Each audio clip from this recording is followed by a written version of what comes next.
It's but it's just the best pennies there. It's over. Fernando Cifuentes has found it. You've been patient. You've been waiting all this time, but you ready. You've been putting in that grind, so let's go. Champions are hard to find, but you know the goal when you're ready to shine. Have they heard of you? Then they know. You got your sights set on that road. If it's time to battle them, then let's go. 'Cause you'll never stop. Show them what you got.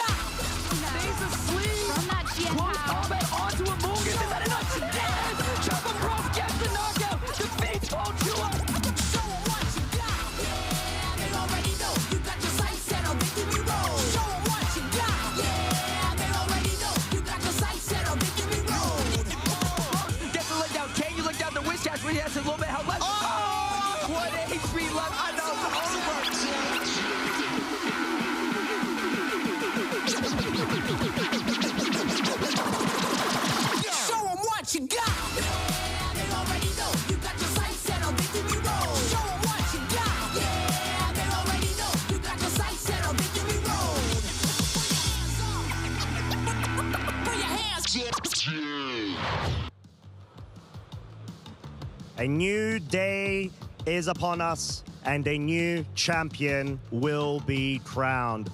Buongiorno a tutti e benvenuti to the 2025 Pokémon Bologna Special Championships. Here for day 2. Believe it or not, we have had a jam-packed, action-filled day yesterday. So much going on. Guess what? We're here yet again for some more. I myself am Costa, joined by Jamie, Charlie, and Marcus. And yeah, it's been such a great event so far. Let's not forget, it is the final regional level tournament of this season. First impressions, straight over to yourself, Jamie.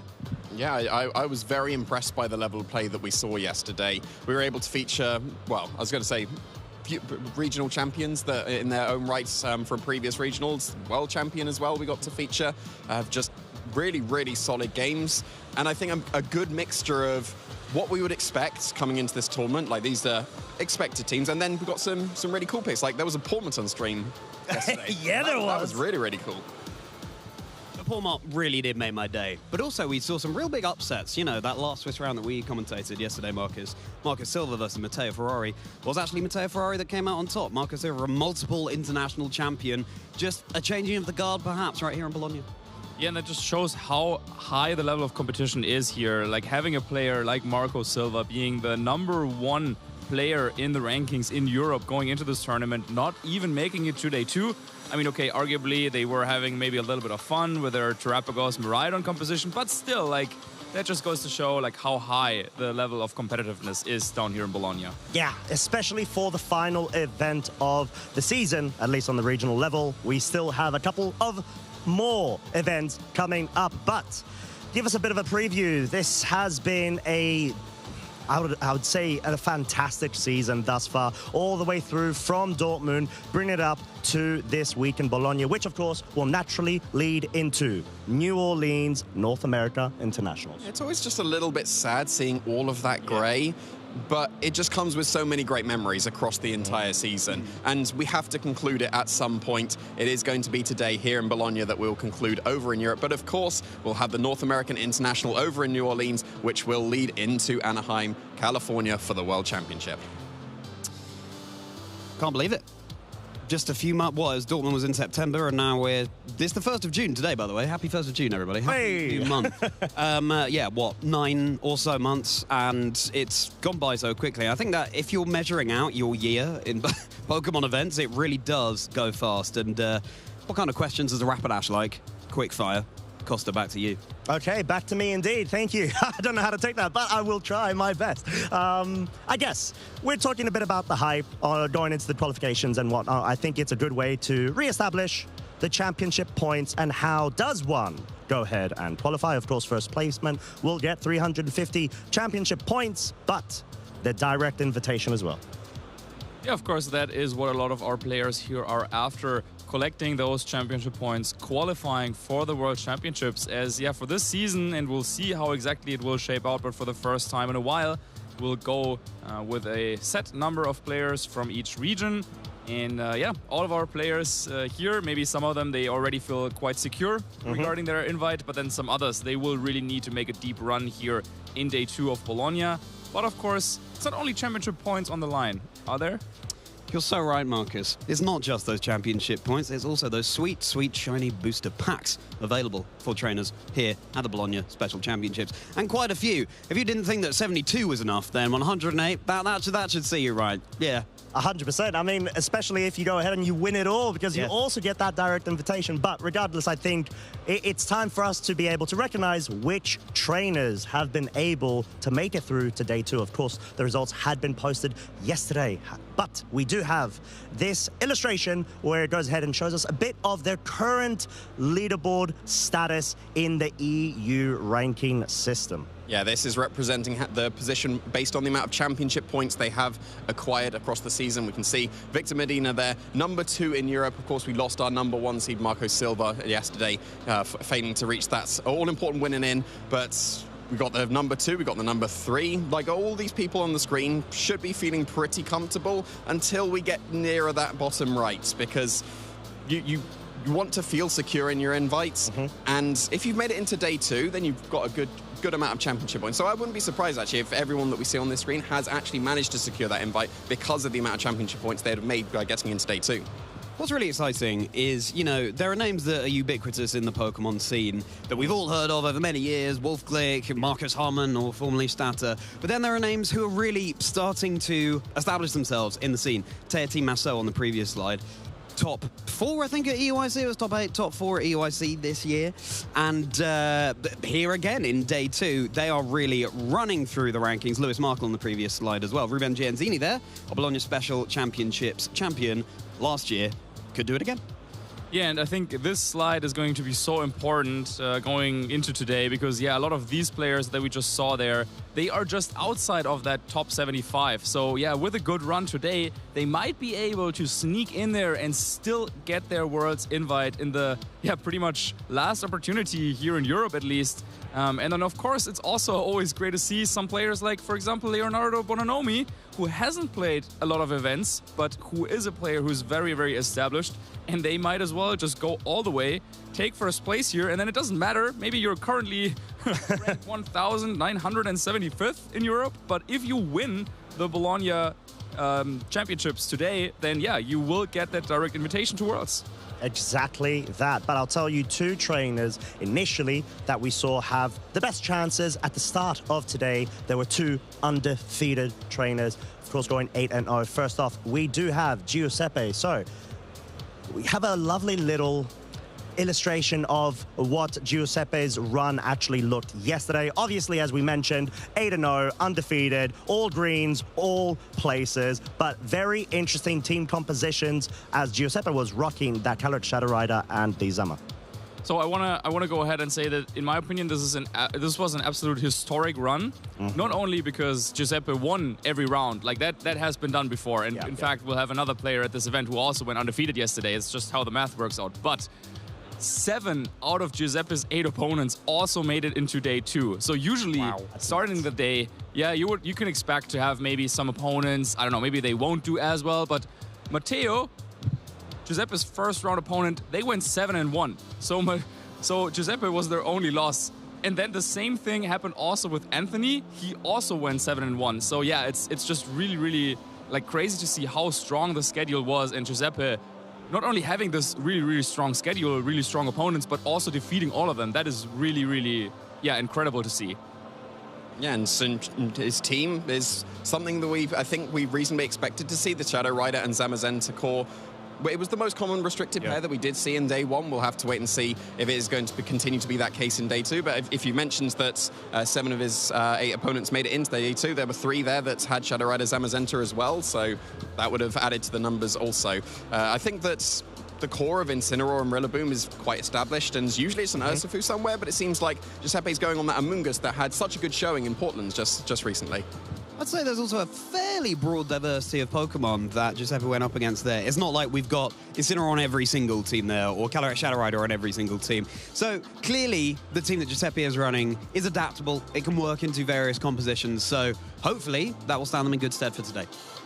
But they were not the only undefeated trainer. We also did have Teotihuacan, and I'm quite curious to actually see his run as well yesterday, because I know he had the Lunala and the Miraidon team core, or should I say pairing, and already seeing off the bat a couple of really fascinating teams that he was able to go up against, and yeah, a couple of friendly fires as well against Antoine in that final round 8. Yeah, I'm spotting that Oranguru. Yes. I know, that's what I was hinting at. That's obviously the standout, right? Like, that's a Pokemon you don't often see, and usually when it's paired with Miraidon, you usually have the Symbiosis and an Electric Seed on the Miraidon, and then when you activate the Electric Seed, Symbiosis activates from the Oranguru and passes whatever item it is onto the Miraidon. I wouldn't be surprised if that was the strategy that Federico was going for there, but it's obviously really cool to see all the niche picks that's coming out, and Oranguru for me is clearly the standout that Teotihuacan was facing. Sorry to get your hopes down. It was just there for instruct. No. Of course, also. It's very I love strong that move and anyway. powerful, yeah. My heart is broken. We've got co-organization there as well that Tommaso was running as just round 7. And there are a couple of those in day 2 at least. It's not a competition that we're able to feature on stream, but I hope that we get to be able to. Kyogre, of course, won in Portland just last weekend, but not with Zacian. It was Calyrex Ice Rider. So could this finally be the tournament where this pair that we've all talked about, we've never really looked at too seriously, could go all the way? Potentially. I think we're going to have to find out as well. But talking a bit about patterns and identifying, you know, common trends when it comes to both of our undefeated trainers' runs. Something I saw a lot of, and obviously we featured quite a bit on stream yesterday, were Miraidons. Even though we saw that, at least when it comes to the conversion into day 2, the past couple of events, it's just not been hitting those strides that you'd normally expect. It didn't even reach the top 8 in Portland, right? Yeah. And I think that was what contributed towards the rise of, well, the mushroom Pokemon, Among Us and Brute Bonnet. You always use Brute Bonnet. Wait, you should always use Brute Bonnet if you've got a Brute Koraidon. I'm specifying if you've got a Koraidon and a Groudon. Oh, here Of course, Groudon can also set the sun. But yeah, I think that caused the rise of Among Us. And we've been seeing that tick up a little bit in this tournament as well. Among Us specifically has been on a lot more teams that I would expect, given that Miraidon is usually so prevalent. Yeah, I mean, it's back in full force, well, nearly full force now, it seems. It's almost like what happened in Portland didn't happen so much, because there have been so many more Miraidon than I expected based on Portland. I mean, how does that fare for you, Marcus? What do you think about that? Yeah, I think the metagame is like still shaping out. Like players are still identifying the best ways to use these restricted Pokemon. Like even starting, yeah, like which pair is strong, like which restricted Pokemon is strong individually. And yeah, I think we won't have like, well, we still might have a big surprise. Like we saw Marco Silva yesterday with that Terapagos and Miraidon, and I know that there are still a couple of players who are using that very same combination today. So yeah, that's something that I will have my eyes out for. Yeah, exactly that. We're going to have to find out and not miss any of the action. You lovely folks also shouldn't, as we do have a lovely website, Pokemon.com/broadcast. It's got so much valuable information if you want to make sure you are in tune with all of the latest competitive news. But there's also another medium, channels. You're probably going to be going ahead and watching us right now from either one of those platforms, YouTube, Twitch. Thank you so much for the illustration there. It was very exquisite. However, they're not the only ones. We have also got social media platforms. Of course, we want to utilize the hashtag #PlayPokemon. Make sure you go ahead, you get involved, show us any sorts of illustrations or highlights that you want to go ahead and, make sure and share the love for, because in the end of the day, the game that we play is a beautiful one, and being able to share it with like-minded people is equally beautiful. Spaghetti's going everywhere. I was going to say, what's going on over I there? will be getting my little dustbuster out and hoovering up the set. Okay. I think we're ready for a break. I say break. What I mean is we're going to go immediately into the action. So make sure you are getting all of your refreshments, and we'll be back very shortly with the beginning of day 2. That growl was...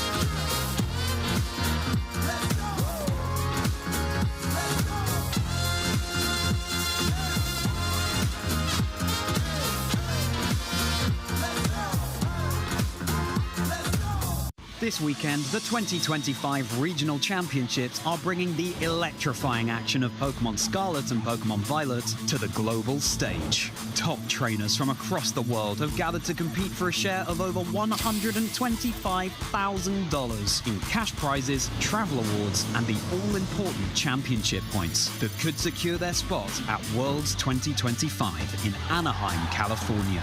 The journey to the top is a true test of skill and strategy. This 2-day event kicks off with Swiss rounds, where trainers face off in best-of-3 matches using an open team list format. In this format, each Pokemon's Terra type, ability, held item, and moves are fully visible to the opponent, making every decision crucial. To advance to Day 2, trainers need to rack up total match points to exceed the threshold for their division. On Day 2, the competition ramps up as trainers continue through more Swiss rounds until the top cut is determined. Then the battle reaches its peak in a single elimination bracket, where only one trainer will emerge as the regional champion. Who will etch their name into the history books this weekend, and who will punch their ticket to Worlds 2025 in Anaheim. Don't miss a minute of the action. Stay tuned all weekend long to watch the battles unfold live. To stay up to date on future Play Pokemon events, visit pokemon.com/play.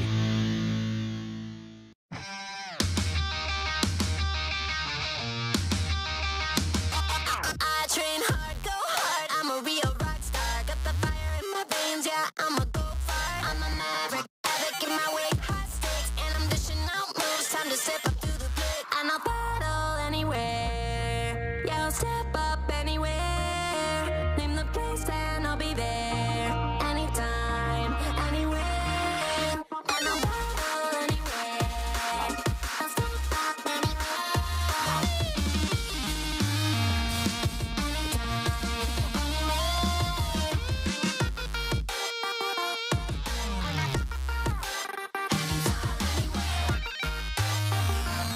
Anytime, anywhere.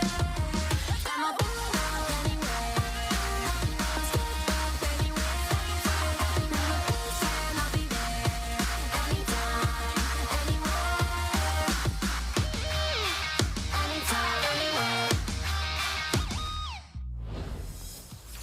Hello! We have teleported our way through to the Caster Desk dimension, of which we are here to broadcast all of the live action for you at the 2025 Pokémon Bologna Special Championships. I am Gustav, and this is Jamie. This is Jamie. Is Brew Bonnet or Jamie or Boy Bonnet?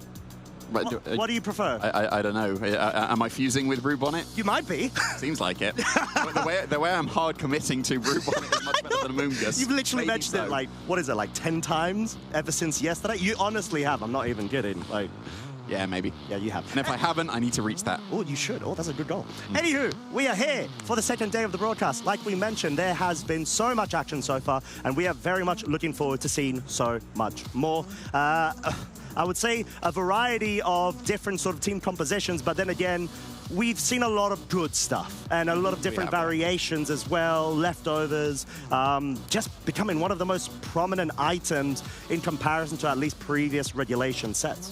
Yeah, for sure. I think that the only real surprise for me from Regulation G into Regulation I is that Calyrex Ice Rider has completely dropped high horsepower for the most part. There are still a couple of their I saw one yesterday. But yeah, exactly. They're still around, but the most prominent set is definitely Leech Seed now. Yeah. And if you'd have said that to me back in Regulation G, I'd have been very surprised. So, yeah, I think that's the only real thing that surprised me. Otherwise, the teams that we've been seeing, the compositions, well, if it's a Shadow Rider Zamazenta, we've either got, well, let's just go for the offense and have a focus slash Shadow Rider, or let's still do the nasty plot stuff with the rotation of the fake outs. Yeah. And yeah, there wasn't too much surprising yesterday, I don't think. But we did get the Palmot on the stream, which was really cool. We did. And we did get the Electric Seed Terapagos and Miraidon, which was like I would not have put that down as a restricted pair that anyone would ever use, because you would have thought the anti-synergy of, well, you get rid of the Electric Train would be there, but there we go. I know. Apparently, it could be. I mean, there is an Electric Seed Terapagos in Day 2. I think it's Francesco Piopero, if I'm not mistaken, that is rocking it with that Sinistcha, sorry.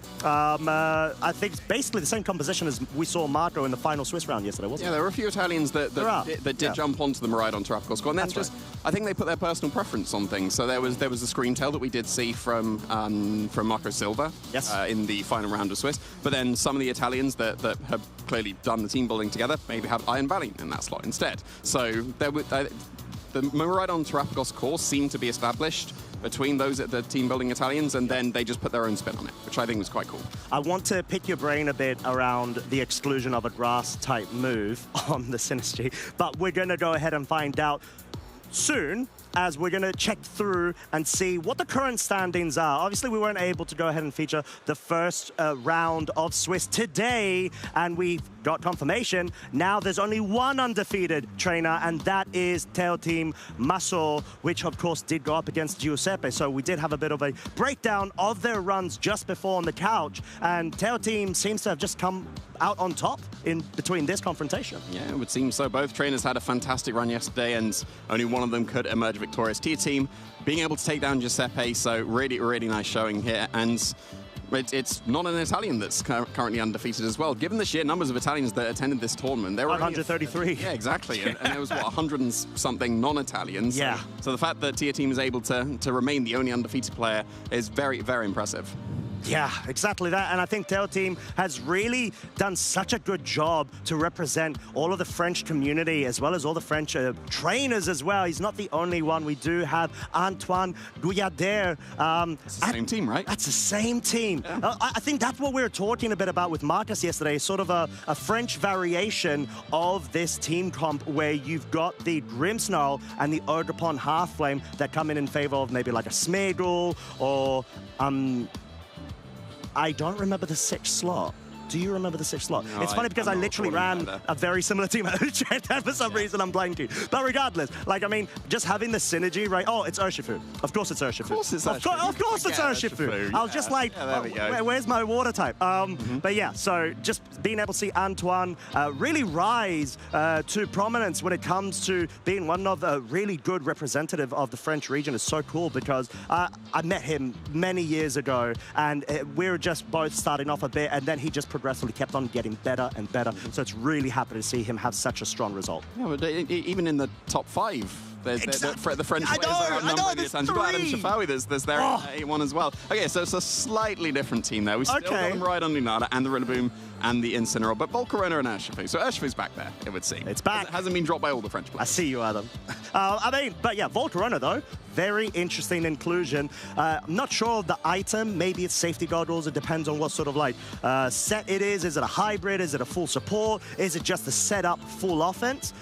Variations are key, but I think when it comes to this team, the whole idea and win condition is to try to pivot and support the Lunala leftovers Calm Mind as much as you can in order to be able to, you know, just run through, because it's really tough to break a Lunala that keeps on reactivating Shadow Shield through incremental HP recovery. Yeah, I think the Volcarona is one of the best standalone counters to Shadow Rider and Zamazenta, because you have Struggle Bug available on the Volcarona, so you can reduce the special attack of the Shadow Rider, and you resist both the body presses and whatever steel type attack the Zamazenta chooses to go for as well. And then if they do attack the Volcarona, they can get burned by the Flame Body. So it is a very, very nice addition there for Adam. And I'm not surprised to see that he's made it into 8-1. Yeah, exactly that. But he is not the only trainer alongside the other French co-trainers too that have gotten that 8-1. There have been quite a few successful trainers here. I think we actually featured Liam Westland yesterday, even though,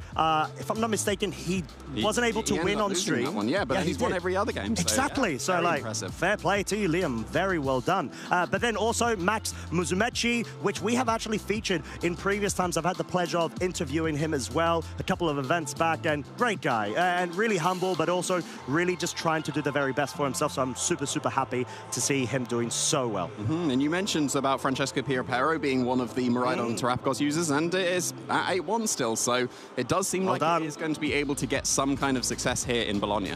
Yeah, exactly that. But yeah, generally speaking, when it comes to all of these trainers, all of the battles as well that we could sort of imagine will be going on, unfortunately, we're not able to go ahead and feature them all, but we do have a couple of notable matches we do want to highlight, especially at this crucial stage of the tournament. We are essentially now at Swiss round number 10. Oh, wow. Oh, wow, okay.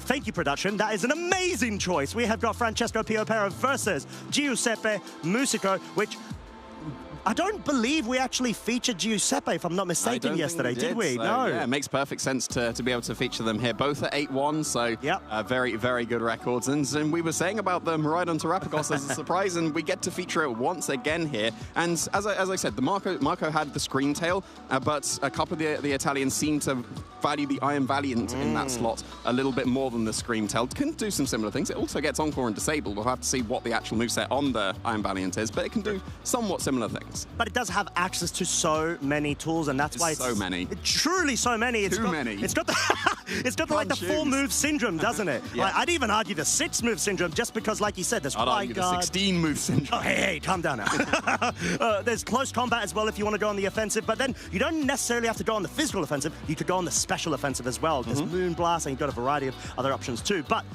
going up against Giuseppe, who we did preview before, check out his play run. He's just on fire. Even though he did drop a game against Tail Team, he is going to be one to really look out for. Yeah, and Liam's up against tier teams. That means he's been paired up, because tier team was 9-0 and Liam was 8-1, and that's always what you want to see, because that does actually end up helping your final standing by facing the higher ranking opponents. So nice for Liam there to be able to face down the, well, I say nice, but then you're facing down the undefeated player, so he's clearly got a hot streak going. So yeah, but Jamie, you've got to beat the best to be the best. You do, yes. But yeah, then again, we've got Adam Sherfawi, another one of our French representatives, versus Stefano Greppi, running very, I'd say, standard compositions. The Raging Bolt, though. Good stuff. Yeah, the Raging Bolt is something that we've been seeing rise just a tiny bit more, a bit unexpectedly, but also kind of makes sense. Well, Raging Bolt's been strong ever since it's been introduced, right? For this format.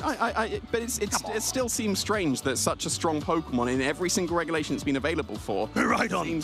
Yeah, you do have to make that comparison, but then if you're not using Miraidon as you're restricted, then there's nothing wrong with slapping the Raging Bolt on the team. It's still going to be very strong, and it does have the Thunderclap as the niche over Miraidon. So yeah, it definitely still has its place, even though it does seem to be on the drop. Even though it should surely still be as strong as ever, right? I mean, right. Day one makes the most sense for it being so popular, and that's sort of what we saw as well yesterday. It's all about the day 2 conversion. Like, even at Portland, if I'm not mistaken, it was relatively high. It might have not gotten day 1 #1 spot, but it was still there. It's just the fact that you've got so many trainers going ahead and prepping just for it. But you'd argue, how can you prep for a Miraidon? We've seen Rhydon. Right? Fairies and, you know, with the lightning rod and whatnot. There are different ways and niche picks for you to be able to do it to sort of contain the overwhelming damage output it's capable of. But it's all about, I'd say, the rest of your team composition, like the Rillabooms. That's why they're so popular too. They're a good way to be able to at least hinder the damage output of the Miraidon by stealing its terrain away. Yeah, if you're looking for, well, I built like 4 or 5 Pokemon on my team, and I need an extra thing against Miraidon, then Rillaboom is perfectly viable to be put onto your team. So yeah, we'll have to see if that is going to be helpful for Giuseppe here, as he is on the left there, facing down Francesco, who is going to be on the right. Yeah, and what a battle. I think this is going to be one for the ages. Great way for us to be able to start off the day with an all-Italian battle between both of these trainers. Francesco Piopero, of course, coming off an incredibly strong EUIC finish. And if I'm not mistaken, he was rocking the Heatran Terrapagos back in the previous regulation. Yeah, so still sticking with that Terrapagos, going for the Calm Minds. But I was going to say a little bit of a change. It's a huge change for this team. Tiny bit. So, yeah, I guess if the Iron Valiant still has Encore Disabled, then it's similar to the Screamtail that was on that team as well.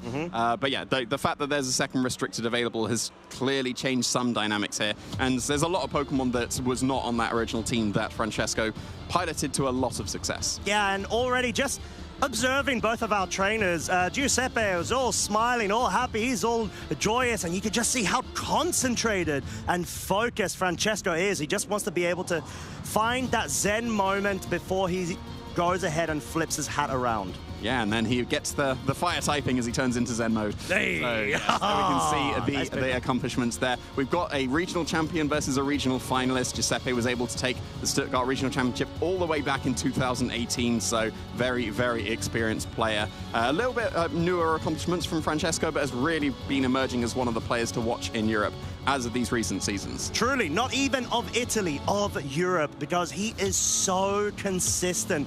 He did just make Stuttgart Regional regional finals where he wasn't able to beat Eden Bachelor, who was the eventual winner, but it was such a tantalizingly close set. He was that close to be able to do it. Clearly out for more right now. Oh, and he has had one of my favorite moments on stream ever with his Ash that's what I was saying before. That was just one of the best moments we've been able to capture on stream, and he's wearing that cap. Come on, Francesco, you can do it again. He's got to lock in. Yeah, he does seem like he is locked in here for sure. So yeah, very, very accomplished players coming from both of these. One player, as we're about to see, with a very, very good stuff team against the slightly more niche pick from Francesco. But as we can see, Giuseppe running that Calyrex Shadow Rider and Zamazenta, the most common call that we saw yesterday, and it seems like it's for good reason. Yeah, exactly that. But it doesn't have the focus sash. Sometimes there's a variance between the sets on the Calyrex Shadow Rider or not. Life Orb seems to be the key here. You got the nasty plot for you to go and unleash ridiculous amounts of damage as long as you're able to pivot yourself. Maybe utilize the anchor support of the Incin, Amoonguss, and the Rillaboom. But then the Raging Bolt, Magnet, boosted electric type moves. This could be a big threat, especially because it's Terra Electric, and it might actually try to pick up some very cheeky damage calcs that not a lot of trainers may be, I would say, familiar with in the current format. Yeah, the Magnet, I think, is starting to become the most common item on Raging Bolt, and it's hard to say that given that Raging Bolt isn't as common as we usually saw back in the previous regulations, but just from what has been observed on what's been successful on Raging Bolts, it seems like Magnet is the go-to item right now, and opting for the consistency of the Dragon Pulse over the Drake and Meteor means that because that's a little bit of a weaker move, you're only going for that if electric is not going to be very effective. So then you can fully commit to, well, I want to be going for my electric type attacks, let's do as much damage as I can. Yeah, and I think one of the things that places Raging Bolt into a nice spot is all of the electric terrain that's available because of the Miraidon. So you're able to not only have, let's say, a budget Miraidon, but most importantly, you absolutely take advantage of the additional damage output, especially with that Terra Electric. But talking about Terra Electric, Miraidon's got that as an option as well. But is an Assault Vest over on Francesco's side. Terrapagos, of course, being the classic, I would say classic. It's not classic. It doesn't have leftovers. It's cool, though. Electric Seed, Earth Power, Carmine, Terra Starstorm, so you've got the secondary option, and to not get essentially locked into a wide guard scenario of a pin. Incineroar, Iron Valiant, Sinistra, and the Iron Treads. Iron Valiant seems to be physical with Disable, and that Sinistra does not have a grass-type move, or offensive move, should I say. Yeah, Matcha Gotcha has got to be like the go-to when you're using a Sinistra. Yeah. But I think it makes sense that if you only have space for one offensive move, to have Shadow Ball, because you want to be taking care of the ghost types, right? Sure. So, yeah, you'll be well, if you're facing down a normal type, then you won't be able to hit them at all. But that wouldn't be that big an issue, because if you're facing down a normal type, you're probably matching it with your own normal type in the Terrapagos. Yeah. And the Iron Valiant there, it's not quite the same as the Screamtail that we saw yesterday. It's only got Disable and not Encore. But the nice thing about Iron Valiant compared to Screamtail has no offense at all. Like, yes, it runs Player Off or Dazzling Gleam, and it does like 10% damage.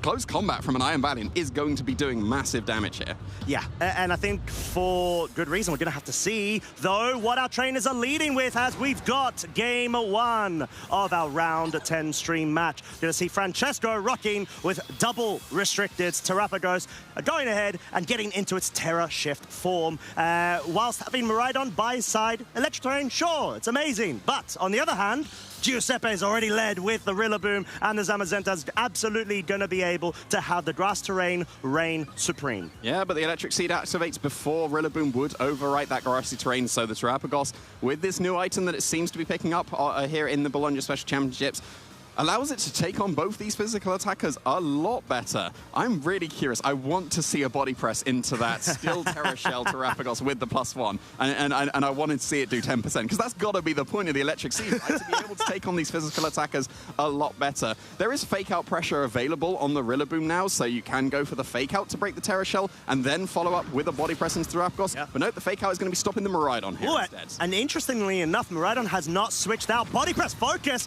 as well as the Fake Out. out means Murata's going to take so much damage, but Francesco is sort of willing to make that trade in order to say, right, I can have the Terrapagos go for a Calm Mind setup here, or at least get some sort of damage dealt via the Volt Switch and getting the pivot action going. Yeah, and we saw the information there. The Miraidon flinched, and then the Zamazenta went for the body press. The Miraidon should be speedier here than the opposing Zamazenta, which would allow it to go for a Volt Switch to be able to get on out of there and avoid a KO from the body press. You still have the option of breaking the Terra Shell on the Terrapagos with the Grassy Glide first if you want to be going for body press there, but nope, not going for body press this turn. Just keeping itself safe, maybe expecting the Volt Switch to go into that Zamazenta as it is protecting itself, but no, smartly called Volt Switch into the Rillaboom instead. Yeah, well played from Francesco there, just wanting to make sure he doesn't allow any slowing of momentum in terms of his strategy right now. Getting that pivot action going allows you to bring that Incineroar in, not only for the Intimidate onto, let's say, the Rillaboom if it wants to try to focus and break the Terra Shift, for example, but it has Fake Out online in the subsequent turn. However, U-turn now will come out from Giuseppe's side. Of course, Rillaboom gets a bit of chip damage because of the Rocky Helmet, but now you've got another mid-turn decision-making process allowed for you via the pivot, most likely bringing that Calyrex Shadow in. Yeah, and if we see a body press go into either slot here, that should, well, I was going to say that should be good damage, but no, the Terra Shell is still available on the Terrapagos, so it would only be good damage and a KO if it was a body press into that Incineroar slot. And it seems like at the moment, Giuseppe has been focusing fire into the non-Terrapagos so that maybe he can just deal with it in the future. And there's a second Calm Mind as well from the Terrapagos. But yeah, of course, the Zamazenta protected on this turn, so it wasn't able to get any damage into that Incineroar. So it actually managed to get in very, very free here. And you're facing down the Calyrex with your Incineroar, which is exactly what you want.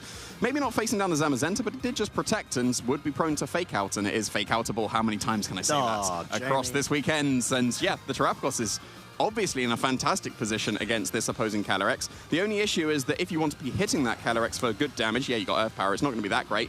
You want to be going for your Terra Stellar Starstorm, but then you're facing down the Zamazenta, and that could easily go for Wide Guard. So maybe you focus on the Zamazenta with Earth Power, because it's just gone for Protect. You could easily just go for Fake Out into the Zamazenta, follow up with an Earth Power, and at +2, that might be getting close to the KO. It would definitely KO if the Terrapagos did commit to its Terrestrialization. Without the Terrestrialization, that would be very close, though. Oh, we're going to have to find out as the first Terrestrialization is going to be revealed. Most likely going to be the Terrapagos. No, it's not. You're not wanting to go for it, but it could be, you're right. It is the Terra Water on the Zamazenta, so this may be a bit of an indication of a Wide Guard being chosen here in order to nullify any Terra Starstorm moves coming out from Francesco to be able to capitalize super effectively, because we've got the switch of the single target into the spread damage via that Terrestrialization. Yeah, so both players opting for the Terrestrialization here. We'll have to see if Wide Guard was clipped by the Zamazenta. Of course, the Grass Terrain is going to disappear thanks to that Terraform Zero, so no recovery anymore. But just Fake Out into the Zamazenta. Wasn't going for the Wide Guard there, and Psychic shouldn't be doing too much to this Terrapagos because of all those Calm Minds. Okay, so Special Defense drop, though. That is very useful, especially when you've got a Life Orb on that Calyrex Shadow Rider. We're going to see the flinch from the Zamazenta. Earth Power, though, no Terra Starstorm, just trying to catch out that Zamazenta, clearly being a key piece that Francesco wants to be able to remove and didn't actually want to lean into making a very aggressive read from the get-go.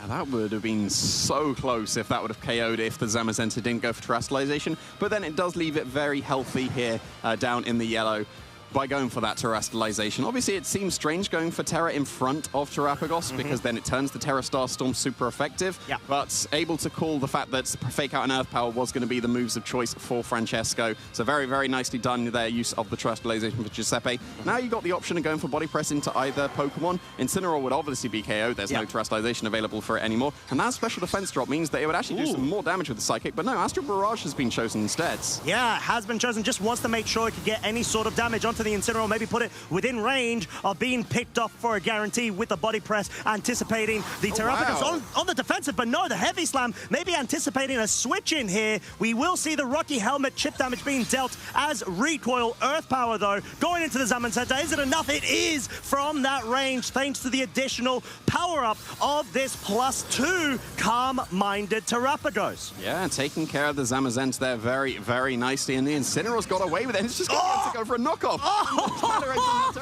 That's both restricted KO on this turn for Francesco. Wow, what a turn of events there. It seemed like, well, you go for body press, but then it seems like Giuseppe was going for the read of, well, Incineroar's got to switch out, right? Yeah, It's threatened by the body press, and we've got an unrevealed Pokemon in the back.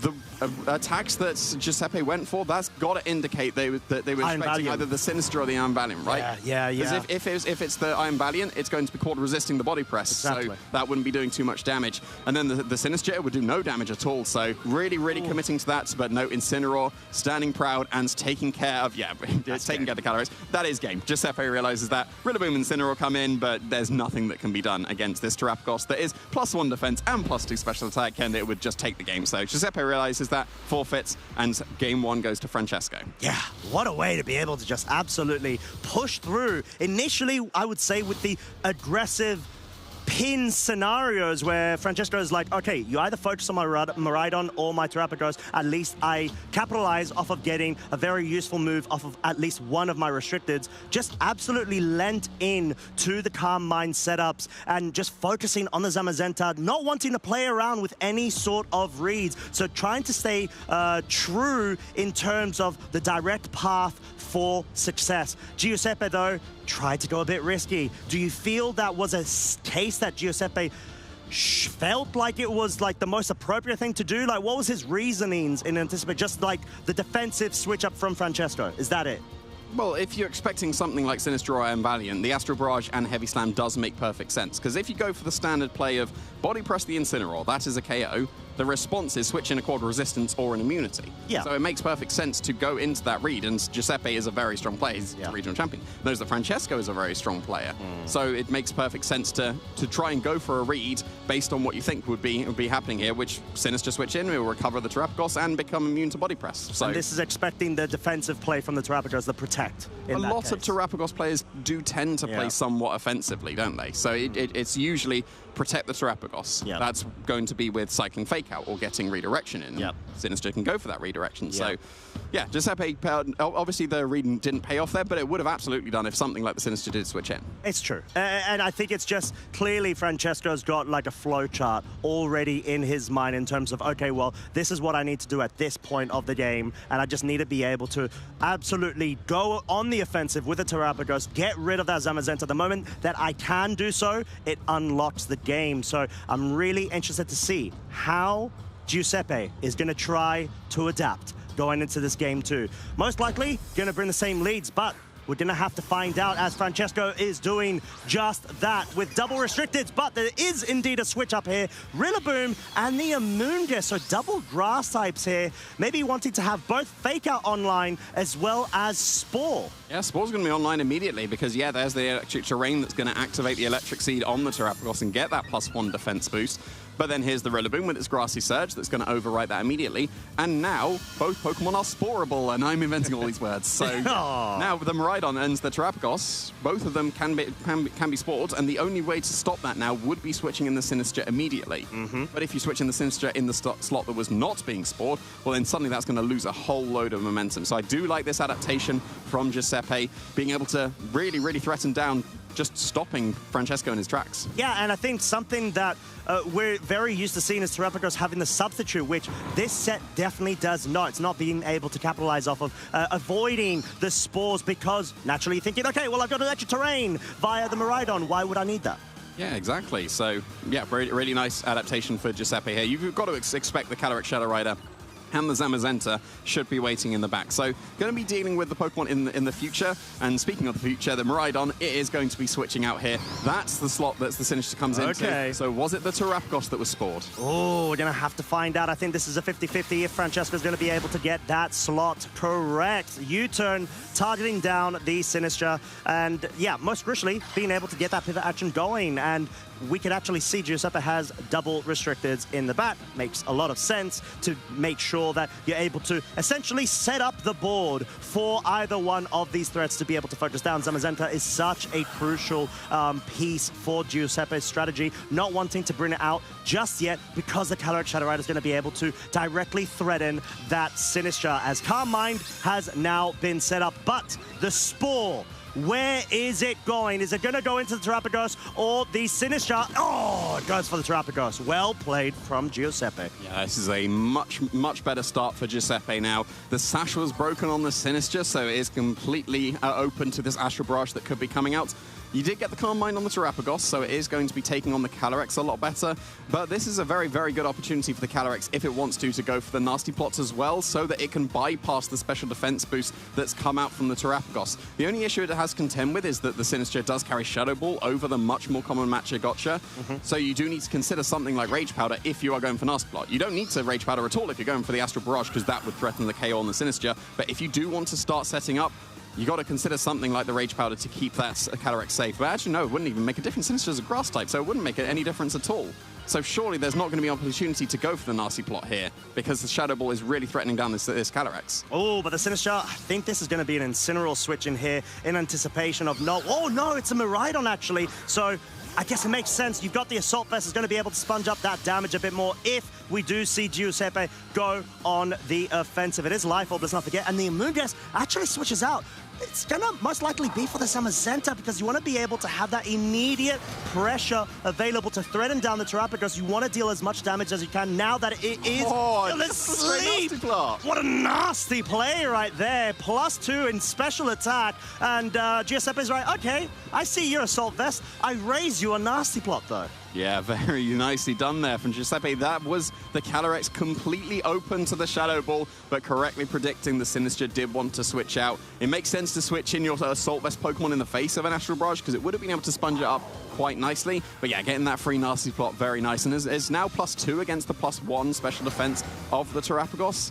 So would something like a Psychic and a Body Press be able to KO that Terrapagos? It would be quite close because of that Electric Seed. You've also got to contend with the fact that because this is an Assault Vest Miraidon, it's allowed the tech slot of Snarl. So you've got to be worried about the Snarl coming out into the Calyrex, so you could consider White Guard to be able to stop that and allow that Calyrex to just go on the offensive completely uncontested. Oh, but no White Guard. Psychic is going to be breaking the Terra Shell. Clearly Giuseppe trying to focus down on the Terrapagos now that it can still not move. As of damage. Yet, there's so much, just showing why Nasty Plot with a Life Orb is so powerful. Volt Switch targeting down the Zamazenta, dealing about 35-ish%, but gonna get that Sinister back online in, and naturally, we know Sinister's ability, Hospitality. It's gonna recover Terrapagos' health back. Is it enough, though, at that range? It's not gonna go to full. No, I don't think it, yeah, definitely does not, but at least maybe there's a way, because of the Electric Seed, for it to survive, and it does, showing the value of the item. Yeah, but now we're just in a position where what is stopping Astral Barrage and Body Press? That you can go for that completely uncontested. Yeah. There's no punish whatsoever that Francesco can do. There could be maybe some defensive switching, but what's a defensive switch in the face of a +2 Astral Barrage? There's not. Is there Terrafire on the Sinister as an option? It's Terrafire on the Sinister, yeah, but that won't save it, right? If it's Focus Sash, then it shouldn't have been that much invested into its special defense. It might have gone for maybe max HP and max special attack to make use of the Shadow Ball, but yeah, this is a fantastic position for Giuseppe. The defensive switch, the Sinister, makes perfect sense with the Volt Switch. That was an opportunity to go for a Snarl, though, into the Calyrex, and it would have been close if it would have been able to KO. Snarl's an incredibly weak move, but then it gets quad super effective, and yeah, like you're playing defensively here. The Sinister is going to be switching out, so it does preserve the Hospitality. Okay, to be fair, an Incineroar is a switch into a Calyrex. But you can't really stop the Body Press either, right? Yeah. And I mean, it's going to be a bit of an out there read if Giuseppe is going to anticipate the Incineroar go for the Body Press into the Ghost type. But most crucially, the Terrapagos does wake up. It goes for the Protect. It has its Buddy Opal Incineroar by its side. In order to have Fake Out available in the subsequent turn, we're going to have to see that the Body Press, there's any sort of cheeky read from Giuseppe's side. Jamie, that's a two-shot. Oh, my lordy. No, Body Press was trying to target down the Terrapagos. Makes sense. You just want to make sure that you can capitalize off of any sort of cheeky, I would say, well, not cheeky, I'd say if the Terrapagos remained asleep. Yeah, but it managed to wake up there. If it didn't wake up that turn, I think it was just immediately game over. Yeah. But there is still a chance for Francesco, because Terrestrialization is still available. Of course, Terrapagos, when it does go for that Terrestrialization, it gains a bunch of HP. So maybe if you manage to switch in the Sinister as well, then you'll be able to recover even more HP. I think the only issue would be that if you immediately switch now, it will recover the HP of this Terrapagos rather than the Terrace version. So it wouldn't recover as much HP as it possibly could do. Right. So maybe you go for Fake Out this turn and assume that your +1 special defense with the extra HP will allow you to survive the +2 Psychic. That'd be close though, because we saw it do like almost 50% when it was still in the Terra Shell. But yeah, it looks like maybe the Sinister is going to come in, get that recovery going. Is that's surely not going to save the Terrapagos though, right? No, I mean, we're going to have to find out though. But it's going to be extremely impressive if somehow it does. Although, naturally, as we were hypothesizing just now, James, I was going to call you James there. Right, you're Jesse then. Hey, get it. We do have the Terrastella Starstorm form, should I say, of the Terrapagos. It will get rid of the electric terrain. Is it enough, though, to survive? It has a lot more HP to boot. Astral Barrage, of course, will try to play it safe, make sure that the Incineroar either gets knocked out or the Sinistcha comes back in. Of course, now bringing it up to +3 of special attack, but the body press, can it clinch this KO and get Giuseppe back into this set with a game to win? Body press. Oh, it actually does survive. So somehow Francesco's able to take advantage of that, go for the Earth Power. There is no Terra on the Zamazenta. It does go down. Yeah, so very, very impressive survivals there. That's twice that the Electric Seed has absolutely come into play to allow this Terrapagos to survive. Very impressive. Body press would normally just be picking up the KOs easily, but yeah, really, really nice adaptation there with the Electric Seed in this team building, because Terrapagos is still on the field against all of the odds. And yes, you've taken care of the Zamazenta, but now with the Rillaboom joining the field, and it is Miraidon, so you're going to get that grassy terrain. You just threaten the Fake Out into Miraidon and Psychic into the Terrapagos. You might even just threaten, well, I was going to say the Grassy Glide, but then that Electric Seed has impressed me so far. I wouldn't be surprised if it even survives the Grassy Glide. So with +3 special attack, and Life Orb. And Life Orb. I'm just wondering if the Miraidon with an Assault Vest can survive the Astral Barrage. That's got to be super close as well. I think the overall safest play would just be to go for Fake Out into Miraidon and Psychic into the Terrapagos, because there's no punish to it. If the Terrapagos goes for Protect, then cool, you get a little bit of Fake Out chip into the Miraidon, and then maybe that puts it into Astral Barrage range. We also don't know the speed interaction between the Terrapagos and the Rillaboom, because they are very, very similar speeds usually, and it just depends on the speed training. Would a Woodhammer be able to outspeed the Terrapagos, and then it wouldn't even matter. You'd just be able to go with Astral Barrage and Woodhammer, and then there wouldn't be anything to be done. But I don't think we've seen what the speed order of the Rillaboom and the Terrapagos is just yet. So maybe I think the U-turn went before the Calm Mind, potentially. Well, we're going to have to find out. Protect will make sure the Terrapagos recovers a bit more HP. Fake Out, yeah, that is going to be the real question right now. Can this Calyrex Shadow Rider pull through Astral Barrage? It's the only move he needs to go for, try to ensure he gets the maximum capital that he can. Will Miraidon be felled? No, Assault Vest. Wow, it definitely could be a Snarl in return. Will it? No, it's the Draco Meteor trying to target it down for maximum damage. It actually misses the KO, and I'm not even sure if the Snarl actually would have been the better choice here.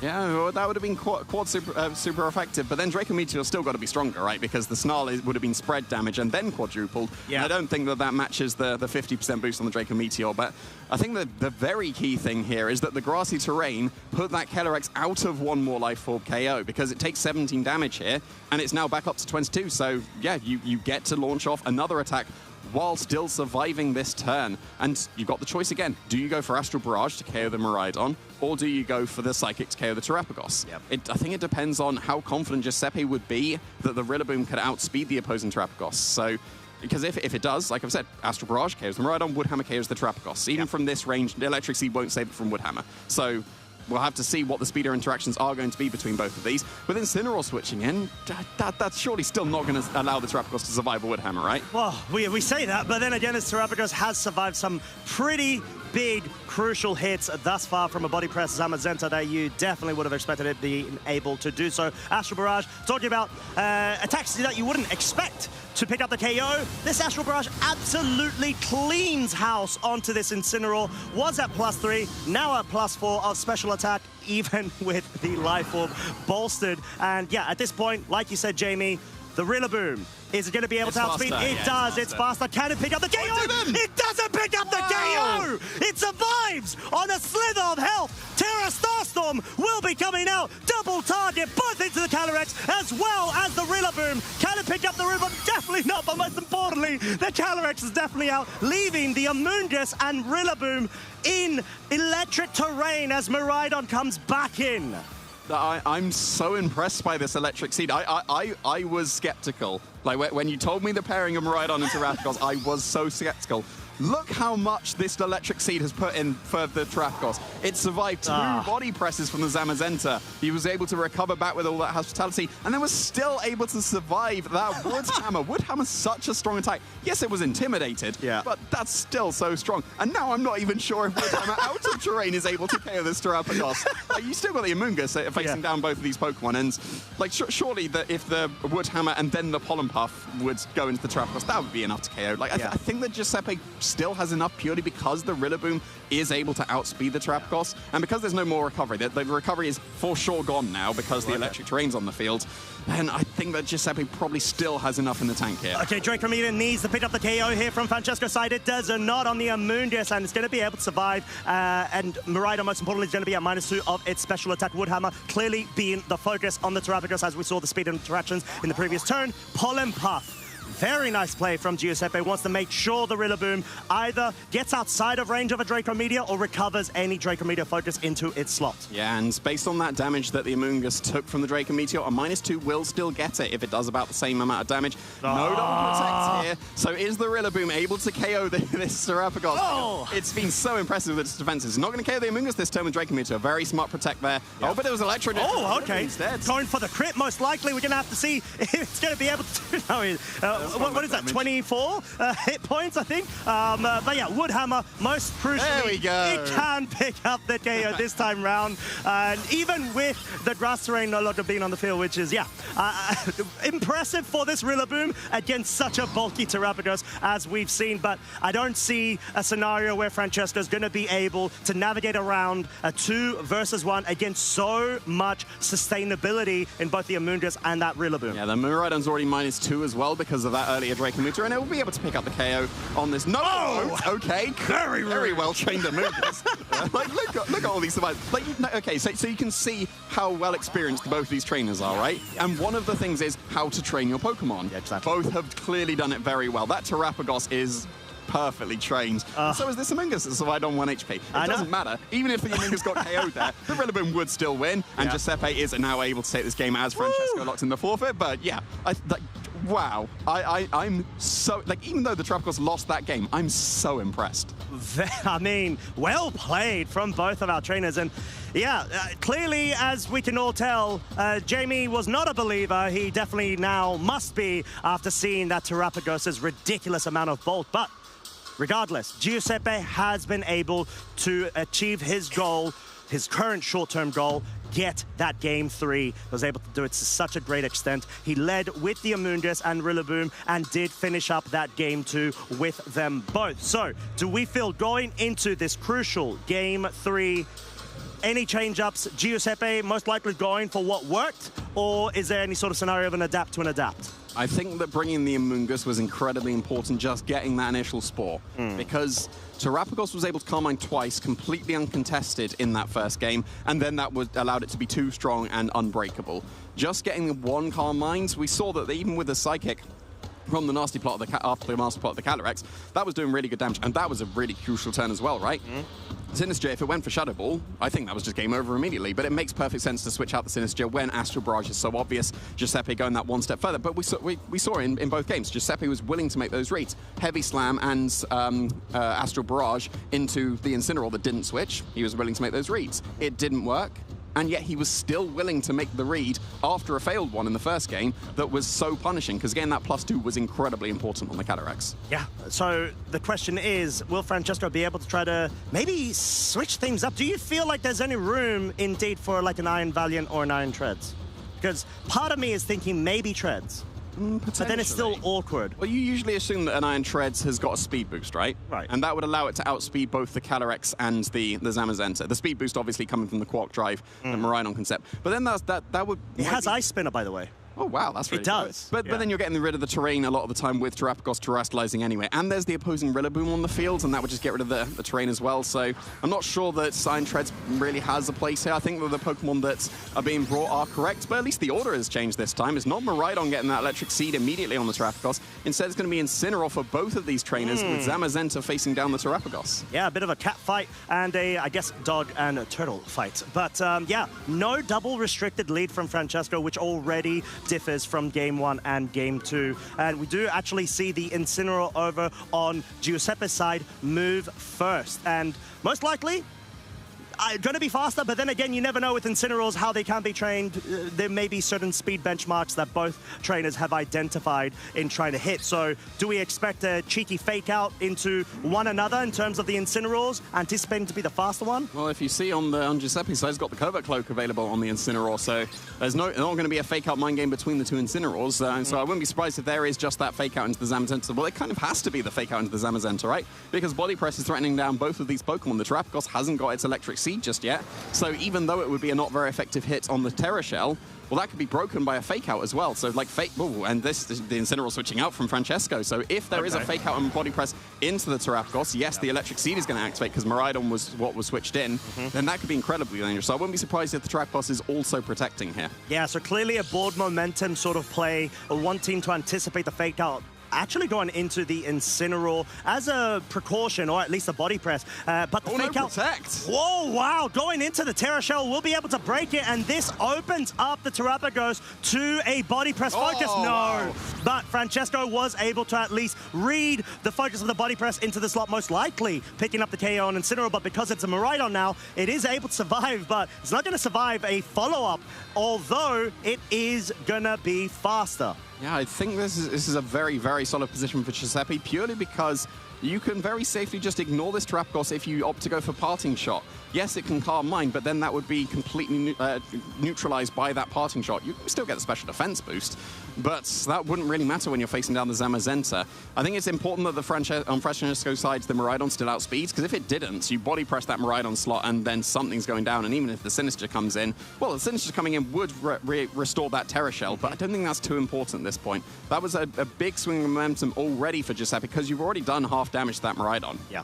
And we're going to have to see how Miraidon actually goes for the Volt Switch into the Incineroar and wants to make sure that it's starting to put it within range, most likely from an Earth Power of this Terrapagos. And we did see there is no Protect from the Terrapagos because the Volt Switch will allow the Sinister to come back in and reactivate the Terra Shell. And knowing the speed tiers between the Incineroar and Zamazenta, Zamazenta is going to go first. For that Body Press, it will only be met with that Terra Shell, which, of course, renders it not very effective. But I was hoping for 10%. No, it didn't happen. But the Calm Mind has now been set up, and we know Incineroar does have the Parting Shot. There's no point going for any sort of knockoffs, I feel, here. You want to be able to get that pivot action going, maybe even bring in your own Rillaboom, but that is something that Giuseppe is going to have to really consider, given the Miraidons now back in the four of Francesco. Yeah, well, you can bring in your Calyrex somewhat safely here because you've brought the Terrapagos back down to neutral, and then an Astral Barrage and a Heavy Slam would definitely KO the Sinister, and you'd have to go for that to KO it through the Focus Sash. Ooh, okay. But then, of course, there's the Incineroar waiting in the back, and Incineroar would be a very good switch into an Astral Barrage and a Heavy Slam. We've already seen how ineffective that was in the Game 1 when Giuseppe went for that read. But then at the same time, are you still going to ignore this Terrapagos? Because if you ignore it and just go for the Sinister, that still opens up the opportunity to get that Calm Mind again and then start to actually get the boosts because the Incineroar's off the field and you can't Parting Shot it currently. So you would be able to in the future, but allowing this Terrapagos to get those boosts will start to turn it into a threat again. It's currently not going to be doing too much damage. Even if it went for something like the Terra Stellar Earth Power into the Zamazenta, that would still do just okay damage, so you still need to be getting those Calm Minds. I think it's just going to depend here. Does the Sinister stay in and allow itself to be KO'd to the Astral Barrage and Heavy Slam, or does something like the Incineroar switch in, but then could there be a Body Press into that Sinister? That's always a brave play to go for a Body Press into a Ghost type, but Giuseppe's been willing to make those reads, and if he went for that, then it would backfire completely because the Sinister stayed on the field. Yeah, and the Terrapagos has gone for its Stellar form. It wants to go on the offensive, or at least be able to have that additional HP pool to be able to rely on, especially when met against this Zamazenta on the other side of the field. But no terrain anymore. Astral Barrage, no nasty plot, which is what we had seen in the previous game from Giuseppe. It's just going to be focusing and actually bringing the Sinister down to its focus sash. This is the utility of being able to have this kind of Pokemon that's normally built to be so bulky and supportive. Oh, body press. Oh, body press, and because of its ghost typing, of course, it's going to be able to forego the double up there, forcing another Astral Barrage to have to be done, or at least a Psychic right? pick it up. And yeah, I mean... There's the Ash Ketchum! Oh, it wasn't Trick Room, it's the Shadow Ball. Yeah, The there was no Calyrex is gone. redirection. It's actually been picked off completely. Francesco going and striking true. The real crucial part there was the Zamazenta not respecting the Sinistrai enough to be able to pick it off before it goes for the Shadow Ball. Yeah, well, it makes perfect sense to go for the body press, right? Because Incineroar would be a perfect switch into Astral Barrage and Heavy Slam. But yeah, Giuseppe, like we said, is willing to make those plays. But because Francesco has been playing him for this best of three now, able to get that call perfectly, expecting Giuseppe to make the read and catching that Calyrex with the Shadow Ball. And that's freed up Francesco so much. The Calm Mind was on the Terrapagos again. It's now at +1 and will be able to threaten some reasonable damage.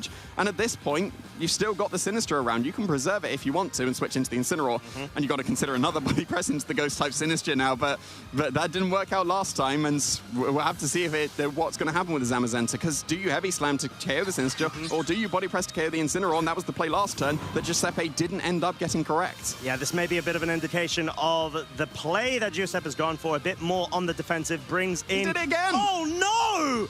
He actually did! He tried going for the read, and it didn't work out. Earth Power will be boosted by the Stellar Form. It is enough to pick up the KO! It's a critical hit! It's a critical hit! Francesco has celebrated already! He knows what this means! Giuseppe's down to his final two Pokemon. Strength Sap, just to rub it in that tiny bit more, get that HP recovery in combination with the incremental HP recovery of the grass terrain, but it's full! It's full! It's gone! Stop it, Francesco! He's down and out already. But, I mean, what an incredible turn of events. It literally does come down to knowing Giuseppe wants to go on the aggressive, absolutely capitalizing off of it. Giuseppe's locked in the forfeit. Francesco Piopero will be getting yet another win.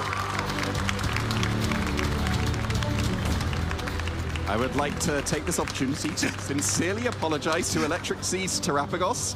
I was completely mistaken.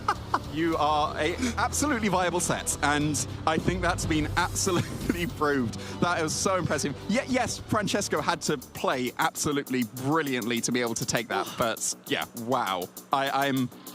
I didn't expect to be this impressed. I'm gonna be honest, I was shell-shocked because at some point I just lost... shell-shocked. Yeah, I absolutely lost focus of, oh my God, is he actually like making that play? Because we saw constant 50-50 flips, essentially, and Francesco got them each and every time. He was sort of taunting Giuseppe into focusing and respecting the Incineroar switch in every single time, and Sinister was like, yeah, no, I'm not gonna have that. I'm actually gonna stay right here, not be Astral Barrage, yeah, I've got my focus sash, I'm good. And then just pick up the KO. And then we're sort of deliberating, Jamie, okay, well, where's your matcha gotcha? It's like, oh, well, I gotcha with the Shadow Ball, didn't I? And yeah, absolutely did. So, yeah, I that was fantastic play. Like, Giuseppe didn't get it correct, but it makes sense. The plays he was going for make sense, and because of the predictions, 100%. Francesco's able to predict the predicts. It looks strange going for body press into a Ghost twice, but it makes sense because Incineroar switching in on the Heavy Slam, which would be able to pick up the KO on the Sinister, it makes sense. But because Francesco is such a solid player as well, he was able to get that read above the reads, and that's one of the signs of a truly strong player. If you can just make see the basic play of, well, Astral Barrage and Heavy Slam will KO. Yep. Well, the step on top of that is when Incineroar will switch in, and then the step on top of that is to stay in with your Sinister, and we saw Francesco pull that off perfectly. That's the Shadow Ball KO into the Calyrex, absolutely beautiful. Yeah, what a way to kick off our first match of the day. We see the Zamazenta being felled there. Francesco having so much momentum in that game one, picking off the Calyrex Shadow Rider, and then game two, Giuseppe on the rise with nasty plot, absolutely playing aggressive, saying, you know what, Francesco, hold my plot, I am going all out. Draco Media wasn't enough to be able to pick up the KO. and that allowed Giuseppe more room to get into that Game 3 because of that win. Yeah, very, very nicely done. It seemed like some good adaptations coming out from Giuseppe. I did like the Amoonguss. I think the Amoonguss was a really nice adaptation going into that Game 2. But then, yeah, like the Game 3, he ended up dropping the Amoonguss, didn't he? He brought back the Incineroar. Yep. So, yeah, there we go. The body press into the Sinister makes perfect sense. But no, Sinister staying very, very proud there and launching off that Shadow Ball into that Calyrex. Easy KO. There were multiple things that could have happened on that turn. Even if you went for the hat. Yeah, there was the hat turn. Even if you went for Terra Dark, just to avoid that, like even Astral Brush and Body Press would still work. Yes, you could have taken a super effective Terra Starstorm, but then you'd have avoided the Shadow Ball KO. So, yeah, very, very nicely done by the Sinister there. Yeah. And, yeah, the Terrapagos was just so good in that game. Something I wanted to call out that we saw on the replay there, Jamie. Do you think the +1 Stellar Form Earth Power into the Zamazenta in that Game 3 was enough with or without the critical hit? It would not have been enough because we saw in the first game, I believe, the Terra Water on the Zamazenta, it took 50%. So if it's only +1, then you would expect 75% coming out from the Earth Power. So yeah, the crit would have come into play there to be able to get that KO. But I think, given that there was a second body press into the Sinister, even if the Zamazenta would have been able to survive there, then you'd have probably... Subsequent turn. Yeah, subsequent turn. You'd have been able to probably, at that point, because the Sinister would have been back to full HP, Sure. and you're facing down Rillaboom and the Zamazenta, you'd be able to go for Rage Powder and Earth Power as well, and then that's just an extra turn that you take to KO the Zamazenta. So yeah, the crit probably not mattering in how the game would have progressed, but it just sped it up a turn. I mean, it wouldn't have had its Focus Sash intact again because obviously it was broken from the first... It's facing down Rillaboom and Zamazenta, right? Exactly. Full HP is fine. Yeah. Yeah, you don't have a problem at all. And all of a sudden you've got like this Focus Sash-based Pokemon actually having so much sustainability via that Strength Sap, clearly being called out as one of the key things when you're going up against such physically offensive Pokemon that, let's say, for example, may not have Clear Amulet. Or even if they do, I'm not sure of the mechanic, but I think you don't drop the attack, but you still get the HP recovery, right? Yeah. So I think that's a bit of synergy that I didn't initially spot. The attack drop paired with the Calm Minds makes perfect sense, right? And it gets the... I would say that the bonus is the HP recovery for the Sinister. The main thing would be to get those attack drops, because if you're Calm-Minded and Electric Seeded and against a -1 Pokemon, how are you breaking that Terrapagos? Because we saw it just take attacks it really had no right in taking. That's a good shout, yeah. I think that's, once again, the result of high-level team building. Clearly now we're able to see the true fruits of that sort of idea and sort of a strategy when it comes to getting more and more sustainability and damage mitigation on board to be able to extend not only your chances, but your Pokemon's essentially lifeline in that game. Something that we've seen in other teams as well, usually having the Struggle Bud, Volcarona and whatnot. You want to find ways to be able to just lower all of the damage, please. Like we saw at Milwaukee, there was just the screens coming to the fore as well. We've seen in previous events with the Grimmsnarl. Clearly Sinistcha, a Pokemon that not a lot of people were counting on, but clearly has a lot of merit to it. I think mainly because we'd been using, well, Trick Room on the Sinistcha. Yeah. And, like, I even called out in the game, well, I was going for Trick Room. Didn't even have Trick Room. You did, and that threw me off. Yeah. I was like, wait. Yeah, I was like, yeah, what? I know. Like even just in, like, I see the Pokemon in front of me, and I know it's set, and I was still like, well, Sinistcha will go for Trick Room because it always goes for Trick Room. And we've got the innovation here of, well, it's got Protect instead of Trick Room. So, and it seems like, well, at least for this kind of team, does it matter when you're moving if you're just so bulky you don't get KO'd? So, yeah, I guess, obviously Trick Room is not necessary on the Sinistcha. No, but I mean, very, very impressive. You know, huge shout-outs as well to Giuseppe, playing so incredibly well there. It literally just came down to, we saw Game 1 and Game 3. It was the reads. It was truly down to the reads, to the flips, essentially, where you either get it or you don't. And maybe, obviously, Giuseppe would have at some point played up against Francesco, most likely. And it could also be a detriment to his own if he had previous experience knowing his play style and then having the mind game of Francesco knowing Giuseppe is going to know that. And then, okay, well, let me do the opposite. Let me just like fake you out essentially in a mind game sense, but try to find the right moment to do it where either the play's too obvious or it's not so obvious. Does that make sense? Oh, yeah. Yeah, there's multiple levels to predictions. Like you've always got the I see a super effective hit, I will just go for that, and then the level like on the level top of 1 that, play, level 2, then level 3. Yeah, and because your response to my most obvious play is this. Yep. Well, my response to that is this. Yep. But then your opponent's response to the new play is this one, and there are usually multiple layers to predictions, and Like an onion. yeah, like an onion. Like an onion. Yeah. I was trying to find a sinister onion thing, but it's like maybe like cut up some onions, pop in your tea. Yeah, is that a thing people do in the UK? Or? Probably not. Yeah, no, like, Oh, we're in Bologna. Yeah, we're in Bologna. Like the phrase that I have in my head that is not a thing, but I'd be making things a thing, is logic chicken. Like, so where do you stop on your prediction? Where on the ladder of this prediction for this prediction for this prediction do you stop, and who's going to play chicken and who's going to go for this one on this one? I like it. Yeah. Logic chicken. It's a thing. Let's find out if Francesco agrees, as we've got Charlie at the stage ready with an interview. Out with the old, and in with the new. Calyrex, Shadow Rider, and Zamazenta from Generation 8. They are felled, but Generation 9 with Terrapagos and Miraidon rising to the fore. Francesco Piopero, we could see how much that win meant to you. How are you feeling? I'm feeling amazing, Charlie. Yeah. To come back on the top cut now, after missing it in Stockholm, always with Terrapagos, I was like, okay, Regulation E is coming out. Terrapagos hasn't been doing well at all, I think. It has always stopped in top 8 with every time the same team. Yeah. And I think that team doesn't cut it.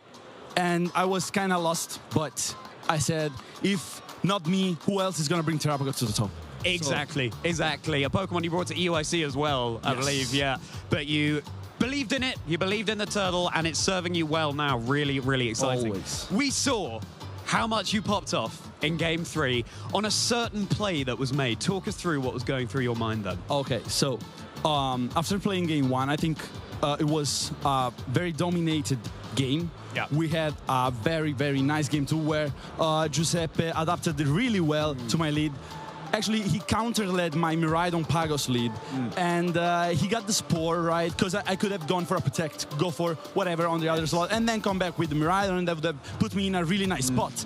But Giuseppe, knowing me, we've been in the same scene, you know, for many years. We've played a lot together. He knows me. So he went for the right play, which was the Spore on the Terrapagos, and that kind of put the nail in the coffin for me from get-go, I think. It was very hard to come back for that. But almost with that Draco meter. If that would have KO'd, maybe with the Insane in the back, I think I would have came back. But, of course, like Giuseppe on his Calyrex, so he took the hit. I was kind of hinting that, but I went in Game 3 thinking, what Giuseppe did in order to win that game, he really had to take so many calls right. Even like the Shadow Ball on the Calyrex in the Game 2, that I was so close of clicking. Like the judges at the stream station told me, you were so close to that in Game 2, and then you did in Game 3. I know, but I don't regret it, because I was like, okay, I see what is going on. He has the White Guard. He hasn't clicked White Guard once, but I have always the Shadow Ball threatening, and he really wants to click that nasty block, because Miraidon with Snarl and the AV otherwise is not something he can take down really easily. So I was like, okay, I think in Game 3, I just need to play my outs right. And I didn't go for the Miraidon lead because I was like, maybe he's nervous because the matchup is not really good. So he's probably going to go for what worked, because if that works, why change it, right? So I kept my Miraidon in the back just to keep it. And then when he led with Incineroar and Zamazenta, I was like, oh, he got me. Yeah, I had to spend some resources in order to counter that. But then we did a couple of exchanges, and then it came down to the Sinistra being there, putting its pressure, because what does he do? Does he switch out? Does he protect? Does he Rage Powder? Does he attack? And he was disrespecting it too much. Right. But, you know, the T has its pride, so the Sinistra said, the masterpiece Sinistra. It's a masterpiece. It's master and shiny. Masterpiece Sinistra and shiny. Said, I am the original one here. I'm the protagonist. Okay. Delicious tea. Delicious match. Thank you. Chef's kiss. And that play, yeah, that just sort of paved the way to you then winning. And it's such a fascinating team. We saw a version of it that Marco Silva was running on stream yesterday. Yes. How did you come up with it? So, actually, it's quite funny because one day, Flavio, my team builder, one of my best friends, my best friend, he told me, Francesco, this viewer of mine sent me this team live on Twitch with Sinistra, Terrapagos, and Miraidon. I don't think the rest is our style of playing, but maybe we can adapt this. And I was like, that sounds cool, actually, because Lunala had just won Milwaukee with Miraidon and Electric Seed. But I was like, Terrapagos is Lunala, but just better, you know? Of course, always with the Terrapagos. So I was kind of thrilled. And then playing it, we adapted and changed it, basically the entire sets of the team, putting the Iron Threads that is very nice, has been paying off for all the Miraidon, because we don't have a Rillaboom anymore, right? Yeah. So we have the Threads that has to stick around for the Miraidon, right? It's a little Zacian, and I like to call it the little Zacian. Or we call it the vacca, which means the cow in Italian. And then, of course, Incineroar, because it's the talisman. We call it the talisman, right? Yeah. And then we changed the sets. We put the focus session Sinistra. I had this idea of putting the focus session Sinistra, which was like, it immediately changed the team from a okay team to a very, very good team, I think. And it changed everything because you could see against Calyrex Shadow, because they have to double it, but it has Protect. Yeah, so it puts, Flavio suggested to put Protect on it to generate so many mind games with it, and it was so nice. It changed everything. And then we saw Marco yesterday that used the same team, because Flavio on the battle spot faced Marco under an ult. So there we go. We have Storm in the venue, the mysterious Tropical Sinistra player, where it all started basically, and they all saw it. And then Marco saw it, and he saw the focus sesh activating, and I think he took the idea from there. But I was like, okay, Marco likes Terrapagos as well. Yeah. We have to think 3 steps ahead. Yeah. Let's put the Iron Valiant on the team. Let's change the Screamtail. Because I was like, if I go further in the tournament, I think I'm going to face Marco because he's the best player. So I was like, let's have something for it. I didn't face Marco, but on round 1 of today, I faced a full mirror. Oh, wow. And I had the Iron Valiant that paid off so perfectly. And I had basically the counter for the team because we predicted that they were gonna use that after that game, because, you know, before important events like this, every information is priceless, right? Yeah, absolutely. So I was watching the Napoli game that night when I discovered our team got leaked. Yeah, oh wow, okay. And I was so down bad, I couldn't watch my team winning the championship at the last game. I had to take a shower. I had to take a shower. I had to go. I was like, I was eating dinner with my parents. I was like, Dad, something terrible happened. But it was like, Napoli's winning. It was something terrible happened.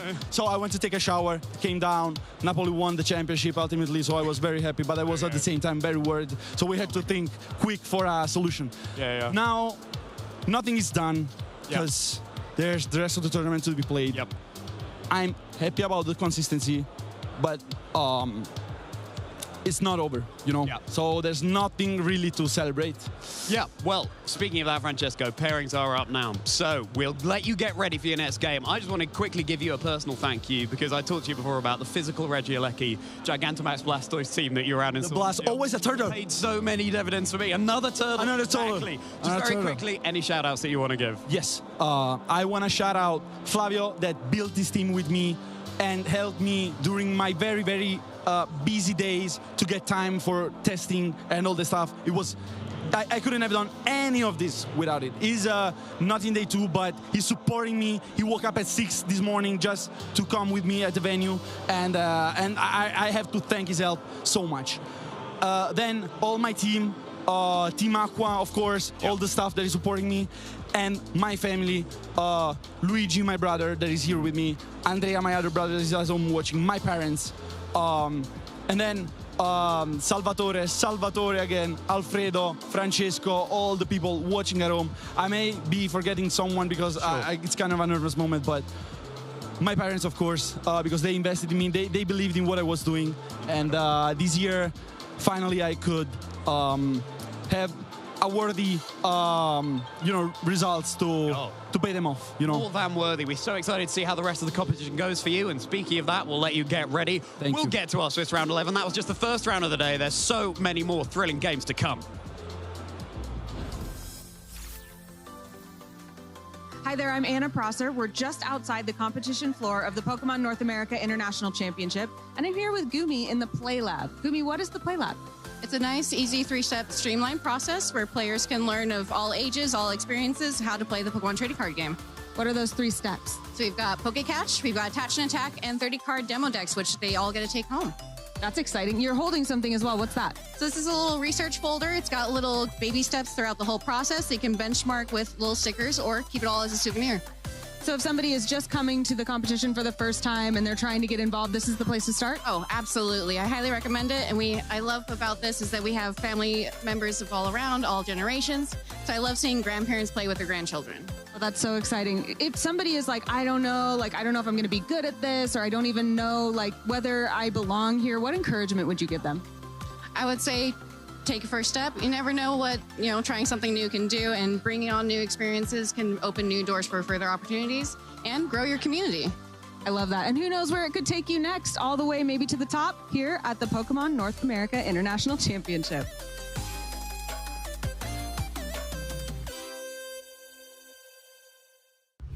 Hello, everyone, and welcome to Guess the Pokemon, where we're going to be playing a game where these guys here from all the different games are going to be after guessing which Pokemon I'm describing with their Pokedex entry, followed by a few tips if they need it. Oh, I'm excited. I'm very good at these game shows. Oh, wow. I'm confident. You guys are playing for second place at the end of the day.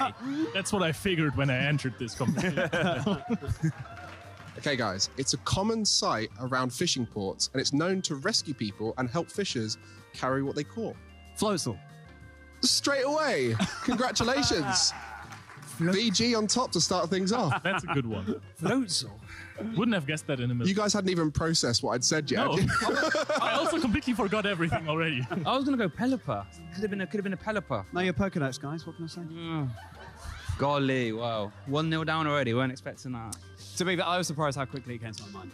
Yeah, I was surprised as well. It's like you knew already. That definitely couldn't be. No. Don't be ridiculous.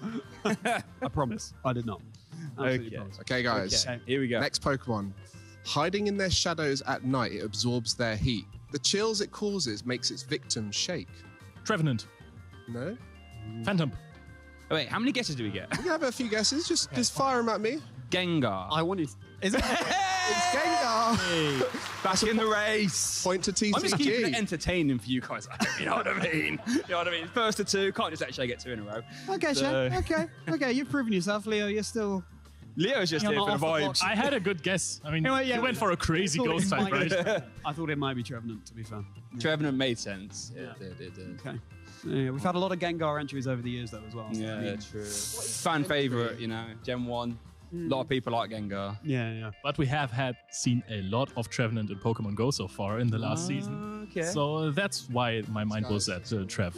We did see a competitive Trev card back in the day as well. Forest Curse. Item locks your opponents. That was intimidating Pokemon, that one. Trevenant's never really been in VG, to be honest. Even though Forest Curse, it could have some niches.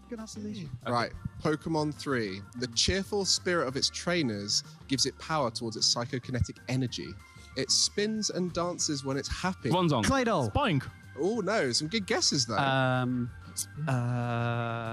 Or Grumpig. Psychic. No, not quite. Jinx. Psychic. Hatena. Well, Hatterene. I'll give you your first tip. Okay. It's a psychic and fairy type. Yeah. Psychic. So. Hatterene. Not Impidimp. Oh, I don't know these types. I'm not even close. Two new fairy types. Psychic Fairy. There are loads of those. Gardevoir. Curlia. It's It's Palia! There we go! That's very Let's good. go. Very popular Pokemon right now in the TCG, Yeah, so a bit of an advantage there for our TCG you know rep. actually how I got that one? Because in the Curlia card, the refinement card, it looks like she's dancing. I thought, psychic fairy dancing? Yeah, Why did you get it straight away then? Fair enough. I don't play Gardevoir, that's why. Carry on, or is that? So that's that round there of Guess the Pokemon TCG coming out on top with 2 points there. VG just the 1 and go. unfortunately. Oh, no. But I'm sure we'll be having more fun with the rest of the regional, so go enjoy yourselves, guys.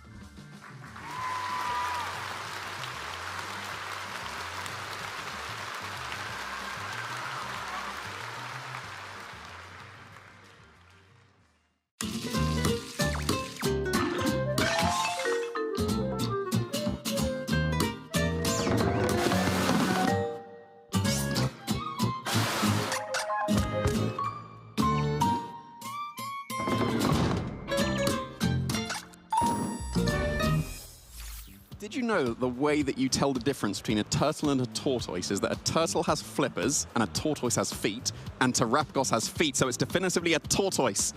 And that doesn't matter at all. And my name is Jamie Boyt, and we're here with Costa. Yes. So now that we've cleared that up, it is not a turtle.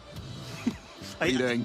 I didn't realize that was a question that needed to be answered. I didn't say a question. That wasn't a question. That was a statement. I'm sticking with this. Terapagos is a tortoise, not a turtle. I'm glad you brought that up. It brings so much value to the broadcast. I know, right? Thank you so much, Jamie. You're welcome. You're welcome. much. Anywho, well, we heard it from Francesco there, all of his excitement on being able to clinch up that win. So, yeah. Clearly on form, as we already knew, and still keeping it up with this very innovative team. Is that how we say? Innovative. I never know if it's an English way of saying or American. Anyways, but regardless, who would have thought? Electric Sea Terapagos. Yeah, I didn't. I clearly didn't, and now I am being converted. So yeah, very nicely done, and is able to secure that top cup placing. But of course, there's plenty of other trainers that are just on the verge, and we're going to be able to see some of those matches that could decide: are these trainers going to make it into the top cut, or will their run end in this final round of Swiss? So I'm very excited to see what kind of matches we're going to be able to feature, because of course this is community choice, and it's up to you, what the people viewing this, who are we going to be able to feature in this final round of Swiss? We are absolutely spoiled with choice. I'd say we, you lovely folks at home. Of course, make sure that you are hopping in to the Twitch chat and getting your votes underway. We have got Davide Redaili versus Alessio Fusca, with a very interesting couple of pieces in both of their teams. Galarian Weezing and the Jumpluff with the Sun mode from Davide's side, and Alessio having the Porygon 2 and the Ogerpon Cornerstone. Yeah, so it did kind of a classic Terapagos build, but then the Porygon 2 comes out of nowhere and clearly fills some holes that Alessio's found in the team building. And just great, like, I'm very curious to see what the Porygon 2 would be, but then I've been impressed by other versions of Terapagos teams already, so wouldn't be surprised if that Porygon 2 is filling the exact niche that Alessio wants. Very quick reminder, Alessio did go 15-0 last year in this very location and at the same event. So, very strong contender, clearly trying to push it through. However, we've got a lot more strong contenders. Lorenzo Silvestrini, as we did feature yesterday, he was able to go ahead and win out against our current reigning champion, Luca Cherrybelli, bringing very common composition, I'd say, with the inclusion of Clefairy Redirection versus Luis Markle. Hot coming off from a finalist placing back at Utrecht, of course, with very similar composition. It looks like exactly the same 6 Pokemon to me. We'll have to see if he's made any kind of slight adaptations across the team, but it worked very, very well for Lewis in Utrecht, and it's working pretty well so far. So if you want to be seeing it, can he still make that run straight after his fantastic Utrecht run, then you'll need to vote for that one. Going down again, we've got a regional champion versus a regional finalist here. Hippolyte Bernards, we were able to feature yesterday. Victor, we weren't quite able to, so I'd be interested to see what that Smeargle is doing on that Calyrex Shadow Rider Zamazenta team. Big fan, and let's not forget, Victor Medina is also an international finalist. He was able to go up against Marco Silva back in LAIC this very season. Clearly, still on the pursuit of those titles. We know he is one of the strongest contenders. Hopefully for him, he is hoping to pick up that first spot, but that is not the final choice. We have got Carlos Cabal versus Christoph Goose. Yet another Zamazenta and Calyrex Shadow Rider composition with friends and a little Ting Lu on the side of Carlos. You saying that Ting Lu's not a friend? That's what you just implied there, right? Well, hey. Don't try to, like, extract my because bias. it's a big friend. You said little friends in Tingly. Exactly. Big friend. Thank okay, you. right. There you go. You reverse pedantic yourself there. Very nice. And then Christoph rocking the Zamazenta and Miraidon with the Volcarona inclusion, Chien Pao and the good old duo of the Farigiraf and the Iron Hands. Yeah, we are spoilt for choice here, and we only get to feature one, which, like, obviously, whichever game we pick here is going to be a brilliant one, based on just the teams that we're seeing, the caliber of players that we're able to feature as well. Any of these choices is absolutely worthy. Yeah, and it is all in your hands to make sure we can go ahead and check out which match we're going to be previewing. Unfortunately, we can't go ahead and preview them all. That would be fantastic for us to be able to do, but at least you have now got the choice out of these 4. And what amazing sort of assortment of all of these trainers vying for those top spots, and most importantly, the top cut as we are going into Swiss round number 11. And Jamie, I believe production has just told us the results are ready. Which one is it? It's gonna be Davide versus Alessio. Yeah, very, very strong showing there. We get to potentially see what that Porygon 2 is doing for Alessio. And yeah, facing down the Jumpluff that we don't see too commonly. It was used a reasonable amount back in the previous regulations. And I think the rest of the Pokemon on Davide's teams, like we've seen before, we've seen most likely going to be the Ability Shield Koraidon paired up with the Weezing to still get the Sun. But then we've got that Jumpluff to make use of it as well. So I'm really excited to see this match.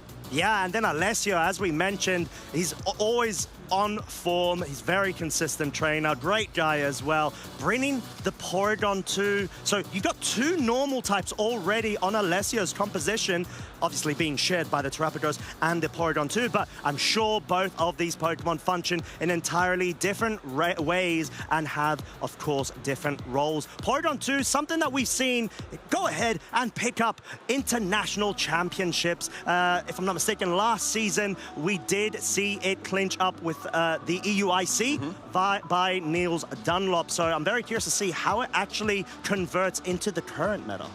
Yeah, usually we would see something, well, you'd always see Recover and Trick Room on a Porygon 2 because it's so bulky, you can make use of the Recover and you can stall out some endgames just because the Porygon 2 can't be broken. Trick Room is very nice for it because it is a very slow Pokemon. But we've seen, what, the Sinister last rounds, and usually that would have Trick Room, but we're using a Terrapagos team, and the main point of Terrapagos teams is that you get all those Calm Minds up and then you become unbreakable, so you don't, and it doesn't actually matter what order the speeds go.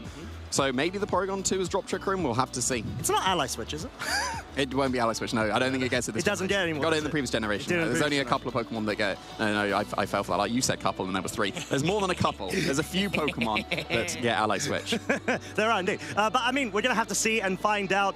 Just saw Alessio. Hey, Alessio. Of course, see how both of our trainers will go ahead and get their things prepared. Going into this, they're, at this point, doing exceptionally well. They want to make sure they keep that going, especially when, you know, there's a lot of not only pride, but importance going into this final regional level event. And yeah, you want to make sure that you're in the best position, especially when it comes to not getting any direct invites or already being on the top 75. We mentioned there are trainers such as Francesco Pardini, who was really on fire yesterday, but he was only around 130th, if I'm not mistaken, in the EU rankings. But there's so many potent trainers trying to make that jump in order to break through to the top 75. Yeah, and of course this was the last chance, so it's always interesting to see what kind of Pokemon that was brought to this tournament, whether you stick with the Pokemon that clearly work or do you go for the spice. And it seems here, like we can see what was happening yesterday in the day one. We saw that Zamazenta and Calyrex Shadow Rider was the most common restricted pair, but it was only just by a tiny amount. Yeah, and it sort of makes a lot of sense in terms of how much flexibility these Pokemon have, the different roles that they have as well. You see the Calyrex Ice Rider and the Miraidon usually act as a sort of speed sandwich restricted duo. You've got the slower, heavy hitting end with the Calyrex, and then the Miraidon being super speedy, super impactful with all of the multipliers. But Lunala, Miraidon coming in 3rd spot, alongside the Calyrex Shadow Rider and the Koraidon. Feel like a bit of a personal favorite for you. Yeah, and that's one of the teams or restricted pairs we're going to be able to feature here. There's that Davide is going to be using. So yeah, that's how the day one ended up working out very, very close between the Shadow Rider and the Ice Rider and Miraidon. So is that going to continue as we go into the day 2? We're going to be able to see, right, well, that's a huge increase, 26% from 15% previously. So yes, Shadow Rider Zamazenta still on that top spot. I think the only change there is that the Ice Rider Ice Rider Calyrex and Miraidon has dropped to 4th. 4th from second. Putting Miraidon, Lunala, and Calyrex Miraidon up 1 place, Yeah, exactly. So Lunala and Miraidon rising to 2nd, and not as far as you'd think from the usage stats of the 1st place there. Maybe a bit of an indication of what we've already been seeing quite a few trainers bringing with the Calm Mind leftovers Lunala and the synergistic sort of partners it has. We've seen the rise of the French variations where they introduce the Grimmsnarl and the Ogerpon Half-Flame over the Urshifu Rapid Strike, and perhaps a cheeky little Smeagol Redirector. Yeah, and I'm curious how many of those Koraidons that's in that 12% will be ability shields, because we've been seeing Weezing really picking up on Shadow Rider Koraidon teams, and in order to make the most of having that Weezing on your team, you're kind of forced into having ability shield on your Koraidon. And so I wouldn't be surprised if that's what we're going to be featuring very shortly, because Davide does have that Weezing on his team. So I'm very curious, because I've been adamant that Life Orb is the correct Koraidon, and it's just been shifting to ability shields, which has been quite impressive. Yeah, and I mean, it makes sense because obviously Wolf went ahead and won EUIC with the Life Orb variant too. He created Life Orb. Did he coin it? Yep. He coined it, right? Yeah. Sorry, a bit of an inside joke there. Anywho, but yeah, we're going to have to see how that unfolds as well. What we do have is more analytical data. If you are analytical data nerds like we are, you will love this, because we are going to show yet again the conversion rate of day 1 going into day 2 for the single restricted Pokemon usage as well. Yeah, Miraidon obviously still in that top spot. 43% usage is very, very impressive, especially for a Pokemon that didn't even make the top 8 in the previous regional that we had. So yeah, still taking that top spot. I wouldn't be surprised if Terapagos, they're down in 8th place with only 7% usage, does end up rising up, because it seems to be having a very impressive run in this day 2 so far. Yeah, whether it's Electric Seed or if it's the general leftovers set, which are very similar in all honesty. It just depends on if you have the secondary coverage or not over the substitute, as we've previously seen. But Kyogre, one of my personal favorites. I'm curious to see if it's made a bit more of a splash going into day 2. I don't think it has as much, so I think there's going to be quite a bit of a shift going into the day 2. But who do you think will still be on top as the #1 spot? I reckon that Shadow Rider and Zamazenta are going to increase in percentage usage just slightly. Okay. Like, purely based on the fact that it rose from 15% usage as a restricted pair to 26% pair. So surely just by those numbers, Calyrex and Zamazenta have got to go up. So yeah, we'll be able to see what's going to happen in this day 2. Obviously, the amount of players that we have is slightly fewer as well. Sure. So then that does tend to skew the percentages into slightly more extremes because there's fewer players. So yeah, very, very curious to see how much movement there has been between the restrictions. Yeah, there we go. Calyrex Shadow Rider has taken over Miraidon for that top spot.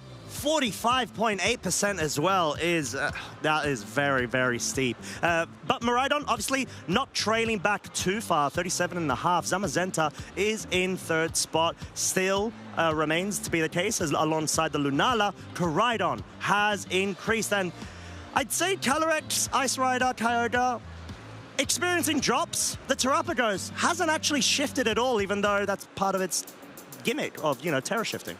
Yeah, it's only increased just a very slight amount. I think I would have expected more Ice Rider and Kyogre based on the fact that it just won the most recent regional, but then you've got to consider that it was a week ago, and a lot of the trainers that would have been preparing for this tournament would have been doing it weeks in advance and probably locked in their restricted pair regardless of what happened in Portland. So yeah, I think for this tournament, Ice Rider and Kyogre are not as high as probably would be expected, but going into the North American International, I would expect that to be a little bit higher for them. Yeah. Exactly that. But we've got more stats as well. We have got the non-restricted day 1 to day 2 conversion. Obviously, we saw the top 3 usual suspects in Incineroar, Urshifu Rapid Strike, and the Rillaboom, but also followed by the Iron Hands and Grimmsnarl, which does genuinely feel like there had been an abundance of these two Pokemon as well. Oh yeah, for sure. Grimmsnarl has been on the rise, and I'm very curious to see if that's still going to continue to be the case going into day 2. Because I'm trying to think how many Grimmsnarls we actually were able to feature on stream, and I don't think it was that many. Like 1 or 2, I think. Yeah, I still think that Grimmsnarl will still be here on the graphic for day 2. I'm very confident in that. But yeah, most of these Pokemon, I know. All of these Pokemon, I think it's not unexpected to see them in the top 12. All right, but let's see how they convert into day 2. Will we still have the cats on the top, followed by the bear and the... Oh, wow, okay, yeah. No surprises there. Top 3 remain the same, but we have had a couple of other shifts, though. And if I'm not mistaken, an inclusion of the Ogerpon Hearthflame as well, Amoonguss being 4th, followed by that Raging Bolt that we have been seeing surging up in usage. Yeah, it wasn't on the top 12 at all of day 1, so that's got to be the biggest rise going into this second day of the tournament. Since Ogerpon, I don't believe was there either. Was it Tornadus? No, Ogerpon wasn't. Tornadus was. Tornadus was, and Tornadus has dropped. So, so there'll be one other as well. The Raging Bolt and Ogerpon have taken over. Yes. Was it Farigiraf, right? I think it was Farigiraf. Yes, it was Farigiraf. You are correct. Okay, cool. Yeah, so yeah, like, again, the two Pokemon that's made it into this top 12 now in day 2, again, not unexpected. But I think that just Raging Bolt in particular, people have just maybe been forgetting about, and maybe they're about to remember what Raging Bolt can do. Because now it's back in the top 5. They all experience. It's been fantastic in the previous regulations that it's been available. And going into this double restricted format, it really hasn't seen the usage that really represents how strong it can be yet. I'm going to be honest, I didn't expect Raging Bolt to actually loop over Iron Hands, in all honesty, as the #1 used regular electric Pokemon. But clearly, there's something that our EU competitors have identified, a key part and location for it to be able to properly make an impact in the current meta leading up to this event. But talking about this event, we have got our trainers on screen. You have got Alessio on the left-hand side and Davide on the right. Yeah, so we're going to be determining who is able to make it into that all-important top cut. This will be a win-and-in match for these trainers, so yeah, very curious to see what's going to be coming here. We've got that Terrapagos, the Calyrex, that's, I think that's been assumed to be the most common restricted pairing when you do have a Terrapagos, and now it's got that contender in that Miraidon as well. So Alessia's got to put on a show for us to see why Calyrex should be the correct restricted paired up with Terrapagos over Miraidon. Yeah, exactly that. And of course, we have got the achievements of our trainers. Alessio, as we mentioned, did get that top 8 in Bologna, this very venue last year. Top 8 as well. Barcelona was absolutely on a rampage in terms of form during special top 4 in 23 and the Bochum regional top 32 in 2020. Yeah, and then over to Davide there. No accomplishments just yet, and I always use that word because this is clearly going to be Davide's first accomplishment for himself, and potentially going even further if he's able to take down Alessio, as we're seeing his team on the screen there now. Then he will be able to advance into that top cut and get an even better achievement. Calyrex, Shadow Rider on Terrapagos teams tend to go with the Encore Disable set, like we are seeing coming out here for Alessio. We saw Screen Tail on Terrapagos teams back in Regulation G when it was a single restricted, very, very commonly. And now it seems like the adaptation has been, well, let's turn the Screen Tail into a Calyrex, because you were going for Dazzling Gleams as your offensive move with Screen Tail, and that was doing like 5% chip damage. Astral Barrage can do absolutely fantastic damage. Yeah. The only issue is that you can't hit the normal types, but then you can Encore Disable the normal types, and then they just start struggling instead. Yeah, and the Ogerpon does actually have Taunt, so it wants to be better placed in scenarios where it has multi-role compression, essentially. It's able to go ahead and redirect general moves, but also the grass type moves. So let's say the Spores and any sort of disruptive moves such as that, whilst also providing a good way to be able to disrupt and slow down any sort of built-up momentum, whether through setup or even Trick Room scenarios. Yeah, I think Tri-Attack is quite cool on the Porygon, because we also great stab. It would be Terra Blast on Porygon 2s in previous regulations, because then you can obviously have a normal type attack, and then when you do Terrastalize, well, suddenly you have an entirely new type of attack. But just opting for the very consistent Tri-Attack and Shadow Ball, and being able to hit basically all the Pokemon you need. Normal type will be able to hit most, and then Ghost will be able to cover the Ghost types that you can't hit with Tri-Attack. So yeah, I hope to see the Porygon 2 But against the Koraidon, I don't think that's going to be the case. Well, we're going to have to see, as Davide's 6 are the Calyrex, Shadow Rider, Koraidon, Chi-Yu, Galarian, Weezing, Jumpluff, and the Iron Hand. So definitely something that is fascinating, because we don't usually see a Jumpluff on a Galarian Weezing comp, but with the Koraidon, having the ability shield, you want to be able to find ways to be able to absolutely capitalize off of what is such a powerful ability to be able to suppress all others. Yeah, and have a look at that Calyrex as well. It's running in prison. So you're going to be able to turn off like the Astral Barrages from the opposing Calyrex, and it could come into play here, because Davide is facing down a opposing Calyrex. It won't be able to imprison the Sidekick, but taking care of Astral Barrage is probably going to be the most important thing here, right? You would think so. But something to note as well, like we were talking about, Ogerpon having the redirection and the grass typing is going to be able to redirect the sleep powders from this Jumpluff. So that is something that Davide is going to have to consider in this matchup. Is it worth bringing the Jumpluff or not? We know for a fact that there is a sort of scenario where the Galarian Weezing is most likely going to come. Maybe he wants to be able to really, like, gear up the pressure in terms of limiting Alessio's capabilities with the Terra Shift, or Terra Shell, should I say, in that case. If he's in a spot where the Koraidon could just go for the offensive, go for the collision course, and have the Orichalcum Pulse boost in hand, you could see one-shots on the Terrapagos as well as the Incineroar with no Terras. As well as the Ogerpon as well, because you would even ignore the Sturdy. Well, I say the Sturdy just wouldn't be there. So, yeah, that's exactly why we're probably seeing the Weezing paired up with that Koraidon, turning off the abilities here. So, yeah, that Ogerpon currently doesn't have Sturdy and would be open to the collision course KO immediately. But then you do have the Calyrex over on Alessio's side of the field that is threatening down that Astral Barrage. No imprisoned Calyrex on Davide's side of the field just yet. But I think the Weezing is a little bit safer than it might feel otherwise, purely because a lot of Calyrex do run Psychic and this one does not. So it's going to be able to survive an Astral Barrage, or even a Terra Ghost Astral Barrage. It should be able to survive. So the Weezing's slightly better positioned against a Calyrex than it would normally be, purely because you've gone for this very supportive Calyrex on Alessio's side.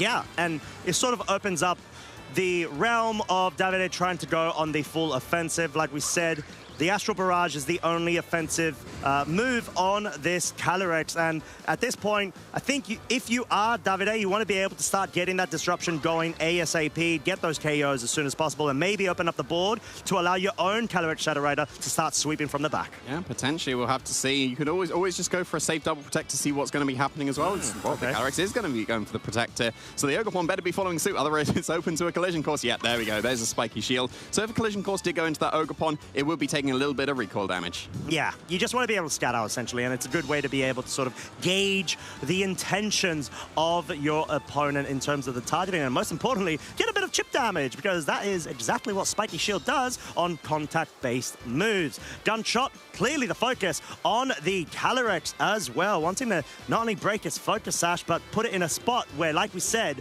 it plays up to a mid to late game sweep from Davide's Calyrex. Yeah, there were a few things that double protect there. It stalled the turn of the sun, which is always going to be useful going down the line. It was able to see what the opposing Pokemon went for, so that you can respond with an Encore or Disable appropriately as well. And it got that little bit of chip damage on the Koraidon. So, and there was no real punish for Davide on his side of the field. So there was nothing that could be done to punish it. It wasn't something like Toxic Spikes on this Weezing, so wasn't able to go for that, opting for the Will-O-Wisp instead to be able to reduce the attack damage coming from the physical attackers. So yeah, even though that double protect didn't seem like it achieved much, it actually achieved a lot more than you would have thought. As we actually see the Ogerpon switching out for the Amoonguss, wanting to make sure that it's able to take those fighting type moves, in particular the collision course, if it does come out, and that is such a good way to be able to force a pin scenario of either the fighting type going into the Calyrex or the resisted Amoonguss, and it does go into Calyrex. Well played from Alessio there, as the gunshot does connect. It breaks the focus sash. Of course, it's not going to be very effective due to the ghost typing, but at least you've been able to break off that additional sustainability option with the focus sash. Yeah, the Koraidon's kind of useless now. It's a collision course into Amoonguss. Won't do that much damage, and it'll start taking Rocky Helmet Chip as well. At least you can't Spore the Weezing because it's got the safety goggles, and it does carry Taunt as well, so this Amoonguss isn't in the greatest of positions in terms of facing down the Weezing. You can safely go for the Spore into the Koraidon slot, maybe forcing this turn to be a Taunt from the Weezing, so it's not going for a gunk shot. Yeah. If the poison would have happened on the Calyrex, that would have put it on a timer, so that didn't end up happening because, of course, it's resisted and not doing that much damage, and now the Koraidon can't do any damage because it's locked into Encore. Maybe you consider going for Disable into the Koraidon so it can't do anything at all, but nope, just content to just go for the damage with the Astral Barrage. And the Koraidon stays in as well, so it would have been susceptible to a Disable in that case. Collision Course focusing down on the Amoonguss, clearly trying to get as much damage, and that's very respectable, thanks to, of course, its Oracle Compulse, but the Rocky Helmet will deal additional damage. And no taunt, like you said, just the gunshot focus, wants to make sure that he puts it within the 2-shot range, and we've got Focus Sash re-enabled because it hasn't been consumed as of yet, and it has gone back to its full HP. Yeah, this is looking very, very strong for the Calyrex. There's nothing really stopping just Astral Barrage after Astral Barrage at the moment. So the Koraidon's definitely in range.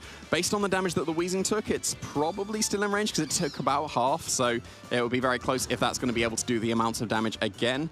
And getting that Focus Sash back as well is going to be probably quite crucial going forward into this match as well. Whether the Koraidon switches out to preserve itself so it can reset into something like Flare Blitz in the future, or maybe Flame Charge so it can get faster than the Calyrex.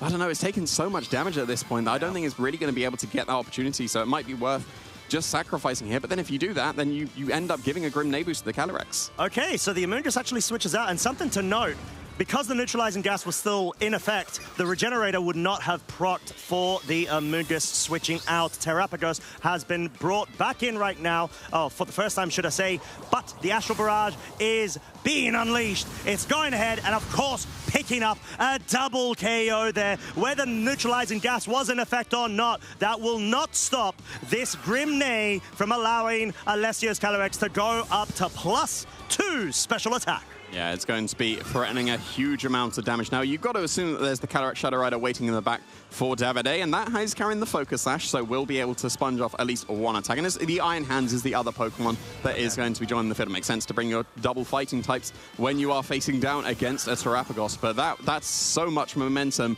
available on Alessio's side of the field. It's taken basically no damage, and the damage he would have taken on the Focus Sash Pokemon, it's been recovered. So, yeah, it's able to just go on the offensive with this +2 Astral Barrage. I guess there is the speed tie between the Calyrex. You've got to assume it's a speed tie based on the fact they're both Focus Sash. And then does the Imprison activate before the Alessio's Calyrex is able to Astral Barrage the Iron Hands for a massive amount of damage? Do you assume that you lose the speed tie and go for the Encore into the potential Imprison from the Calyrex? But at the moment, the Terrapagos isn't threatened too much because its Terra Shell is still intact, so even if the Iron Hands goes for its fighting type attack, that means you had to have gone for a Psychic into the Terrapagos to be able to break the Terra Shell, which means you're not imprisoning, which means a huge Astral Barrage will be hitting into that Iron Hands and bringing the Calyrex down to the Focus Sash. So this is a very, very awkward position for Davide. Absolute stellar dissection there, my friend. And yeah, there's just so much momentum in Alessio's favor, being able to absolutely shut down and slow down Davide's momentum in turn because of that double KO and the awkward spot of the Encore really proving so important. Protect will actually come up from the Calyrex on Alessio's side. Wants to make sure that it's in a position where it just guarantees a KO, especially with the switching of the Amoonguss. Oh, we absolutely forgot about the Imprison available on Davide's Calyrex, but this sort of introduces a scenario where we have Encore and Disable available on Alessio's side. Maybe if he's able to win a potential speed tie, he can lock it in.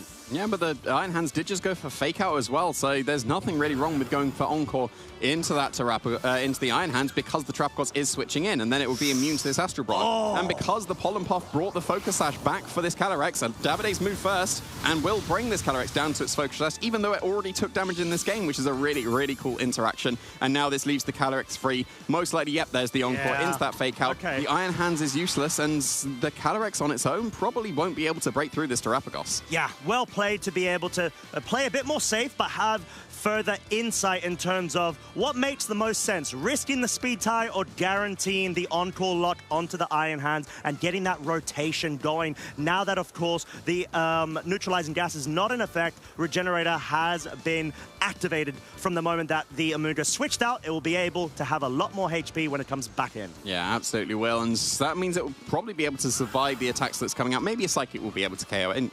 I take that back. A Psychic will KO it because Calyrex is so strong, but yeah, yeah, this Iron Hands, it's locked on the field. Down to the last two Pokemon, can't switch out. It's forced to just do nothing with that fake out. Okay, and Psychic, of course, going to be targeting down the Terrapagos to break its Terra Shell in order to allow a bit more damage to be dealt onto the little tortoise, as Thank you very some much, would Costa. say.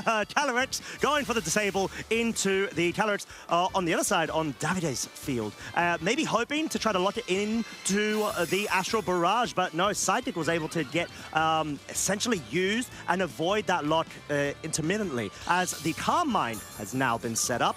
We've got +1 special attack and special defense on this Terrapagos because there was no secondary Psychic effect of a drop with the special defense. And now how does Davide break through this Terrapagos? The only way of hitting it with the Calyrex was Psychic. It can't use Psychic anymore. It's locked into Astral Barrage as its offensive move, and the Terrapagos is completely immune. So you can just now, if you want to, set up a few more Calm Minds, but I reckon that a +1 special attack, 2 Stereotar Storms will be able to get it if you do go for that Terrestrialization. And you do want to be taking care of this Iron Hands a little, like, before it can go for the Drain Punches, right? Because that would be the other way of being able to break through. But with the Disable on the Calyrex, there's not going to be enough turns that it has available to wait before it can get that Psychic. That's exactly why we're seeing this Terrestrialization coming out on the Terrapagos. Yep. It should be able to two-shot this Calyrex. Yeah, and I think what you need to make sure is you put that Iron Hands in range of being able to actually get failed. Oh, it's totally over now. Well played. Encore, it just goes to show why it's so useful. Even if you can't go on the offensive, it's so detrimental to be able to try to win that flip, essentially, most likely because of the speed tie potential. But Terra Starstorm doesn't deal as much as is needed on the, I would say, Iron Hands if Alessio didn't get that Encore lock going. And this sort of wraps up this game one. I feel there's no scenario I could see, Jamie, of Davide being able to bring this back. If Alessio goes for Encore into the Iron Hands to lock into Fake Out again, there's nothing that can be done. This Calyrex is now stuck struggling for a couple of turns, and yes, it is a couple of turns. So, yeah, there's not really much that can be done now. We're going to get the Encore once again into the Fake Out. Terra Starstorm will KO the Calyrex, and the Iron Hands is now useless once again for a few more turns, and then just another Terra Starstorm as single target, and the fact that Astral Barrage will be opened up will be able to take this KO. Yeah, exactly, and we see the struggle there because the Calyrex over on Davide said cannot do anything better, even though it's got imprisoned. You'd think it's locking every other Calyrex down in terms of what they can and cannot do. It will be felled by this Terrapagos over on Alessio's side. And I do have to say, what a stellar performance from Alessio, being able to absolutely lock down not only the Koraidon and the Galarian Weezing, but an imprisoned Calyrex on the other side of the field that locked you out from dealing any damage. Yeah, usually an Imprison would be able to take care of opposing Calyrexes quite nicely, but nope, Alessio is able to take that first game after Davide does lock in that forfeit. There was nothing that could be done. There was nothing that could be done for like a few turns. Yeah. As soon as the Psychic was disabled, I think that was just immediate game over, because the Calyrex, even if it would have won the speed tie and not got Encored into Psychic, and Astral Barrage would have KO'd the opposing Calyrex, that wouldn't have really mattered, because you'd have been able to two-shot the Calyrex with the Terra Starstorm, and then you bring in your Ogerpon, you follow me away the fighting type attack that come from the Iron Hands, and then you Earth Power it on the next turn. It was just,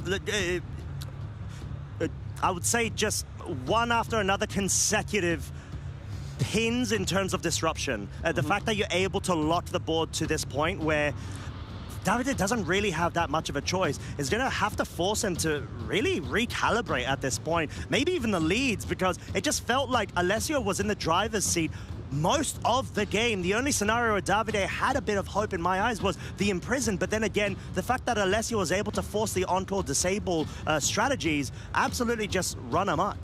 I think that if the same lead is brought, and I think that Weezing is entirely reasonable to bring. Okay. If you've got the same lead, you can't go for Collision Course, because then you just get Encored. I think you would need to consider going for one of your fire moves, and then if there's a double protect on the next turn, go for the other fire move. Because if you get Encored, that's fine. You're still doing damage to the Calyrex. And if you get disabled, well, then you're going for the other fire type attack, whether you're going for the Flame Charge or the Flare Blitz to be. And either attack would probably put I think you need to Terra for a Flame Charge and Gunk Shot to KO the Calyrex, because the Gunk Shot's resisted. Gonna have to see. Something that I do want to call out, the Chi-Yu could there be room for Davide to bring it? Because it is Choice Scarfed, and it will be able to maybe, with an interaction of Galarian Weezing, bypass a couple of pesky abilities over on Alessio's side. Yeah, that could be a nice bring. That's good. One of the main Pokemon that does outspeed. Speaking of outspeeding, the Jumpluff is going to be in the sun. Where are we going to see the Porygon 2? Let's go! Wow, okay. There we go. That is a exquisite adapt to an adapt from Alessio's side, bringing the Trick Room in against Davide's high-octane, fast Pokemon on the other side of the field. Jumpluff is one of those. It can get bolstered with the sun being present via its chlorophyll, but importantly, the Porygon 2 did not get a special attack increase via its download. It was just a physical. Yeah, so it's Terra Blast, and apparently I can't read it. It is Terra Blast, and the Shadow Balls aren't going to be doing as much damage, but it doesn't really matter about a special attack increase if you are going for something like Shadow Ball into the opposing Calyrex. And I think this is a very, very solid adaptation for Alessio. The only real consideration is the Covert Cloak on the Jumpluff is not going to stop a fake out. This could be just a Sleep Powder into that Porygon 2. There's not much that Alessio can do about it unless he does end up dodging that attack.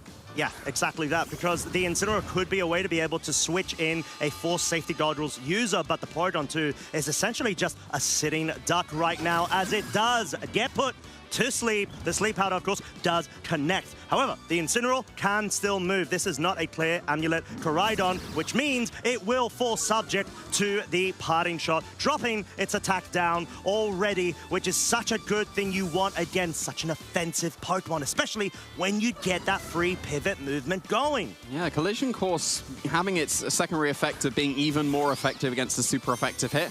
I wouldn't be surprised if even a Pokemon as bulky as Porygon 2 would have still dropped to that attack. But a -1, that's surely not going to be the case, because now you won't be doing as much damage. And you brought the Amoonguss. There's no Calyrex, as we can see here in the sneak preview. Wow. You got Rapkos. The Calyrex that did so much work has been benched for Alessio. So very, very interesting choice here. We'll have to see if that's going to be able to pay off. The Amoonguss joining the field here means that you will be able to redirect this Koraidon to keep the Porygon 2 a little bit safe. But if you do that, you sacrifice the Amoonguss almost certainly to a Flare Blitz. And that's got to be why we see the Incineroar switching in. The Weezing's not on the field, so this Intimidate will happen, and like you said, no clear Amulet. That Koraidon is now -2. Yeah, and that is definitely what you want the Koraidon to be at. Sleep Powder, as we see, Davide just trying to play a bit safe in terms of trying to lock down the scenario. No focus there of a Collision Course in anticipation of the Incineroar in, because sometimes what trainers try to do is they go for the middle play, where they go both for the Sleep Powder as well as, let's say, the Collision Course, in order to forego and take into account both the safety goggles as well as the switch-in of the Incineroar. Yeah, the Incineroar didn't have the safety goggles there. That would have been basically a perfect pin, because either you Flare Blitz and KO the Amoonguss, or you get a Sleep Powder into whatever switched in to take the Flare Blitz. But in this case, because Incineroar does have that item and still respecting all of the sleep moves that can be coming out, the Incineroar getting in very, very nicely there. The Porygon's taken 2 turns of sleep, so it is likely to be able to wake up this turn. And if we do get into that Trick Room, that it can set. All of the Pokemon on Davide's side are incredibly speedy, so you would be able to move first for those 4 turns of the Trick Room.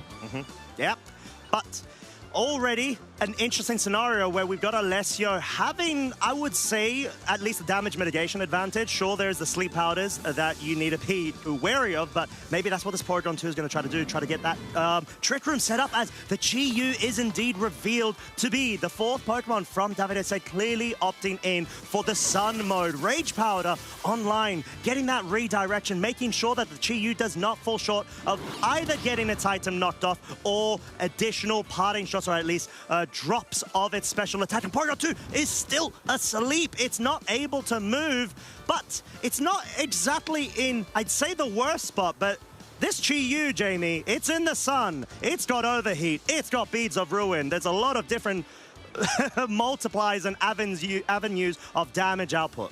Yeah, but it is Terra Ghost, though, and I think you need a Terra Fire in order to KO something as bulky as a Porygon 2, because we saw that interaction not too uncommonly in previous regulations, but yeah, well, the Koraidon joining the field once again.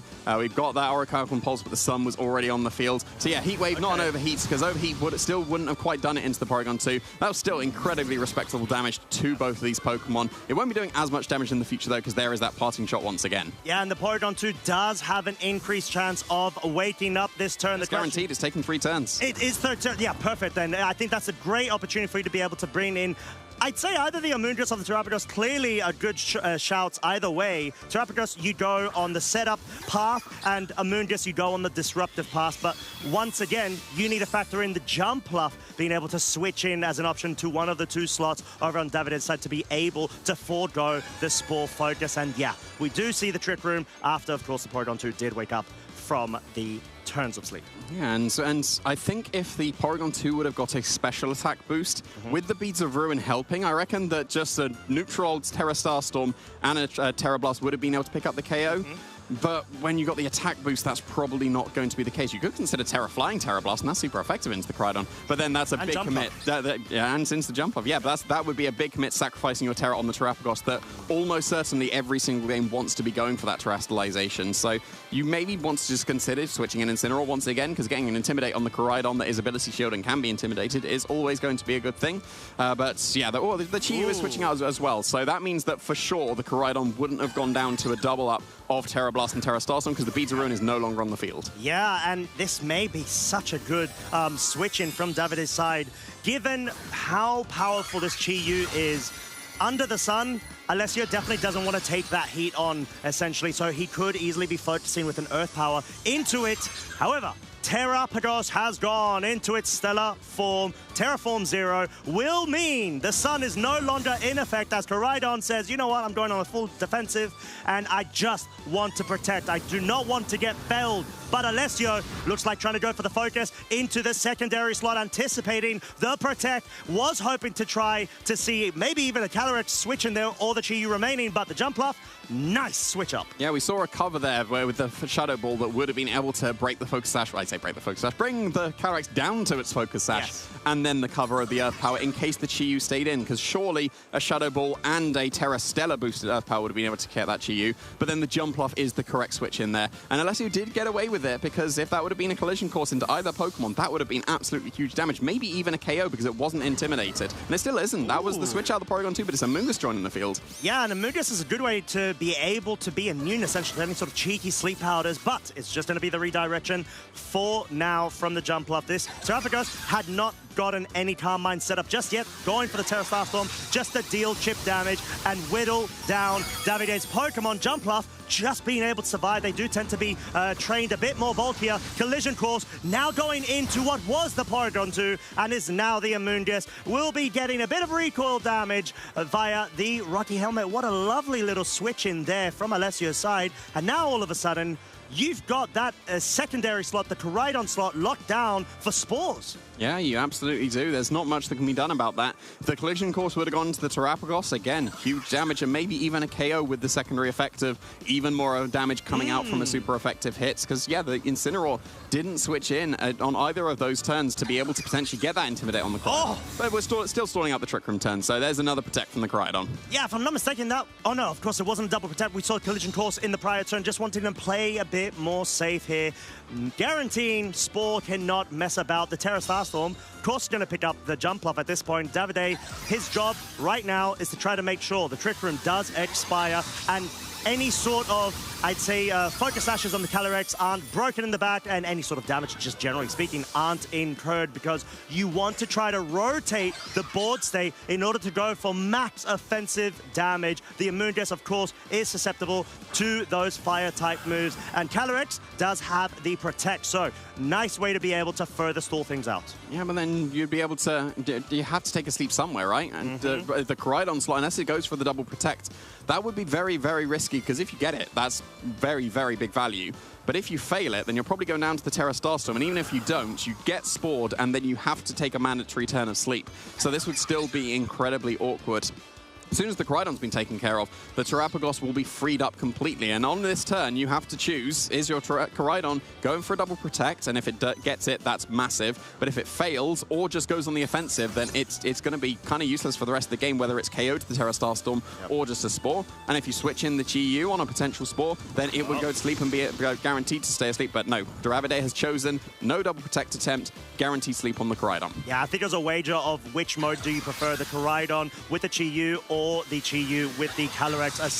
A Terra Starstorm will be unleashed. Not picking up the KO on the Koraidon. Actually, I would say Davide probably would have wanted that to happen if the Trick Room's turns do expire at the end of this one, as Psychic will pick up the KO onto the Amoonguss. Davide playing a bit brave there, not going for the Protect on the Calyrex in order to be able to capitalize off of that sort of situational pin. Which target do you go for? You can only go for a Spore into one of them. Yeah, exactly. And Koraidon makes the most sense to be able to go for, because then that keeps the Terapagos completely safe. It's still at full HP. The Koraidon is probably even just in range of Fake Out at this point. And then if the Koraidon, like we said, if the Koraidon's taken care of, the Terapagos is freed up completely. The sun's gone, so Chi-Yu would be doing even less damage. It would probably be forced to lock into Snarl, and then you're just not doing any damage at all. So, well, at least you can then rely on the Calyrex that is actually going to be able to do some pretty significant damage now it's got its Grimnay, but not on this turn. It's going for Protect. Yeah, exactly that. I think you want to be able to bring that Chi-Yu in safely. Actually, the Koraidon wakes up. And of course, natural, because it's flinched. And I think that's what Alessio was trying to go for. Just in case you do wake up, let me make sure you don't deal any sort of damage. So well played from him there. But this does give Davide the opportunity to bring the Chi-Yu in safely. Right next to its buddy or pal, Calyrex Shadow Rider, which, like you said, Jamie, already has a Grimnay boost. This is going to deal a lot of damage, but it's going to really have to come down to which move do you lock into here, and is it worth trying to even go for one target or try to go for both? I think you got to take care of the Incineroar, right? Because if you don't on this turn, the Sash is broken on the Calyrex and it would be KO'd, and then the Terapagos will be able to 1v2 the Chi-Yu. It's got access to Earth Power, so it'll be even stronger there. So I don't think you lock into Snarl because you'll need the extra damage to KO the opposing Incineroar. Maybe a +1 Astral Barrage with the Beads of Ruin's help, and then a tiny bit of chip from Snarl would be able to pick up the KO. It would be incredibly close, but then you have to concern yourself about the Porygon 2 that would be waiting in the back as well. And I think that you need the extra damage that can come from Chi-Yu going for something like Heat Wave to be able to tip it over the edge, because assuming that you'd be able to get the KO up, that's massive damage then. Go for the Overheat instead. That's in range of Astral Barrage for sure. That very much is 11 hit points remaining, but the Psychic will be the choice here into the Terapagos, not even into the Incineroar. This will allow Alessio's both Pokemon an opportunity to move. Terra Starstorm, double target, of course. We know it just misses the KO on the Calyrex, but the knockoff is able to guarantee it. This Chi-Yu is locked in to Overheat and is in -2 of its special attack. Yeah, that Overheat needs to pick up the KO on the Incineroar. That's got to be what Davide was going for there, because the Terapagos was not able to pick up the KO on the Calyrex. If that Overheat would have picked up the KO, there might have been a way back into the game for Davide, but not being able to be strong enough here, the Incineroar able to survive, and then it's just this lonesome Chi-Yu to try and take care of the rest of Alessio's team. Is locked into Overheat. It's even hitting into a Protector, while the Incineroar is able to just not even knock off its Choice Scarf. It's going for the Parting Shot. Now it's even -3 and still not doing any damage. Yeah, I know. I mean, talk about playing safe. Alessio wants to make sure he can guarantee any weird scenarios, I'd say RNG-based scenarios, from occurring. Porygon 2 means that you can just go ahead, bring it in right now. The Chi-Yu, like we said, is at -3. And Porygon 2, sure, it gets the attack boost, but this is a Porygon 2. It is so bulky, and we've got one of, I'd say, probably the bulkiest normal type Pokemon that are available in this current rule set, both on the field. Yep, and -3 Overheat. Yeah, you can get a critical hit to maybe do some good damage, and that's not the critical hit, and that is not good damage. So yeah, -5 now on the Chi-Yu. Here is going to be that Terrestrialize Earth Power into that Chi-Yu, able to pick up the KO, and Alessio Fusca is going to be able to advance into the top cuts.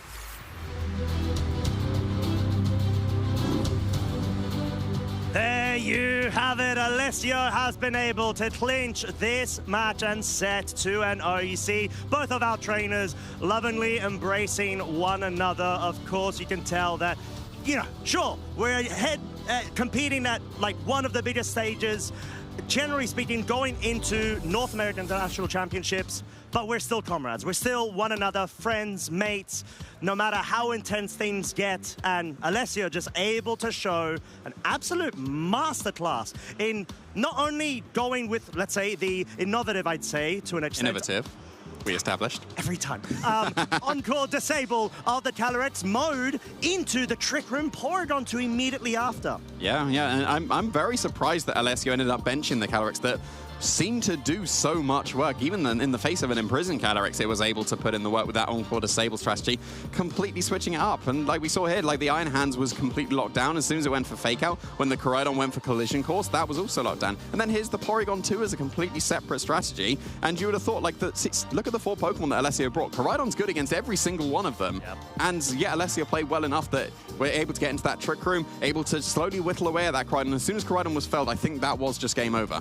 You reckon Alessio just absolutely knew Davide had to change things up, bring that Chi-Yu Sun mode immediately? Because that was the impression that I got, and that's usually why you have such good flexibility when you've got high octane modes on either side of the speed spectrum. You've got the very fast, high offensive Calyrex Shadow Riders, and even the Ogerpon to an extent, because it hits a certain speed benchmark that not a lot of Pokemon do pass, because there's a lot of middle tier, bulkier Pokemon nowadays as the meta has evolved. But then you've got the slower mode, and then you just got absolute disruption available. You got the Amoonguss put in so much work in that game too, and that's not a spot you want to be in if you're Davide on the other side with the team composition that you do. Especially when you're limited with what you can do under Trick Room. You've got Jumpluff, you've got Calyrex, you've got Koraidon, Chi-Yu. They are not built for Trick Room. And that is exactly what Alessio did by taking advantage. I think that's where the Porygon 2 really comes into play then, right? Because it's one of the bulkiest Pokemon that we have available, able to struggle with the attacks. I am very curious if a Porygon 2 is able to survive the super effective Collision Course, because of course it gets that bonus damage on top of it as well. Could be counts. Yeah, I'm going to work it out afterwards. I need to know because, you know, like that's not an interaction that I'm familiar with. So, yeah, and the fact that Alessio was able to get into the Trick Room, I think was quite crucial because, well, Amoonguss, it's good in the Trick Room and Sporing, but then if it's facing down a Psychic Calyrex and it's facing down a Flare Blitz Koraidon, it's facing down an Overheat to you, it doesn't seem like it's in the best of positions. No. But if it's moving first, that's fine, because then it will just put the Pokemon to sleep. Exactly, and that's sort of the strategy when we see Amoonguss not only being able to have like redirection, but it's such a good anchor when you've got Trick Room. Not only your own Trick Room, that's why you see Balanced Cores always rocking most of the time with Amoonguss for the opposing Trick Room modes, for the hard Trick Rooms. It hits that sort of speed tier, and just disruption potential is crazy when it comes to this Pokemon. That's why every single format it is available in, it is always one of the most popular ones. Yeah, no, I feel like it starts of, let's disrespect Amoonguss. It's not being used that much. And then what happens is, because of the disrespect, we don't have as many counters to Amoonguss, and because of that, the Amoongusses start to pick up, and then we just have this cycle, and then we're going to start to respect Amoonguss again. We're going to have all the counters, which will make it worse, which means we don't need the counters, and it does repeat. And it's done that for years and years and generations, and we're still locked into this cycle, and we're currently in the stage where Amoonguss is really good, so... I think there's a remedy for that. Don't disrespect the mushroom. The remedy is use Brew Bonnet. Or that as well, yes, of course. But we do have the interview ready with Alessio. Marcus on the couch, take it away. Thank you, Jamie and Costa. And yeah, here he is, the man of the hour, winning that last match. And for the third time in a row now in Top Cut here in Italy. How does that feel? It feels great. If I may, I will start with two things. The first, a shout out to, of course, my team, Capital Underdog Sea Parrots, and to a very nice group of guys called Il Circo, because the guy that I faced is one of them. They are very close friends of mine. Their shirt, unfortunately, is not allowed on stream.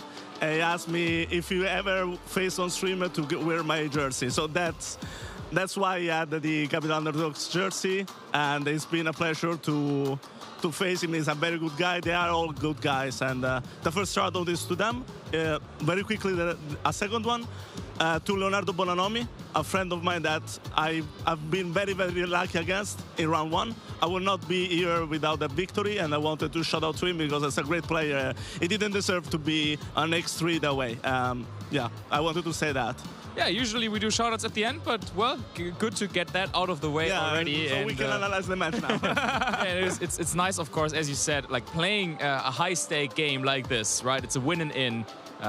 Your world's invite still on the line, and then playing against a friend. So how did that feel to you? A lot of feelings. The feeling of being against a friend, the feeling of being in a very tough matchup situation. I had to win some speed ties. I had to be right on many of my plays. there been the air power on jump left. I was like, he called it. But yeah, he played well. I played well. I had to be right in many turns to win. I knew that. I was like, I play, and what happens, happens. I'm glad that I went through. And yeah, my qualification is still on the line. Even with the top 32, I'm not sure if I will qualify. Yeah, so well, we got to see how exactly the bracket will shape out. And yeah, if you can make it then into top 16 or even further. Top 16, I believe I locked it. But I have very good chances, depending on the NIC, with the top 32. But top 16 will be locked.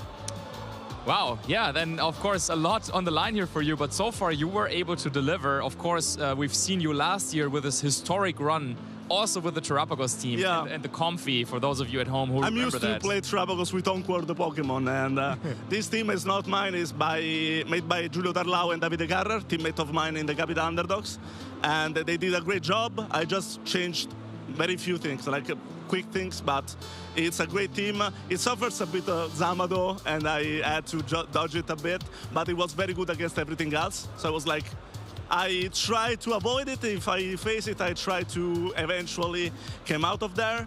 And it happened against Leo in round 1 today. So yeah, I knew what was my doom with this team, and fortunately so far it went well.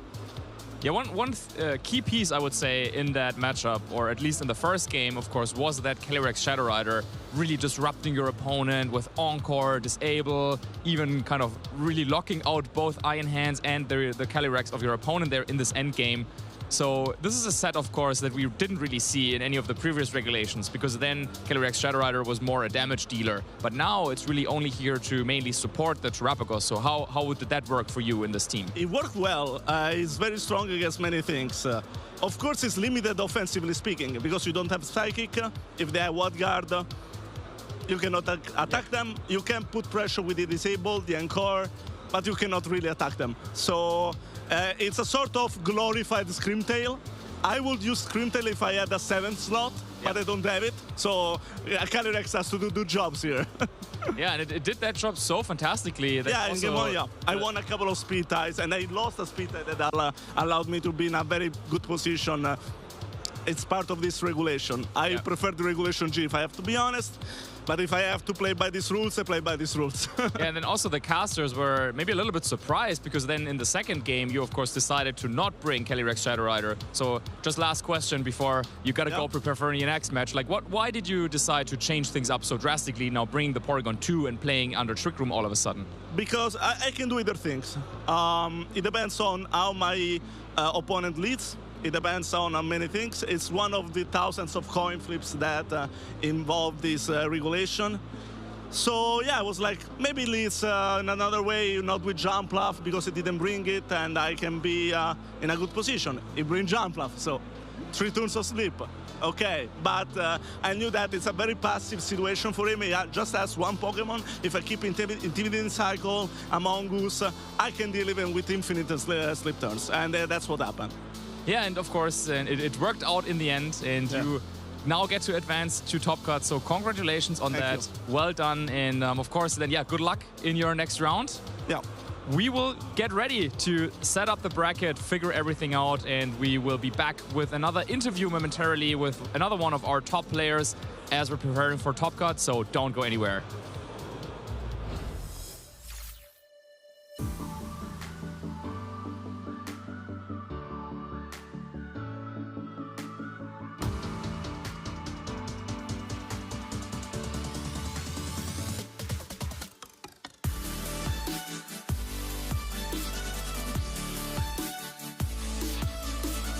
Been fun meeting everyone from all around the world, people we haven't seen for years, and well, every year that goes through, the presentation is even greater. I'm excited. This is a huge international, tons of great players are going to be here. The excitement is, through the roof, the hype is through the roof, and the pressure is on. I am quite in love with this event. The people have been amazing, the judges have been very helpful as well. This is truly a good Pokemon event, and most of these events are like this. I think once you start sort of trying to go into competitive, you might feel nervous, but there's a lot of communities and friendly people out here. They're just so, I can't even say words. It's just so incredible, really.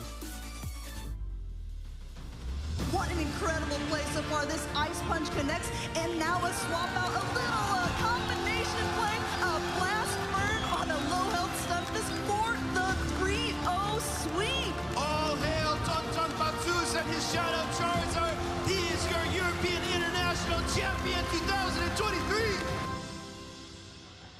Tyranitar V. No. And that is wild here as we see the retreat into the Tyranitar, and that means we have ourselves a winner at the European International Championships. Remy taking things down here.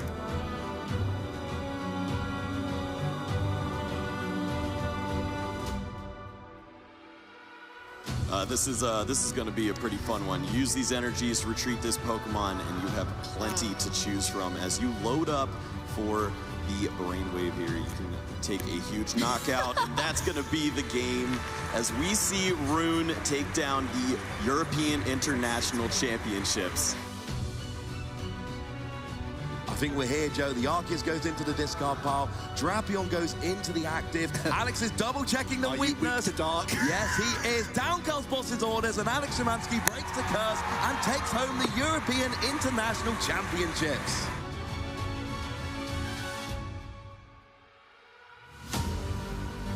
As it does get caught with the freeze dry, and it does wrap up this set. A brisk 2-0 from a very offensive team. A fantastic performance, move perfect across the set.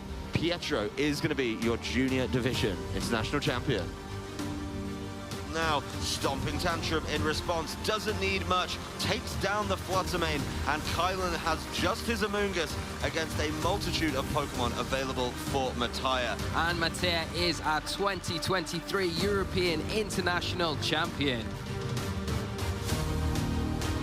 Really where we see the Palafin now, maybe getting the Pala win here for Paul, as it's able to go for the Wave Crash, and it lands it into the Amoonguss, getting the knockout. See if it can wake up here, but I think Gabrielle knows this is it. The battle is over, and Paul Chua becomes your 2023 European International Champion. Winning EUIC was pretty good. Definitely a lot more than what I expected, so I'm really happy about that. I'm really happy for winning this top one. It amazed me. It amazed me. It feels great just because I won OCIC. I feel like renewed to be a two-time champion. This win really means a lot to me. Winning a tournament feels really great. Having a title under your belt feels amazing. It feels amazing to win UIC. I didn't really expect it, and it's my first win at a major event that wasn't 25 people, so it's very exciting. Mi sento molto bene perché non ho mai vinto uno e l'ultima volta che ho giocato era in finale. Significa molto perché comunque non era un buon matchup, non era facile, quindi sono felice di aver vinto.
boys. There it That's is. going to do it. And Dragonite proudly watching from the sideline as Giovanni Costa wins his first regional championship at the San Antonio Regional Championship.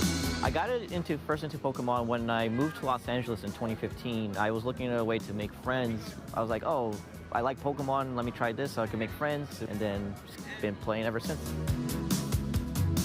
I transitioned to competitive play because I'm a pretty competitive person, and being able to talk to people that's also competitive was sort of a way to share this love. What drives me to compete in Pokemon is honestly just to have an opportunity to hang out with my friends. I only get a chance to see these people a few times a year. It's just a really fun experience to be able to spend time with these people that I honestly love from the bottom of my heart. My favorite moment from Pokemon is my 4v1 comeback with my Dragonite back at 2017. I don't think anybody thought I was be able to come back from that, but Dragonite pulled through. It gets the knockout on Nihilego. It gets the knockout on Hariyama. Absolutely crazy. I could hear the crowd through the headphones. That's how loud people were. So, wow, what a comeback there. Oh, my man. Okay, Gio defying all the odds. Honestly, my #1 goal is to become the world champion. I top cut worlds back in 2016. Ever since then, I've been chasing being able to get to that place again. And it only gets more and more difficult every single year. And if I can get that one title, then I can say I accomplished what I wanted to with Pokemon. One of the things I learned very early on is I like to make my own teams. I like to just try my own things, and I think that has translated very well to other things in my life. If I were to give one advice to someone is always march by the beat of your own drum.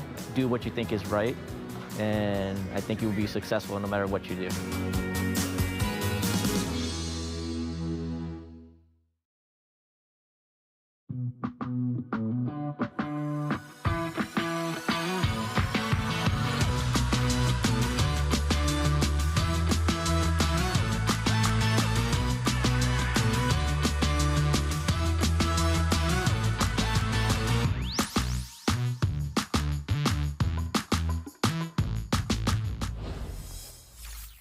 Bonjour tout le monde.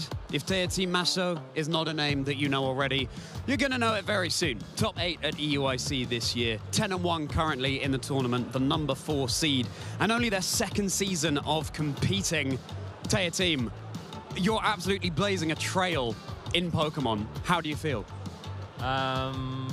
It's amazing.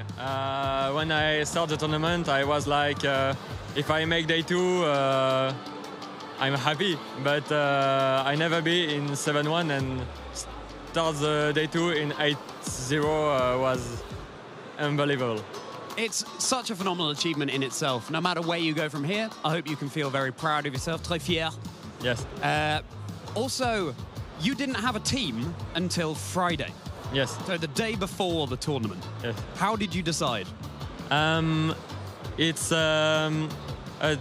my friend plays his team, so I have a little bit of experience with Incineroar, Rillaboom, Lunala, and Miraidon. But I try to build something, and finally I take the team because I think he was really good for this tournament. So yeah, and it's Miraidon and Lunala which won the Milwaukee Regional Championships at the beginning of the month, one of the first of Regulation Set I. What do you think is the strongest thing about it? A lot of people was prepared. Yeah, prepared. Yeah, prepared. Against Lunala with the Electric Seed, and we play with Leftovers, with Calm Mind, Protect, so Pokémon who deal a lot of damage, and we play around Lunala, and in the team of Milwaukee was support, so yes. This is the real difference. Yeah, okay. That's brilliant that you're able to play so flexibly, find all the different tools that these Pokemon can offer. What's your favorite Pokemon? Clefairy could be my favorite Pokemon. And Ogerpon, but Clefairy is because of the UIC. Yeah. And Ogerpon, Yeah, it's just cool. And let's not forget EYC. You beat 2 former world champions there. Phenomenal. And you're just 18 years old. I feel very old right now. Tetsy, very old indeed. So you really are a leading light and a name that we're going to keep our eyes on as the Pokemon seasons progress, and we're very excited to see your progress. Well, it's going to be Top Cut next. Finally, any quick shout-outs that you want to give? What? Any quick shout-outs or thank yous? Thank you to every French player. In particular for Pierre Coste, Guacamu, who helped me a lot to prepare every tournament. So many people. Yes, so many people. Well, wonderful. TER team, we wish you all the very best of luck. Bon chance for the rest of the tournament. Thank you. And merci beaucoup for talking to us. Wonderful to pick your brains about everything. Au revoir for now, trainers, but it's Top Cut next. And if this is the caliber of player we're dealing with, you know you're not going to want to miss it. Hey Pokemon trainers, welcome to Pokemon Championships History, a series where we showcase important matches throughout the history of competitive Pokemon. Let's flash back to the 2015 Pokemon World Championships in Boston, Massachusetts. This classic moment happened in the Seniors Division Championship match between Mark McQuillan from Great Britain and Koki Honda from Japan. VGC 2015 was a season most remembered for 2 things, Mega Kangaskhan and Japanese trainers dominating the metagame. Japan this year came in full force. I mean, they really did. Yeah, they just took the junior division championships in the Masters division. They're pretty much guaranteed. I mean, 7 out of 8 top cut players in the Masters division were Japanese. So Japan's here to play, and you know, I'm pretty sure Koki wants to be able to try to set up a clean sweep. This will be what decides the clean sweep. Oh my goodness. Mega Kangaskhan was the queen of VGC in this era, as nearly 67% of all top cut teams across all 3 age divisions had Mega Kangaskhan on their team. Mark was the last trainer who could stand in the way of Japan claiming all 3 VGC titles in Boston. Mark was also aging up into the Masters division for the 2016 season, so this would be his final match in seniors and his final chance at redemption. Mark had been on the world stage before. At the 2014 World Championships, he fought through the tournament only to lose in the seniors finals match. So with the weight of the world on his shoulders and the fear of finishing second 2 years in a row, Mark had to find a solution for Kangaskhan, and his answer was Machamp. But before Game 1 could start, the casters had one simple question. Mark M, does that M stand for Machamp? Question.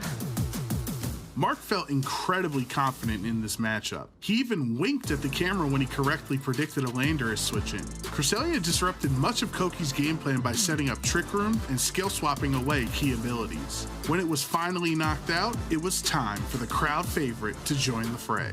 There's the Machamp, the crowd is going wild right now. Machamp's ability is No Guard, which disregards accuracy and ensures that all attacks hit without fail. Mark used Dynamic Punch as the main attack because without its dubious 50% accuracy, it is now 100% a problem for Kangaskhan. That's a No Guard Dynamic Punch, a move that normally has 50% accuracy, but thanks to that ability, never gonna miss. Mark finished up Game 1 in convincing fashion and was now 1 win away from fulfilling his dream of becoming world champion. The crowd was captivated by Cresselia and Machamp, realizing they were the ideal brains and brawn combination that was capable of defeating Kangaskhan in a format ultimately warped by its success. Did you ever think that you'd see a Parental Bond Cresselia and a Machamp in the senior division final championships here? I don't think that ever crossed my mind once. As Game 2 progressed, Mark built up momentum by making all the right plays. The will of the crowd had been determined, and Mark was eager to give them the Machamp sweep they so desperately wanted. We're gonna see Dynamic Punch into that same slot. Ladies and gentlemen, will it pick up the knockout? It picks up the knockout. It's a crit. That is a critical hit on an incoming Mega Kangaskhan. Lost its Parental Bond and now lost its will to fight. Dynamic Punch is just gonna punch this Heatran right in the dome. Is it gonna pick up the knockout? It picks up another knockout. Mark breathed new hope into VGC by showing that no Pokemon can exist without counters. The match was forfeited. Ladies and gentlemen, say hello and congratulate, applaud, give a huge hand to your new Seniors Division World Champion, Mark Machampion McQuillan. Mark and his Machamp played a flawless set in the finals and brought a title back home to Great Britain. He also redeemed himself from his 2014 loss and gave VGC trainers around the world one of the most dominant and memorable Pokemon matches of all time. Thank you for watching, and let us know some of your favorite moments in VGC history by using the hashtag #PlayPokemon.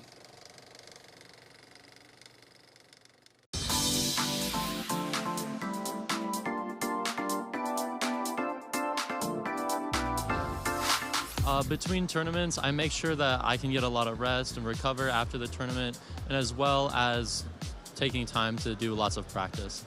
A lot of it really comes down to practice and making sure that I'm knowing what I'm playing is the best I can play for that tournament. It's always good to look at the meta, see what decks is performing well. You never want to play something that doesn't beat the top deck. Right now, Charizard is the best deck, and you want to play something that can beat Charizard. So I would just say play a deck and just kind of make sure you know what you're playing, you're comfortable with it, know your matchups, and don't last-minute switch decks. Between tournaments, I like to hit up friends to scrim, making sure I know my counts. So yeah, all those things help me improve for the next tournament. I continue to practice and test the different matchups, looking at different stats and how everyone's doing in the meta, what's being played. I also find the car rides up to the tournaments a great time to talk strategy with my teammates and prepare to see what matchups we're going to be going against. I guess the best way for me to improve between tournaments is understanding the meta, having a good idea of team composition, what works well with what has good symmetry with each other and against, whatever you can see between other opponents. I think that that's one of the best ways in order to improve, between tournament and tournament. Also, continually battle, learning counts, learning type differences, learning matchups, those things. I mainly end up asking my brother what I should do because he's helped me out a lot through the past few years, through juniors, through seniors. Basically, my whole family plays, so it's just repetition, picking every Pokemon that you can, that you know is going to be used, and just practice every day.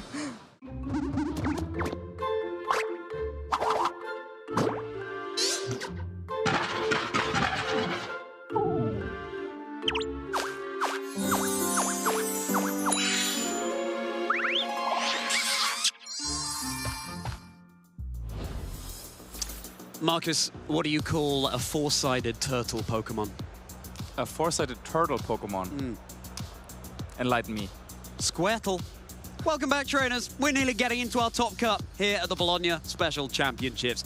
Can't believe it, really. A day and a half done already, and so many of these trainers already establishing themselves as the very top of the field here. And we are, back behind the desk, ready to cover the action. Of course, the top cut bracket is currently being figured out. And as usually, we're operating under these asymmetrical top cuts rules. So we will only have a couple of kind of play-in games, but they are ever so important, of course, in order to claim those championship points and in order to have a chance to still win and take home this tournament. Don't the days of the non-asymmetrical top cut seem like so long? It was only a year, but it feels like, these changes that have come in this season. But it's wonderful. Wonderful that so many more trainers have that opportunity to just be able to go all the way. And some who would have been knocked out in previous years because of the way the tournaments worked, nowadays, they could be our eventual champion. I was talking to Teati Massot there. I mean, he was 10-1. He was guaranteed to be in top cut from a while ago. Wonderful to speak to him. He's 18 years old. That is absolutely terrifying to me. This is his second season playing. He was top 8 at EUIC and now top cut here in Bologna. This is a name that we're going to be seeing so much more in the future. Yeah, absolutely incredible. And he has the luxury, of course, of sitting out this upcoming top cut round. Because he will be on top of the standings already with this really great run in this tournament. But while we wait for the standings to be figured out, let's say, I also have a question to you. Why was the normal type trainer not available to go to dinner? Why was the normal type Pokemon trainer not available to go to dinner? Tell me. He had to take care of the household. Yeah, nice. Nice. Very good. Hey, there we are. And we are just one big Pokemon family, aren't we, trainers? Something we were talking about back in Dortmund at the start of the season. Yes. Yeah. True. Yeah, I remember. And here we are again. We're just sharing that love around. I thought it was going to be something to do with leftovers, maybe. Yeah, like Snorlax I don't know. and Like I get inspired by your pins. Hey, no, clearly your Why Not joke yesterday. As I said, my highlight of yesterday. Check it out from yesterday if you didn't. And hey, what's not to love about a lovely surfing Pikachu? Yeah, very summery for Bologna. You know, well, you know something that is equally good as a surfing Pikachu. What's that? A flying Pikachu flying high like our trainers and their standings. How are they doing? How are our very top trainers performing at the Bologna Special Championships? There's their team at the 10-1 record, but so many others well. Wow. Ruben Gianzini, our champion from last year. Once again, at the top of the standings. Yeah. You said it. He's the reigning champion, and he said he was ready. He was here to defend his title, and well, he's doing a pretty good job so far. Yeah. Already locked up for top 16. Wow. And then a couple of players from outside of Italy. Yeah, exactly. With Antoine and Théotime. Yeah, a couple of French players. De la France. And then also Max coming in from Ireland. Yeah, interesting. There are obviously so many Italian trainers. I think it's around 85–90% of the field are Italian. So to have a couple, well, 3 trainers from outside of that region now in this 10-1 record, really, really impressive. But then, you know, casting our eyes down, Giuseppe Musico we saw on stream earlier today, of course. Yeah, managed to finally get that nice win. Yeah. After a flawless day yesterday, 8-0. Yeah. Well, you don't want to like lose all 3 and be out, right? So he lost 2, but now he won the last round, so he will be in the top cut as well. What are the other matches going around in the venue right now? What matches might we be bringing you here for our top cut? My goodness, whatever else you're doing, trainers, you're in for a treat. Get your attention right here, right now. Victor Medina versus Justin Serioni. Victor Medina, a trainer who is still going for that big win, and it could happen here in Bologna. But we'll take a much deeper dive into those teams in just a moment as we take a bit of a skim over the others going on. Santiago Molina versus Alessio Fusca, for example, and more. Yeah, these are some of the matches that will be played, and the winners of these games will secure themselves a spot in our top 16, while some of the other players who already are on top of the standings over the last 2 days, they will get to kind of skip this round and they will be in the top 16 guaranteed.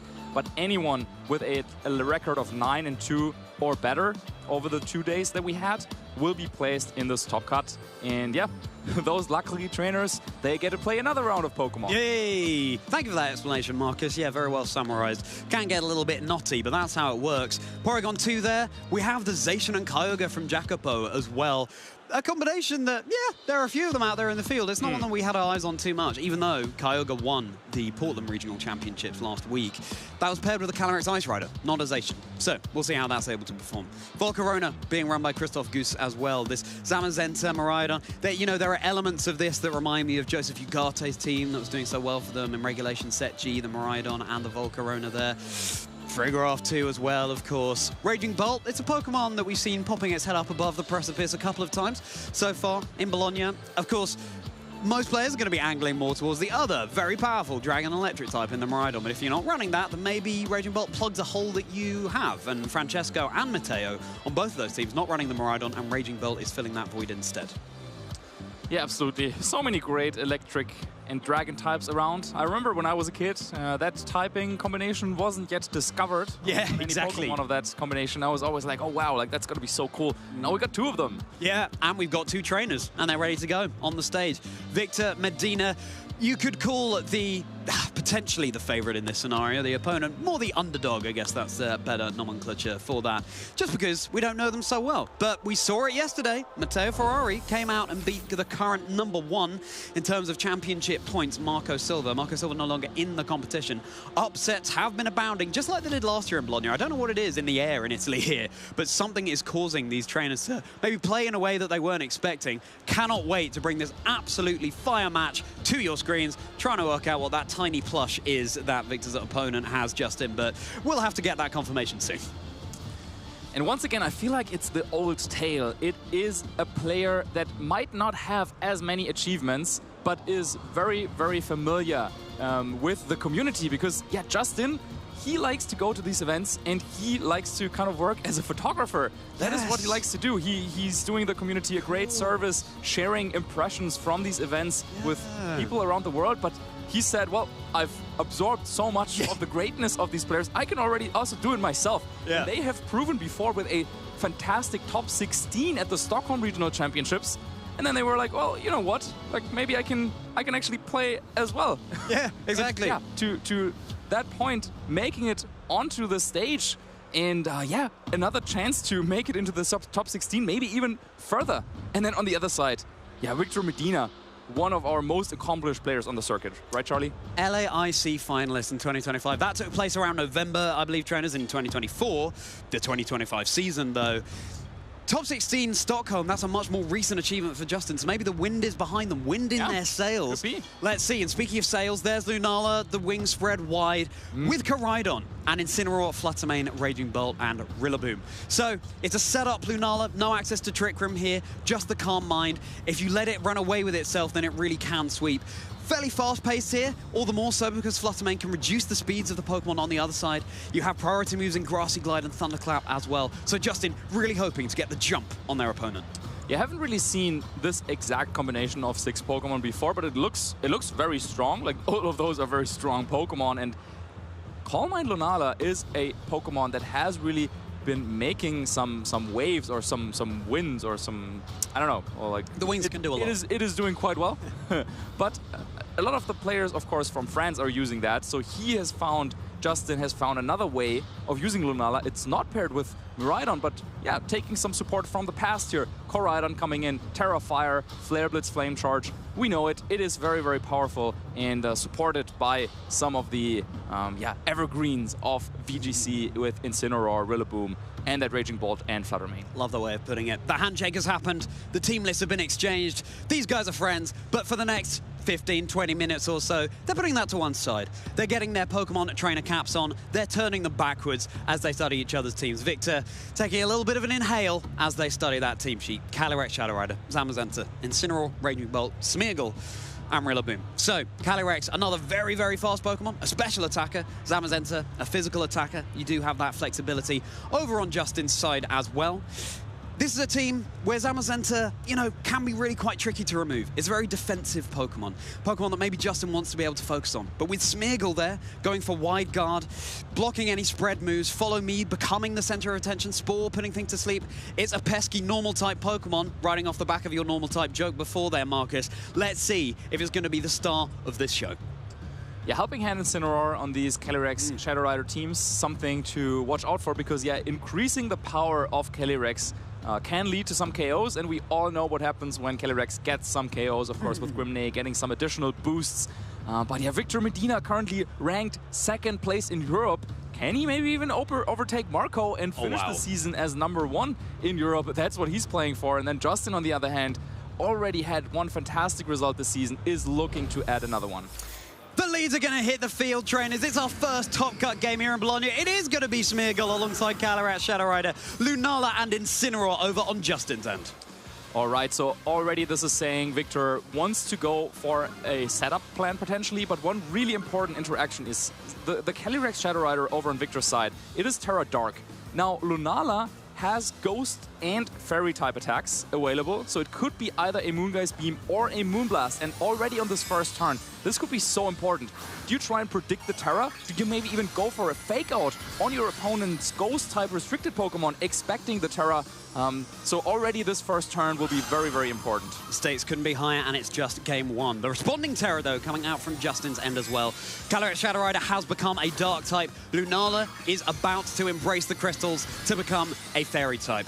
Both of them have terrestrialized away from their Ghost type weakness, but how have these trainers been targeting? Well, Fake Out connecting into Lunala makes the call, so it is no longer immune to that. Fake Out over on Justin's end, going into the Smeargle. And nasty that is plot. A big, big play by Victor, setting up a nasty plot for free because Justin was going for the Fake Out into Smeargle, saying that, hey, you're not going to use Fake Out on my Lunala, right? It's a Ghost type. That's not how the typing chart works, right? So Justin was saying, okay, so and the speed boost that on Smeargle as well. Later on. Yeah, Moody is going to boost a random stat and drop a random stat. So basically, Justin was saying, okay, Smeargle, either you're going for Fake Out on my Incineroar, that's fine. Incineroar has the Rocky Helmet item, so that would break Focus Sash over on Smeargle. Or the alternative would be Smeargle maybe wants to go for a Spore, and with that, Justin was like, okay, I'm gonna go for Fake Out into that Smeargle. But Victor was already kind of one step ahead, was saying, okay, you know what? You're not going to just let me Astro Barrage this Lunala, right? You want to go for the Terra Fairy, potentially for the Moonblast, and so Fake Out into a Ghost-type Pokemon. Big, big play by Victor, and now he can follow up with a Spore as well. Another big play as Lunala is going to embrace the moon it represents and fall asleep. Another nasty plot coming out from Calyrex here.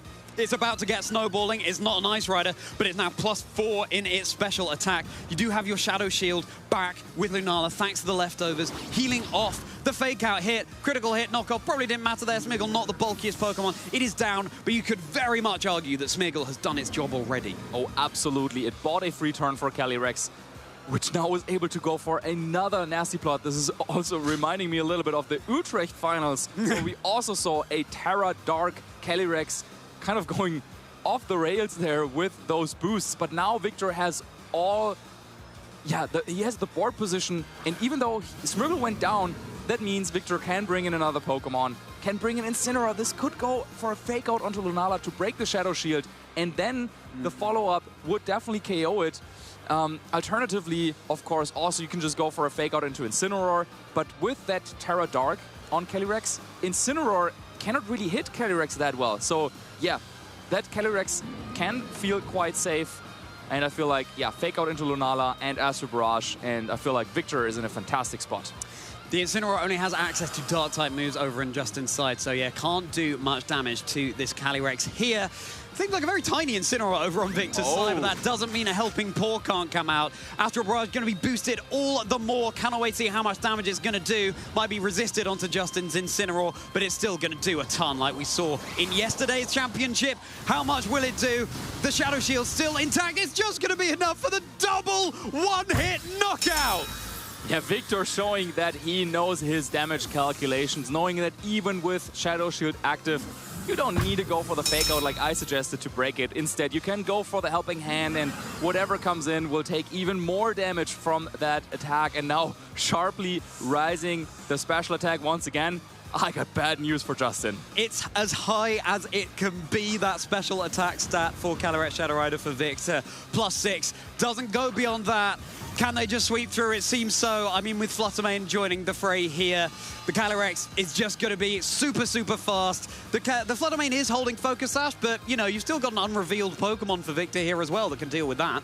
I mean, we have to say, of course, all of Victor's damage so far is in that Calyrex. So maybe getting this double knockout actually means that now Justin, well, he doesn't need a sleeping Lunala, right? Incineroar, we already said, cannot really deal with his Calyrex. So yeah, there it is, +6. Justin shaking his head there. But if you can land a Moonblast to KO Calyrex and maybe predict what Incineroar is going to do, maybe there is a chance to come back into this game, actually. You can't Moonblast that Calyrex since it's going for Protect. No damage going into that slot, but that's exactly what Justin was going for. The Moonblast would have been super effective there. And now, close combat, super effective into Incineroar. That's going to be enough for the one-hit knockout as well. Now, Justin does have the luxury of being able to see the final Pokemon that Victor brought, getting a little bit of an insight into the game plan. But what is it going to be? Now, on some of the other versions of this Calyrex Shadow Rider team, players like to go for something like an Ogerpon for an additional redirection option, but Victor does not have that available, and Smeargle already went down, so no Follow Me available. And with his Zamazenta now joining the battlefield, Fluttermane still is boosted by the sun, will outspeed Calyrex. If Moonblast can get the KO there, maybe Koraidon and Fluttermane can take down Zamazenta in a 1v2 as well. So did Justin find a way back into this game despite there being a +6 Calyrex Shadow Rider on the field? Oh, and the double protect coming out from Victor's Calyrex as well. Keeping himself safe so that Zamazenta can pave the way for a knockout on the next turn. Massive here. That could have just decided the game in Victor's favor.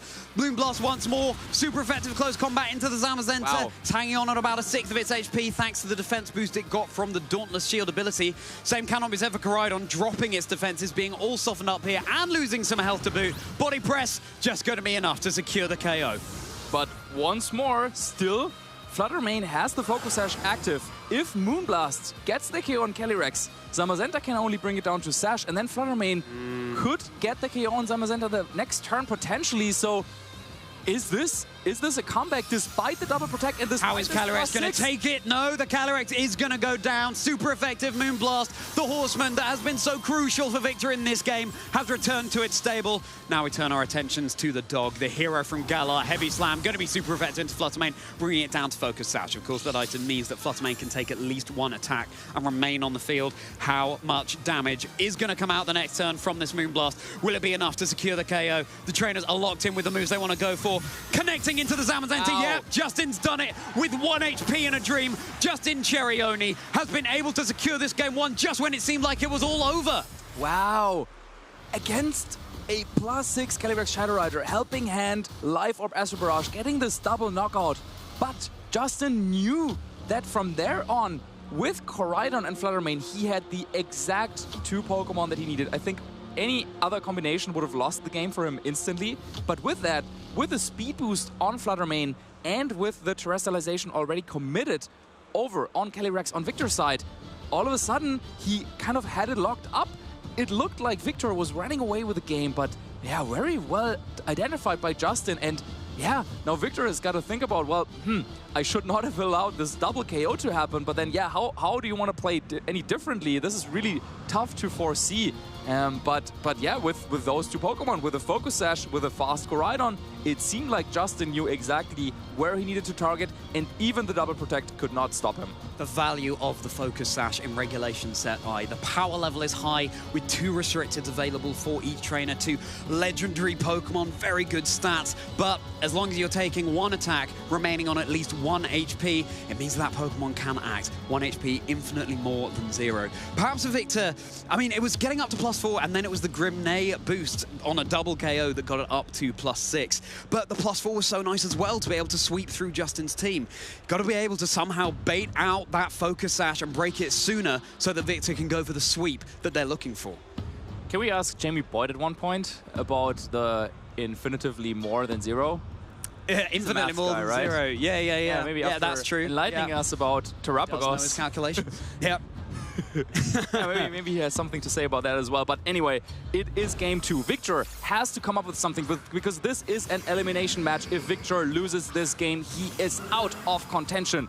And Justin would move on.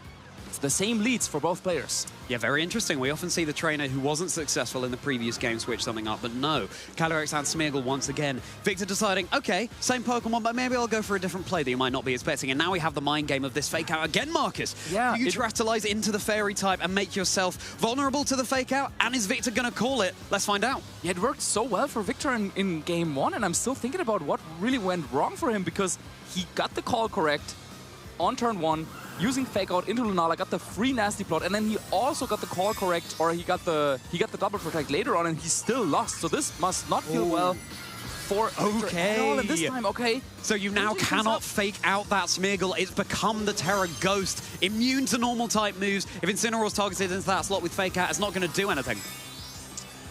Certainly not, and keeping Smeargle around for longer is definitely something that could help Victor claim the game, because yeah, we were saying it's the only option on his team to go for redirection, to go for follow me, and that would have helped him so much in the previous game.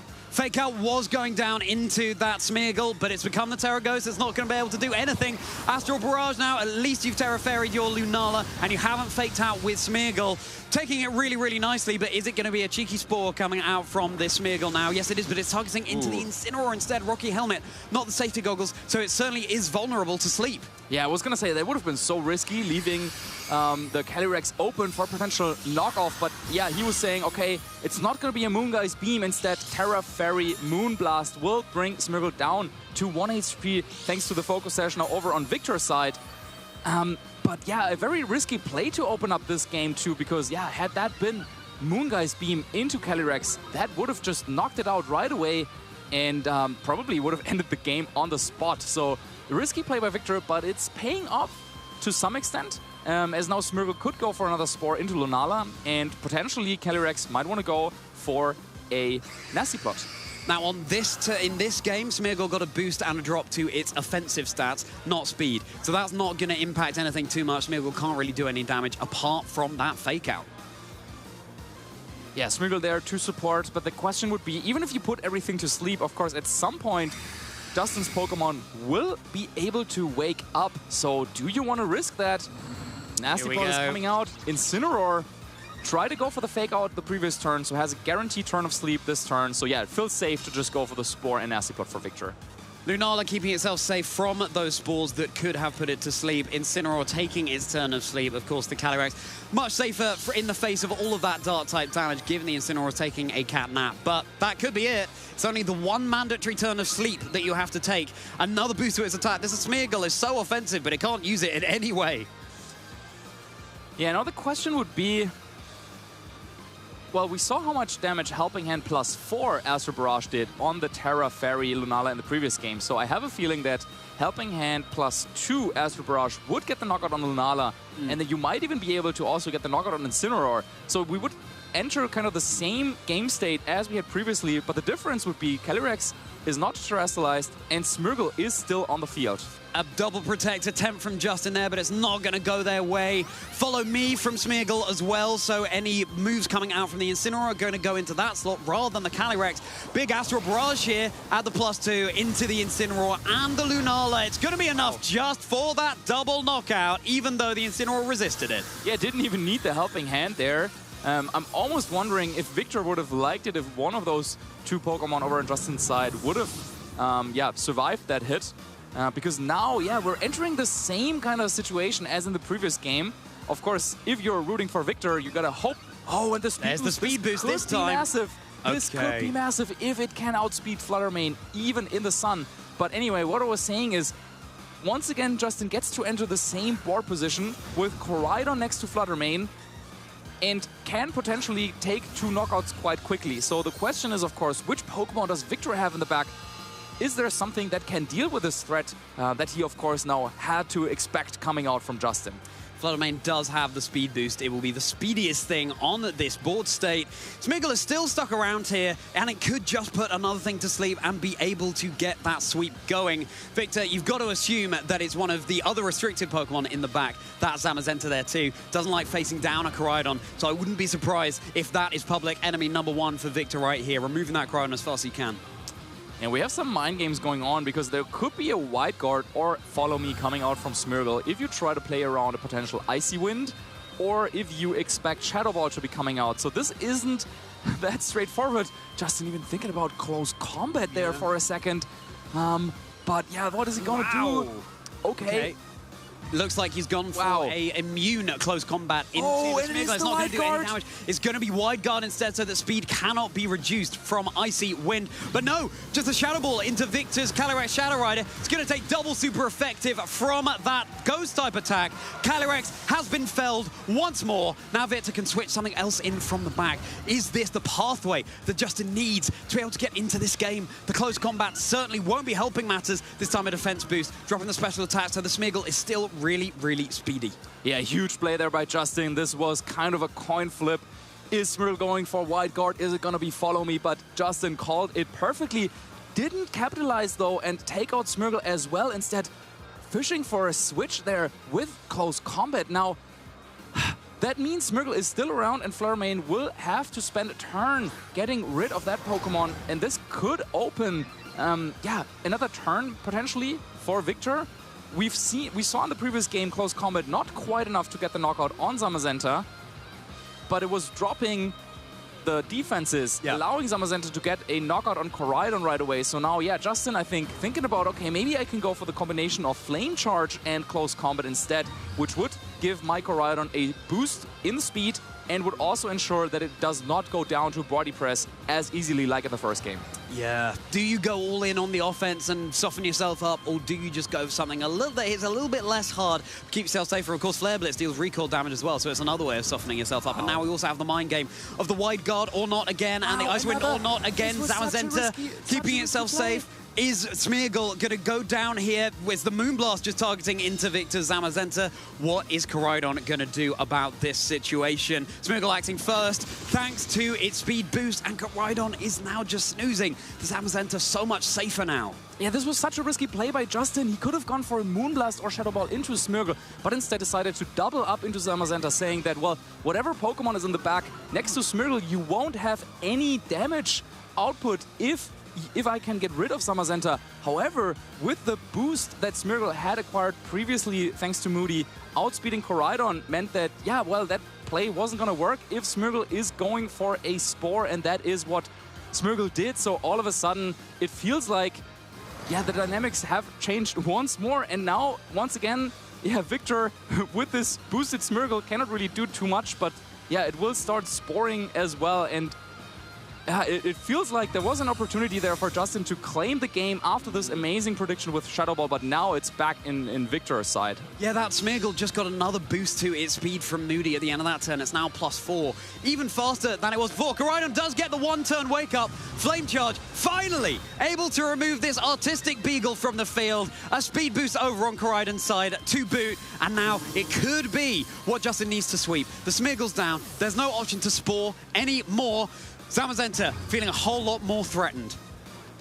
And the body press coming out, but it hasn't been softened up. Koraidon will be able to take that. 36 HP, fine margins once again. Such a thrilling match between Justin and Victor, the newcomer and the veteran.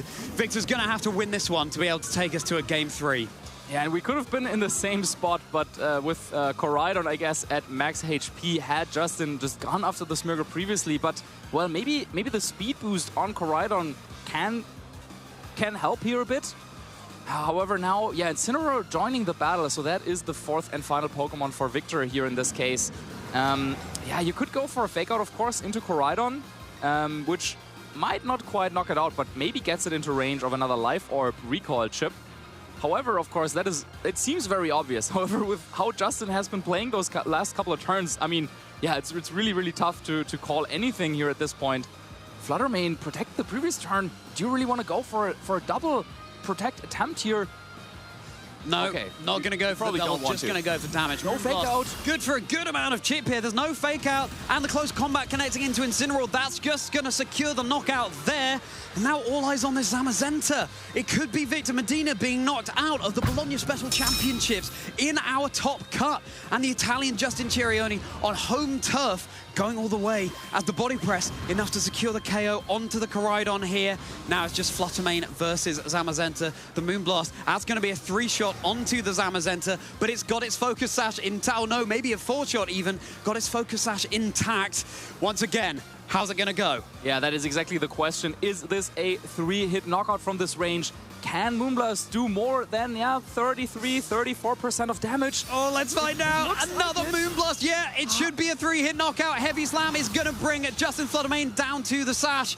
One more Moonblast, and that could be Justin Cerioni progressing through to our next stage with another just 1 HP. You can't get any finer margins than that. You lock into one more Moonblast. Photosynthesis wears off. Zamazenta is going back to the kennel. Victor's tournament hopes have been dashed. Justin Cerioni with a 1 HP Fluttermane again, progressing to our next round. And the Italian crowd goes wild here for Justin. You can see in his face how happy he is winning this game, but winning it in such a fashion against a player of Victor Medina's caliber. And yeah, doing it really in those really scary endgame scenarios where it looked so doomed against the Calyrex Shadow Rider over on his opponent's side, which was able to set up multiple nasty plots, but it wasn't needed. At the end of the day, it came down to the speed advantage. It didn't matter how strong Calyrex was. What mattered was Fluttermane in the sun was ready there to outspeed it and get the KO, whether it was going for the Terra or not. So the perfect combination that Justin had there with Koraidon and Fluttermane. In both games it worked out, even though, yeah, some of the calls, especially in that second game, really crazy. We had the 1-turn wake up. Yeah, that must feel so good to win such a set. I wish Justin were here to take a picture of Justin winning that set. His smile was just lighting up the entire stage. Unbelievable scenes here. We have another upset. Marco Silva was knocked out of the tournament yesterday.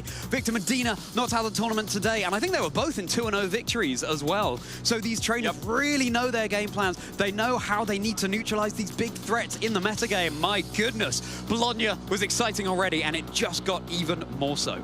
Yeah, and of course, having a new format, a new regulation also means that some of the newer players can kind of catch up a little bit to the top players. And yeah, you saw it the first game, setting up so many nasty plots and then getting this big double knockout on Lunala and Incineroar. Really putting Victor in what we thought was a great position to take the game. And I was ready to be like, you know what? Like, yeah, Victor doing so well, but yeah. But then Justin found a way back into the game, Koraidon and Fluttermane. It had to be just those two Pokemon, and in the end, Fluttermane even pulling the 1v2 against Calyrex and Zamazenta. Absolute masterclass of positioning and putting damage where it matters. Fluttermane on 1 HP, but that is enough. That's what you need.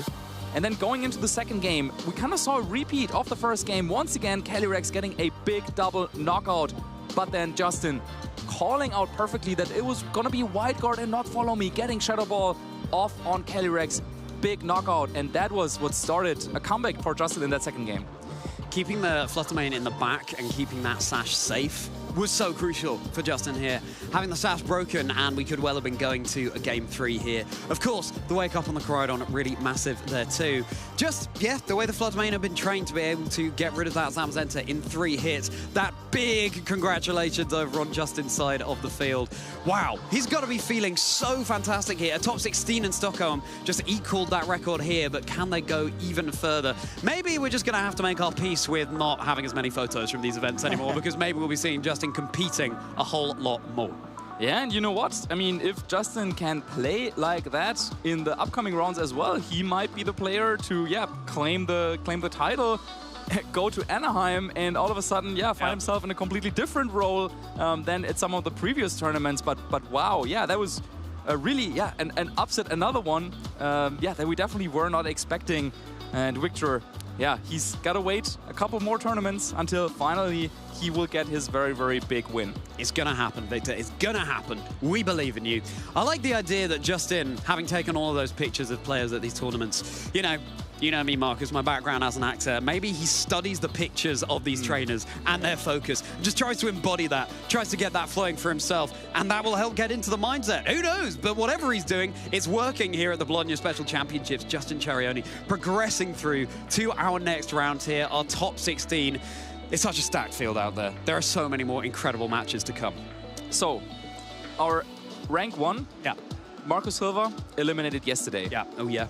Rank 2 in Europe, we just saw him on screen, Victor Medina, eliminated just now. Yep. Our rank 3, Federico Camporesi, still in the tournament. So yeah, maybe now he would be the favorite to take it home after already winning a regional this season. Yeah. Maybe he would be the one trying to go for that dual crown in one season. Really exciting as well because, of course, the top 2 trainers do not need any more championship points, really. Their positions are secure. So that paves the way, now that they're out of the tournament, for potentially some trainers who are on the brink, maybe just about to break into that top 75 in terms of championship points that you need to qualify for Worlds in Anaheim this summer. To do it, to do just that. Only time will tell. The tables are turning. The old guard is fading here in Bologna, and it's time for some new talent to come through. All right then, Marcus. Well, we saw how crucial in that game was that focus sash. Let's go to Costa on the couch, quick as a flash. Thank you very much, Charlie and Marcus. And yes, I have got Justin Cherioni with us right now, guaranteed into his top 16 cut. My lordy, congrats, Justin. Thank you so much. How are you feeling? That was such a high-octane pressure set against Victor. Yes, like playing against such strong players is always a honor, and it also takes us a lot of pressure. So when I saw Victor like on the pairings, I was like happy in a way, but also challenged, like a bit nervous. Yeah, exactly. Yeah. I knew it was a very challenging match. Yep. And especially also because of his team. Yes. He was playing Calyrex Shadow Rider, which basically can wipe my whole team. So I had to be like very careful about that. Oh yeah, we definitely saw a lot of big threats from that Calyrex Shadow Rider in particular in that game 1. And I guess before we dive into the details of your team, let's talk a bit about those games. game one, it was pretty much fast-paced to the point where you needed to get rid of certain key fast pieces in order to open up your board state. We saw Victor Talarex actually reach +6. Okay, special attack. That's you think, okay, well, that's checkmate essentially at that point, right? But no, you kept going and you were able to find a win condition. So please talk me a bit through what were you feeling at the time when you were experiencing it? Yeah, like when I saw his team, like I was thinking that since his Calyrex is not holding the focus sash, it means that my Fluttermane can knocks it out with either Shadow Ball or the Moonblast. So I just have to force his Terra Sterilization before, and of course take out his redirection, which is Smeargle. Yes. And so my game plan for for both games actually was to use the Terra Moonblast plus fake out everything onto the Smeargle to take it out as soon as possible, basically. And Victor was actually, he played very good in the sense that he never allowed me to do that. And so he created like some more mind games maybe, or like for example the White Guard follow me on game 2. Yeah. So there's that, and but then like after I knocked it out his Smeargle, and even though I was left with only the Coridon and the Fluttermane, I knew in a certain way that I could still win technically, because Shadow Ball just straight up knocks one hit KO, right? Yeah, exactly. Yeah. And the same goes for the close combat onto the Incineroar, and I also know that close combat deals a lot of damage to Zamazenta, which again cannot use the Terra Sterilization. 70-80%, something like that. Yeah, exactly. So I knew that even if I was like behind at the beginning, I could make a strong comeback if the board state was good enough. And you did an exceptional job at that. Going into that game 2, then it was still very close, fine margins separating you and Victor from getting the win, and you were just able to do such an incredible job. We saw Victor go ahead and commit with the Terra Ghost on the Smeargle to avoid the fake out scenarios, get the spores going, but you just did an exceptional job in being able to push it through. So when you were just about moments away from victory, what was going through your mind? Well, actually, just before, like when in the end game, when we were left with just the Fluttermane and the Zamazenta, I was actually kind of scared that the 2 Moonblast would not be enough for the knockout. Yes. So I was actually considering to use Shadow Ball to get the 20% of secondary effect of special defense drop. Very nice. Exactly. I like it. Yeah. But in the end, I thought that the 2 Moonblast should be enough, and after I used the second one, it confirmed me that it was enough. So so I'm happy that I didn't use the Shadow Ball, which in turn it maybe not be enough. So, but you went with your instinct, and that is what proved to be such an important thing. Yes, I did it kind of a lot. Also, when I read his fake out onto the Coridon, I thought that he wouldn't use the fake out. So I just went to feed the close combat, and actually I was still thinking about all the scenarios, but my time was running out. So I was like, okay, let's go with the close combat, relying again on my instincts. So it paid off in the end. It did. You played at a very high level, especially up against one of the very best of the European region, Victor Medina. So, unfortunately, I have been told by production we've got very little time because the top 16 is already starting. So we've got to get you in the seat, my friend. Very quick, before shout-outs, I want to give you a shout-out. You have been such a big part of this community across all the games with all of your photographers. Thank you very so much, my friend. Well, of course, a shout-out is mandatory for the Saxe, which is the team of the jerseys that I'm wearing right now, and they helped me with the preparation of the tournament, and the same goes for Il Server, another strong Italian team, I guess, maybe the best. I don't know. And they also helped me a lot during the preparation. Shout out also goes to Pirates, which apart from being a great friend, he supported me through the team choices and all my mental breakdowns for choosing the team. Yes. So it's also his merit if I'm here right now. Oh, I mean, that's very sweet. Justin, it has been such a pleasure being able to speak to you. We are wishing you the very best going into the top 16 right now. So, Thank you. With that being said, we're going to go ahead, let you go on, get prepared, and we will be tuning in for the next round of this tournament. Thank you so much once again. Thank you so much for having me. Wishing you all the best, and we'll be catching you very shortly. Shout out to all the ones who came before. You showed the way, you opened up the door. Now we stand among legends and shout your names. Your light will never fade away. Shout out to all the ones who came before. You showed the way, you opened up the door. Now we stand among legends and shout your names. The world will never be the same. Starting at the bottom, and you worked your way. You showed them you were awesome, and you won the day. Striving for the top spot, no room for mistakes. Yeah, you showed us the way. You showed us how to train up, how to pass the test, how to make your mark, be the very best. And when the lights are up and the pressure's on, how to push and push till you're the only one. Making friends all along the way, memories always here to stay. And that's why we say, shout out to all the ones who came before. You showed the way, you opened up the door. Now we stand among legends and shout your names.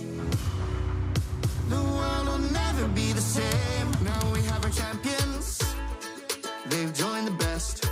To every single trainer, we give our respect. We all have a story, we pass the test. Yeah, we become legends. We learned how to train up, how to break the mold, how to build our team, how to win the gold. And when the lights are up and the pressure's on, how to push and push till you're the only one. Finally showed the world today, legends are always here to stay. That's why we say, shout out to all the ones who came before.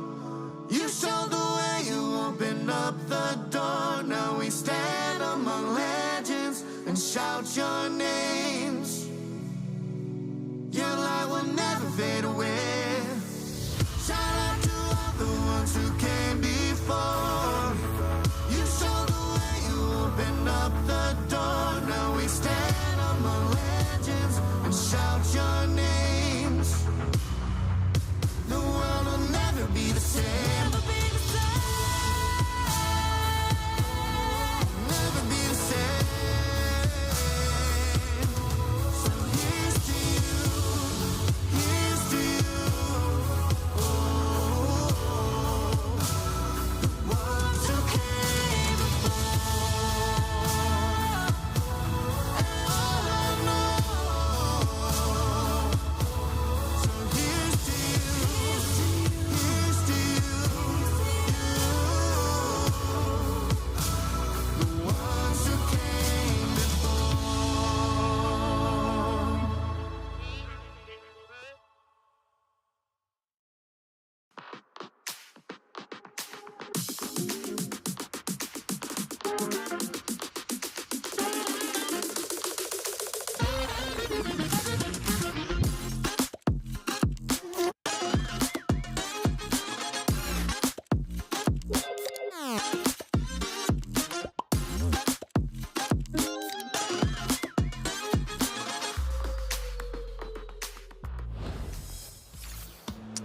We're in Bologna, the last European major tournament of the season. Only 16 players are still in the tournament. One of them is going to be a champion at the end of the day. I am Marcus Hamann, and I'm joined by the merry Charlie.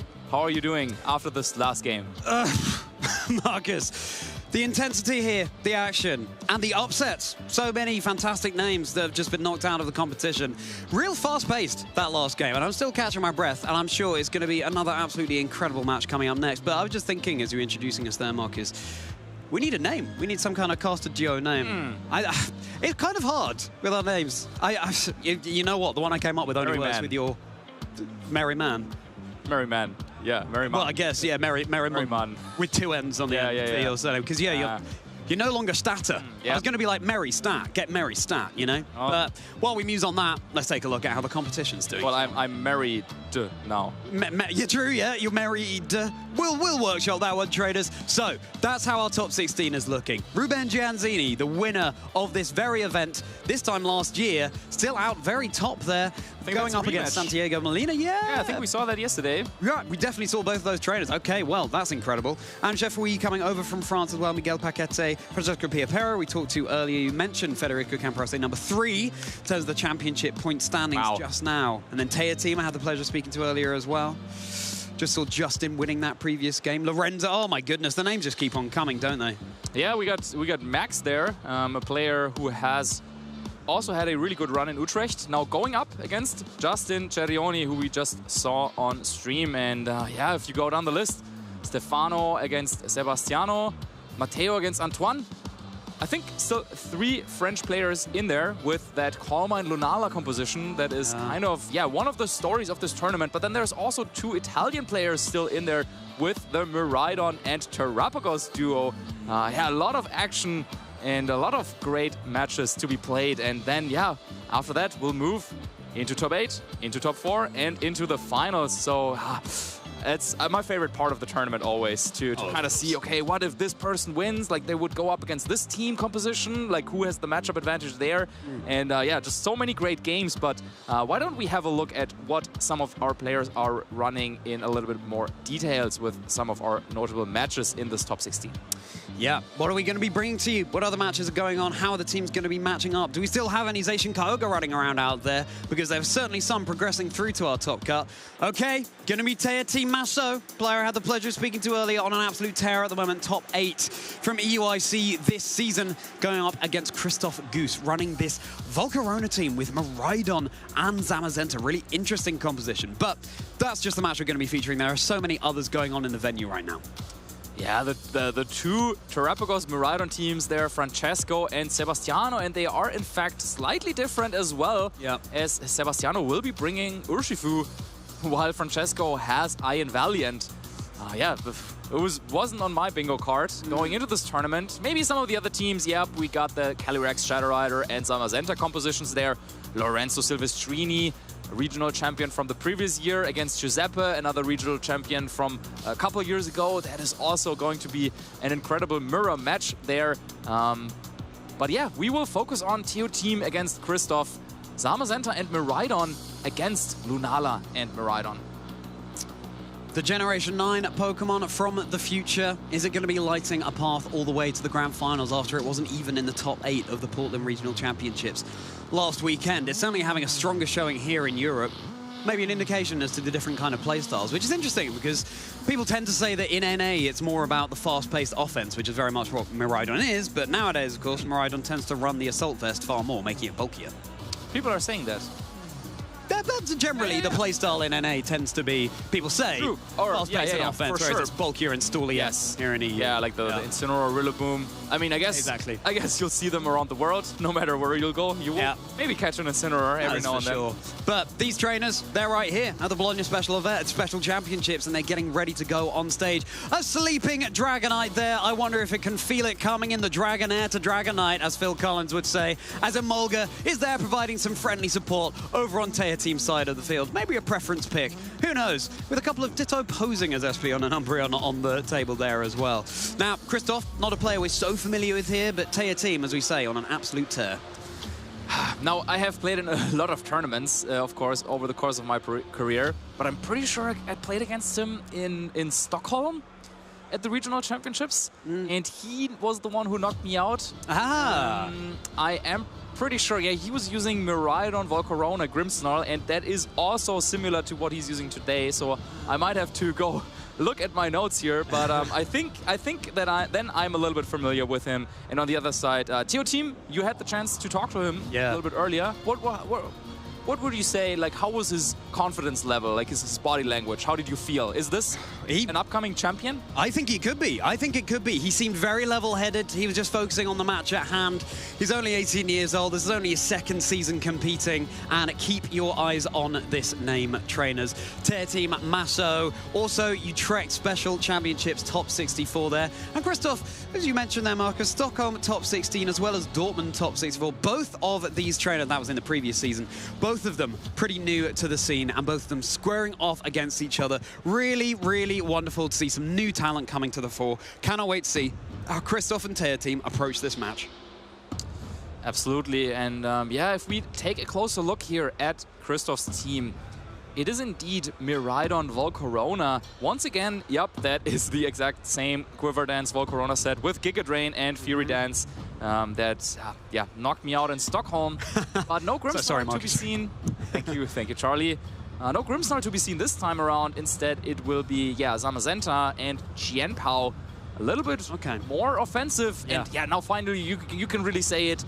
We're in the top 16 here in Bologna. It is crunch time. Hey, there it is. Yeah, Jianpao recently has been running more of the taunt instead of crunch, but this one is going in on that offense, which is really nice. It means that you're not locked into dealing priority dark type damage. Miraidon, it's got the choice scarf there, so it's acting incredibly fast. Zamazenta, a bulkier option. Special meets physical. A lot of damage coming out, but then Volcarona may be able to soak some stuff up as well. You want to know what is cooler than one Choice Scarf Miraidon? Tell me, Marcus. I just cannot work it out. Well, two of them. Waiting for it. There it is. Hey! Yeah, Teo Team on the other side also using that Choice Scarf Miraidon. That might be an interesting interaction, seeing as to, which of those two bikes is the faster. And then having Calm Mind Lunala with leftovers, and then the support squad. You got Incineroar for Parting Shot, Fake Out, maybe even knock off on some of those Assault Vests. We got Rillaboom, Fake Out, as well as Grassy Terrain for some extra recovery on Lunala. We have Grimmsnarl to set up screens, maybe slow the opponent down with Thunder Wave or slow the damage down with Spirit Break. And then also Ogerpon is another one of those Pokemon that can be offensive, but can also support with Follow Me. And I think that is going to be the nature of this team that Teo Team is running. Really, the moon of the show, having Lunala as the centerpiece of this team, and then you want to try and accumulate those Calm Mind boosts and use your supporting cast around it to keep it safe. Lunala didn't have the best showing in the match that we just featured. Let's hope it can do more in this round. Teo Team beat 2 world champions in their EUIC run this season. Christoph just beat me. And Christoph just beat Marcus. So there we go. Is their team going to be able to capitalize on their incredible talent here? Christoph, of course, no less talent. That Dauntless Shield defense boost for Zamazenta. The attack drop from the Intimidate. It's Jianpao and Zamazenta, the cat and the dog for Christoph. And Incineroar and Lunala for Teo Team. Yeah, and already I feel like this Incineroar is so well positioned, not necessarily in terms of its typing, but just this Intimidate just feels so good. Getting it off on Jianpao and Zamazenta, 2 physical attackers. Maybe now it's already time for Incineroar to leave the field again so that it could maybe go for another round of Intimidate soon. But it seems like Teo Team has other plans. It's staying put, but one of these Pokemon is going to be changing its type.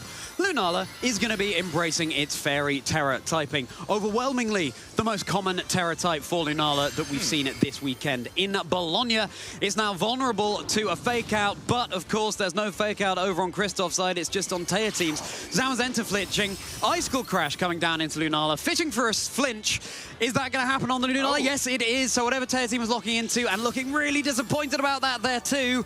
The leftovers not going to be enough to recover the Shadow Shield, so any incoming move is going to deal so much more damage than that previous one. Yeah, that was a great position for Teo Team, because with the Fake Out, you kind of buy a free turn for Lunala to do whatever it wants, going for the Terrestrialization just for safety in case there's a crunch. But now, yeah, the position, the dynamic changes, because now there's no more Fake Out available, and now Christoph already broke Shadow Shield, could think about going for a double up into either slot and potentially get a knockout here. So TO Team has already committed to Terrestrialization. Body Press would be devastating into Incineroar, but a combination of Behemoth Bash and Icicle Crash would probably knock out Lunala. So yeah, already TO Team now really has to think about what they want to do. And is there going to be another flinch? Icicle Crash once more. Those stalactites falling from the ceiling. Body Press, the double up. It's going to be the Incineroar that's removed instead. Christoph recognizing that too many physical attackers are so useful to them to keep the Incineroar around. Lunala is going to be able to act this turn, and that's going to be a sigh of relief for TO Team. A Moongeist Beam, channeling the Lunar energy it knows so well into the Zamazenta, brings it down to about a third of its HP, and with one more tick of leftovers, might have that Shadow Shield back intact as well. It's going to be pretty good. No, I think it's just about out of range of the Shadow Shield there. Yeah, not quite, but yeah, I think one thing that is really important with this Lunala team is knowing where to put the damage. TO Team also could have gone for a Moonblast into Qian Power to bring it down to 1 HP, but I feel like TO Team wanted to bring this Zamazenta into KO range for the Choice Scarf Miraidon that TO Team now just switched in. So really important detail because, yeah, Qian Power is already intimidated. Could, of course, go for an Icicle Crash, but if this is a Volt Switch coming out from TO Team, maybe there's something in the back waiting for TO Team that can take the Icicle Crash a little bit better than Miraidon would. There's no switch here. It was a attempted Volt Switch from Miraidon there, not the hard switch, but Zamazenta will be peering out from safety behind its Protect Shield. Just a big super effective Icicle Crash instead into Miraidon. It is able to take the hit as Lunala can set up a Calm Mind here. And now with this tick of leftovers, you will have your Shadow Shield back intact, meaning any incoming move is going to deal a whole lot less damage than it would have done otherwise. Special attack, special defense boosted. Lunala is trying to get ready to go. Yeah, all the work done by Icicle Crash on Lunala already kind of gone with those leftovers. Now, though, Christoph cannot go for another Protect unless, yeah, of course, he could try and go for the double Protect. Yeah, actually, maybe that is not the worst of ideas. Or you could try and swap out Zamazenta to keep it for later. But Icicle Crash really doing some good damage so far. Christoph thinking about Sucker Punch. I don't think it would KO the Miraidon here from this range. This could be huge though. Close. It's, I mean, sort of ruin on the field, reducing the defenses of everything around it. So, as you say, and this is a big physical attacker. You've got the boost from the fact that Qian Power is naturally a Dark type as well. Let's find out. No, the Miraidon will hang on with a sliver of HP. Your damage calculations are firing today, Marcus. Just like this Volt Switch into Zamazenta, Miraidon zipped right back round the Velodrome, ready for a partner to come and take its place. Yeah, and the damage calculations really playing into TO Team's plan here with the Moongeist Beam, just softening up that Zamazenta enough that Volt Switch is enough for the knockout. And now the combination of Icicle Crash and Sucker Punch did not knock out Miraidon. So now this Moonblast uncontested will bring down Qian Power to 1 HP. And with Grimmsnarl joining the field, Lunala already boosted at full HP. It feels like TO Team has found an opening to turn things around after that first turn was so devastating for him. The Focus Sash that was so crucial in our previous stream game, in both games, coming in clutch once more for this Qian Power. Able to take that Moonblast with 1 HP remaining. Grimmsnarl has hit the field for TO Team. It's a Pokemon that we normally see led, but bringing it in the late game, so nice to be able to set up some screens, to be able to hang around for longer in the game. Yeah, and it makes sense because one strategy that a lot of players have kind of pivoted towards when playing against these setup compositions is you get rid of the supporting cast first, and only then you start dealing with the Pokemon that boosts up. Now, with this kind of mid-game Grimmsnarl approach, you kind of play around that because now all of a sudden, well, there's already one Pokemon down for Christoph and another one is at 1 HP. So, yeah, there's not that many resources that Christoph even has. And yeah, it feels like if TO Team can set up a Reflect here on this board, Lunala is sitting very, very safely there. Yeah, Shadow Shield still intact as well. But Grimmsnarl has access to other moves it can go for. Fake Out will at least be breaking the Shadow Shield there. And there it is, Marcus, the Reflect, reducing any incoming physical damage. Another Icicle Crash, feeling very accurate today is this Qian Power. But you can see the dividends that the Reflect pays. Of course, Lunala flinching as a result of that Fake Out. Will it be able to restore its Shadow Shield on a successive turn? If it's not double targeted on this incoming turn, then maybe it would do. Yeah, Wild Charge could now hit Lunala for a decent chunk of damage, but yeah, you could protect Lunala here and just go for a Spirit Break. And if I were TO Team, I think that's something that I definitely would consider. Now, you need to be careful because it is clear that, well, Lunala could go for Protect, but Grimmsnarl cannot. And Miraidon in the back also cannot. So you really don't want to be caught with a double target when, yeah, one Pokemon protects and the opponent just doubles into the other slot. So it makes sense that your team decides to go for a Moonblast and choosing the right target, going Terra with Iron boosted, Hands. Iron Hands with the Assault Vest, can hang on with a Sliver, but a follow-up Spirit Break should be enough here to secure the knockout. Yep, Kristoff brought down to their final 2 Pokemon here, and Tear Team has the luxury of having a Choice Scarf Miraidon in the back, hoping that if it comes to a position where it has to come back out onto the field, it can just be potentially an automatic win button. There it is, the Shadow Shield restored once more for this Lunala. Yeah, dual fairy types, and I was talking about, oh yeah, Tear Team has to be careful about not being kind of double targeted, but then, yeah, he turns things around from a position that looked to be a defensive one. He says that he wants to be in command, he wants to be on the offensive with Grimmsnarl, Spirit Break, and the Moonblast, and yeah, you could do the same thing again on Miraidon as well.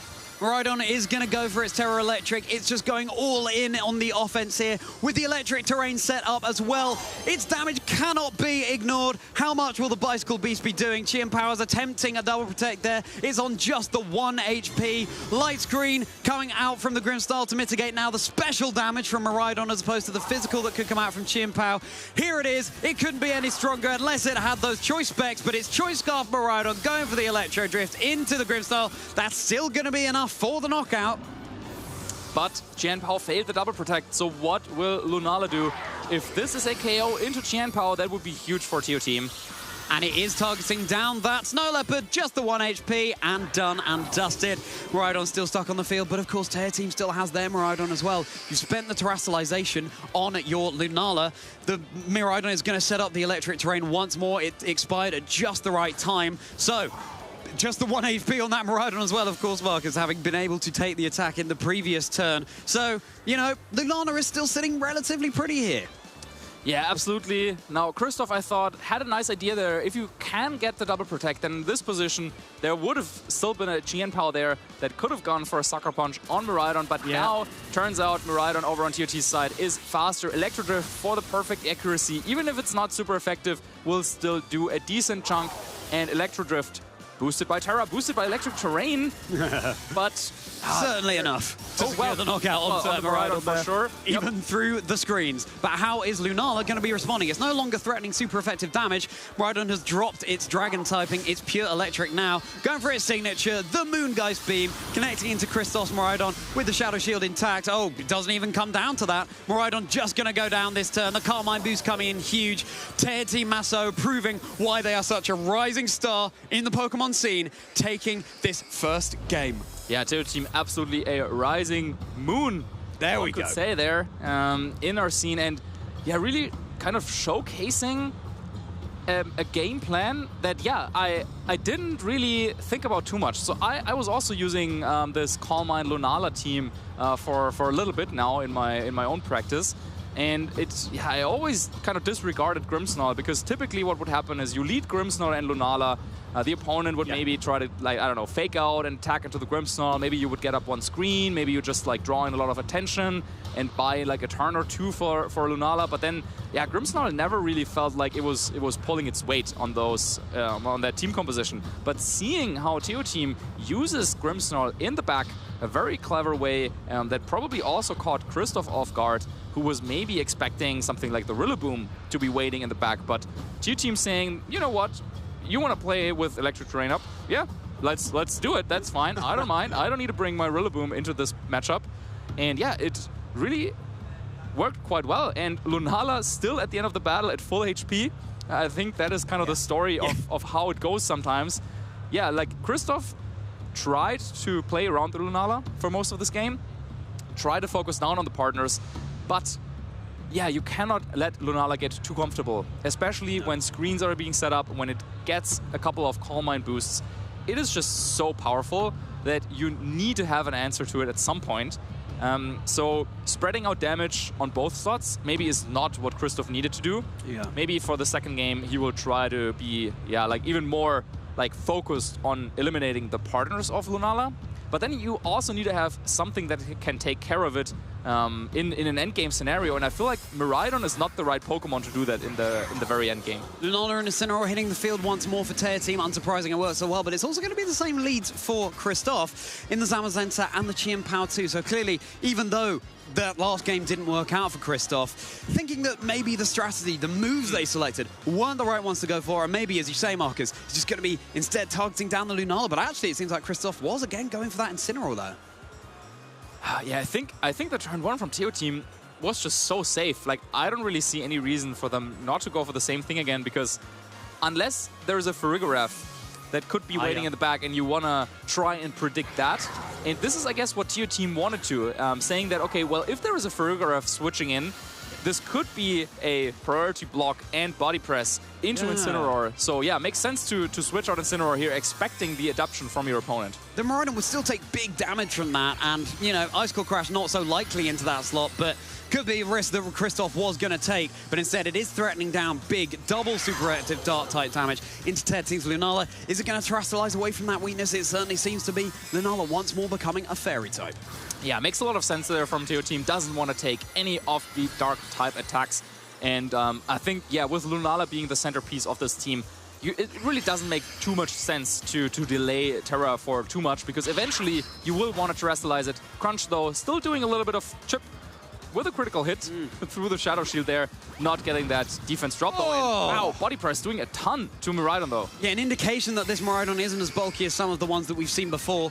Lunala does get a Calm Mind set up. His Shadow Shield has been broken, so, you know, you can go for the Crunch. At least it's not doing super effective damage, but at least you are breaking the Shadow Shield, so incoming moves are doing more. But if you're leaving that Lunala alone, then it might just get it intact once more, and you're threatening super effective Steel-type damage with Zamazenta's Behemoth Bash too. Yeah, terrestrialization committed on Chien Pao. I guess you didn't really need it for anything else there. So it makes sense to try and maybe catch your opponent off guard, as we now got confirmation that Christoph did not bring Farigiraf. So there wasn't any other way of priority block available to him. But now, once again, we got this mind game of, is Miraidon going for the Volt Switch into Zamazenta that could protect, or will it try to target down the Chien Pao? The Quad Drive activating on Iron Hands for Christoph. Big Electro Drift now boosted by the terrain. It's not Choice Specs, it's Scarf once more. Goes into Christoph's Zamazenta. About a quarter of its HP remaining. Follow-up Body Press. Going to be enough to secure the knockout, but potentially Tear Team's Miraidon has done all it needs to do for this Lunala to now be able to sweep. And it's got a clean sweep right now. Nothing is targeting it down. Just another Moongeist Beam into the Zamazenta. Going to be enough to secure the knockout here. Big play by Teo Team, identifying that after how the first game went, Christoph might want to switch things up a little bit. In the first game, Teo Team, I think, yeah, try to go with a Protect on Zamazenta early to call out any incoming move from Miraidon. But this time around, Teo Team was not afraid of this potential Protect, going for the double up, and it paid off. Zamazenta going down there to the combination of moves, and while Miraidon also goes down for Teo Team, as long as Lunala is still on the field, Teo Team is really, really happy by trading Pokemon one-to-one.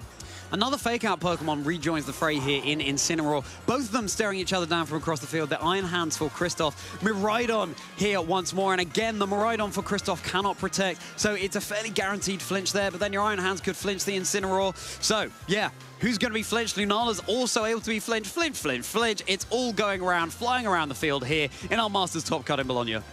Yeah, so another question would be, did Teo Team maybe this time bring Rillaboom to override terrain? Because, yeah, of course, you don't want Miraidon to just keep clicking Electro Drift. But as Terra was already committed on Chien Pao, I feel like this is a pretty safe Moonblast into Miraidon by Teo Team.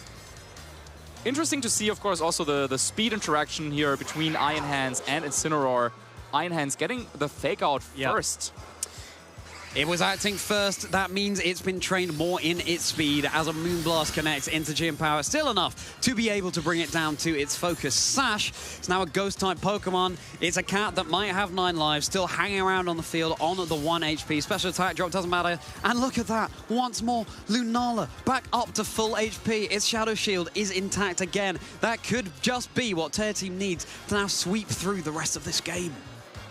Yeah, speaking from experience, it is so tough to face down this Lunala because, yeah, the first hit will always be halved or maybe even more than that, but like, or yeah, like it will be halved. So yeah, you can't really like chip it down naturally because leftovers recovery is so crucial. So Christoph, maybe if they can get a knockout on Incineroar this turn, actually Incineroar now moving first with a parting shot.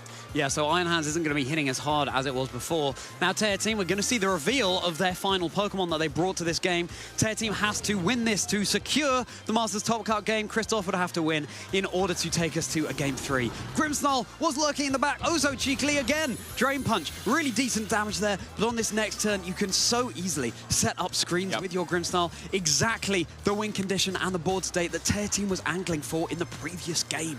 Yeah, you can set up Reflect this turn and then Light Screen the next turn because Grimmsnarl is under no threat. And even if Christoph goes for a double up, Lunala would be still safe. And it looks like for a flinch, but it doesn't get it. Moonblast again into the Iron Hands, and it's going to be able to take it. Yeah, once again going for this double attack. This time Spirit Break into Chien-Pao though. Yeah, Grimmsnarl can also be used on the offensive. Yeah, Chien-Pao, it's gone. It's just Miraidon and the Iron Hands remaining. Over for Christoph, and again, you're staring down this Lunala. Wild Charge, at least, you know, okay, so it's now definitely out of range of recovering at the Shadow Shield, but is it going to be enough? Has it come too late? A little bit more leftovers recovery. Lunala will soak up all of that it needs to. To be fair, in the previous game, TEA Team had the Miraidon lurking in the back, but in this one, that is now down. So you do have to deal with Christoph's Choice Scarf Miraidon somehow here. You can pivot in the Incineroar for a flinch at some point in the game. Finer margins, perhaps, than the previous game. Yeah, Miraidon back on the field, resetting Electric Terrain, boosting Iron Hands with Cork Drive, but yeah, it might just be a little too late. Light Screen can be set up this turn. Lunala can go after Iron Hands if it wanted to. You can try and go for a prediction here, like with the Electro Drift. Is Lunala going for Protect or not? But the thing is, there is Incineroar waiting in the back with another round of Fake Out. So even if Christoph gets this turn right, if Lunala protects here, which it does, Incineroar will join, go for a Fake Out, and then Lunala can take care of Iron Hands the following turn.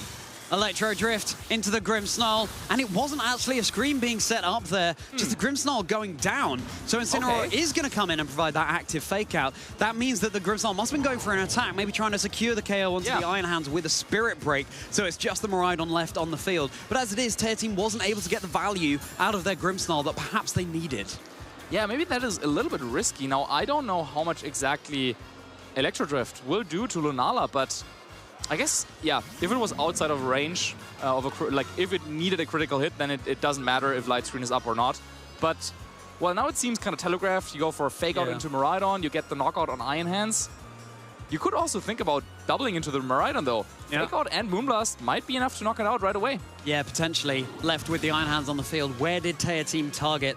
Miraidon, of course, not going to be able to act this turn. Moonblast, boosted by the Terra Fairy.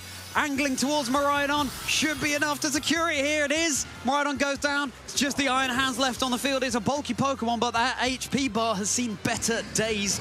Wild Charge into Lunala on the Electric Terrain, but it still takes it so well. TEA Team is making this Lunala look like the most powerful restricted in the format. And over the course of 2 games, it seems like Lunala once again will not go down in this battle.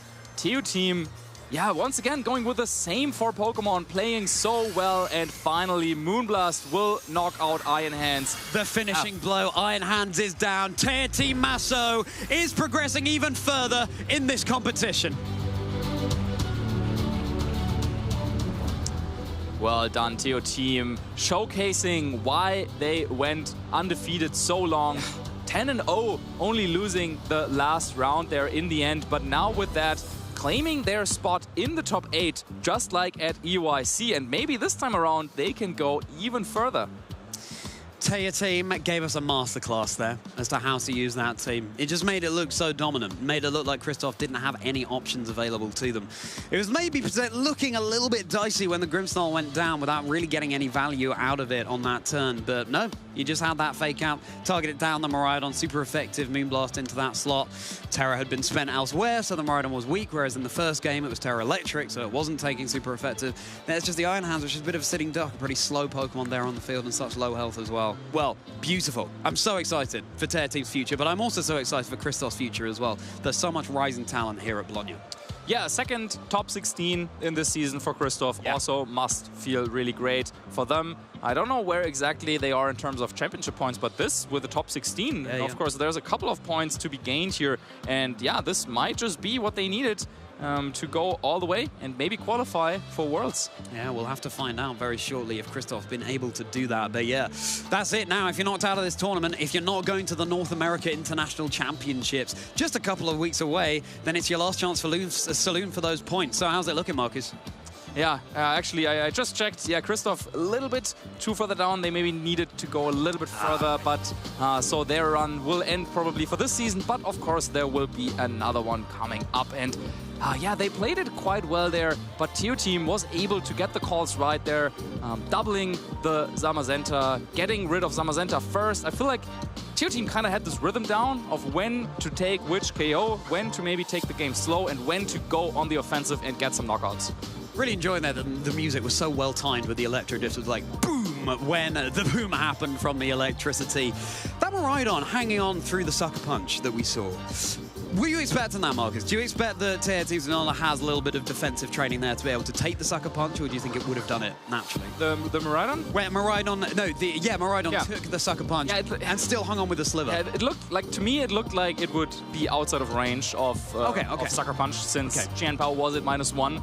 Now, of course, yeah, Christoph kind of hoping there that it would be enough, which it wasn't quite. And then in the second game, I felt like, yeah, TU Team playing a really dominant game, maybe also using some of the information that he was able to acquire in the first game. And once again, putting Lunala into the best spot. It was never really under any threat of being knocked out. Like, just think about how in the first game, like, even if Christoph would have gotten, let's say, like a free turn to just double up into the Lunala, it still would have been around. So yeah, TU Team definitely a couple of turns ahead there. And yeah, taking it to the top 8, taking this Lunala team to the top 8, and also making me maybe believe a little bit more in Grimmsnarl on the team composition. Oh yeah, 100%. I'm fully behind that Grimmsnarl. Something that TR Team said to me before I actually interviewed him was, of course, that you've got a slight bit of anti-synergy on the team with Miraidon and Rillaboom. Only one terrain can be up at any one time, but of course what that means is you can set up the grassy terrain as well as the leftovers on the Lunala. It means that it's all so much easier to get that Shadow Shield back in play, but so well piloted by TR Team. Absolutely, and knowing when exactly to bring Rillaboom and when not to bring it, because I thought that this might be a matchup where maybe Rillaboom could do something, but TU Team knew better. So let's hear from TU Team with Jamie in the couch and hear what they thought about this match. Well, TR Team must be feeling pretty good after that one, securing his place in the top 8. Congratulations, TR Team. How are you feeling?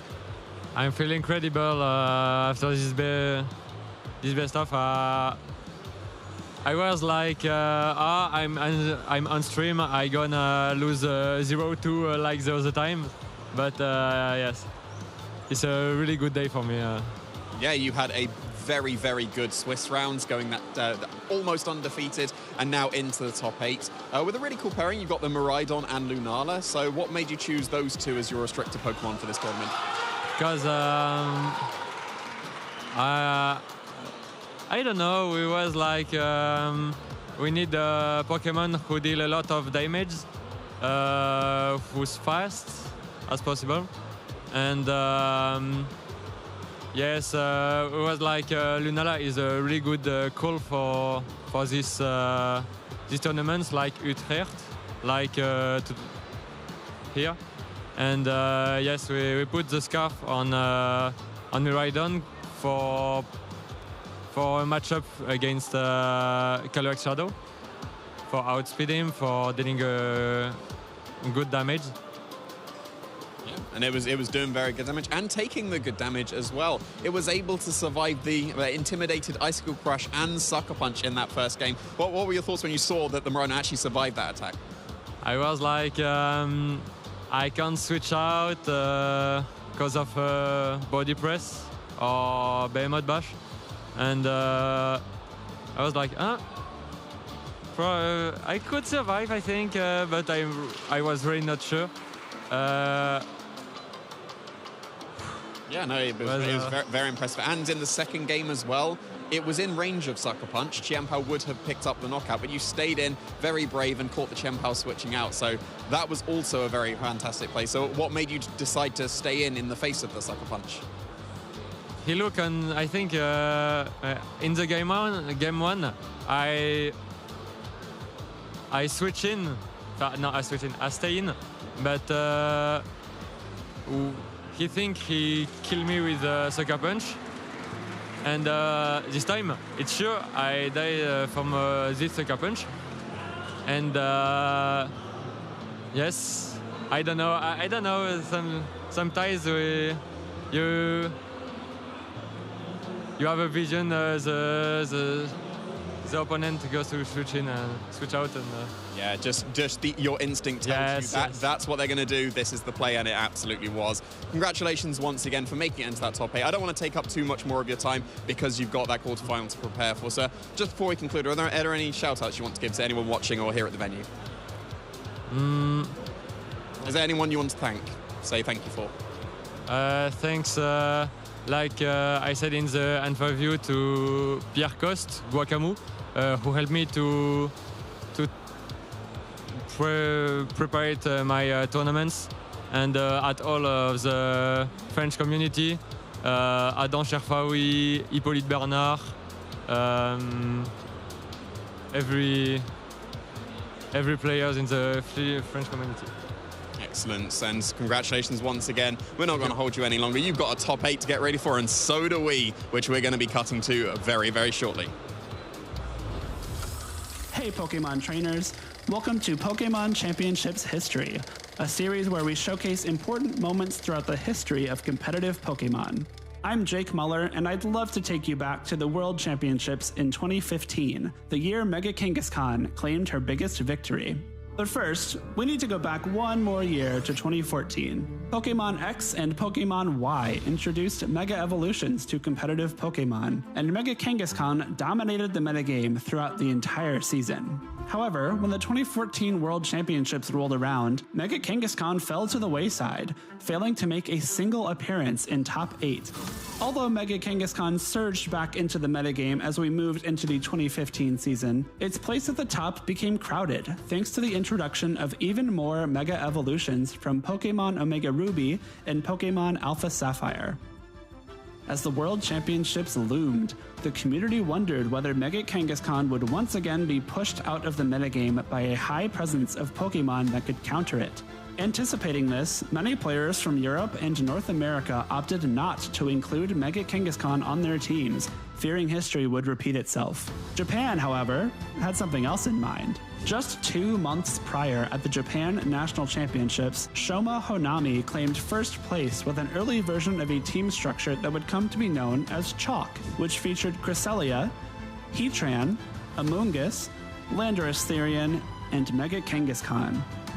This team composition boasted an unmatched combination of power and flexibility, leading Shoma and many other Japanese players to ride the Mega Kangaskhan wave all the way to Boston. As the 2015 World Championships progressed, it became clear that Chalk was the team to beat, even though the competition was full of teams with outside Mega Evolution picks, like Mega Mawile, does connect with the Garchomp and does pick up the knockout. Mega Charizard X, They go for the Flare Blitz here on the Thundurus. Mega Salamence, The Hyper Voice. and Mega Charizard Y. They go for the Flamethrower here. 6 of the top 8 players used teams that followed the Chalk guidelines, including Shoma Honami himself. While the extraordinary success of this team composition at the biggest event of the season was astounding, even more interesting was the variation seen within Chalk just inside this top 8. While all 6 teams had both Mega Kangaskhan and Landorus Therian, many players opted for some alternate options for the remaining Pokemon. Heatran was substituted for a different Fire-type Pokemon on 2 occasions, with one player using Entei and one choosing Volcarona.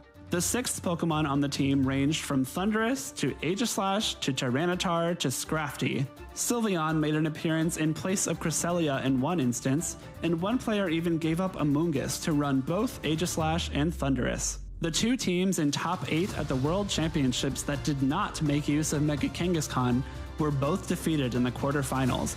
meaning that Mega Kangaskhan was guaranteed to have her day in the sun. Players shake hands, knowing that the game is over. Rotom Wash falls, and the crowd reacts, ladies and gentlemen. Yosuke advancing. We've seen him. This is the second time on stream, playing incredibly, incredibly well. After taking down Naoto Mizobushi in top 4, Shoma Honami would be met in the finals by fellow Japanese player Hideyuki Taida, whose Volcarona set him apart from the rest of the field.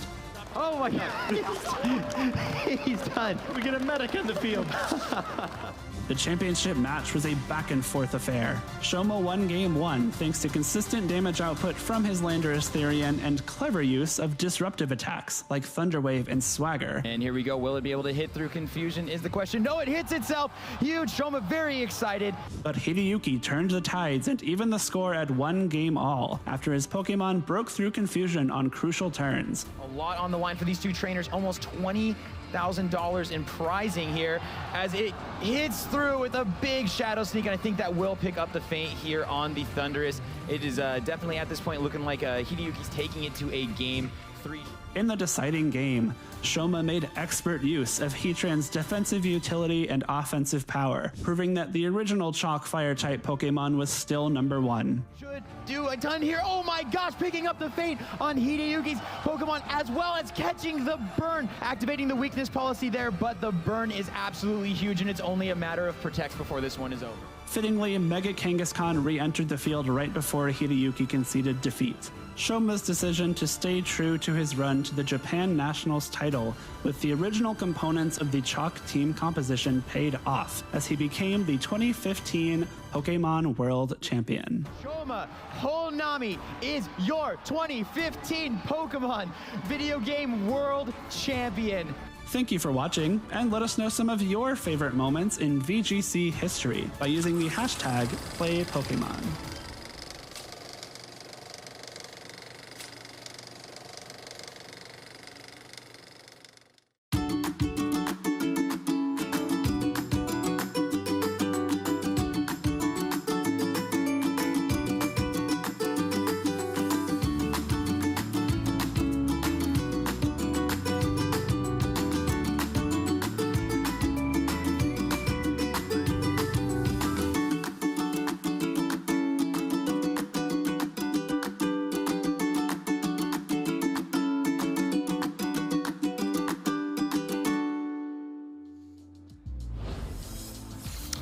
Jamie, I've got a question for you. It's a rhetorical question. But anyways, what is an Entei? Is it a dog or is it a cat? Well, I'm not answering. It's a rhetorical question, so I don't answer. It is a genuine question. What do you think it is? What would you label it? Because that's been a generational discussion across the years. Yeah, no, I would say dog. Dog? Dog. Are you sure? No, but I'm more sure than cat. Are you like? What would you deem an Eevee? Lots of things, because it can turn into so much. No. But I mean, I determine Eevee has a lot of cat. potential. Okay, all right, cool. We'll try to preview it next time. We're back. Guess what? We're trying to clearly stall for time. It's not like, you know, we're having a good time or anything. But still, we are here for day 2. And guess what? It is top 8 that is coming up, of course, here at the 2025 Pokémon Bologna Special Championships. And what a day it has been. We are still waiting for 1 or 2 sets to finalize. They are very much close to the end. So I think it's a good opportunity for us to have a bit of a review over the usage stats. I think we're talking a bit about day 1 stuff, but this is going to be purely day 2. What's turned up, what has been able to successfully convert into, and of course, we start with the restricted pairings. Yeah, and as we've seen, Calyrex Shadow Rider and Zamazenta rising up a little bit in usage from day 1, going to 26%, which is over a quarter of the field, is incredibly impressive. And then we saw the drop of Calyrex Ice Rider and Miraidon, with Shadow Rider Koraidon and Lunala Miraidon taking its place. And we saw how effective that Lunala Miraidon was in the previous round, so I'm not surprised to see that take the second spot. Yeah, and for good reason as well, because there's just a lot of flexibility with especially the setup mode of the Lunala, and then you got the Miraidon for the immediate damage output sourcing. It puts so much pressure on with all the various multipliers, and just generally goes to show that Miraidon, at least for me, Jamie, ever since we got into the restricted regulations, it's given me Flutter Mane vibes to a certain extent with last season, where we saw it just run amok from the moment that it was introduced. Yeah, for sure, and I think that's for good reason. Like there's plenty of reasons to be running it. I still want to hype up Koraidon. I think that's still got its place in the metagame, I think. It kind of won a European international as well, let's not forget. Yeah, exactly. That's the only accomplishment. No, I'm kidding. You know, back in Regulation G, here we go. I think it was tied with Calyrex Ice Raider as the top restricted amount of wins of regional level events. So, you know. This is my own fault. I opened up a can of worms. A little bit. A tiny bit. But regardless, we have got other restricteds. Calyrex Ice Rider, notably, coming off fresh from a Portland Regional Championship with that varied set, of course, the Leech Seed leftovers, which, yeah, I mean, it really did shock us when we saw Michael Kelsch going ahead, rocking up with that set in particular at the Stockholm Regional Championships, only to go ahead and win it all. Actually, not Stockholm, apologies. It was the Utrecht. He also won Stockholm. Kind of also won it. Easy thing to with forget. a different he won team. this regional, two regionals this season. Yeah, absolutely. Yeah. But then again, that is the restricted pairings. We have also got the individual restricteds themselves. We saw yesterday the Miraidon being the top, I'd say dog, bike, lizard, whatever you want to go for. Is Miraidon a dog or a cat? Is not a question anyone will ever ask again. No, I don't think it will be, and it really shouldn't be either. But Calyrex Shadow Rider reigning supreme at the top of its steed. 45.8%, very impressive. Yeah, and it's almost 50% usage, which we only see on a select few Pokemon. Like the non-restricted, Incineroar was able to make it into 50% usage, but having a restricted, when you've only got two choices on your team, or two slots on your team to be able to choose, the fact that it almost reached half the field is so impressive. Yeah, and then again, especially when you've got the Lunalas that are rising up, they do share that dual typing of the Ghost and Psychic, so it just goes to show there's a lot of different ways and role compressions that you can try to force onto any sort of team composition. It just depends on the support, but Zamazenta, that is the top dog right now. It is third, of course. We've seen it multiple times across yesterday as well as today's broadcast. It's just got so much going for it, and it is so good when it comes to its sustainability.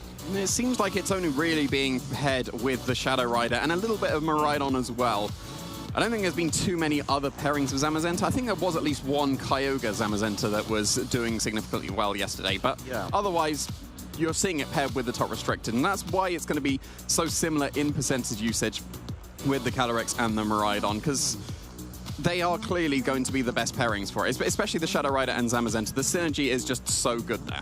Yeah, and it's quite poetic seeing the Calyrex Ice Rider right next to the Kyogre, as they did go ahead and get up that first spot in Portland last couple of weeks. However, Terapagos is still on the board, but still in the same spot, even though we've already seen it make an appearance a couple of times already. Varied options of the leftovers versus the Electric Seed that we've seen. A couple of our Italian trainers, most notably Francesco Piopero, rocking quite strongly in terms of the viability of having the +1 defense on what is already a very bulky, sustainable Pokemon. I think that most people assume that the Terapagos teams that were sticking around, at least the one we saw featured from Alessio Fusca that was on stream in the last round, people were thinking, well, that's the way to run Terapagos. You fully support it with all of these Pokemon, with Calyrex Shadow Rider and Incineroar and Rillaboom and so on and so on. And then these brand new partners pop up with the Sinistra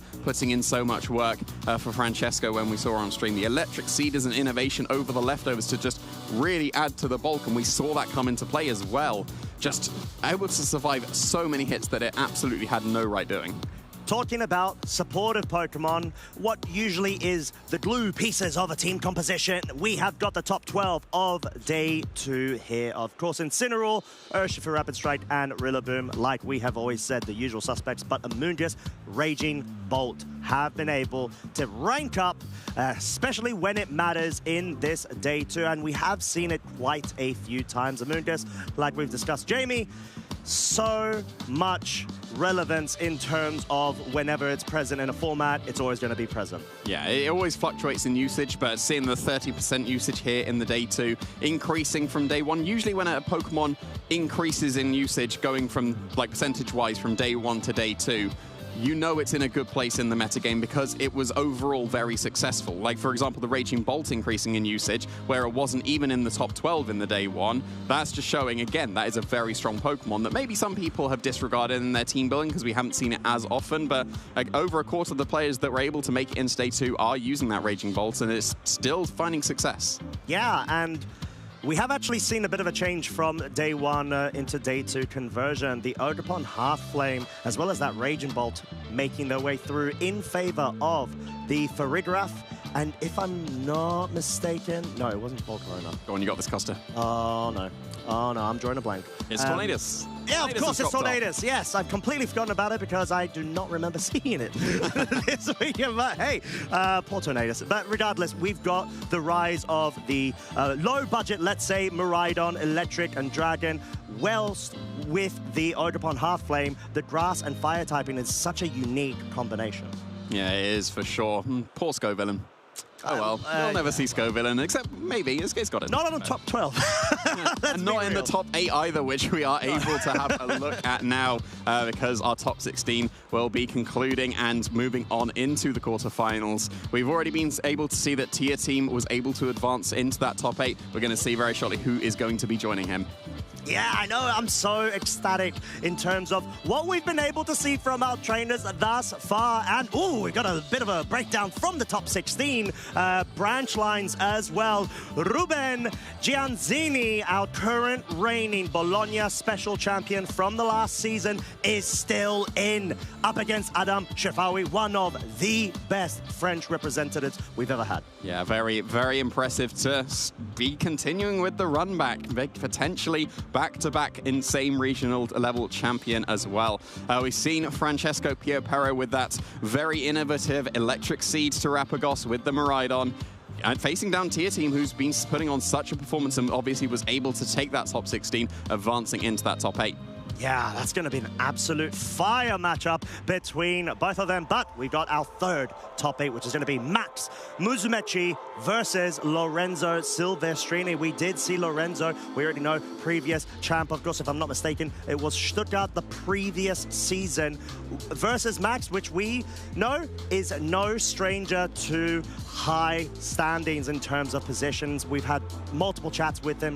Great guy, fierce competitor. Yeah, and we'll have to see if he's going to be the match that's going to be featured, as it is going to be down to you guys. Ooh. We're going to be able to feature some of these top 8 matches, so it's going to be down to you to decide who we are going to feature. All of them are going to be absolutely fantastic in their own right, but which one is it going to be? Yeah, and it is up to you, lovely folks. Make sure you pop in to the Twitch chat in order to have the opportunity to cast your vote. There's a lot of variance in terms of, I'd say, experience when it comes to all 8 of these trainers, as well as a bit of the team compositions. Like, you can sort of see, you know, not looking at Francesco Piopero, that is, a lot of similar components to them all, just with the slight variations and tweaks, maybe in favor of the individualistic playstyles of this. Yeah, like, as you mentioned, outside of the innovation of that Electric Seed to Rapagos, I don't think there's anything that would be too unexpected. There's the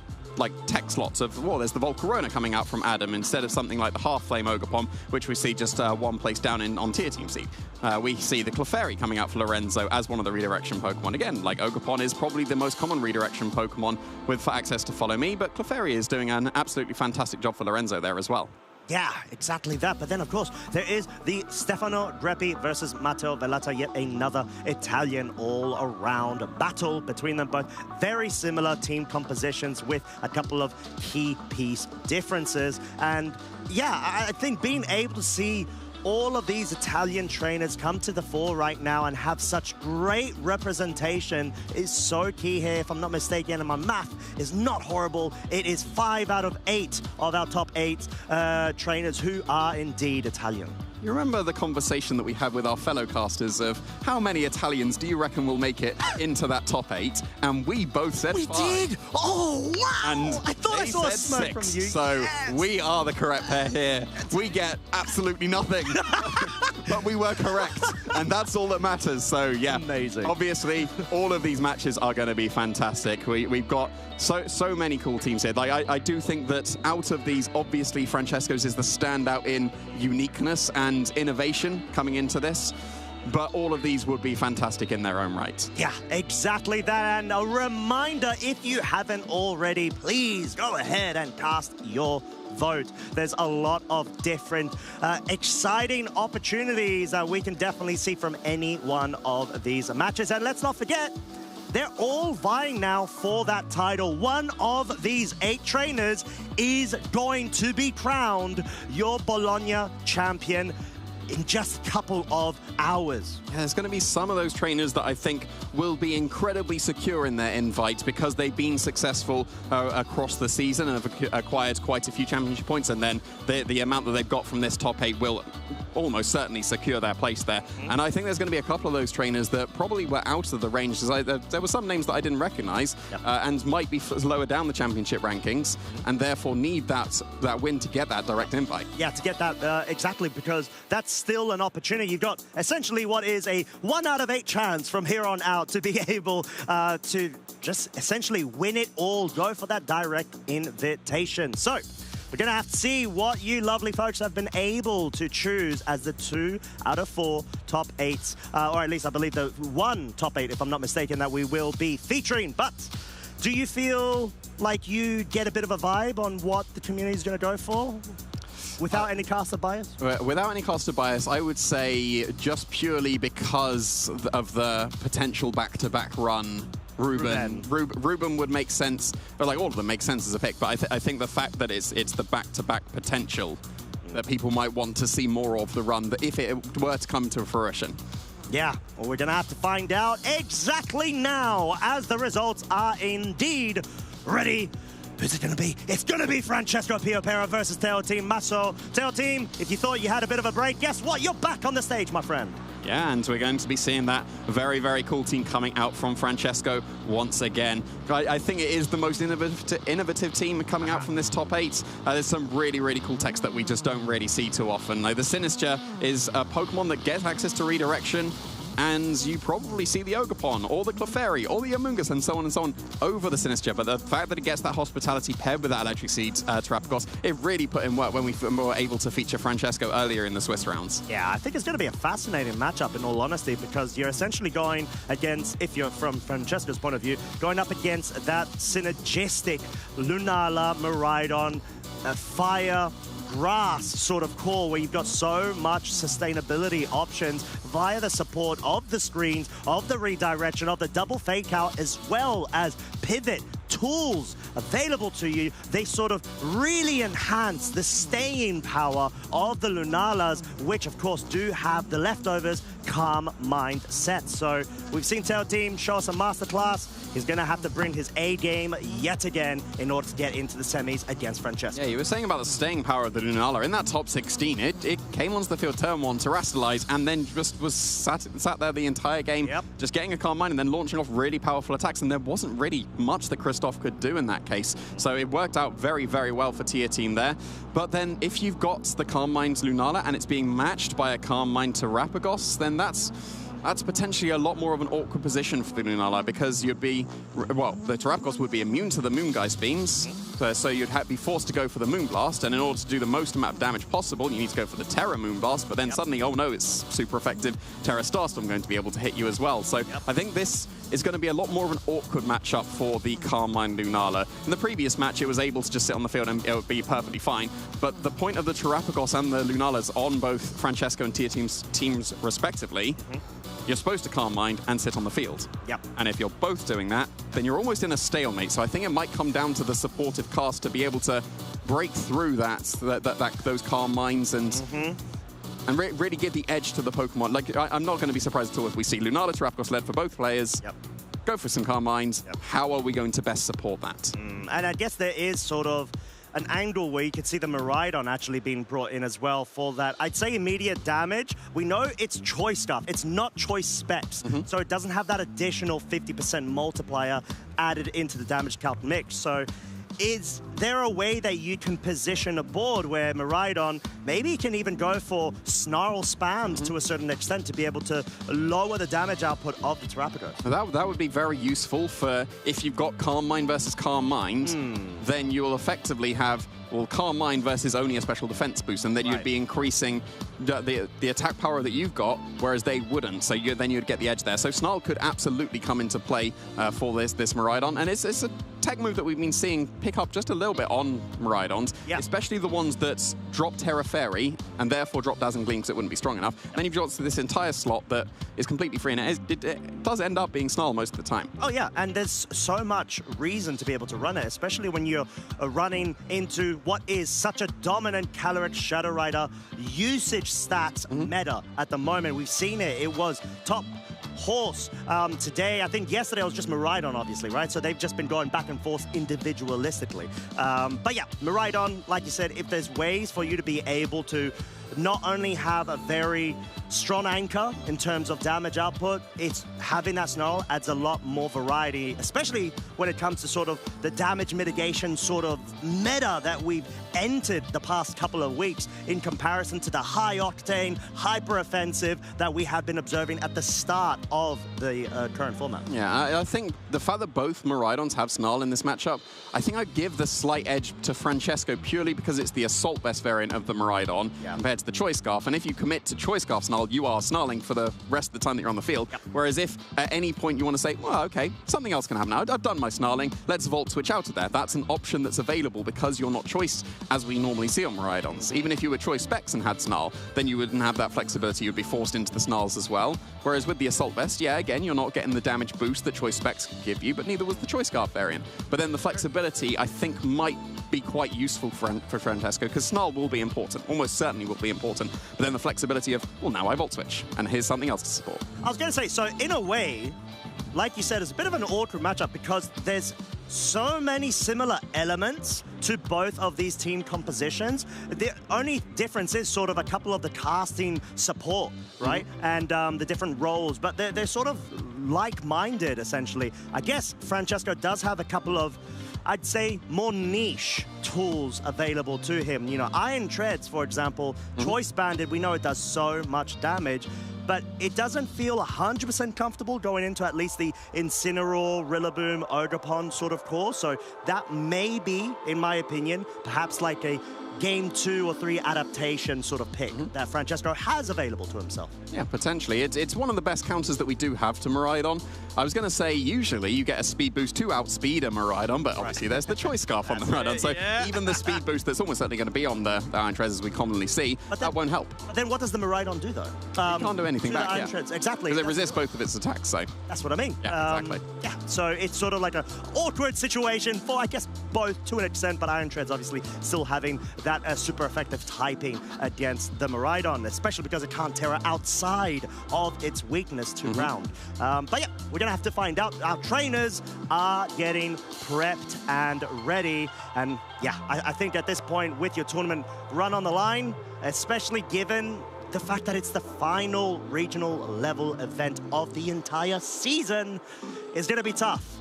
There's going to be a lot of pressure going on, but then again, they are both used to it. They've been able to find themselves great success, not only generally in, let's say, previous seasons, but in particular this season, especially both of them. They've really upped their game, especially I'd even say Tail Team, both of them, to be completely honest, but Tail Team compared to Francesco, didn't have notable achievements from the previous season, but he's really worked on that in the current one. Oh yeah, this has been a very standout season for both of these trainers. We've had a top 8 at EUIC from Tia Team this season and top 16 from Francesco as well. We've got a finalist placement from Francesco as well. And so I think we can have a look at Francesco's achievements right now, because he was able to get, like mentioned previously in the stream, he was able to get to the finals in the Stuttgart Regional Championship, but then falling just a little bit short there. And as mentioned, top 16 at EUIC. Very, very strong performance. And even going back to 2021, top 8 at the Players' Cup 3. So no shortage of top 8s here for Francesco. Oh, I know that Francesco has just been upping his game every opportunity he finds. I've seen him quite consistently also get involved with grassroots-based tournaments as well in the downtime of the official tournaments. And yeah, he's absolutely hungry for the game, hungry for the success and titles, and just being that one step away. I'd even argue 1 or 2 turns away. Remembering back to the finals against Eden Bachelor at Stuttgart with this season, he just wants the title at this point. Like, even if, let's say, he may at this point have guaranteed Worlds invitations, he's still hungry for more.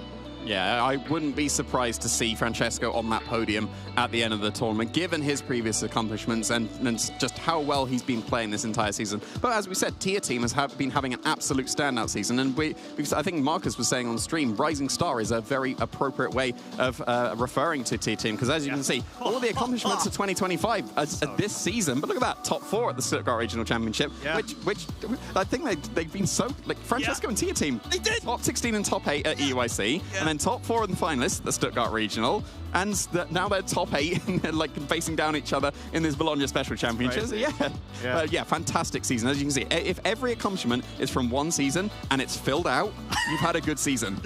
That's putting it lightly, my friend. Especially when you're able to go ahead and convert into what is not the standardized version of the live tournament structures with the Grand Challenge Top 32, the number 3rd, because you've got closed team sheets and it's best of 1. So clearly Tail Team to this point has just been building up a variety of dimensional experience with this game in different manners, and clearly it's paying off. Yeah, it is absolutely paying off.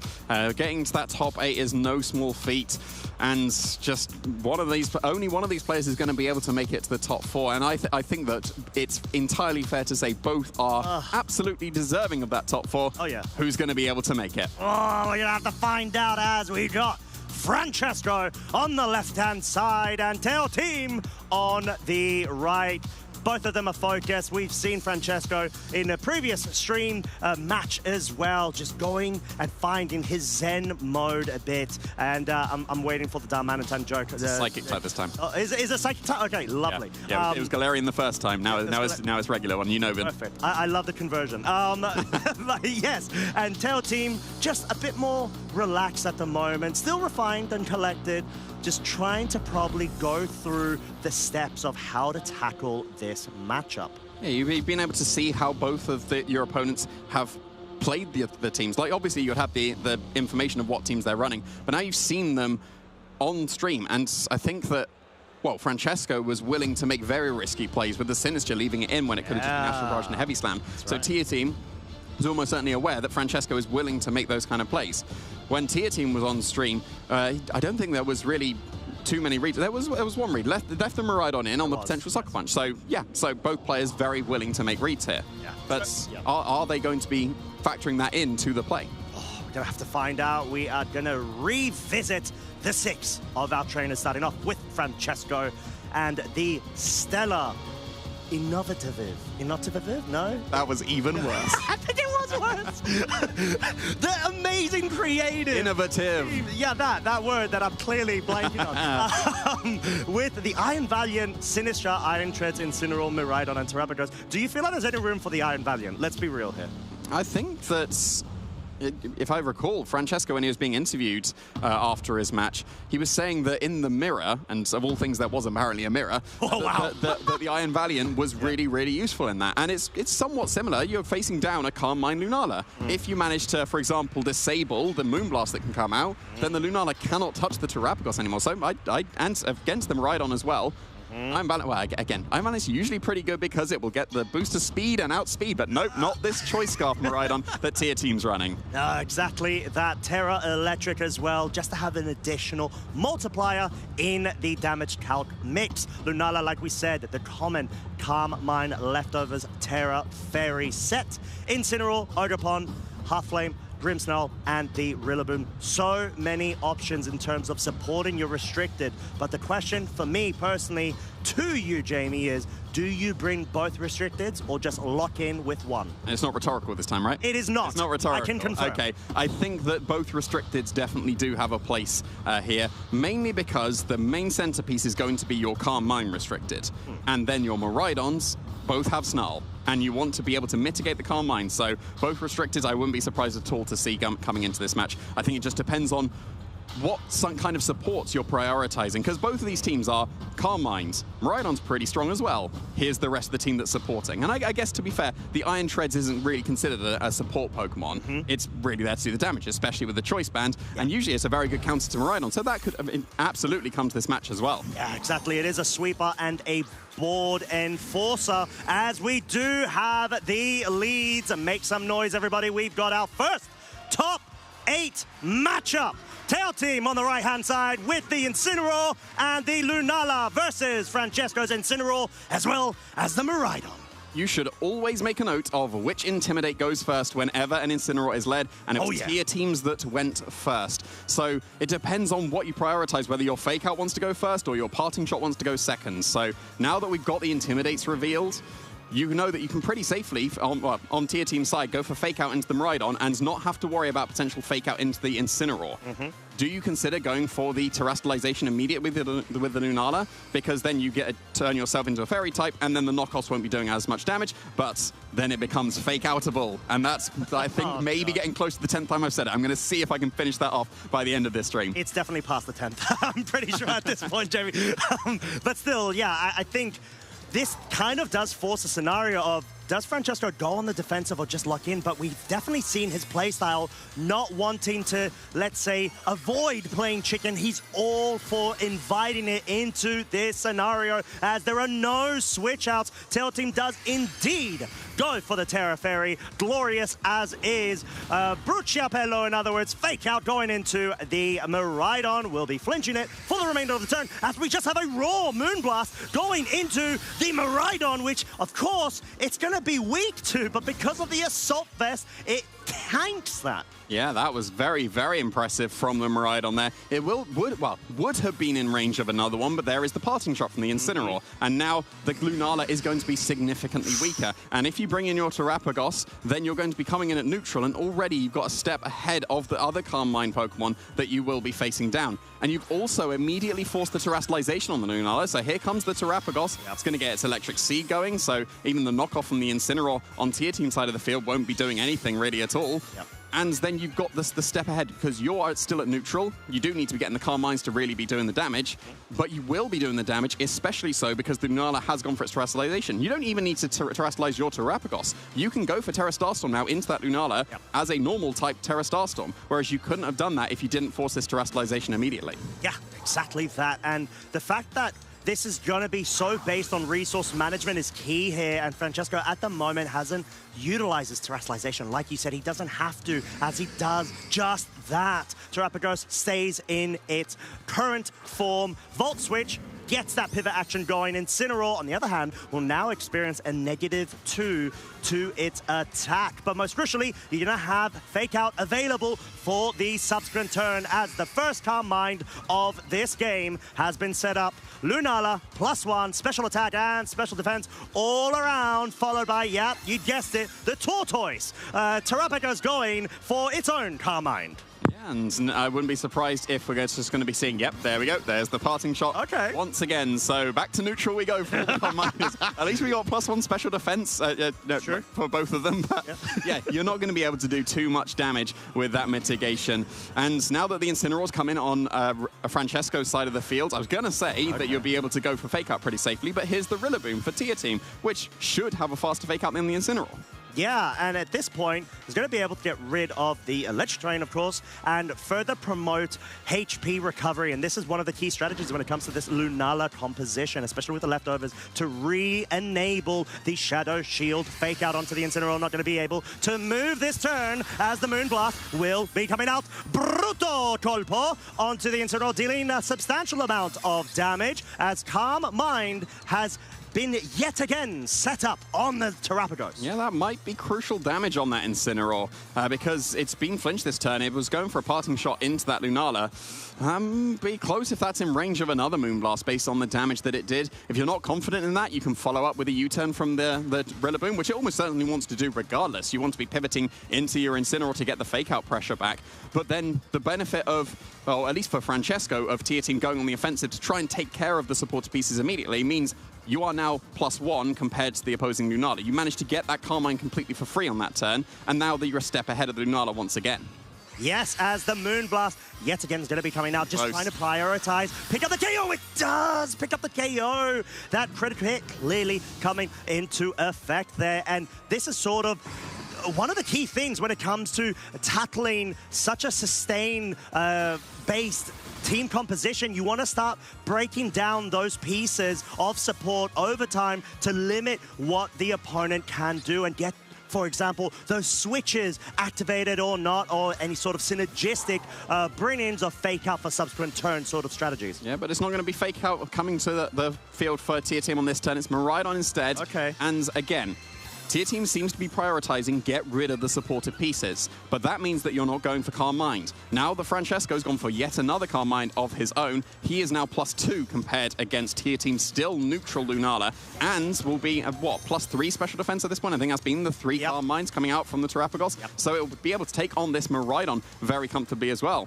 Another Pokemon that can take on Miraidon very comfortably is this Iron Treads that Francesco did opt to bring. So not going full support, because Iron Treads is not a supported Pokemon. Well, I guess you can consider, I'm just going to KO the opposing side. That might be considered supporting, and it can absolutely do that. You can go for high horsepower with the Choice Band, should be able to knock out this Miraidon. The switch in order to avoid that would be the Rillaboom, because Incineroar, yes, it would be able to intimidate the Iron Treads. It would still take a huge amount of damage because it is going to be weak to that high horsepower. So I wouldn't be surprised to see the Miraidon retreat out here, and it can afford to do it with Volt Switch. So because it's got that choice gov, it should still outspeed the opposing Iron Treads. But then if you protect the Terrapagos on the Volt Switch, you could catch that Miraidon potentially as well. Oh, there it is, the switch. Not wanting to play that sort of game. Tail Team wants to play a bit more defensively, capitalize off of bring the Rillaboom in, which will be resisting ground-type moves, but this allows Francesco to play a bit more aggressive, perhaps go for an Ice Spinner here to not only hit super effectively. Oh, the Steel Roller! Oh, the Steel Roller into so much damage. Terra Fairy, that's through Shadow Shield. Yeah. By the way, folks, let's not forget, that would have been absolute riot of a one-hit KO if the ability wasn't active. Calm Mind now coming out once again from the Lunala as well as the Terrapagos. And yeah, you guessed it, folks. We're going to be here sometime unless we start seeing some immediate pieces being removed. Francesco is already down a piece, so 3 versus 4 of Tail Team. But now the Iron Treads is in a point where it's locked into Steel Roller. Perhaps the Miraidon, I'd say it can't switch in surely to drop all of the Calm Mind boost from the Terrapagos, right? No, you don't sacrifice your +4 special defense here, because I don't see how Tier Team is breaking this Terrapagos now. And the Lunala has taken so much damage and hasn't really calm-minded enough to match the Terrapagos. A Terra Stellar Starstorm should be enough to pick up the knockout on that Lunala quite comfortably, especially so because it would be super effective here. And like you mentioned, the Iron Treads is completely useless on this turn because Steel Roller only activates if there is terrain, and now you can reset the terrain. It won't be able to Steel Roller this turn because it has switched out into the Miraidon, but now in the future, Steel Roller would be active once again. So it's sort of a sacrifice of a piece in that case. The Miraidon being brought in is what I mean, since it's most likely gonna actually get failed at this point, as we've got the Terra coming out from the Terrapagos, getting to its glorious stellar form, now gonna be hitting double target Terra Starstorms if it so chooses to go for it, but not this turn. turn, we of course do have the fake out available. Moonblast will be trying to target down the Miraidon, get rid of that second slot, and it's going to be able to do just that. It has enough damage power behind it because of the multiple Calm Mind boosts it set up. Yeah, and that's the tactic that Tier Team is going for. Take care of everything else and then deal with the Terapagos on its own. But I don't think this is going to potentially backfire, given the amount of Calm Minds that Terapagos has. I think there's nothing really stopping just Terra Starstorm for the rest of the game, and it doesn't even really matter what the Iron Treads will do. It will do some good damage as well, and it's almost certainly going to be Iron Heads that will be locked into here. I could potentially consider High Horsepower purely for the Incineroar, but I don't think it matters. Iron Head, you don't want to go for Steel Roller because there's no terrain on the field, and you can't guarantee that it would be switching into the Miraidon here, and of course that is the Incineroar. So the Iron Treads will be a little bit weaker here, but even with that Intimidate, that's going to be a choice banned Iron Treads. I wouldn't be surprised if Lunala still drops to that. Yeah, exactly that, and really good way to be able to sort of limit and control the board from Tail Team's side. He's got the available resources versus Francesco's too, and we see the focus of the Iron Treads trying to target down, most likely with an Iron Head, into it's Earth Power. Lunala. It's going to be Earth Power, absolutely calling that and picking up the KO. And let's not forget, this Terapagos is at +3 special attack, +4 special defense, and the Lunala is a +1 special attack and +2 special defense. Yeah, and that was a Rillaboom slot that the Earth Power was clicked into, so really nicely calling that the Incineroar would be joining the field. Here comes the Rillaboom once again. You're going to have fake out pressure.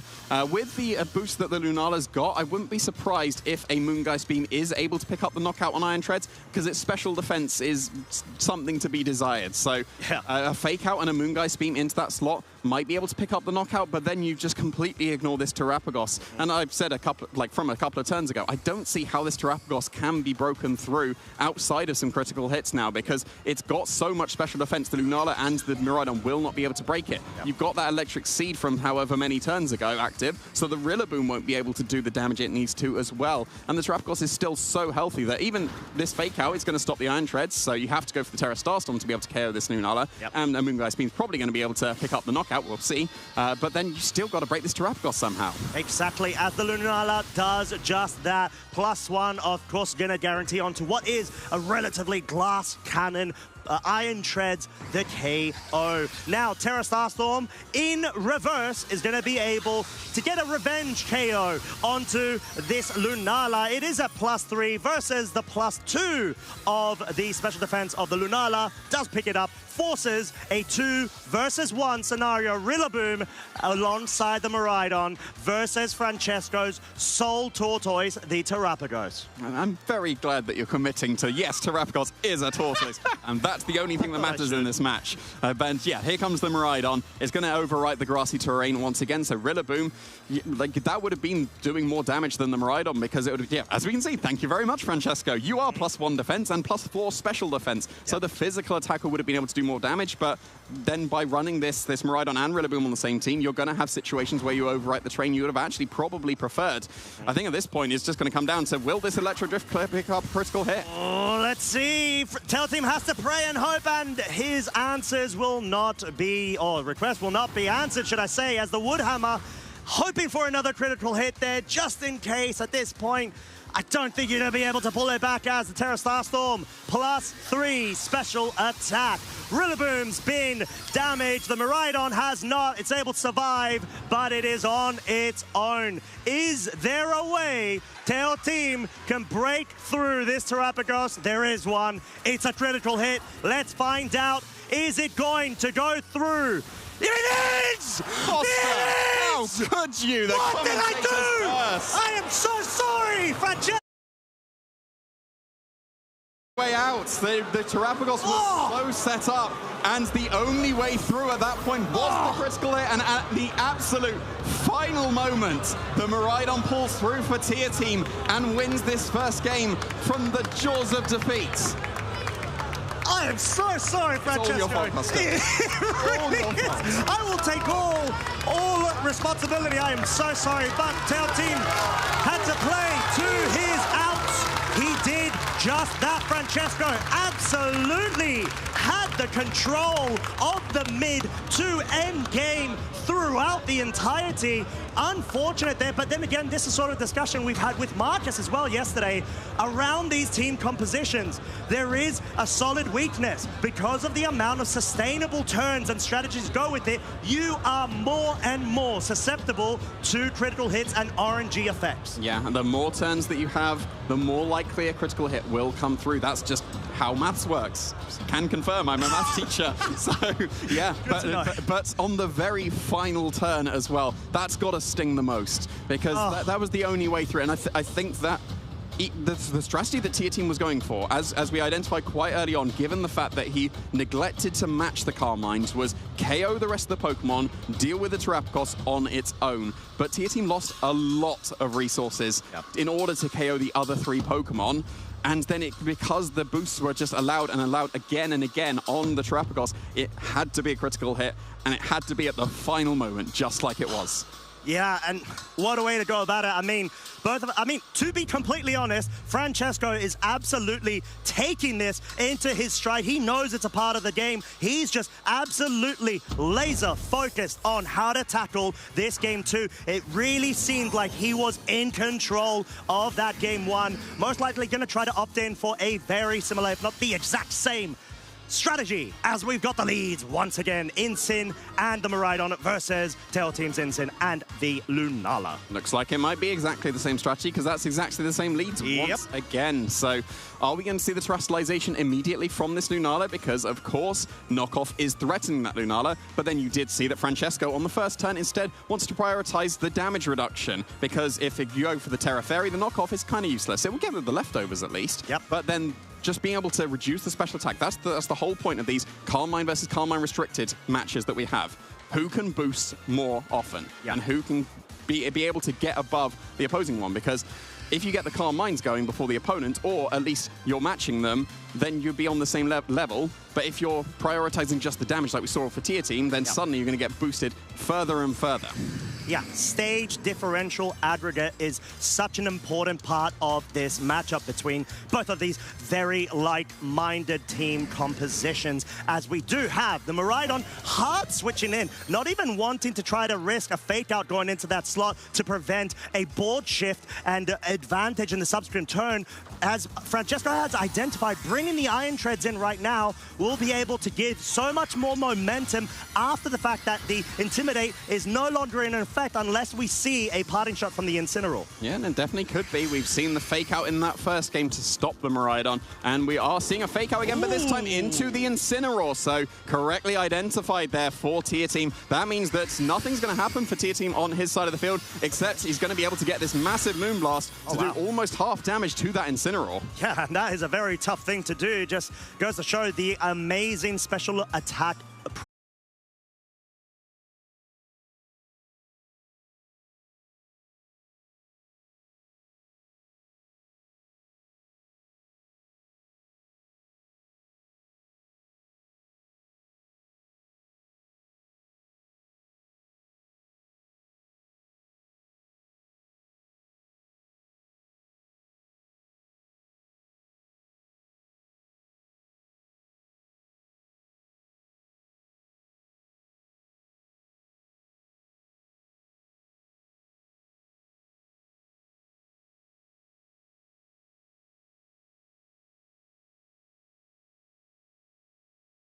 Will be without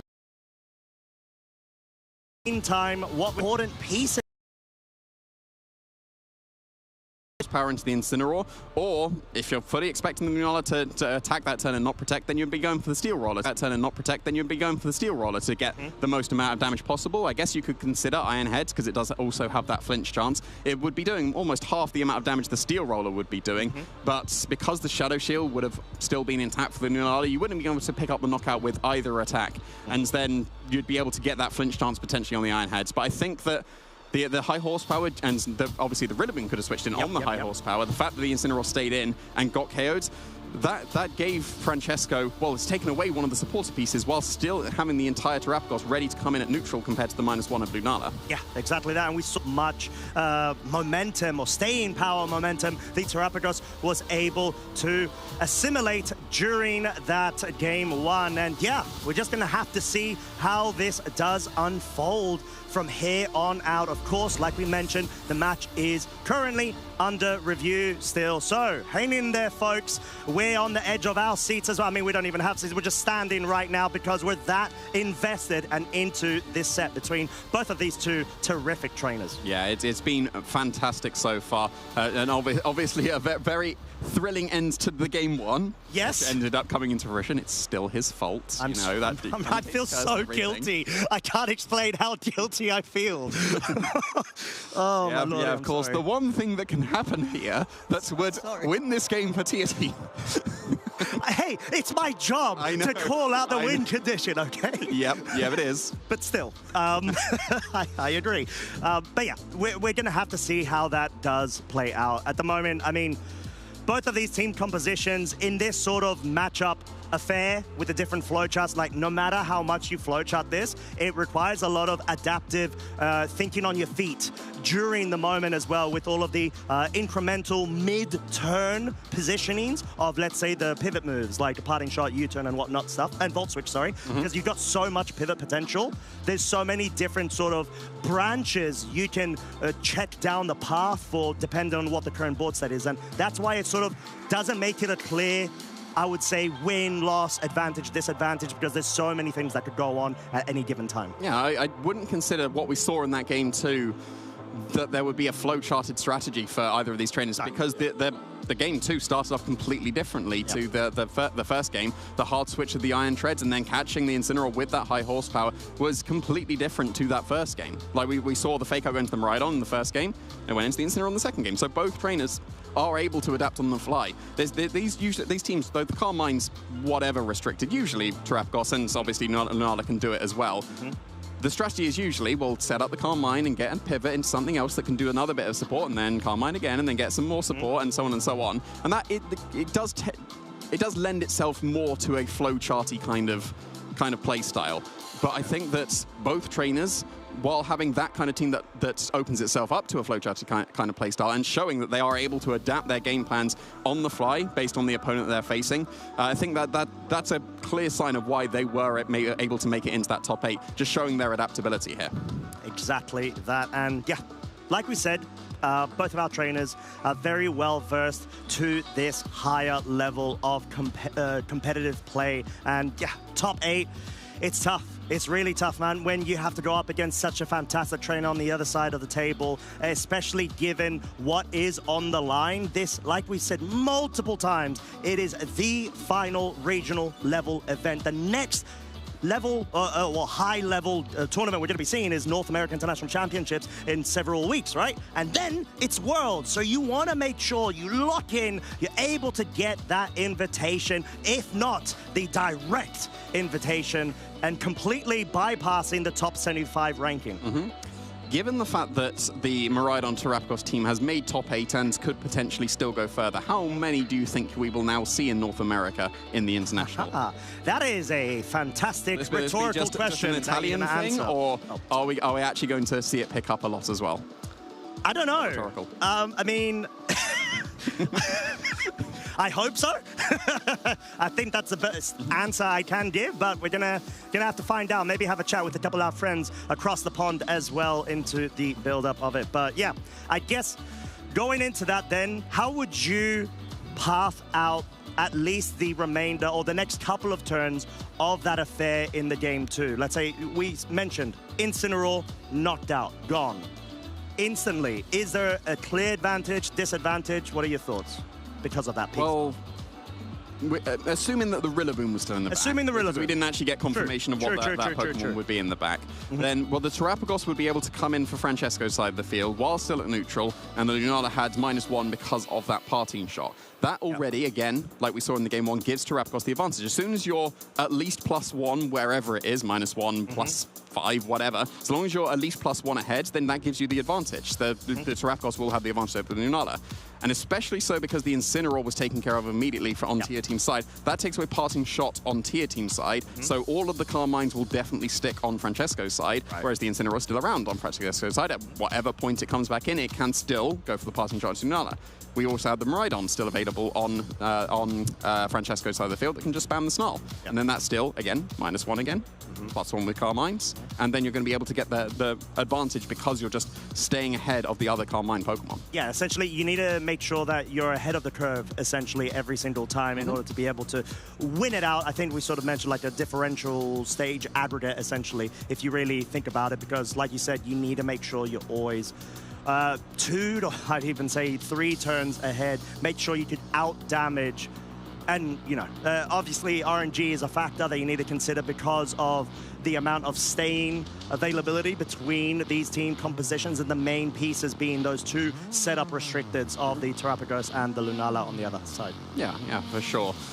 I wonder if there's going to be any kind of adaptations from both these trainers. I don't think there will be. I think the 4 Pokemon that they're bringing, again, assuming that there was Rillaboom in the back for Tier Team, I think that those are the correct Pokemon to bring to this match. I think there might have been a place for the Iron Valiant if the Miraidon was not Choice Scarf.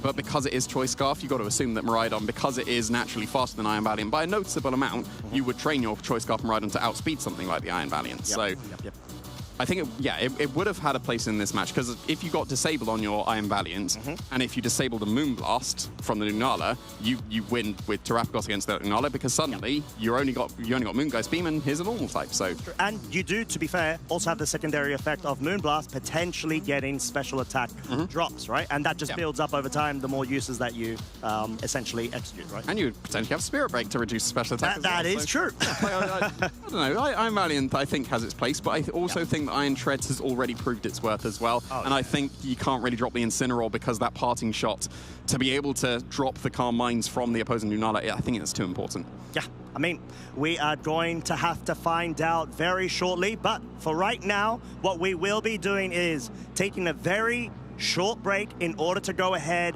get things decided upon, figured out when it comes to the match, but trust us, don't go anywhere. You will want to tune straight back in. Don't leave. Get your refreshments. We'll see you in just a sec. Kevin has shown us just why he is one of the most awarded junior champions in Pokemon video game history. Let's hear it for our video game junior champion, Kevin Hahn! My strategy was to stay calm and relaxed and overall play well, and also be completely fine with losing, but only take 1 game at a time. I was worried a lot about Miraidon and Calyrex Shadow Rider, because when you're using a Calyrex Ice Rider team, those are always your 2 toughest matchups. My team is very balanced-like, so you can't just lead the same Pokemon every single time and win every single game. You actually have to think through the leads and think through the Pokemon, but if you do that, you get a big reward, and it's really just nice. And my MVP would be Calyrex Ice Rider, as it's my restricted and it did the most heavy work. There's no wide guard! Zamazetsu didn't click the wide guard, and Rillaboom takes the whole brunt of that hit! That's gonna be a 1-hit KO and an attack boost for Calyrex! My strategy didn't really change, because it got me through day 1, and I thought that if I just kept doing it, it might work. Kevin Hahn, the reigning EUIC and NAIC champion this season. So that would be quite the trifecta if he could cap the season with the World's win. My finals was the most difficult match through the entire tournament, because being on stage is already stressful enough, but to be down a game right after is even more stressful. And this is not the first time Kevin Hahn has had his back against the wall. Tatsuomi 1 game away from becoming the Juniors Division World Champion here in Honolulu, but Kevin Hahn, of course, might have something to say about that. My most memorable moment on the stage was taking deep breaths after I lost game 1 and then pulling it back. Take that high horsepower, resisting it, but the critical hit Thunderbolt means Iron Treads can't survive the turn.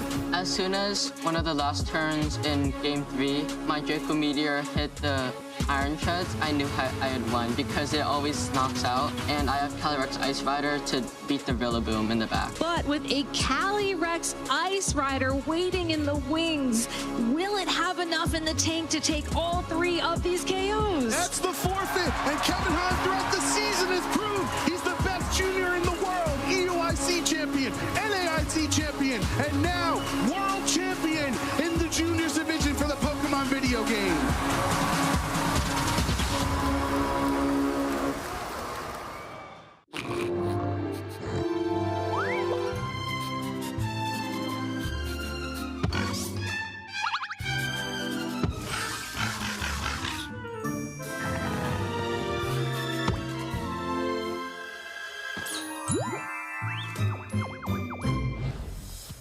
So, Costa, do you think that was sufficient time to reflect on what you did in that game 1?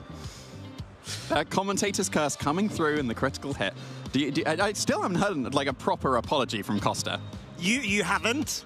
Come on, come on. I think I yelled it at the top of my voice. No, I didn't think you were sincere enough. You saw my sincere apology when Terrapagos with Electric Seed came through and really impressed me. It wasn't that heartfelt, Jamie. You know, you go back to that recording. You listen to the sincerity in my voice. I am so sorry, Francesco Piopero. That is entirely my fault. The end of game 1. I would say apology accepted, but it's not my apology. It's not your apology. So. I'm going to have a chat with him afterwards. But we are back with both of our trainers.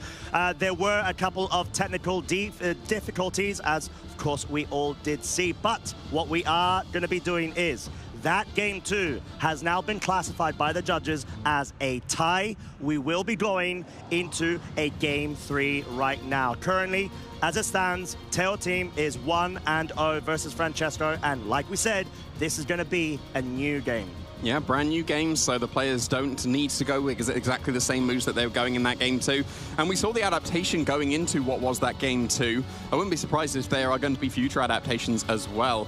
Are we going to see the same leads coming out once again? Because it seems like Francesco is prioritizing leave the Terrapagos, the Calm Mind Pokemon, the main focus of the team, in the back, whereas Tia team is prioritizing leading the Lunala. Try and get the damage, maybe the Calm Mind's up straight away. So maybe Francesco could consider leaving the Terrapagos to get the Calm Minds going straight away. Tia team could consider leaving the Lunala in the back and try and KO the supporting cast, then bring in the Lunala when maybe the Incineroar's not on the field to passing shot it. Yeah, well, we are going to find out in some very short moments as Lunala Incineroar, the choice of lead once again from Teo team's side, followed by Francesco in the same fashion, Incineroar and Miraidon. So we hear the crowd is amped up, fired up as well, as we are going into what is a very decisive new game. Yeah, and we saw the fake out go into the Miraidon in the very first game, and then there was an immediate switch up in the Void game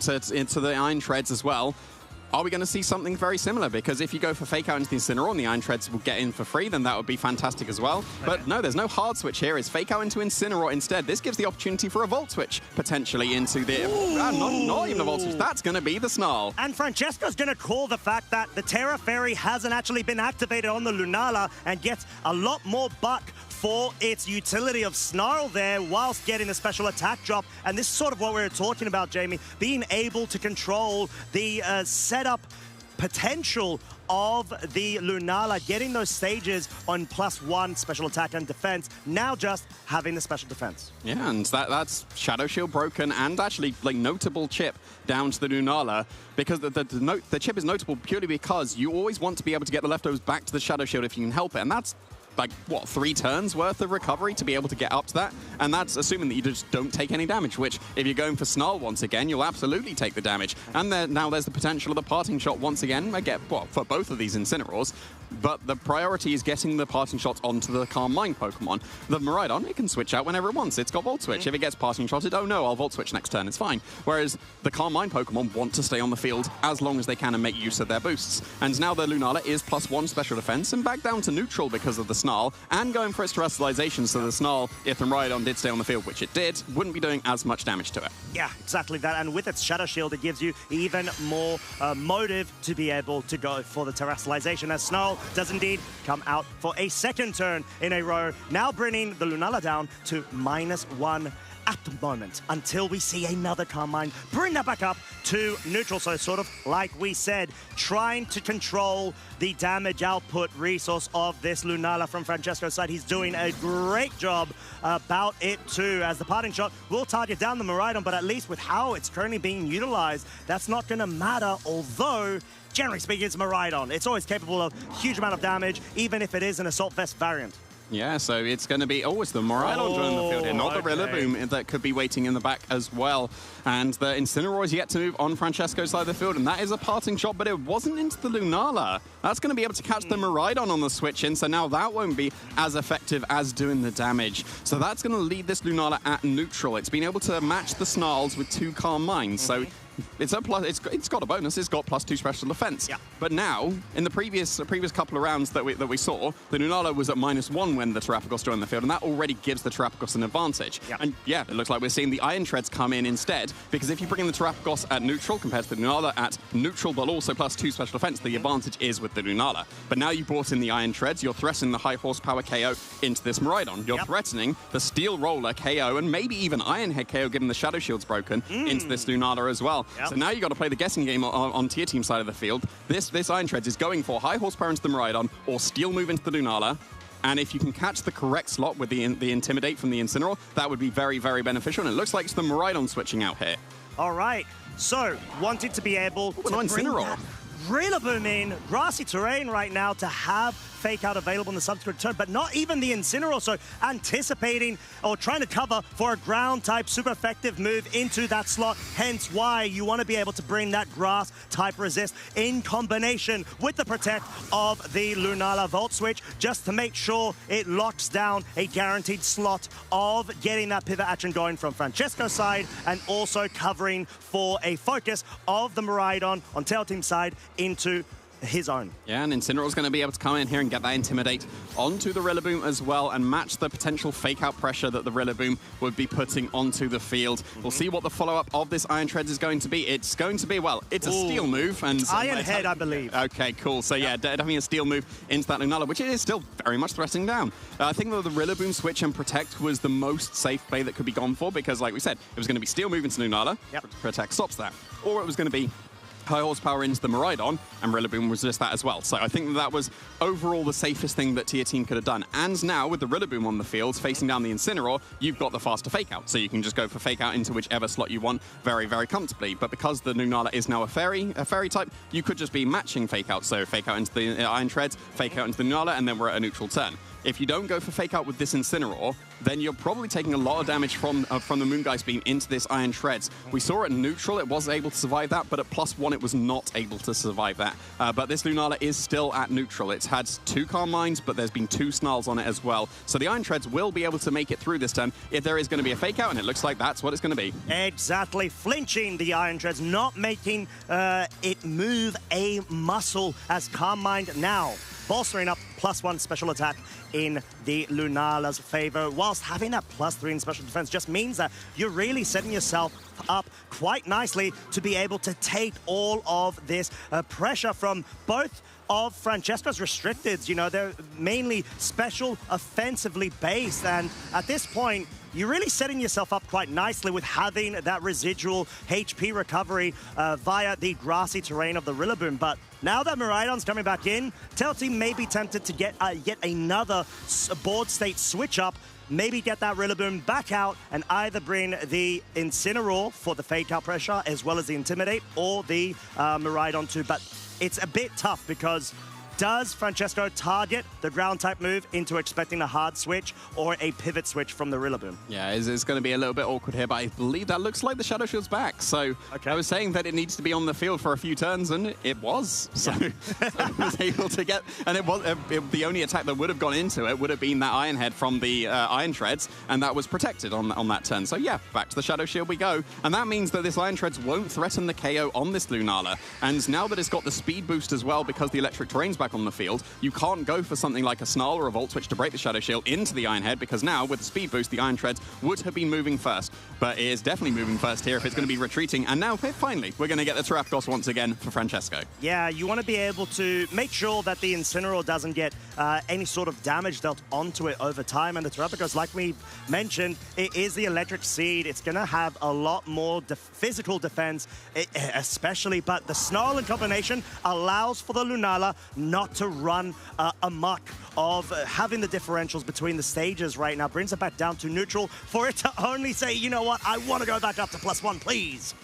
So, I think I might be back to neutral again because there was a parting shot as well. Of course there was. Yeah, I think that might be neutral again, but +4 special defense. So, yeah. So I think the only real way to break through this Lunala has got to be that Iron Treads now, right? Because it's a fairy type and you've got the choice bands, which would completely ignore these special defense boosts on the Lunala. And yeah, of course, you've got that U-turn going with the Rillaboom, so you can pivot out into whatever Pokemon you want here. And it's going to be Miraidon, so no fake out pressure coming on the board here for the Incineroar.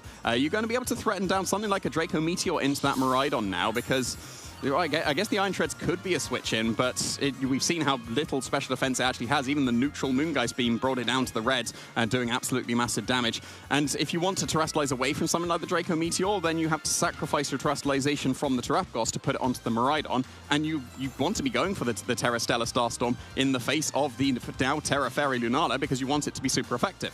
So do you go on the offensive here? Because you've got a super effective Terra Starstorm if you do go for that option and Terrastallize and attack immediately.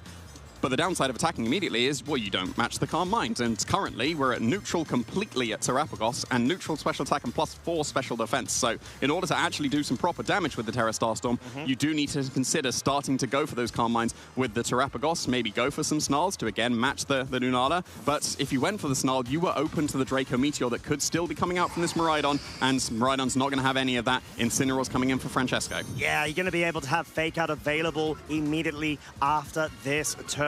And most crucially, it acts like a good way of being a damage sponge, per se, as well. If you see any sort of cheeky, offensive, aggressive moves coming out from Tail Team's side. But we have got Terrastalization online, Stellar Form, activate of this Terrapagos from Francesco's end, and crucially, Electric Terrain is no longer on the field. So Miraidon's damage output is immediately dropped and only dealing about half of Incineroar's HP at the cost of the -2 special attack drop. But talking about drops, there are also increases. Yet again, now Lunala is up to +1 special attack, +5 special defense. Yes, you heard it. 5 Calm Minds have happened on Tail Team's side, followed by Terrapagos' first. Yeah, and now we're in a very awkward situation for both, where you're trying to match the Calm Minds.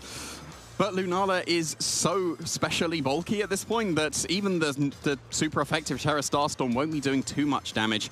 And now that the Incineroar's joined the field, yes, you do have Fake Out pressure, and you've got to do it into the Lunala if you are going for Fake Out on this turn, because the Miraidon, it's a -2 now, and the Electric Terrain is not on the field, so it's not going to be doing too much damage here, and it is going to be retreating out so to get rid of those drops, and Incineroar is going to be joining the field for it once again. Yeah, like we said, it's all about resource management and making sure you are able to bring the right piece at the right time on the board, as we've got Moonblast finally going on the offensive from Tail Team's side, because he's able to pick up the KO on Incineroar. That +1 is such an important step in terms of this set of a Lunala to make sure you hit those correct and appropriate damage calcs and pick up the necessary KOs. 2-shot onto the Incineroars, as we've got a +2 Calm Mind all-around stage boosted Terrapagos. So at least the Terrapagos has more boost in its special attack now than the Lunala does, but it still doesn't have the amount of special defense that it has. Yep. In comes the Miraidon, so the Incineroar no longer an option for Francesco's side of the field.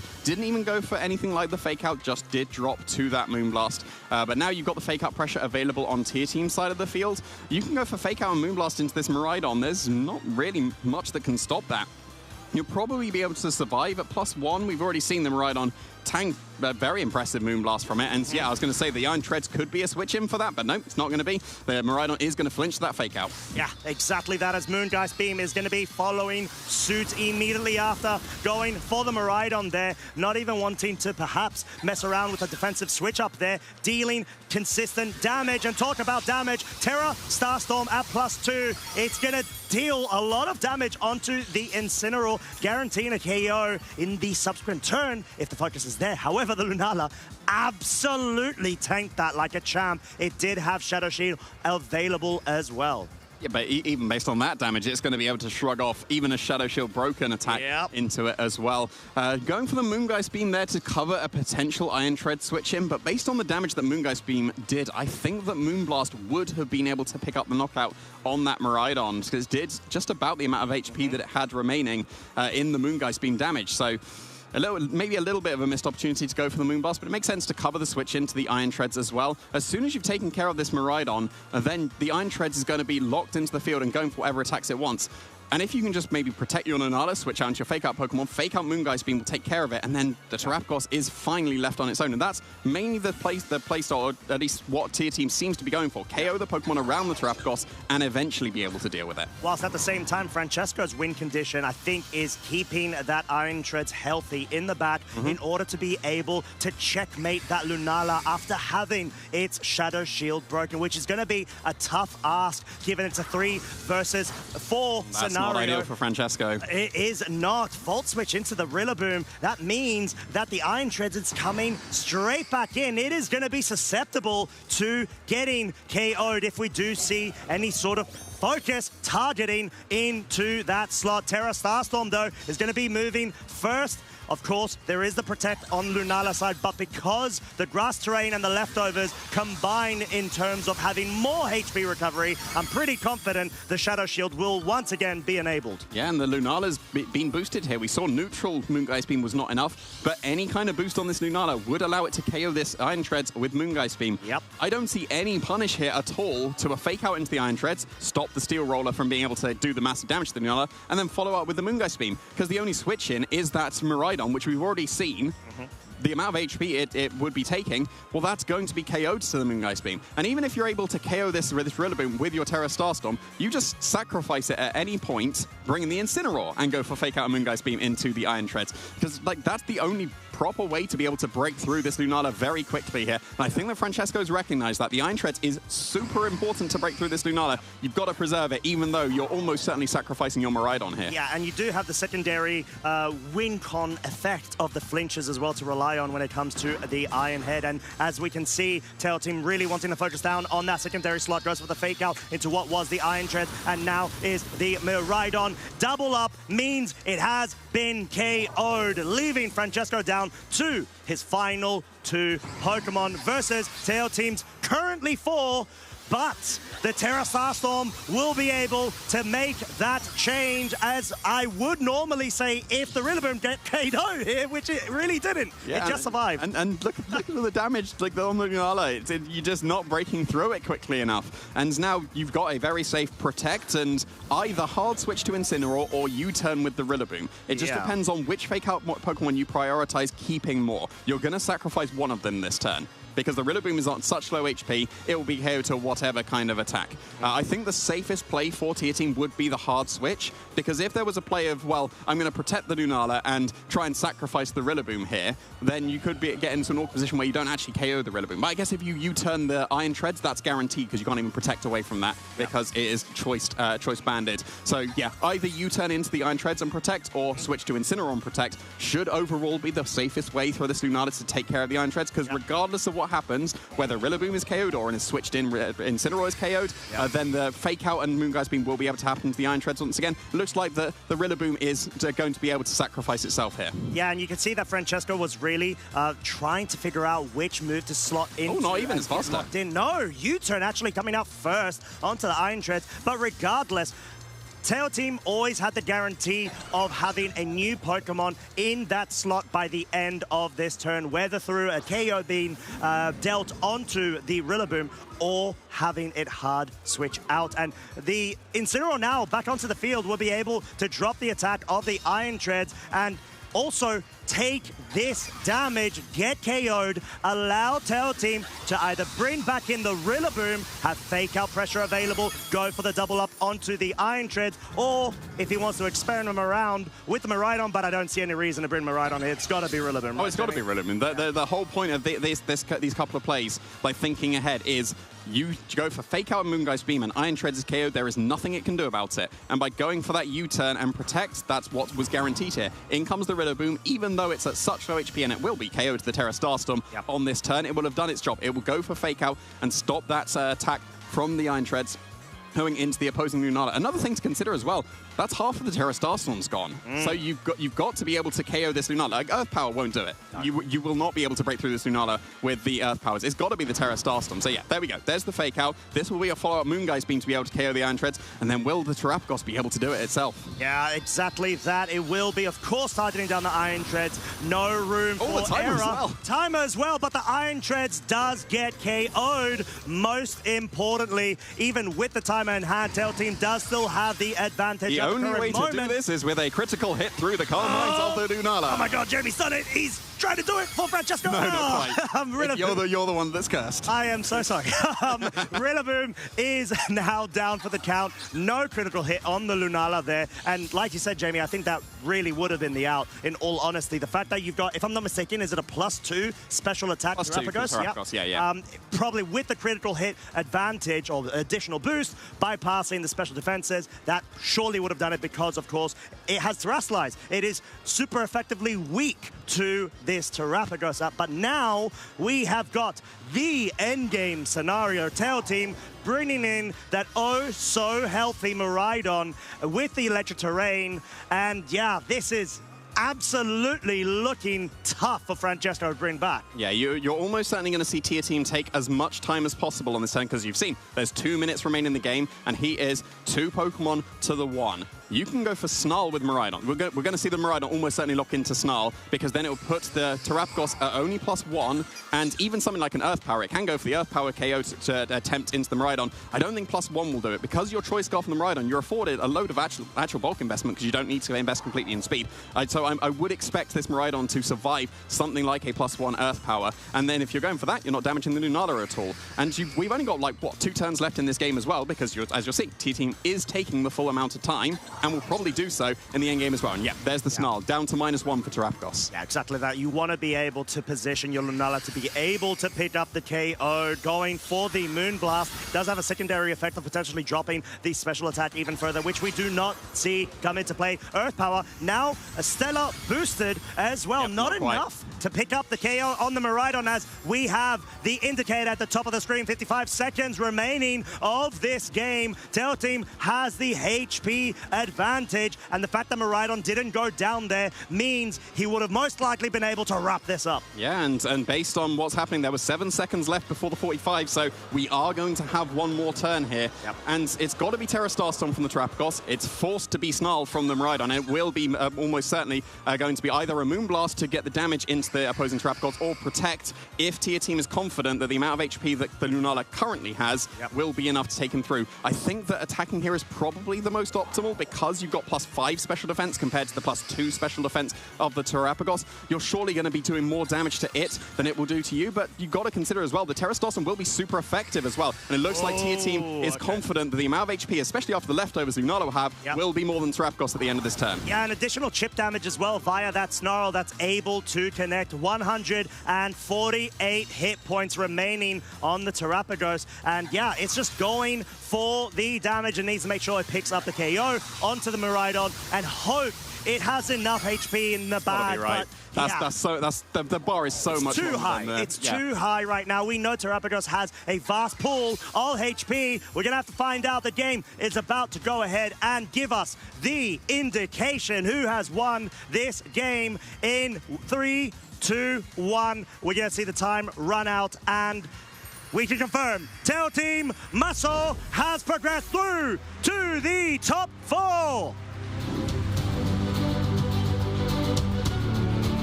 Still a fantastic showing from Tier Team, having a fantastic season, and it's still going into that top 4. Commiserations to Francesco. Top 8, still a fantastic achievement in its own right, with a really cool innovation on the meta. Like, I wouldn't be surprised if the team is going to be starting to be picked up, because it is a really, really cool adaptation.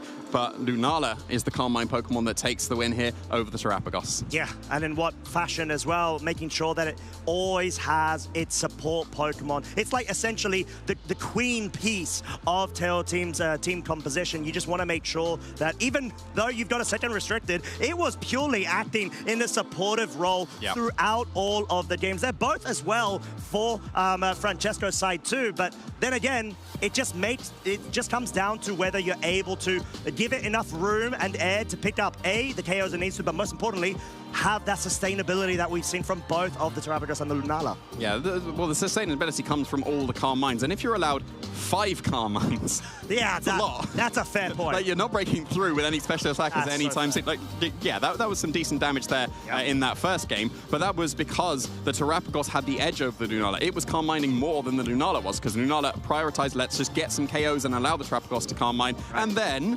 Costa, this was you. And this was me. That's your fault. We do not discuss about this, and we never will for the rest of my life. Thank you very much. But yeah, unfortunately, the Terrapagos did get KO'd there from the critical hit. Obviously, you saw the mixed emotions from both of our trainers with that uneventful situation. I say uneventful, that unfortunate situation. But regardless, we were able to go ahead and see the new game come and get unfold. And yeah, I think Francesco did a really good job in being able to try to find that board state that he could have. He really tried with the Terrapagos in the end. Iron Tread's been such a strong anchor piece in order to try to get that necessary KO, but unfortunately Francesco just wasn't able to find that positioning to have the Shadow Shield broken, no Incineroar switching available to get the Intimidate, to then pick up the KO either through Steel Roller or Iron Head into the Terra Fairy Lunala. I think we need to give some credit to the Rillaboom then, because if it was KO'd to that Terra Starstorm, you didn't have the opportunity to cycle the fake out and guarantee, yes, I can absolutely fake out and Moongeist being KO this Iron Tread, you can't go for the Steel Roller to me instead. So yeah, just the training of that Rillaboom came into play there because it was able to survive. And like being able to train your Pokemon properly, I think is a very, very crucial part of playing the game. Yeah, it most definitely is, and especially at this high of level of competition. Between any level of competition. Any level, but especially this high. Okay. I'm gonna have a bit of a discussion. If you want to reach this higher level, where are you going to be able to practice to be able to get this high level? I think I know where. Your locals. We do, of course, want to give a huge shout out to all of the local players. That's sort of the base level where everybody usually starts. You want to get involved. You want to actually meet like-minded people, which, trust me, there is an abundance of. That's where I first started getting involved. Jamie, he just started and just won a regional casually. I don't know how he does that. Actually, but yeah, I know. Don't get me started. That's an anomaly. If you're more normal like me, then yeah, it is a great opportunity for you to be able to do that. So I think we want to go ahead, give yet again another good promo and insight to how you can get involved.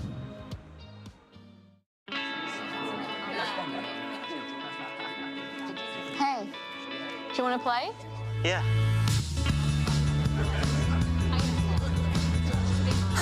Nice. One shot? Wait, that card, yeah.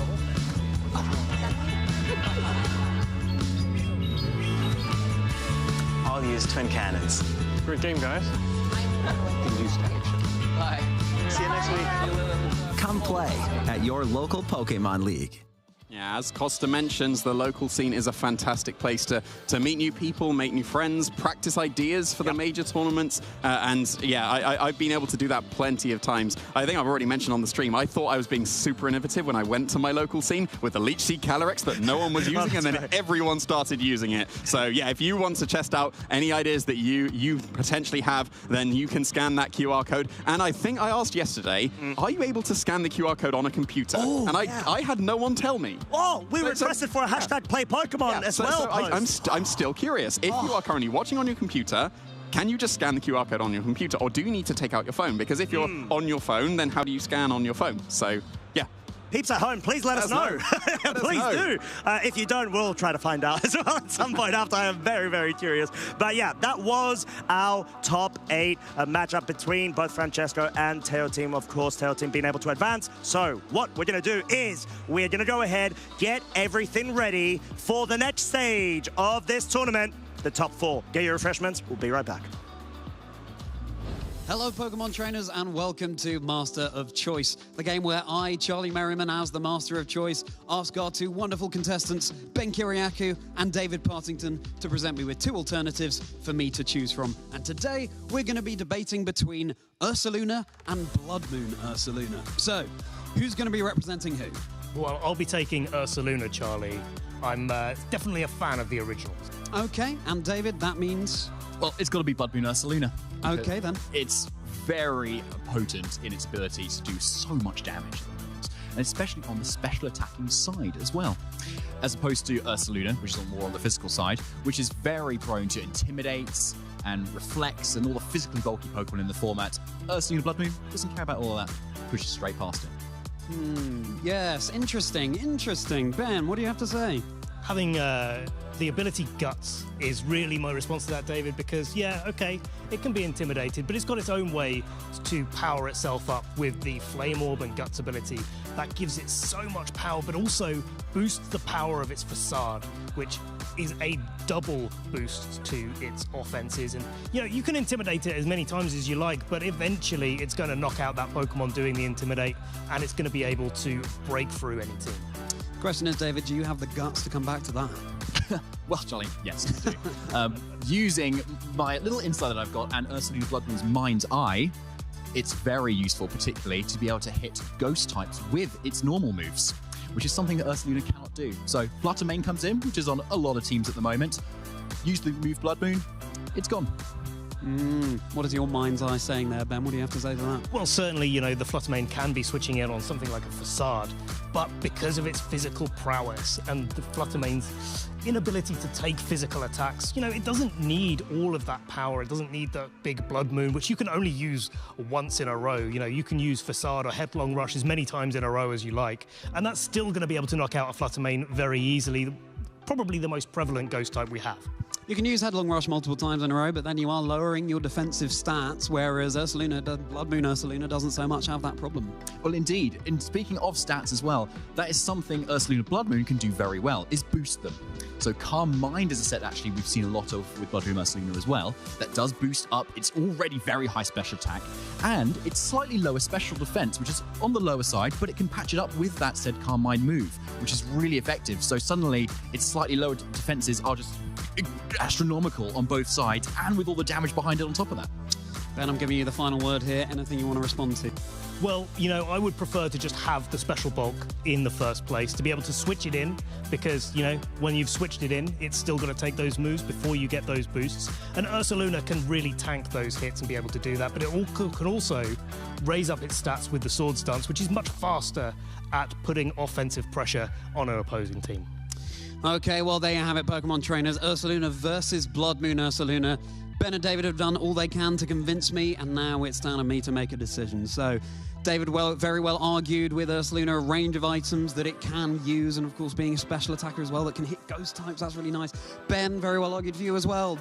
Flame Orb, Guts, Facade is no joke, and so many Pokemon in the meta still have to fear it. So, it's tough. I'm gonna crown the winner as David with Blood Moon Ursaluna. Its Mind's Eye is such a fantastic ability, and the move Blood Moon as well, such a powerful tool. How do you feel? Oh, incredible. Well, I mean, Charlie, I think I knew I was going to win anyway. It's Blood Moon Ursaluna. Ben, what do you have to say to that? I'm going to keep on with Ursaluna. It's the Pokemon that I prefer to use, and David put a great point together. It is a very viable Pokemon, but for me, tried and tested always wins. Commiserations to Ben there, and congratulations to David. Well, trainers, thank you for joining us for Master of Choice. Now let's get back to the action.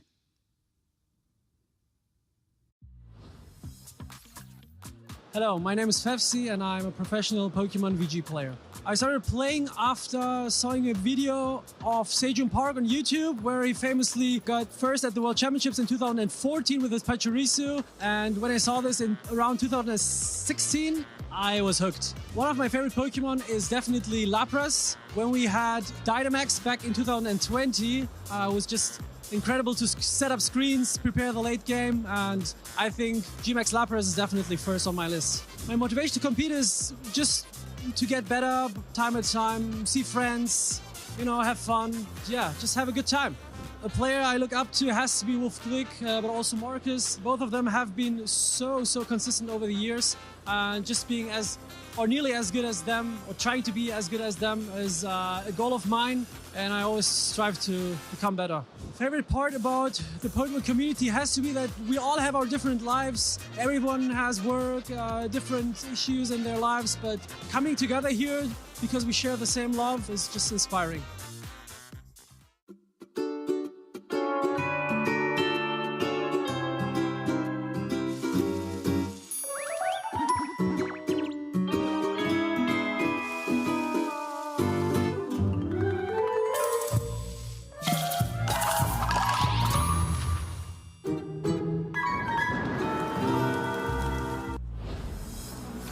And we are back, everybody, after what was a high-octane, dramatic top 8 match between Francesco Piopera and Teo Team. Maso Teo Team going ahead and clinching his position in the top 4. He's done it again at a previous event, obviously. EU, ICWC, he was so close in being able to make that jump into top 4, but he's done it right here. And yeah, he's going to be one of our 4, which is absolutely hype. I'm excited. That was an extremely hype set as well, and I've clearly lost my voice a tiny bit, so I do apologize. But yeah, we're going to be here to guide you through our first top 4. Yeah, we'll be able to see who has been able to make it into that top 4 very shortly. Tier Team obviously being able to advance over Francesco, 2 absolutely worthy players to the top 4, but we are going to be able to see who is going to be joining Tier Team.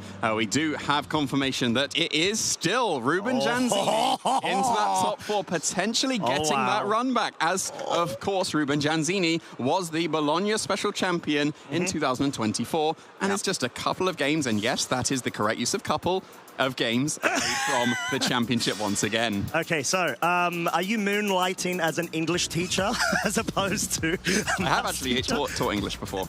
Charlie number 2 told me about it. I'll tell you later. Yeah. But anyways, regardless, yes, I think the fact of the matter is we have got 4 final stellar trainers right now. 2 matches we are going to be previewing. The first one being Lorenzo Silvestrini versus Matteo Velata. We've got more of a veteran legacy trainer that came back last season. Lorenzo was able to wrap up and get a regional championship title versus Matteo, who is more, I would say, from fresh starts right now. Doesn't have as many achievements, more of a, I would say, fresher blood, but it's still gonna be an Italian bout between these 2 terrific trainers. And of course, like Jamie always says, this is already a huge accomplishment.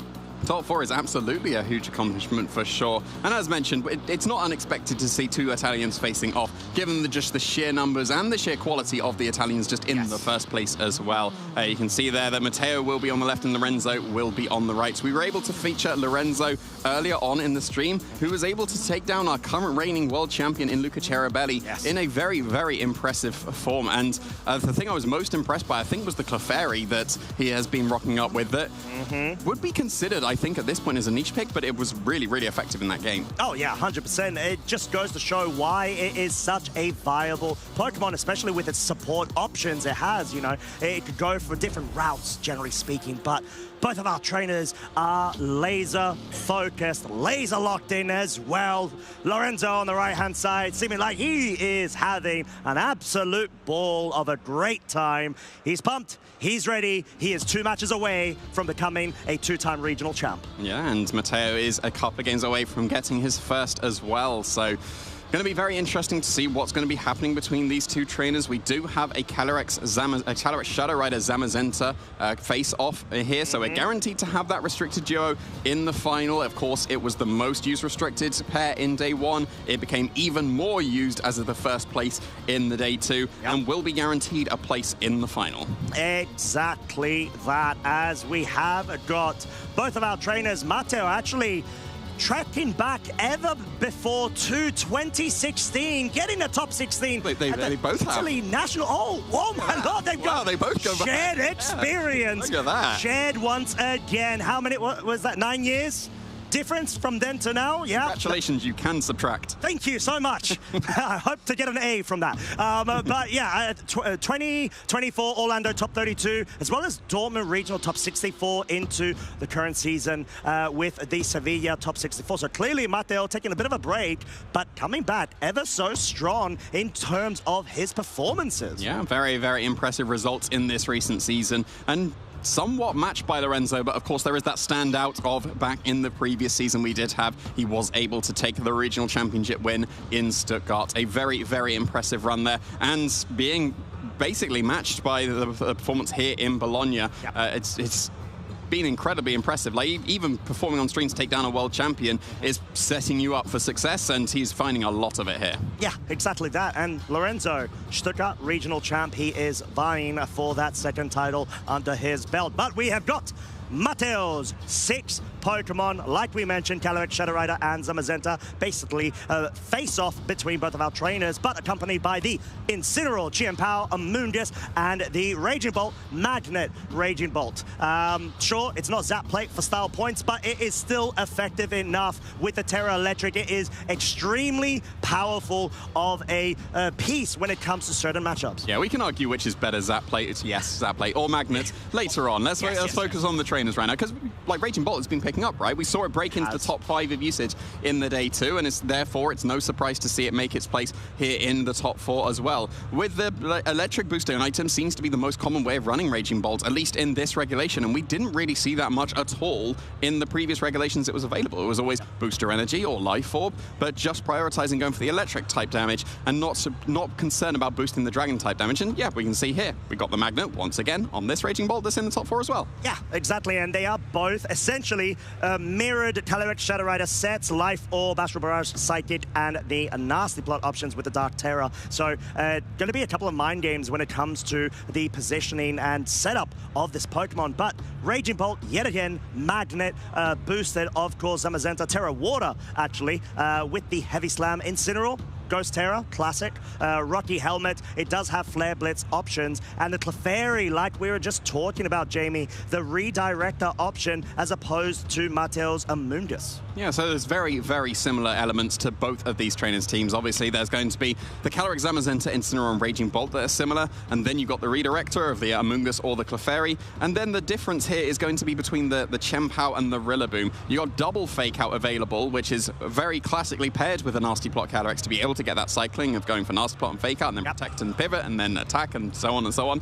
But opting for the Chien-Pao, as we saw, was very effective in increasing the damage output of something like the Zamazenta, as we saw. But in the previous round in top 16, Body Press did 90% to a Miraidon because the Chien-Pao was next to it. So the Chien-Pao really, really helps out the Zamazenta in the damage it can do. Okay, so looking into the mirror, essentially, what are the key pieces? Do you feel like the differential pieces themselves, the Chien-Pao and Amoonguss versus the Rillaboom and Clefairy, will actually pay quite of a difference? I'd be surprised if we see the Amoonguss as a Redirector, because it's threatened down by the Psychic, but I guess it will help against the Zamazenta. Yeah. I think Clefairy has a good place in this matchup, because it will allowing that boost of the damage reduction from the Friend Guard.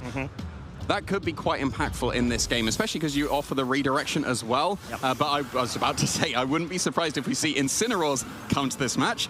And I'm not even surprised to see that we're getting the elite hit of the Calyrex and the Incineroar versus the double restricted hit of the Zamazenta and the Calyrex. And the Calyrex Shadow Rider sets with Life Orb, especially the Focus Sash, tend to try to be trained for maximum speed. And so that does, of course, translate to the fact that this could be potential speed tie situations between both of our trainers. But the Zamazenta already present, and a good way to be able to directly threaten the Incineroar and attract attention towards it, especially because it has that utility tool of the Wide Guard. Yeah, they both have Terra Dark here. But Terra Dark could come back to bite both of these trainers if they do opt for it. If you don't, then you're open to the Astral Barrage Speed Tie KO. But if you do go for the Terra Dark for either player, Zamazenta can then body press the Calyrex, and the Calyrex becomes fake outable if it goes for the Terra Dark. So I think I've made 10 now. So yeah, so you've got to be concerned. Do you go for the Speed Tie? Do you sacrifice something to be able to survive the Astral Barrage but make yourself open to something else? And we're getting at least one Terrestrialization here. Yeah, and we're going to have to figure out which Calyrex it is going to be first as, yeah, like we mentioned, Dark Terror is a great way to be able to be immune to Psychics as well as resist the Astral Barrages. But I do feel like Lorenzo will follow suit immediately with his own Dark Terror. It just makes the most sense, and it doesn't really paint a picture on whether you're going on the offense or the setup. Yeah, it won't at all. And both players opting in for the potential downsides. The body press or the fake out could be coming out here from either of the non-Calyrex Pokemon. It is the fake out, but it was into the Zamazenta. So both Calyrexes are going to be able to get away with whatever they want this turn. And it's nasty plot for Mateo to start us off. Yeah, and I'm pretty sure it's going to be a nasty plot exactly followed immediately after by Lorenzo. Clearly, both of these trainers have a very similar team. Well, I mean, basically the same composition, but most importantly, strategies. The win conditions, you want to be able to get that overwhelming amount of damage output set up in order to start clearing house. Yeah, and you now got the Wide Guards to potentially stop the Astral Barrage, which surely forces Psychic into the Zamazenta this turn.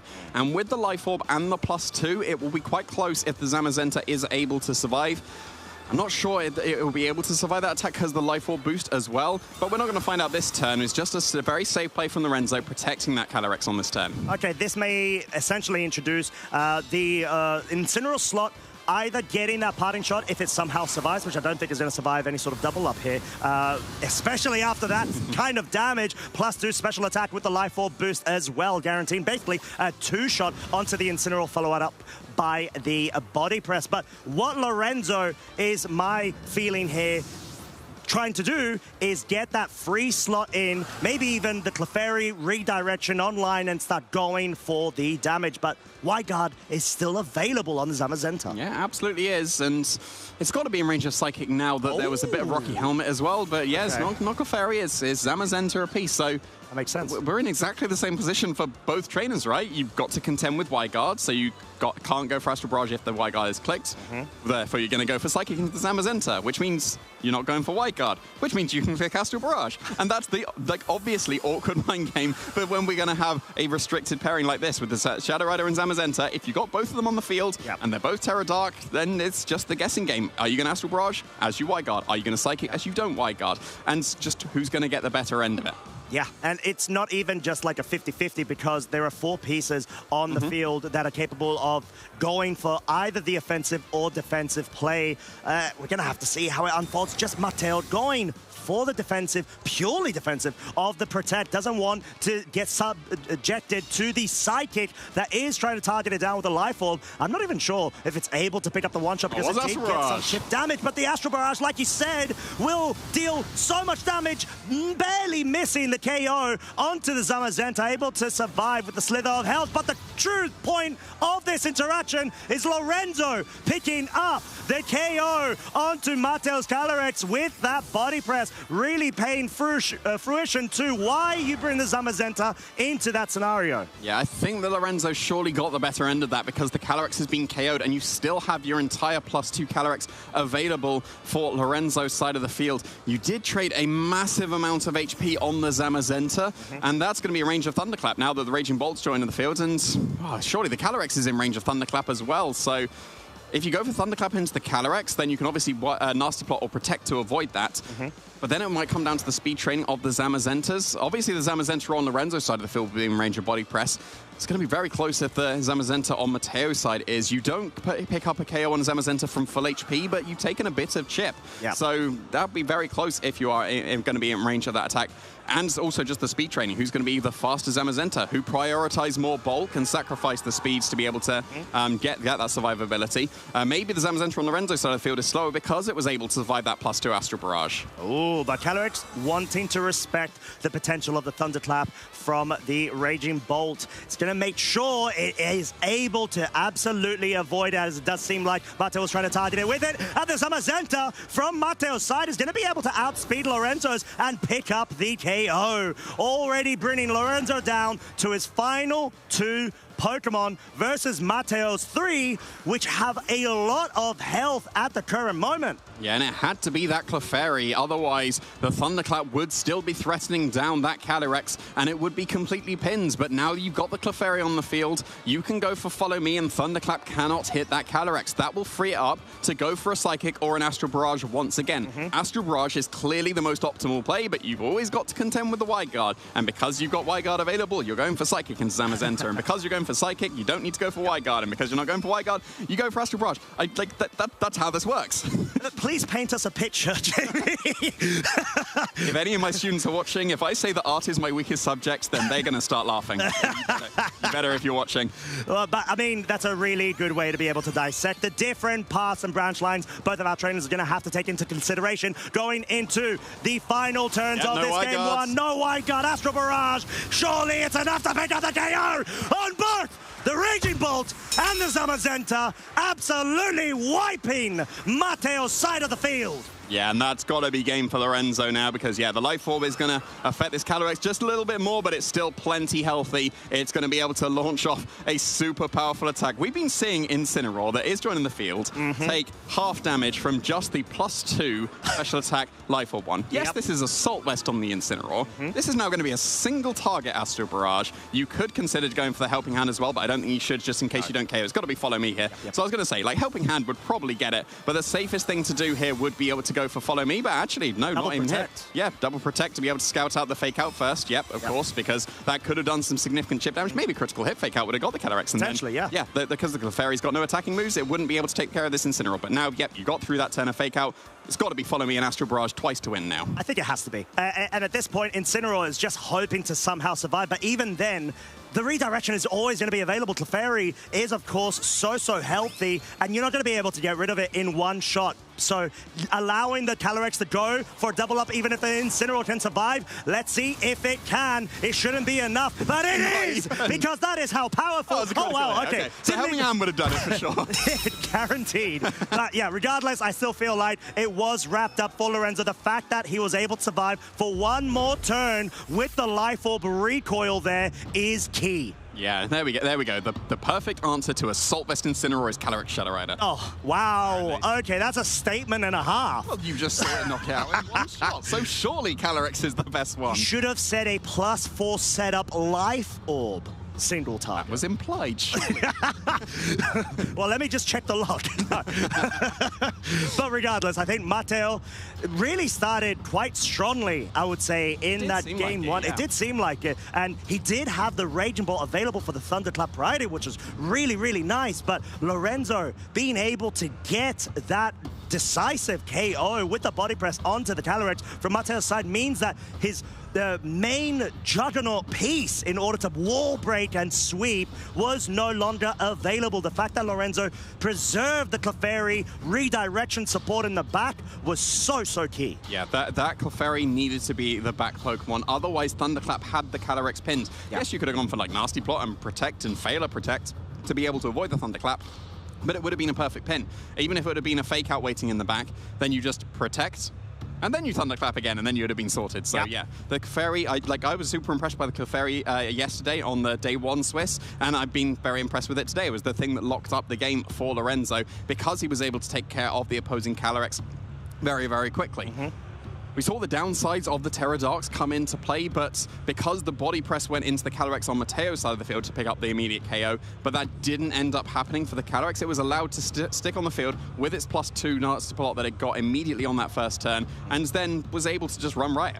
Yeah, exactly that. So, going into game two, we've got a couple of things to consider. Do we see any sort of adaptations from either side? I feel like the Nasty Plot setup on turn one makes the most sense for both of our trainers, but which supporting Pokemon will we see on either side? Yeah, well, we saw the Raging Bolts, which I guess counts as support where it's a pin to the Calyrex because it took so much damage, but it can't be that pin if the Clefairy is still around. So I think that you, in this match, you surely still bring both restricted. Incineroar makes a lot of sense to go against both of these restricted, just Fake Out pressure and being able to resist the Astral Barrage and the Psychics. And then, what, Clefairy against the Raging Bolts? Normally, Raging Bolt would seem like it has the matchup, but no, not in this case. And it looks like we're going to get a repeat once again of that first game. It's Incineroar and Calyrex for Lorenzo, once again facing down the Zamazenta and Shadow Rider for Mateo. Going to show that both of these trainers feel their lead is the best possible one that they can go for, especially because of the fact that there's a lot of different branches you could go down dependent on, I would say, external factors of what happened in that game one. Now we enter even more deeper into the mind game territory. Trainers do tend to try to go a bit more aggressive after in order to catch their opponents off guard, but we can subsequently even see a more of a middle game sort of play.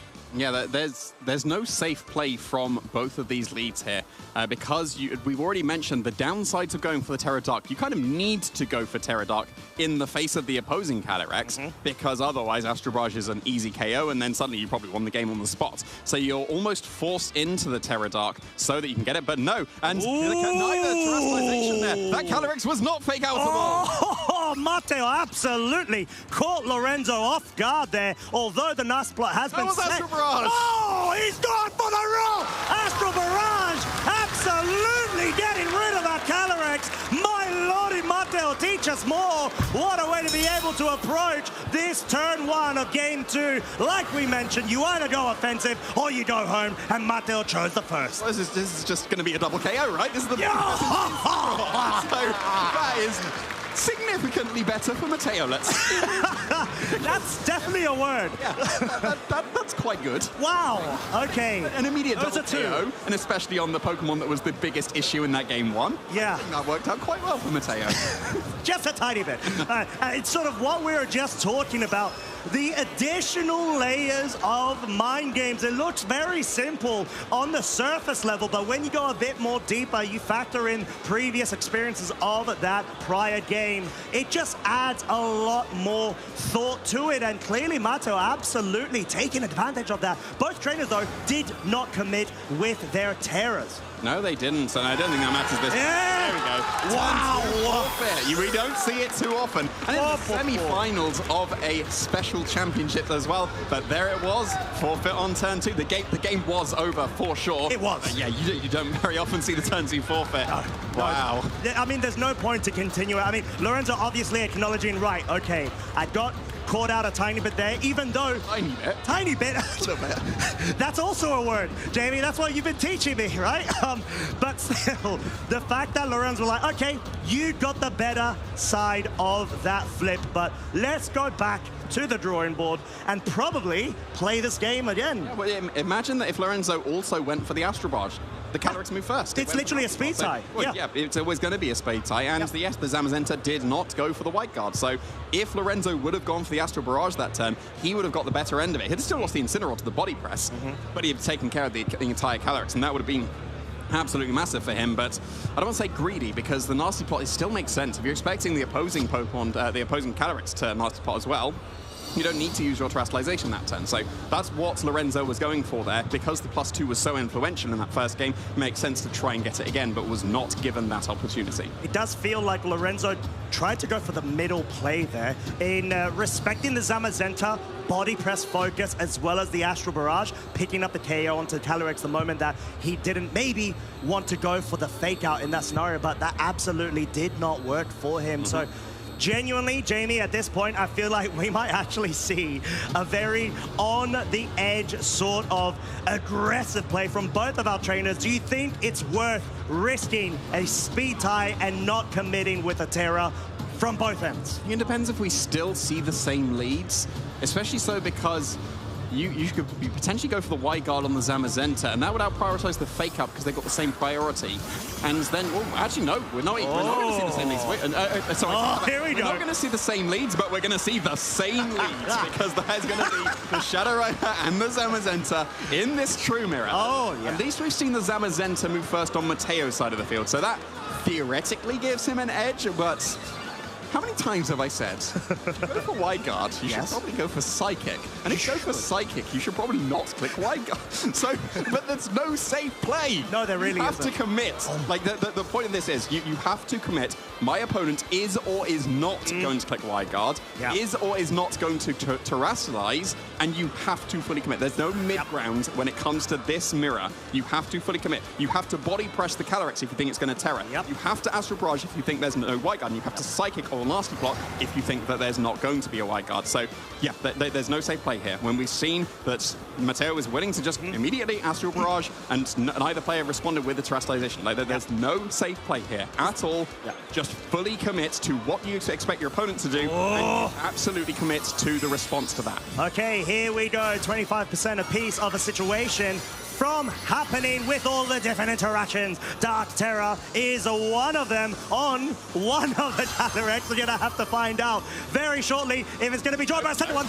No! Wide guard from Mateo's side, wanting to make sure no Astral Barrage comes out, but playing a bit more reserved. Nasty plot. The Calyrex on Mateo's side moving first. Oh, and there Astral Barrage! It's Astral Barrage, but the important thing is the wide guard was caught out there. So Mateo being very well aware of the situation, the aggressive game two. He was trying to catch out the Dark Terror. Like I said, you had to fully commit to what do you expect your opponent to do. And Lorenzo fully committed to Terra Dark on the Calyrex. It makes perfect sense. You go for Terra Dark in the face of opposing Calyrex Shadow Rise because otherwise Astral Barrage would KO. But if you're going for Wide Guard, you don't actually need to go for the Terrestrialization because it keeps your Calyrex safe from Astral Barrage.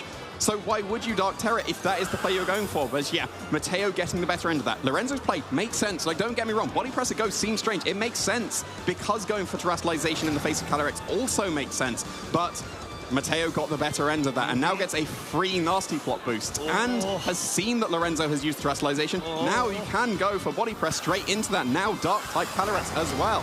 We're going to have this, mate. If you go for the Body Press, you're going to have to surely go for the Protect, and that is exactly what Mateo is going to do. He wants to make sure he saves out that spot, but does the Calyrex on the other side go for Protect? It does. This could be a scenario where Lorenzo tries to focus down, Body Press onto the opposing Zamazenta to be able to at least start getting some damage onto it. Obviously, not be able to pick up a one-hit KO, but no heavy slam commit at least into that slot. Get some damage, and maybe the Life Orb Recoil will be able to whittle down further in subsequent turns. Yeah, but I think, again, that's the better ends for Mateo there because you used the Protect on the Calyrex now, and you didn't take any damage from your Zamazenta because 2 Body Presses does KO opposing Zamazentas, and that would have also put the Zamazenta in range of a Psychic that the Calyrex could have gone for as well. So yeah, I think both turns here have given the slight momentum to Mateo, especially so because he's got that +2 boost available to him. We've already seen +2 Psychic did not pick up the knockout on the opposing Zamazenta,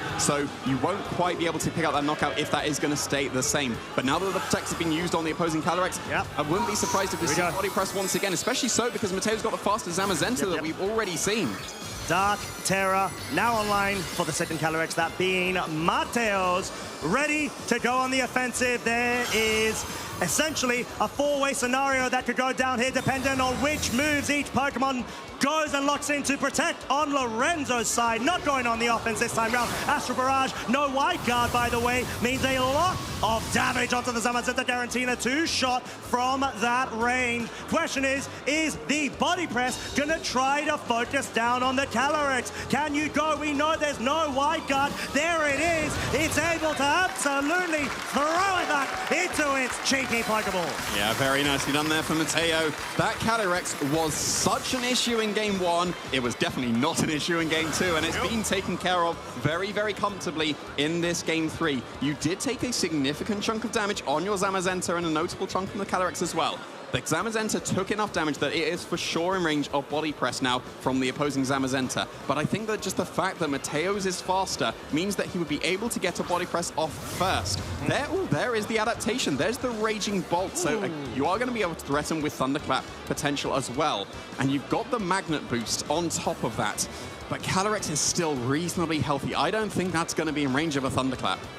I don't think it will be. I think you're spot on as well. And we're just going to have to see at the moment, do you keep on going for the offense regardless and just go hit true, essentially? If you are this Calyrex, you've got so much damage bolstered behind you. You've got the speed advantage as well, at least when it comes to non-priority orders. So it's going to have to come down to this next turn. I think maybe so crucial. You could tell both of our trainers are really taking their fine time. Lorenzo has just locked in. It's not enough. Definitely not enough. The Calyrex will be able to go for the sidekick into the Zamazenta. It's also not enough. Oh, is that going to be the Zamazenta on Mateo's side? Moving back, it does! And it's able to pick up Lorenzo Zamazenta.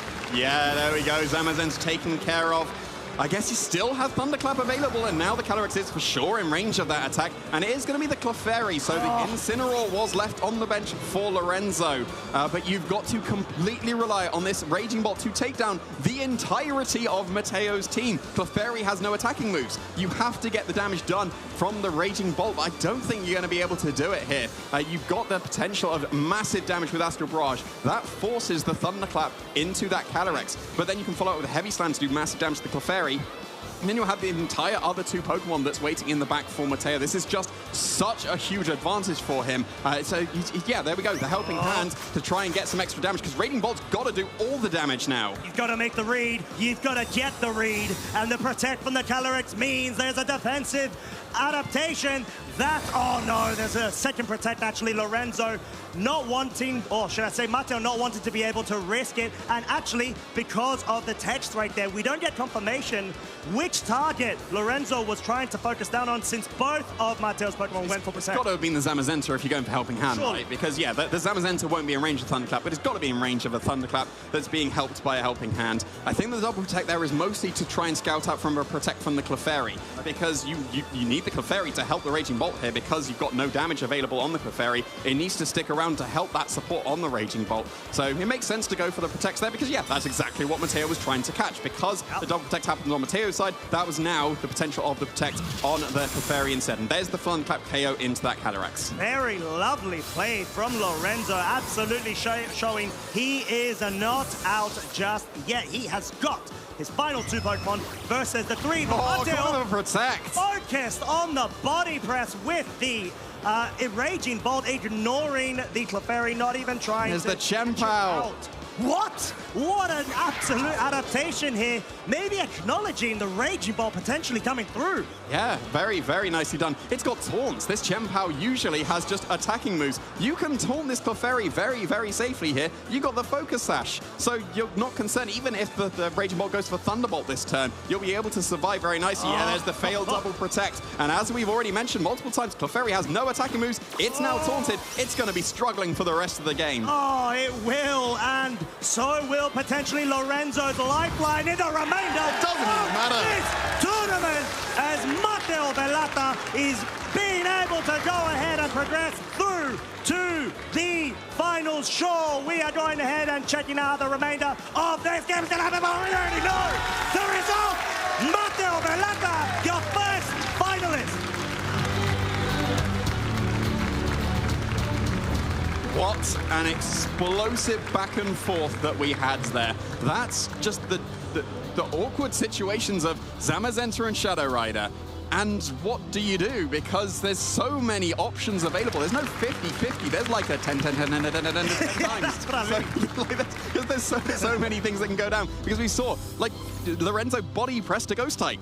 But that makes sense, because you usually go for Terra Dark. It doesn't, but it does. Yeah, there was so many levels of prediction in that game, and it just so happens that Mateo came out on top in that second game.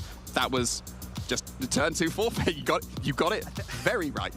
That has literally been the fastest game I have ever seen. At least individual game, just absolutely swiping and knocking it absolutely. I mean, Costa, you caused a turn 2 forfeit last year in Bologna, so I may have been inviting you there. I know, I picked up on it.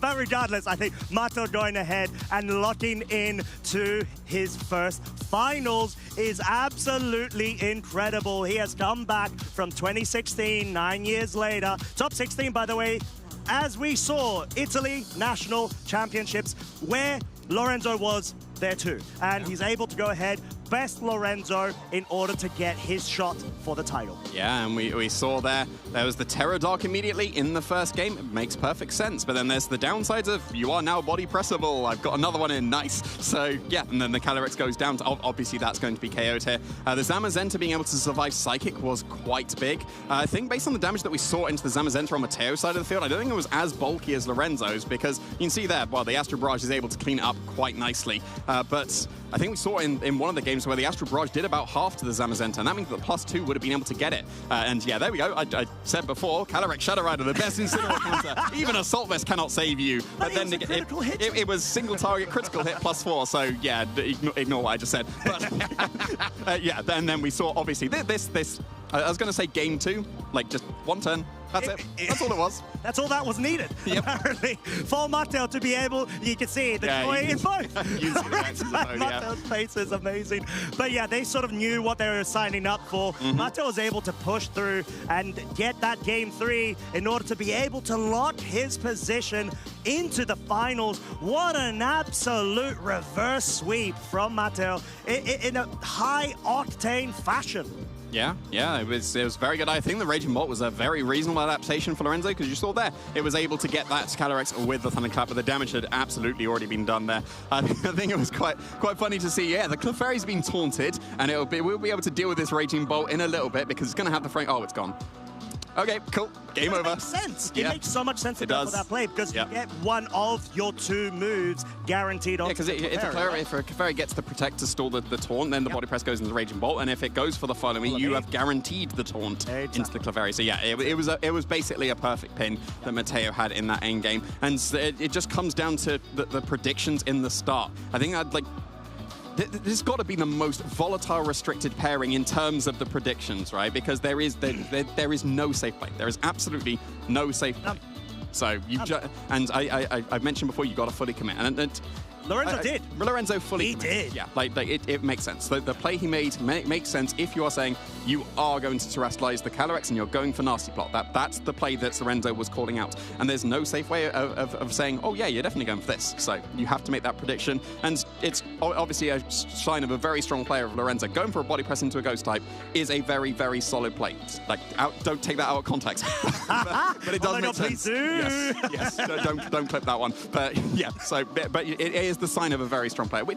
For former regional champion, almost a second-time regional champion. Like, top 4 is still an absolutely fantastic achievement. Yeah, and I mean, once again, showing how much consistency he has got. But then again, Mateo, from his side of the field, making such a strong comeback in the previous season as well as the current one. Being able to catapult himself straight through to a 50-50 scenario. He either gets the direct invitation and the title, or he does not. That's it. That's the best position you want to be in, aside from obviously winning. Yeah, there's one better, Costa. Like, obviously there's one better. Well, we'll be seeing who is going to be joining him very shortly. We've got Ruben Janzini and Tier Team Marcel coming up very shortly, and then that's going to be a thrilling one as well. Whether it's going to be Ruben fighting for the title, the repeat title once again, or Tier Team, who's had an absolutely fantastic season and would be absolutely deserving of a championship title as well, just to round off such a great season.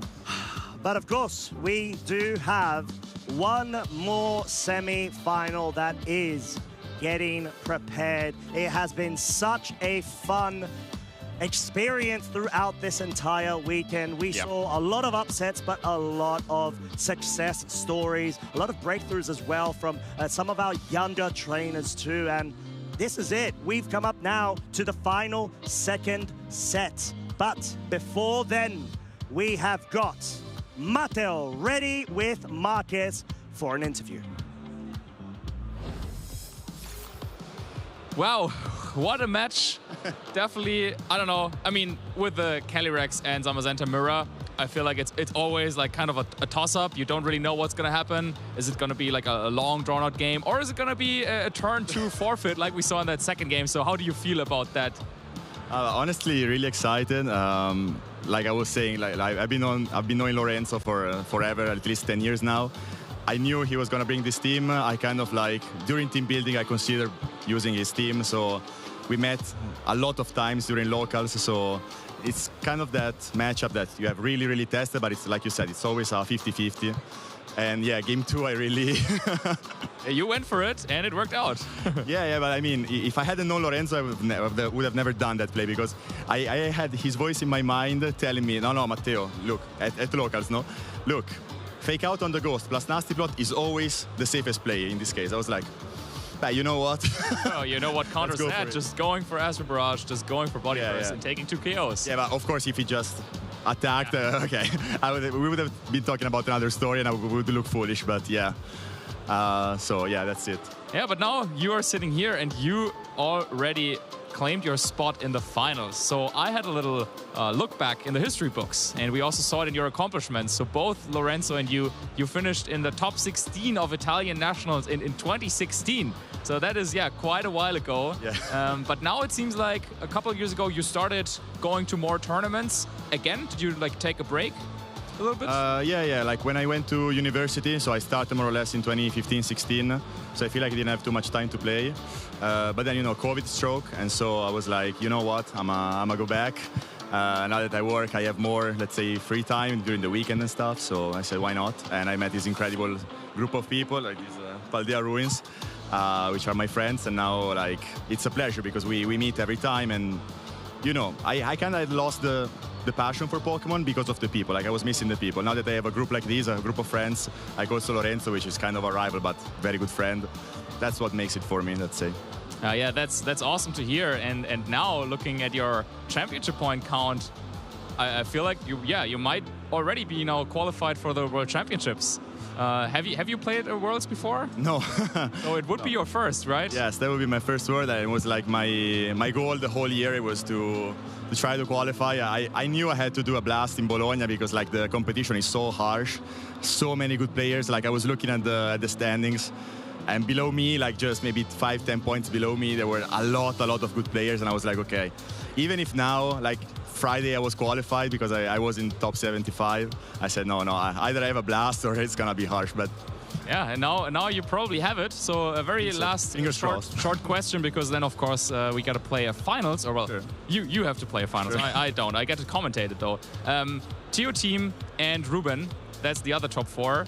I don't know if you've already had the time to think about who you would prefer, or are there any more stories we should be looking out for here? No, honestly, Tio Team, I haven't had the chance to look at his team. I think we played last year in Bologna at the day 2, and he beat me. While Ruben, we played just in some locals, and he beat me as well. So I think I start as the underdog in the final, in any case. I mean, also looking at their accomplishments, of course I will be the underdog, but I will do my best. All right, well, any final words from your side? Any shout-outs that go beyond your team that you're... Yeah, I mean, of course, I want to shout out my girlfriend, Gaia, my friends, my parents and sister, and everyone that has been rooting for me. So thank you very much.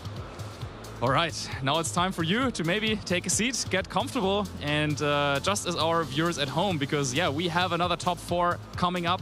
It's going to be awesome, and then I already wish you best of luck in the finals. Thank you very much. Hopefully, see you soon. Hopefully, see you soon. And then Bye. to you at home, don't go anywhere. Maybe grab some beverages, get ready for the finals and the top 4, because you don't want to miss this. Welcome to today's Pokemon Spotlight, where we're roaring into the scene with Incineroar. I'm Lou Josh Cromie and a big Incineroar fan. And I'm Jamie Boyd, who isn't quite convinced about the heal Pokemon just yet, which is why Lou and I are going to discuss its strengths and weaknesses with you today. The Fire Dark type from Alola first pounced onto the competitive scene when it unlocked its hidden ability, Intimidate, and has been a popular team-building choice ever since, peaking at around 4/5 usage at the height of its glory. But the question is it still viable in the 2024 season? Many trainers, like me, still fully support the credibility of Incineroar.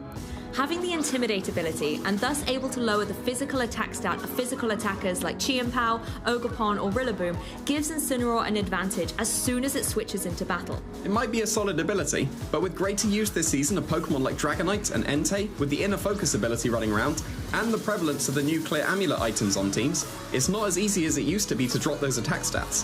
You really need to study those team sheets to ensure Incineroar isn't going to waste an Intimidate on Pokemon it won't affect. True, but that isn't the only trick Incineroar has tucked into its paws. It has great move utility, such as the supporting move Fake Out. Fake Out is a priority move that allows you to flinch an opponent on your first turn on the field, allowing your partner Pokemon the opportunity to deal out some big damage or set up for later in the match.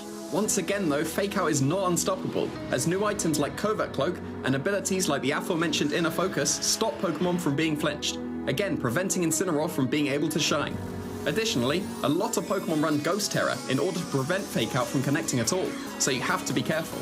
It's not the only supporting move it gets though. You've got to admit that Parting Shot, Taunt, Snarl, Will-O-Wisp, and the new addition of Helping Hand to Incineroar's move pool are all incredibly useful moves for this fiery feline to have. It helps to debuff opponents and control the pace of the battle. That's a valid point. Incineroar's move pool is solid. Alternatively, if a supportive role isn't quite your playstyle, Incineroar also has good natural attacking capabilities, so you can utilize it as a more offensive pressure on the field. Moves such as Flare Blitz, Knockoff, and Close Combat provide some great coverage options. But then the issue is that Incineroar can only run 4 moves, so deciding which moves you want to lock in for the tournament is a difficult decision. Let's not forget Incineroar's very interesting typing that helps support it in competitive play. The Fire Water Grass core has always helped enable consistency in team building, and Incineroar can use its fire typing to be a part of this reliable core and allow it to pressure grass types like Rillaboom or defensive grass terrors. Additionally, its dark typing can prevent expanding force users from overwhelming your team, while also keeping pesky ghost Pokemon like Fluttermane or Golden-Go in check. Well, it might be able to counter Fluttermane's Ghost typing, but it's still going to take neutral damage from its Fairy-type attacks. Pure Fire-type Pokemon like Entei, or even Incineroar's pre-evolution Torracat, are able to resist these attacks with greater effect. Furthermore, Incineroar's Water, Fighting, and Ground-type weaknesses can be a challenge to navigate around, especially with Pokemon like Rapid Strike Urshifu or Landorus popping up a lot. You're forced to pivot Incineroar in and out of the battlefield to protect it consistently. That's why Parting Shot, defensive Terra types like Grass, Water, or Ghost, or even useful items like Assault Vest or Citrus Berry can give Incineroar more longevity and protection throughout the set. There are plenty of tools at your disposal as a trainer to help you support Incineroar cover its weaknesses and be a dependable ally in battle. After all that discussion, it does seem like Incineroar still has potential in the 2024 meta, but it may not be the top cat like it used to be. That wraps up our Pokémon Spotlight on Incineroar. Remember, trainers, every Pokemon has its strengths and weaknesses, but it's how you use them that truly makes the difference in competitive play. Absolutely. Don't forget to try Incineroar out at your next event and see how awesome it can really be. The Iron Hands is going to get knocked out here, and Robbie takes this 2-1 victory in the finals of the senior division. Started with Pokémon GO back in 2016, and we had a group chat of just people we actively played with and rated. After I stopped playing that, I just got into Sword and Shield and started playing competitive. My first event was in 2022, USC. Also seniors. I went 2-3, not the greatest. I really enjoyed it. I like how interactive the game is, the events, the community, just a lot of friends that also go to events, and just love for the game. I also consistently perform well, which allows me to fund my next events. Beating Pokemon. I've learned ability to find ways out of difficult situations, find a winning outcome. My favorite moment in Pokemon history was the 2023 Utrecht Special event. I got second, and it was the first event I did really well at. It kind of started my competitive journey. I've already won a regional season. I've already won an international. I got second at Worlds last year, so this year I really want to win. It's also my last year of seniors, so I feel like now would really be the time to do it.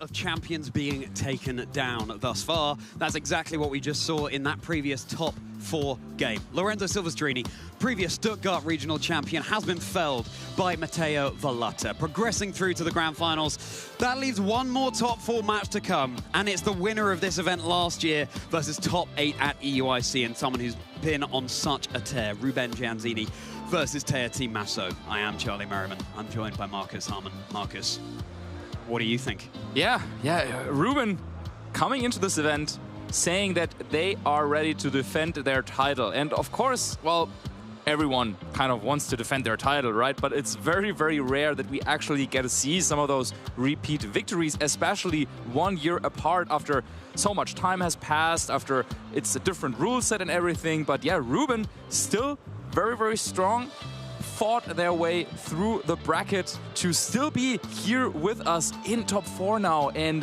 yeah, absolutely well done of them so far. And also, coming into this event, they were one of those players that needed to get a couple more championship points in order to qualify for the World Championships, and they have, yeah, kind of sealed their invite now with this performance. It's going to be at least a top 4 after beating Adam in top 8. But now, Teo Team, another player from France, is standing in their way to, yeah, maybe successfully try and be back in the finals like last year. The cherry on top would be going all the way to the final. Well, the cherry on top would be winning the whole thing, but it would be another little cherry, let's say. The cherry on the... The cherry on top of the cherry, on top of like Terrapagos on top of the world, on top of the turtle, on top of the... That sort of thing. But Teo Team Masso does stand in their way. Someone who took down 2 world champions at EUIC this season in 2025 was felled by Wolf Glick, of course, the 3rd world champion that they went up against. But before we talk more about Teo Team, let's take a deeper dive into Ruben Gianzini, our winner of this event. Really this time last year, so exactly 12 months ago. There they are, and there's the team they're running. That Calyrex Shadow Rider and Zamazenta. Again, the most common restricted pair that we've seen. There's an Incineroar in Ruben's hand, but not on their team. Yeah, I feel like Ruben's story is quite inspiring, really, because they burst onto the scene last year in Bologna. Yeah.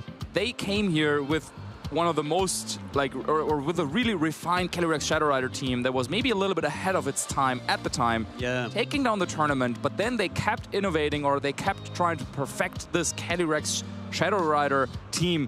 And managed to go into the top 16 of Worlds, of course, which is an incredible accomplishment. And then there was a little bit of a phase where Ruben publicly said that, like, yeah, he had a couple of tournaments that just didn't go so well. And as soon as Calyrex Shadow Rider was back in the game, 1st of January, he really started to do well again at tournaments with a top 32 at EUIC, top 32 at Stockholm Regionals. But now, once again, here in Bologna on their home turf, they managed to have a fantastic performance. Fascinating psychology that goes into a home turf wonderful run like Ruben is having here. And the crowd out there, my goodness, you should see them. It's massive and it's raring to go. Now let's take a deeper dive into Teo Team's team. What is Ruben going to be going up against? Is this Lunala and Miraidon combination that's been so good for Teo Team, setting up all those calm minds, getting to near max special defense in their match against Francesco Piopero, who were able to bring to you. And that really was just what was able to swing the game for Teo Team there. Yeah, Teo Team, also a player who is relatively new on the scene, started playing only a couple years ago, and with a top 8 at EUIC there, using Calyrex Shadow Rider that time, but yeah, he has shown some real versatility in terms of teams. I think in Stuttgart for the top 4, they were using Hydreigon, if I remember correctly. Wow. Okay. They had a couple of picks that, yeah, were not that used at the time, but yeah, a lot of great results already, bringing that calm mind Lunala team. Grand Challenge 3 top 32 as well. That goes to show that Teo Team is well versed in the online tournaments too. These best of 1 closed team sheet versions of Pokemon. So really adaptable, really flexible trainer, and so young as well. There they are. They're on stage. They're raring to go. They're looking focused, but Teo Team is looking as chill-headed as ever.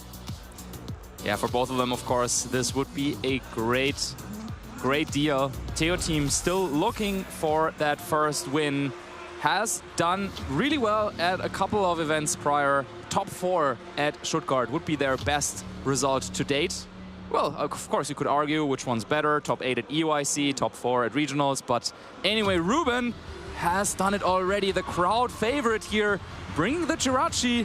He is looking happy, and he's looking determined, honestly, to defend his title here in Bologna. He is feeling good with that Calyrex Shadow Rider and Zamazenta team. Fascinating seeing the difference in body language from Ruben this year versus last. Last year, fresh on the scene, just making a name for themselves. Now, they are established. They are the champion. They know they can go all the way, and this is the team that they're hoping is going to be riding them all the way to victory. Calyrex Shadow Rider, Zamazenta, Chien-Pao, Raging Bolt, Amoonguss, Rillaboom. A combination that really has risen to prominence here in Bologna this weekend, defining the metagame, and it provides so much good stuff. So many balancing options. You've got all the offense that can come out with the Calyrex, but you've got some bulk with Zamazenta. You've got Chi and Power that can increase that Zamazenta's offense as well.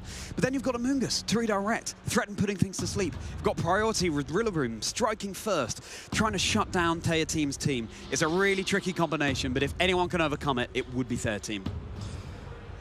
Yeah, not too many surprises, I would say. I think, yeah, the Encore on Calyrex is definitely something that we should keep in mind, because Thea Team's strategy will be really slow-paced. He will try to use a lot of those Fake Out, Calm Mind, Pivot Action, all of that stuff. And with Encore, you can really kind of snap in there and destroy the rhythm of your opponent sometimes. But Thea Team, we've seen the team on stream before, really so well playing with that Calm Mind Lunala team and the massive support crew around it. Miraidon, typically a damage dealer, and typically it's there to be the main damage dealer, but in this team it's a little bit more of a supporter with a Troy Scarf and Snarl. It should be matched pretty nicely against Calyrex Shadow Rider. And then of course you have two dark types as well, so yeah, if Thea Team wanted to, he could really go in some sort of like anti-Calyrex Shadow Rider mode, bringing Incineroar, bringing Grimmsnarl, bringing Miraidon and Lunala. And that might be tough to overcome, since of course over on the other side, the main damage of that team is also in the Ghost-type Pokemon, Calyrex Shadow Rider. You can't fake out those Ghost-type Pokemon, fake out being a normal-type move. And the question of Bologna really has been Choice Scarf Miraidon or Assault Vest Miraidon. Now, it's going to be Thea Team running the Choice Scarf, meaning that Miraidon's going to be hitting hard, but mainly fast, rather than the Choice Bex we've so commonly seen. The bulk is coming out from Lunala. It's got the leftovers, also potentially the grassy terrain from Rillaboom, getting the Shadow Shield back intact, mitigating the damage of those first moves when the HP is full. Yeah, one thing I want to give a shout out to as well is the fact that while Thea Team's team might not look like it, actually Amoonguss is one of the best answers to that strategy with Calm Mind Lunala setup. But you have to bring it in the perfect position. You need to override the terrain, so there's a lot that you need to consider. But it seems like Ruben wants to go that road, bringing in Amoonguss right away. Make some noise, trainers, for your second top four here at the Bologna Special event. Calyrex Shadow Rider and Amoonguss hitting the field for Ruben, Grimmsnarl and Incineroar for Thea Team. And already Thea Team indicates that he wants to take this battle slowly, bringing out the two Dark-type Pokemon that are so tough to hit for Calyrex. And you can start off the battle with, let's say, you can set up a light screen, you can go for some parting shot, but you could also go for Spirit Break or Knockoff. And Thea Team has shown in previous games that he's not afraid to go on the offensive right away, even with his supporting Pokemon. But because he's using Miraidon, there's no safety goggles on Incineroar. So you gotta make a choice. Do you want to set up some screens and do you want to get your game going, or do you want to reposition first to try and maybe set up electric terrain so you can play around that Amoonguss a little bit better? The Amoonguss so pesky. Electric Terrain will be shutting him to sleep down on the field, but no, Amoonguss not going to be getting up to its snoozy tactics. Zamazenta is going to be racing out of its kennel instead, getting a boost to its defenses thanks to the Dauntless Shield ability. The Incineroar going for the fake out into that slot, preventing the Amoonguss from acting on that turn, but Zamazenta's not going to be able to act anyway, having just switched in. This was Calyrex trying to go for the Encore as the Spirit Break connects into the Calyrex. It breaks the focus sash crucially, but also reduces the special attack. Yeah, an attempt to Encore light screen there on the Grimmsnarl, but we hinted at that before. Thea Team has shown in previous rounds as well that he is willing to click that Spirit Break button, and that is a big turn for Thea Team there. Breaking the focus sash, lowering the special attack stat on Calyrex, and yeah, Ruben didn't get anything done that past turn, so now the question is, can you capitalize on the fact that you got in Zamazenta? Incineroar, of course, would be really susceptible to body press this turn. So yeah, Ruben, with the offensive pressure, wants to make something happen here. Goes for the Terra Ghost. Terra Ghost on Calyrex Shadow Rider. It's bolstered the spirits that are swirling around it. Its Ghost-type moves are hitting all the harder. Now it's got the Ghost Crown. Thunder Wave connecting into Zamazenta. Is it going to be able to act this turn? There's a chance it's just going to be fully paralyzed, not going to be able to secure any knockout at all. Here comes that Astral Barrage. Calyrex Shadow Rider summoning the spirits from the ground, and they are colliding over on Thea Team's side of the field, not taking all that much damage at all, not boosted by any kind of nasty plot. And that's a stat reduction onto the Zamazenta debut as Incineroar retreats into its Pokeball. Yeah, and this was really important. Teo Team's Incineroar against a paralyzed Zamazenta, who's got its speed cut in half. It's kind of ambiguous whether Incineroar would outspeed or not. It depends on how both of these players are trained, but now this is perfect for Teo Team. Even though the Heavy Slam doing some good amount of damage, with that switch into Lunala, he at least could keep anything safe from being hit with a powerful body press. Now Ruben hovering over something that maybe could switch in here. You've already spent the Terra Ghost onto the Calyrex on Ruben's side of the field. Nothing else is going to be able to change its type in this game. The Astral Barrage really didn't do too much damage there. Is Teo Team going to want to be setting up a screen with Grimmsnarl before it goes down so that Lunala has more wiggle room, more bulk to work with heading into this turn? Going to be clicking the Terra Fairy button on Lunala. And with that Terra Fairy, of course, you're no longer weak to Astral Barrage. But let's see. Calyrex just going for Protect, doesn't really want to be knocked out this turn, and I think now is a good time for Teo Team to set up some screens. And Zamazenta decides to snipe off that Grimmsnarl as the Lunala attempted what looked like a Moongeist beam there into the Calyrex Shadow Rider, but of course, keeping itself safe. There's the body press. It's enough to secure the knockout onto the Grimmsnarl. There's no light screen that's been set up here, though. Yeah, now, whenever a low HP Pokemon is knocked out on a team with Calyrex Shadow Rider, you always, like, it feels good getting a knockout, but at the same time, you might be like, I wish Calyrex got the knockout so that it would get the boost. And now this gives Teo Team the chance to switch into Miraidon. It is Choice Scarf. We already kind of can assume, and we just got confirmation there as well, that Rillaboom is waiting in the back, but this could as well just be a Volt Switch as well. So, Ruben, in a tough spot, will need to try and position Amoonguss in grassy terrain to get some spores down. I feel like that's the position that he will want to play towards. That's exactly what Ruben's done, switching in the Rillaboom. It's ready for its drum solo at the gig, but will Teo Team be able to put on their ear defenders? Electro Drift, no longer boosted by the terrain, really decent damage all the same into Zamazenta. There's the Moongeist Beam, this time connecting into the other slot from what it was before, into the Zamazenta, whittling away. Is it even going to be able to act this turn? Yes, it is. Big body press now to Teo Team Rider with the critical hit as well. Teo Team doesn't like the look of that one little bit, but the Miraidon crucially hanging on the field. Yeah, a big critical hit, and this might be in range for Grassy Glide. And this makes this even harder now for Teo Team because, well, Grimmsnarl is already down, and it seems kind of obvious that you want to switch now into Incineroar. However, this could be punished by a Fake Out into Lunala and Body Press into the Miraidon slot if it switches into Incineroar. So a big decision for Teo Team.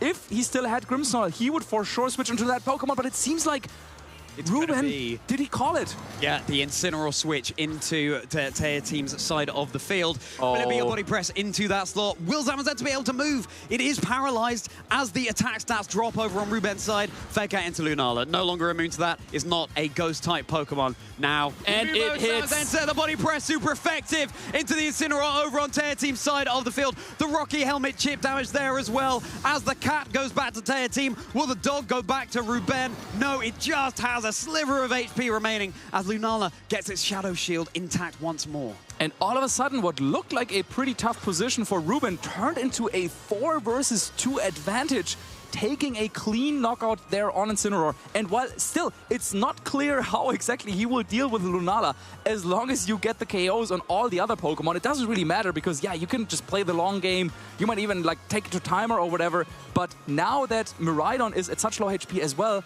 just one more hit would knock Miraidon down. And Ruben still has...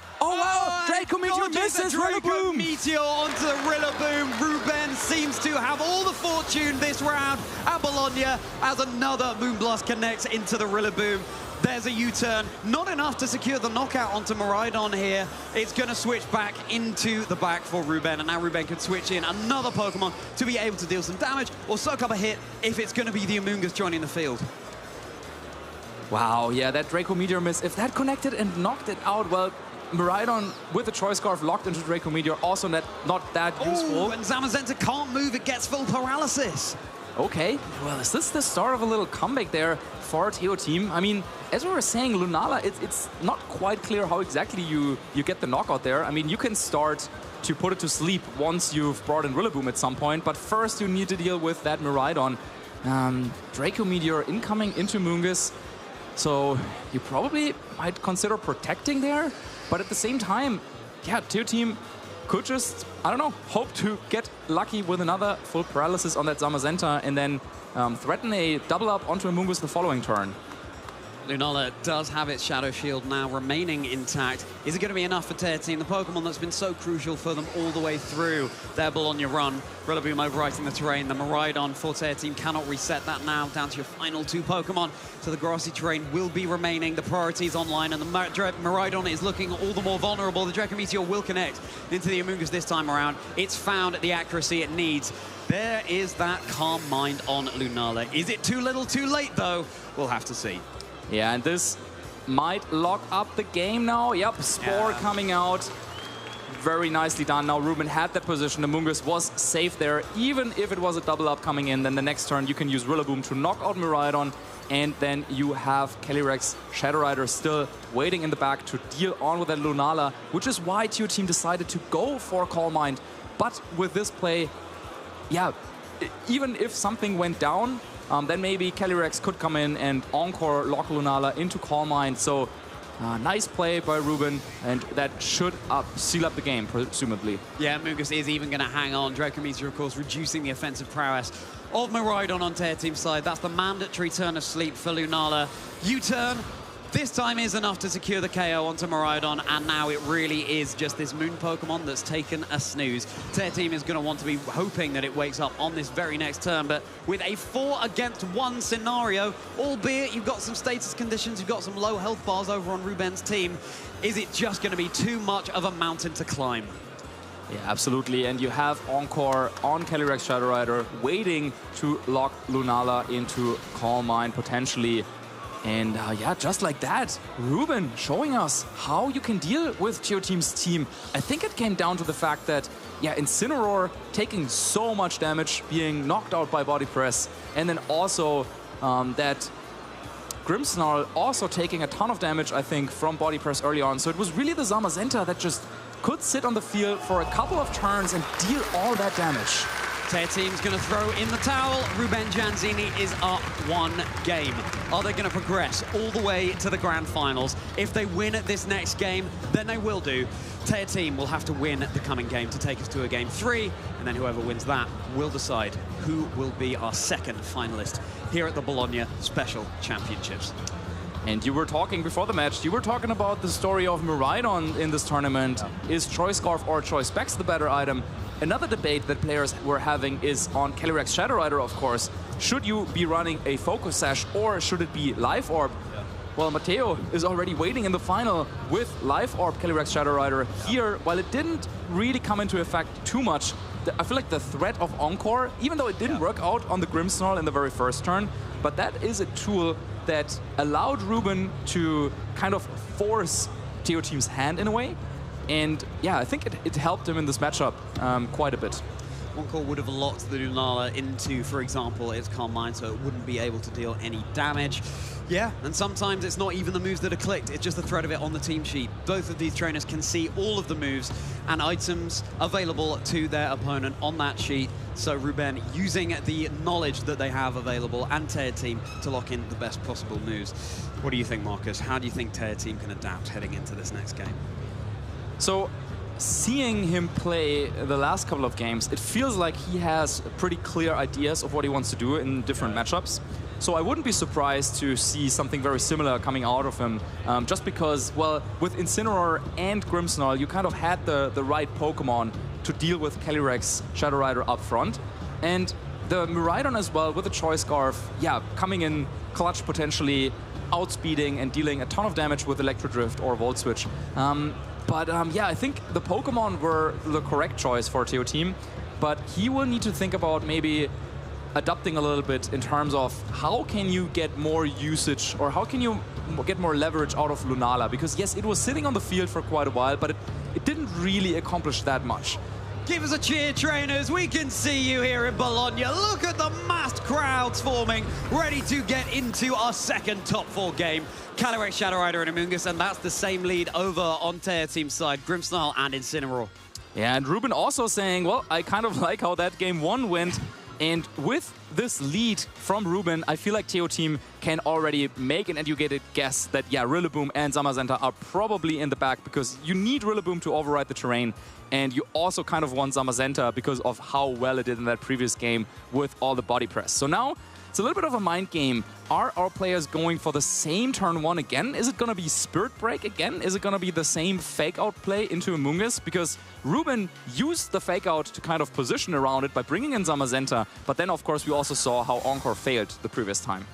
Calyrex not going to be taking any damage this turn, and the Spirit Break that looked like heading into the Calyrex there, but no, it won't have its special attack stat reduced. A parting shot coming out from Incineroar. No fake out, just pivoting to the back. Tear Team, after reducing the Amoonguss' offensive prowess, not that that's too crucial here, it's not the most offensive Pokemon, can now decide a Pokemon to switch in, potentially that Lunala, so it can get set up, but then you're threatened by the Encore over on Calyrex's side. So it will be the Miraidon, who's hoping to sweep through and be the speediest thing, thanks to holding the Choice Scarf. Yeah, you need to bring in the Miraidon here to block any incoming Spore, and that is exactly what TO Team has identified as well. With Parting Shot into Amoonguss, you kind of guarantee that either Amoonguss switches out, then you get the upper hand and you get the reposition, or if Amoonguss stays in, it's probably going for a Spore.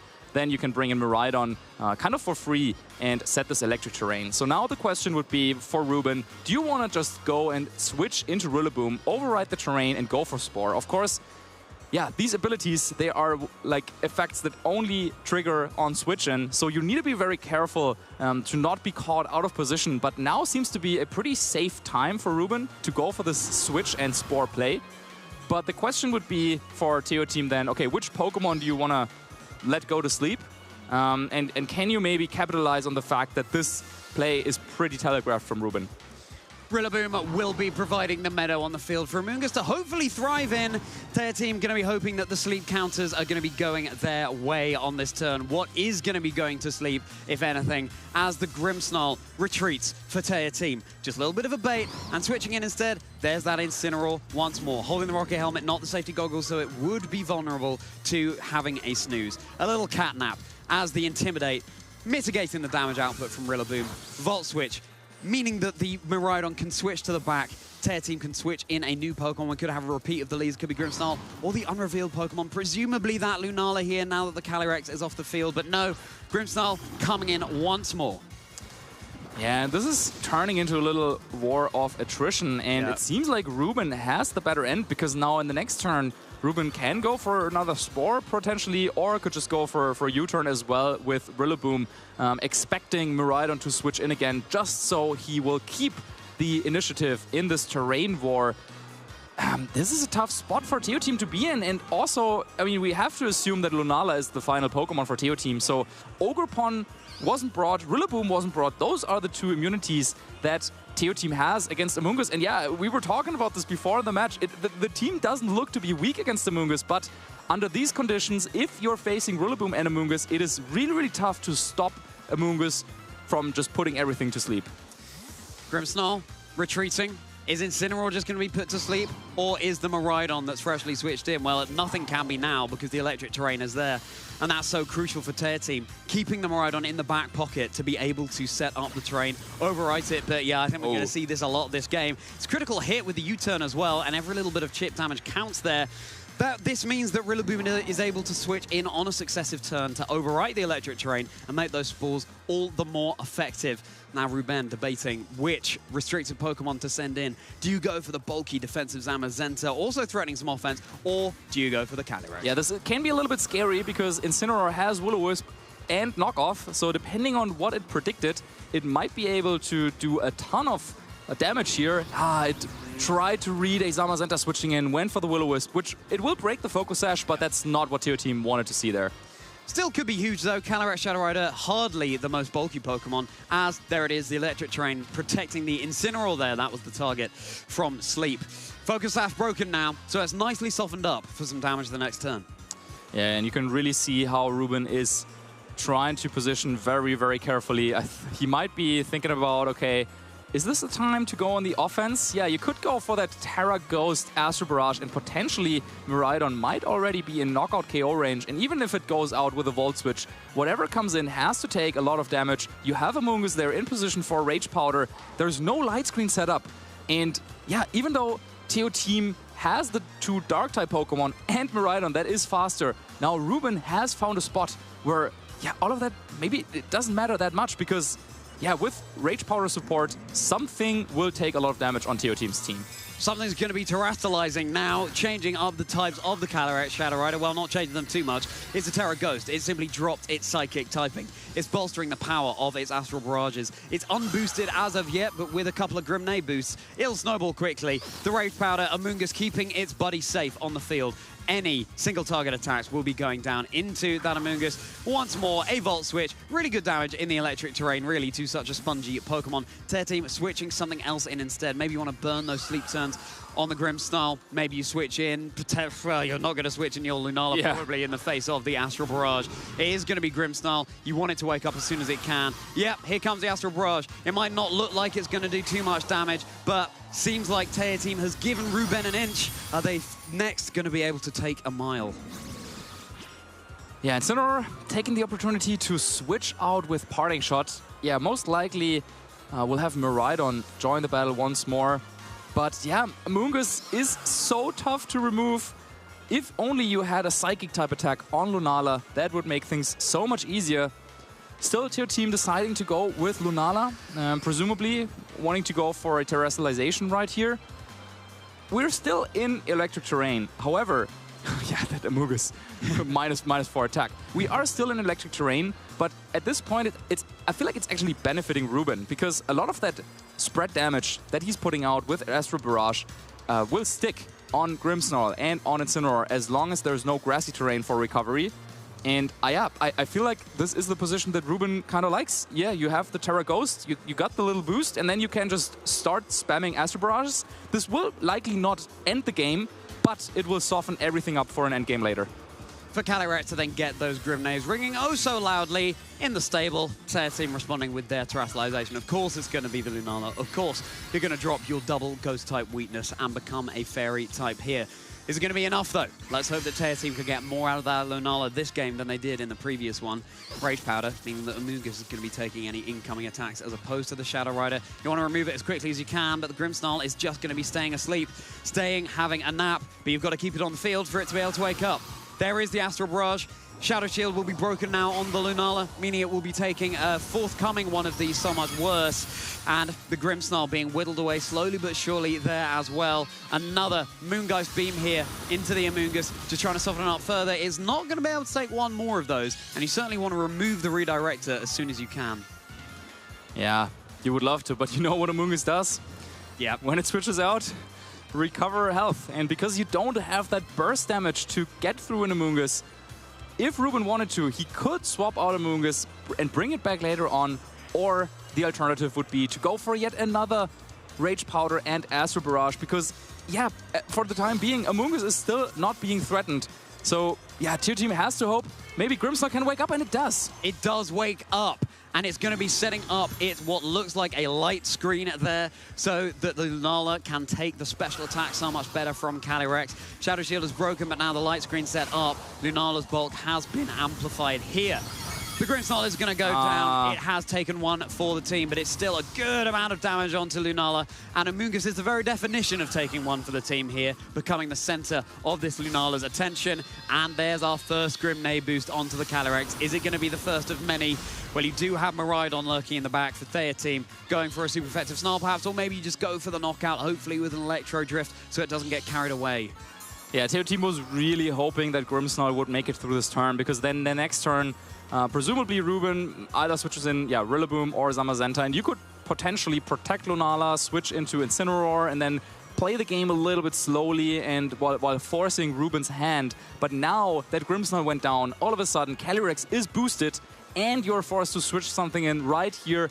And Ruben has the easy choice to make here. I think, yeah, you can, well, I guess both would be fantastic, but bringing in Zamazenta now allows you to go for a protect with Calyrex and Body Press into Miraidon, and Miraidon has to make a decision. Well, do you want to take the Body Press, maybe be knocked out, or do you want to switch into Incineroar and be knocked out? So yeah, this is a tough decision to make, and is also adding additional mind games because, yeah, of course, Ruben could also just go on the offensive and maybe just attack with Calyrex as well. Well, Incineroar will be switching in. Their team is taking their time to lock in their moves, knowing that everything's on the line. If they lose this game, they're out of the Bologna Special Championships. The decision's been made. Calyrex is sacrificing its Grenade boost, switching into the back for Rillaboom, overwriting the terrain. The electric terrain disappeared, no longer electrified, but grassified, providing a little bit of passive recovery at the end of every turn. Lunala also going to be switching, so it will be Incineroar coming here. Tear Team hoping that the Body Press isn't targeting that slot, would have been not very effective. There's the Incineroar, and it's a good switch in here. You're dropping the physical attack of both the Rillaboom and the Zamazenta. They're not going to be hitting half as hard. Big Electro Drift now, no longer boosted by terrain. Into the Zamazenta. How much is it going to do? No critical hits to speak of. About a third of its HP, but the responding Body Press into Miraidon is going to be enough to secure the knockout. Wow, yeah, I was thinking maybe this was some sort of like repositional play where you switch out and go for wall switch and then bring in Lunala on the other slot to take Body Press. But no, TO Team wanted to go on the offensive there with Electro Drift. However, in grassy terrain, yeah, it's just not powerful enough. And now, once again, TO Team down to their last two, and Zamazenta seems to be untouchable. Body Press would knock out Incineroar here. I feel like the writing's on the wall for TO Team. Certainly seems to be the case. This might just be the slow undoing of Tear Team here in the top four. Ruben Gianzini potentially stamping their ticket into the finals again. Fake out into Lunala. It's not going to be able to do anything this turn, but then again, neither is the Zamazenta. So a little bit of a non-turn for us to be able to catch our breath.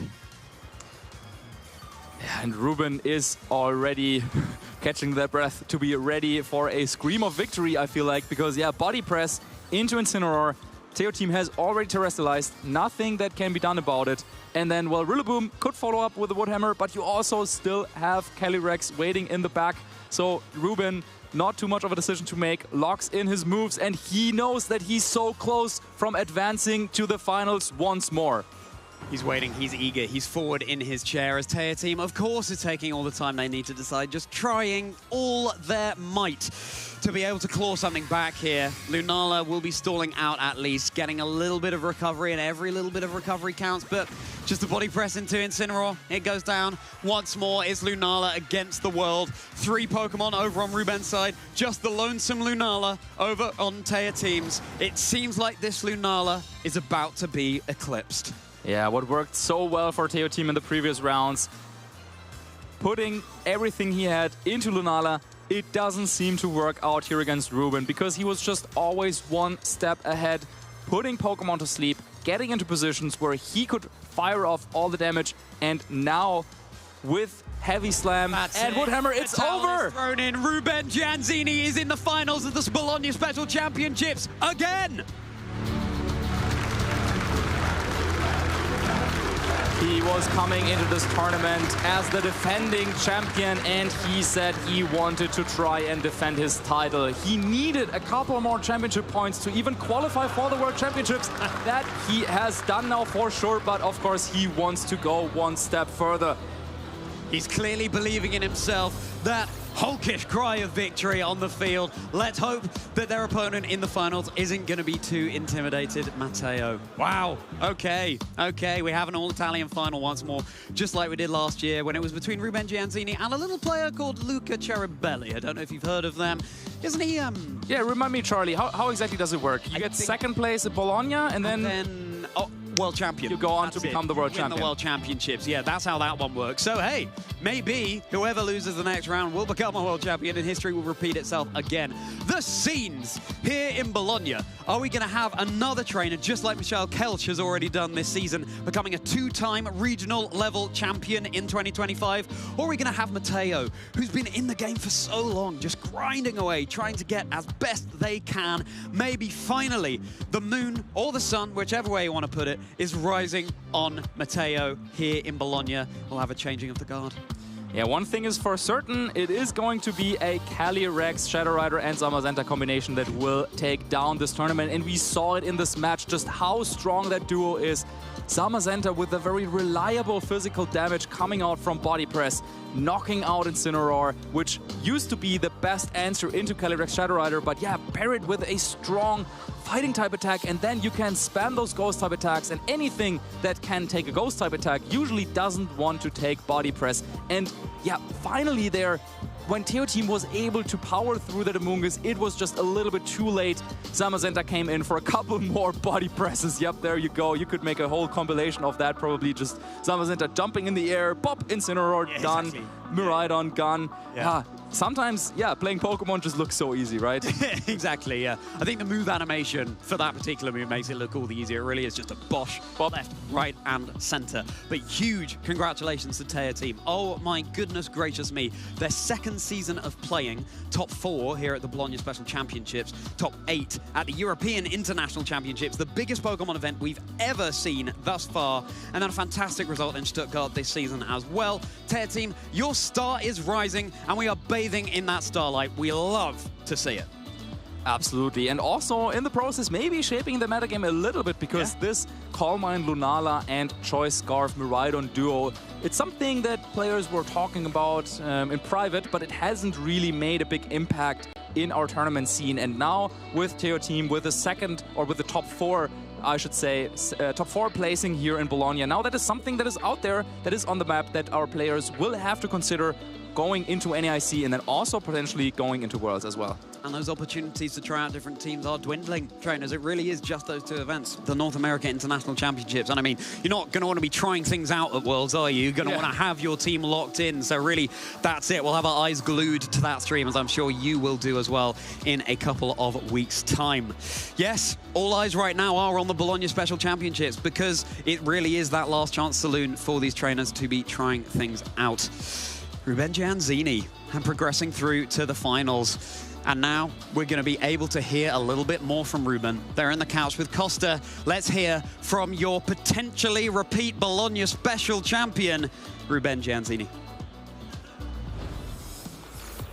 Yes, indeed, we have got the current reigning Bologna Special Champion with us, one step away from keeping his title. Ruben, huge congratulations, my friend. That was an incredible set against Teo Team.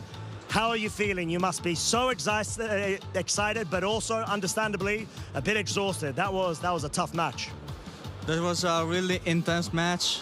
I think that I wouldn't have done it without a bit of help from my friends. So I fortunately had the time to figure out the matchup. I also played against the Teo Team during the last Swiss round. So we already studied a bit of each other's playstyles as well. Yeah.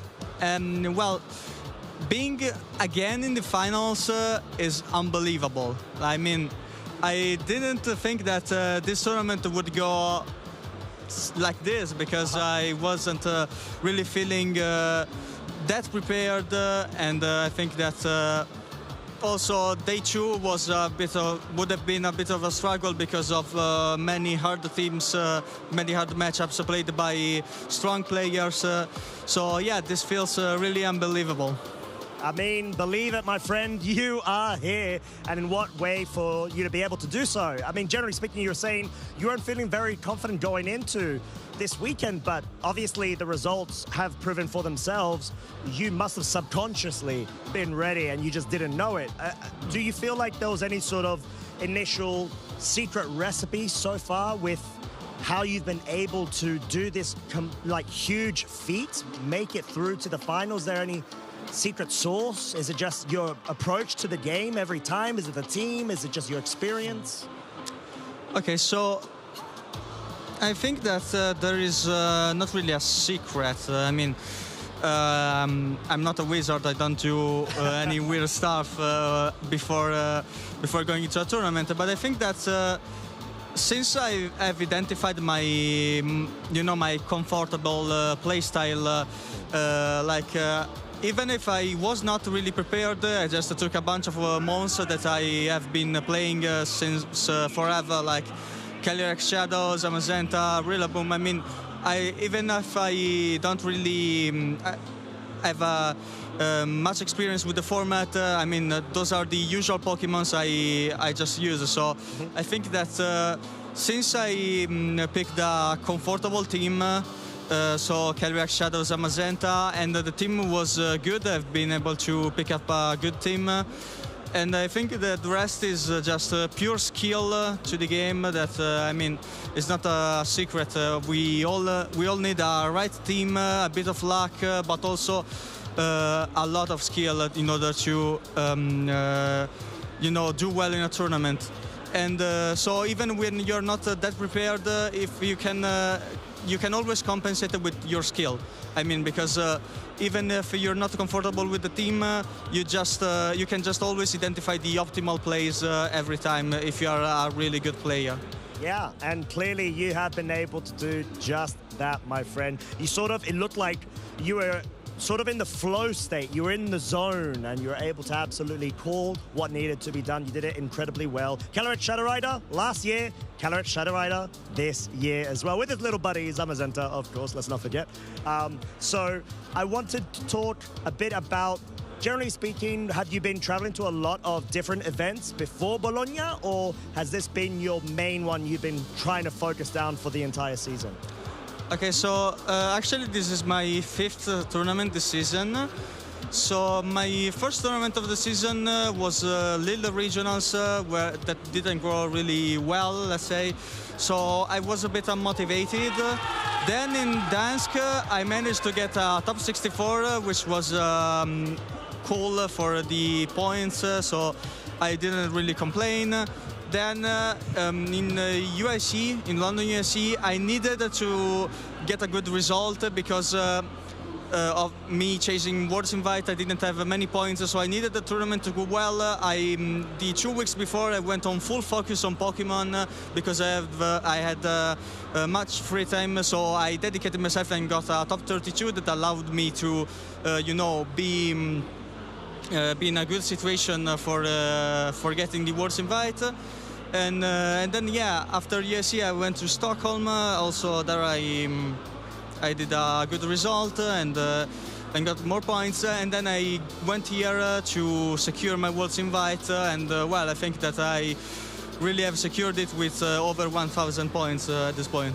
Yeah, you most definitely have, my friend. Whether you go ahead and you keep the title for yourself or not, I think I will completely agree. You are in such a good spot for that World's Invitation. So, I guess, final question for yourself, Ruben. You are now 1 set away from potentially picking up the 2nd title for yourself. 2 years in a row, of course. Do you have any initial impressions, things to look out for when it comes up against Matteo or even his team that you would be willing to share? Okay, so about Matteo, we actually know each other. So we're you know, in the same local scene. So, well, you know, some weeks ago we were playing like in our local Swiss round pretty casually, just to have some fun. And then today we're playing the regional finals. So, well, it feels a bit weird, but well, I'm really happy for him. Even like he's a friend, so even if I don't get the title, a friend is going to get that. So I'm always happy with that. Oh. And well, against the team, I think that I'm not really sure about the matchup because, you know, when you have 2 Calyrex Shadow Riders, it's always complicated because it's a very offensive monster, a very offensive Pokemon, sorry, yep. And at the same time, it is really fragile. So it is very complicated to play a mirror match. And also, we have different sets. I have a Sash Terra Ghost Calyrex. He has a Life Orb Terra Dark. So our approach into the matchup is definitely different. Yeah. So, well, I think that it will not be a really easy match. It won't be straightforward as well. Won't be straightforward because I feel like there is no optimal game plan. against any other matchup, you cannot really find out the optimal way to play. You can't flowchart it completely, right? Yeah, it's a bit of a guessing game because of the wide guard or body press or barrage. I also have anchor, so I mean that there are a lot of elements of counter play. Like every player has its counter, so it's a bit of a guessing game. That is a very good breakdown. Thank you so much, Ruben. I super appreciate your time. What we are going to be doing is giving you a moment to have a little refreshment before you go ahead and tackle the finals versus Mato. Very quickly, any shout-outs that you would like to give? Okay, so as usual, I want to shout out Marco Fiero because of his help and tips about the team that were really helpful.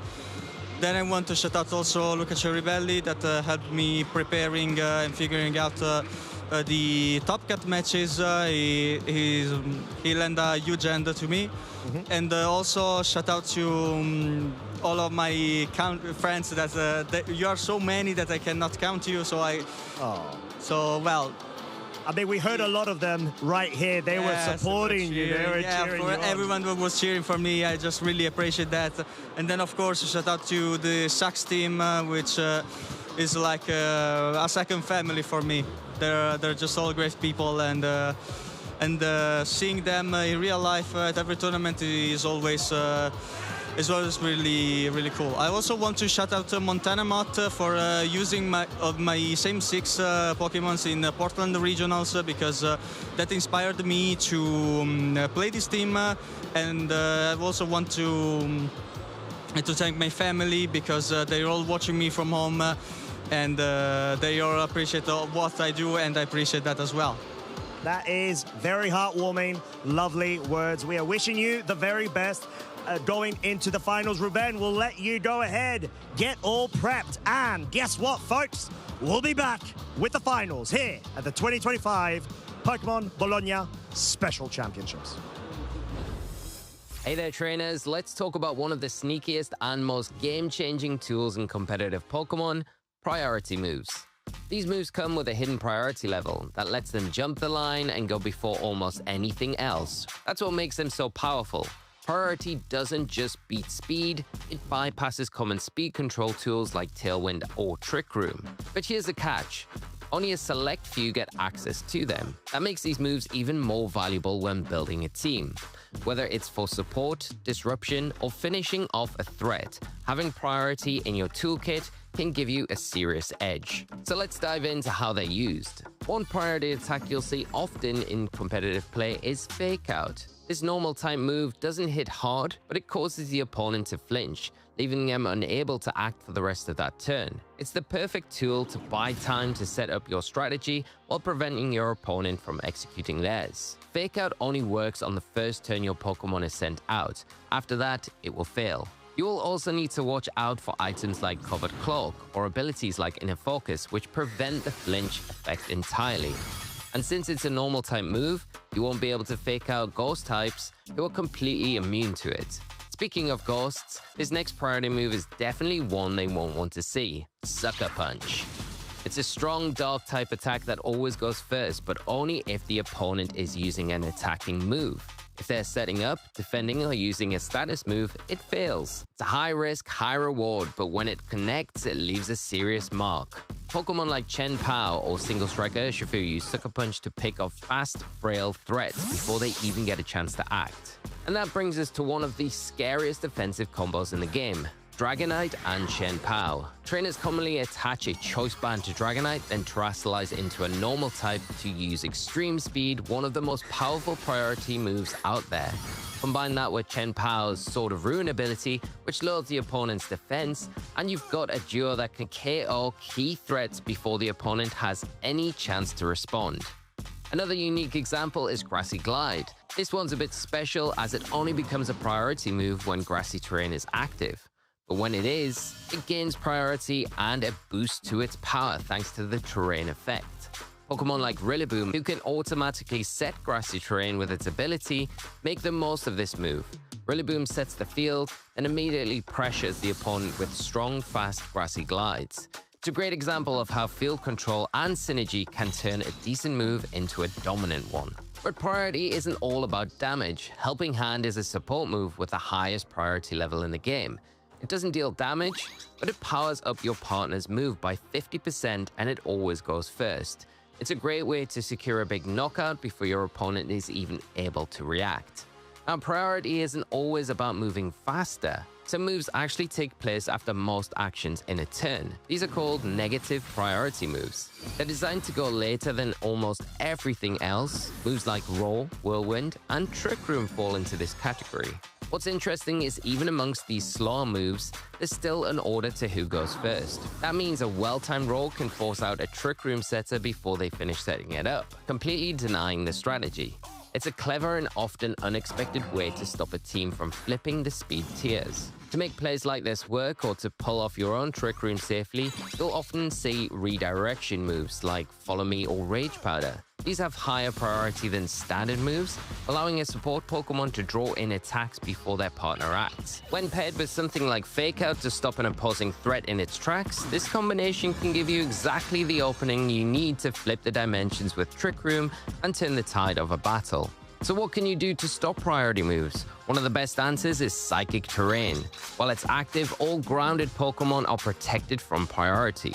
That means Fake Out, Extreme Speed, Sucker Punch are all shut down. You'll often see Pokemon like Indeedee on teams just to bring the Psychic Terrain and block those early game priority plays. But there are also abilities that provide the same kind of protection. Pokemon like Farigiraf with Armor Tail and Serena with Queenly Majesty automatically block all priority moves from affecting their side of the field while they're on the battlefield.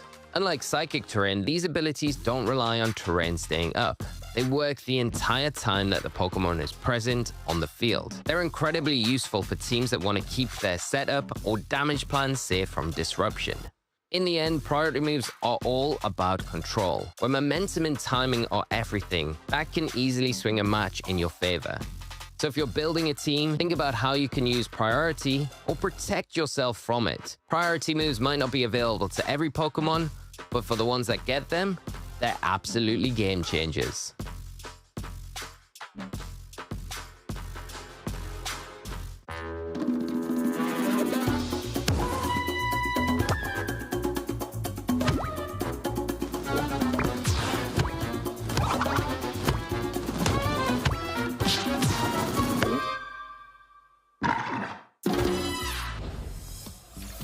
Nine EU regional level events of the 2025 season, and we've reached the last stop in Bologna.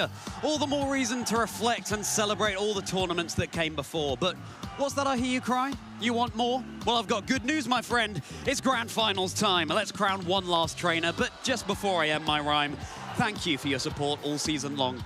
Thank you for keeping our community going strong. Charlie Merriman on the desk with Marcus Harmon. Marcus, we're here. We're here.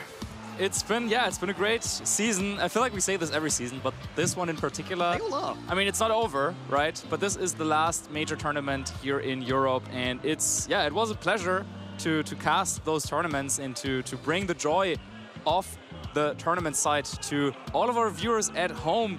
And yeah, it will be a pleasure to also do this one last time this season with our grand finals here in Bologna. Over 500-600 players came out here, but at the end, as the bracket was shaping out, only 2 are still standing strong. Both of them coming in from Italy, and one of them will be taking home the trophy and taking down this tournament. And with Ruben and Matteo, I feel like both of their stories are definitely quite a bit different. We'll talk about that in a bit, but having a look here at some of the amazing trainers that both of them have defeated on their path here to the finals. Yeah, really some outstanding battles that we saw, right? Yeah, absolutely stacked field out there. Taya team taking down Francesco Piapero to progress to the semi-finals, but Ruben Gianzini, our champion from Bologna last year, was able to emerge victorious there. And then It was Matteo beating Stefano Greppi to be able to reach the semi-finals against Lorenzo Silvestrini, a previous regional champion. And now it's going to be Matteo going up against Ruben in the finals. And Matteo, a trainer who's been around for a long time, but searching for that big victory. They're both running pretty similar teams. We'll talk about those in a moment. But is it going to be the repeat champion, or is it going to be the new champion? You love it. The story couldn't have written itself. Yeah, Ruben back in the finals once again after really making it their breakout tournament performance, bursting onto the scene with a big win last year in Bologna, then going on top 16 at Worlds, and so on and so on. Yeah, he might be the favorite going into this match, but Matteo definitely also has some experience being a top 16 player at the Italian National Championships in 2016. That was such a long time ago, but Matteo, yeah, still strong, or coming back, as he was talking about there in his interview. Yeah, kind of rejoining with some of his old friends with their old hobby, and now preparing together. One of them made it all the way into the finals.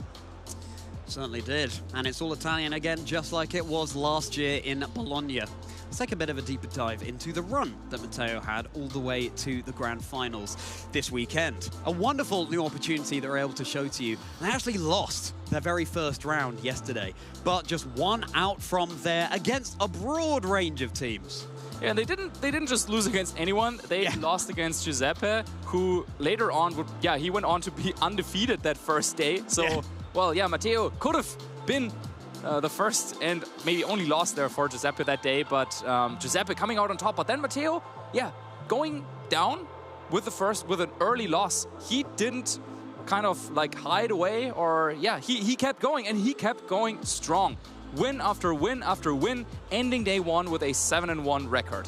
Absolutely phenomenal achievement in itself. I hope Matteo's feeling incredibly proud of themselves. And then going even further to the top cut, indeed the grand finals. We can even see how it shapes up on day two. There's that Torterra team. Yeah, even beating we were talking Torterra about it this morning as we walked over to the venue. The Torterra team that had access to Leech Seed, putting on its best Calyrex Ice Rider impression. The fact that made day two absolutely phenomenal in itself. A whole bunch of Incineroars beaten there, but as you can see from Matteo's picture, no stranger to that Pokemon.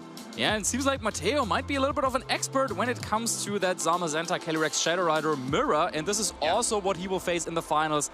Already winning in top 8 and top 4 against two really strong players from Italy. Can he continue the streak and do it once more in our finals? I can hear the crowd gathering behind us, Marcus. The hype is going to be absolutely through the roof. We're going to be able to feature this incredible finals for you in just a moment's time. Cheeky Smeagol's lurking on the teams there. I remember seeing an Oranguru this morning on someone's player run. None of those that Matteo was going up against here in Bologna, but certainly did go up against that Trick Room team that featured the Smeargle and the Torkoal as well. Really interesting that Matteo and Ruben have pretty similar teams, but enough differences between them that we can't really call it a mirror match. Let's take a look at Ruben's team. Let's take a look at their run through the tournament this past weekend. Yeah, 5 of the same 6 Pokemon, but we will dive into that a little bit more. Also rocking that Incineroar plush there on their picture. And yeah, looking at the day one of Ruben, it was a little bit like, well, I don't want to say less eventful. Francesco, also a very strong player in contention for a Worlds invite there in round 1, but he was able to overcome that, then beating a couple of Calyrex Shadow Riders in the upcoming rounds before losing to Stefano in round 6. And Stefano, that is one of the players that Matteo was able to beat then on his way to the finals. Yeah, that's a really good point, yeah. Fascinating to see how these runs match up into each other. And yeah, clearly Ruben and Matteo believe in Incineroar so much. Maybe Ruben slightly less because they haven't actually brought it to the tournament. The only difference in Pokemon between the two teams is Rillaboom for Ruben instead of the Incineroar. And if there's going to be any kind of difference, that's probably the one. The two most premier fake-out Pokemon in the format right now. Did get that bye in the top cut, so maybe coming in ever so slightly fresher than Matteo, having had one little break in between. Yeah, and look at that. The matchups that Ruben had to play today, they were quite a bit different from his opponent there. So many Lunala and Miraidon coming out in almost every round. But of course, Ruben, he's like, well, I don't care who sits across me and what they're using. I'm just going to win anyway on an absolute tier today. And yeah, deservingly now in the finals. But this will be his hardest challenge yet. going up into this mirror that he was describing in his interview just now as so volatile. It is so tough. You have to be on top of your game. You have to get a couple of calls right. And yeah, in the mirror match here in Bologna, his chance to defend his title. Ruben was also saying that he couldn't have reached this position without the support of the wonderful community around him. And not only that, but never expected to reach the finals this weekend. So it just goes to show for anyone at home wanting to take part, you never know. We've seen so many first-time champions. Yes, Ruben is a previous champion too. Just come and give it a go. And who knows, maybe you'll have a run like this. Maybe you'll find yourselves in the grand finals. But these trainers, they've been on that road. They've reached it. Will very shortly be able to remove the roadblocks and get piloting down this long, narrow road to the finals. Yeah, now finally Ruben can play against his favorite Pokemon, Calyrex Shadow Rider. Maybe he was waiting to face it the entire day. But yeah, it could be Calyrex Shadow Rider, his favorite Pokemon, that is the final obstacle that blocks him and denies him this championship. Of course, for Ruben's legacy, it would be incredible. Like, there are so many strong Italian players, and I feel like Ruben is one of the players who's maybe a little bit under the radar for a while, just because, well, you got the Marco Silva, you got Fede Campo, right? You got Francesco. You have so many great players. Yeah, just naming them all would probably take a while, and they would be like, oh, we gotta like, yeah, close the venue. But Ruben, in the last couple of years, really proving himself, and with this win, I feel like he would be on his way to maybe being like a top 5 player in Italy, for sure. I feel like maybe he's already nearly there, to be honest, having reached the grand finals. But yeah, maybe we'll be able to go one step closer. Back in the Bologna Special Championships last year, Ruben, able to win against Luca Cerabelli, the world champion there. Got to be said, there was some luck that went Ruben's way in that final. But the fact is, they reached that final, and that is no mean feat. To reach the final again a year later with the weight on your shoulders of being the defending champion, that is just phenomenal. It can't be understated. Ruben Gianzini is a star that we're seeing rise here, but the same absolutely can be said for Matteo Vallata. Yeah, I think, Charlie, you're making a really good point there about how different the circumstances were for Ruben going into this tournament compared to a year ago. If you remember yesterday on our Players to Watch graphic, he was there, and now he's up on stage. So even from the very start of the tournament, it was clear that there would be eyes on him. This player, on the other hand, Matteo, he said he was here to have some fun, maybe get his Worlds invite. Both of them have done just that, but now one of them can become a champion. The crowd going absolutely crazy out there. They are so eager to get into these games. Ruben's going to have to stare down that Spectria that means so much to both of these trainers. There they are in the split screen. They're looking fairly calm and composed. A deep breath for Matteo, and why not? Look at those achievements, as you mentioned, Marcus, stretching back to 2016 with a top 16 at the Italy National, but going all the way up as recently as Seville just a month ago, top 64 there. Ruben, of course, our Bologna champion, but being on a tear this whole season as well. Stockholm top 32, World's top 16 last year too. This is going to be a match for the ages. Absolutely, and yeah, you can feel the electricity in the room, even though there is not going to be any Miraidon in this match. Instead, it's going to be this mirror match, Calyrex and Zamazenta. And Charlie, I have a quiz prepared for you. Yeah. Okay, how many differences can you spot between Matteo's team and Ruben's team? And I'm talking about like every single like detail. Of course, there's one Pokemon that is different. I can put that one out of the way. There's an Incineroar on Matteo's team. There's gonna be a Rillaboom over on Ruben's team, but that is just one difference. How many more can you spot? Really good challenge for the viewers at home as well. Make sure you're taking a mental note of all of the choices that Matteo's gone for on their team here.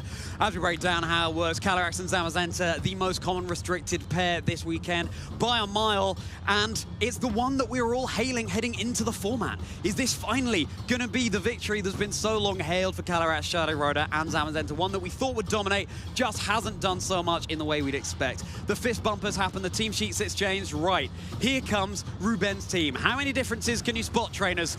Let's get into this. So, Encore versus Nasty Plot, that's one that's jumping out immediately. Yeah, of course.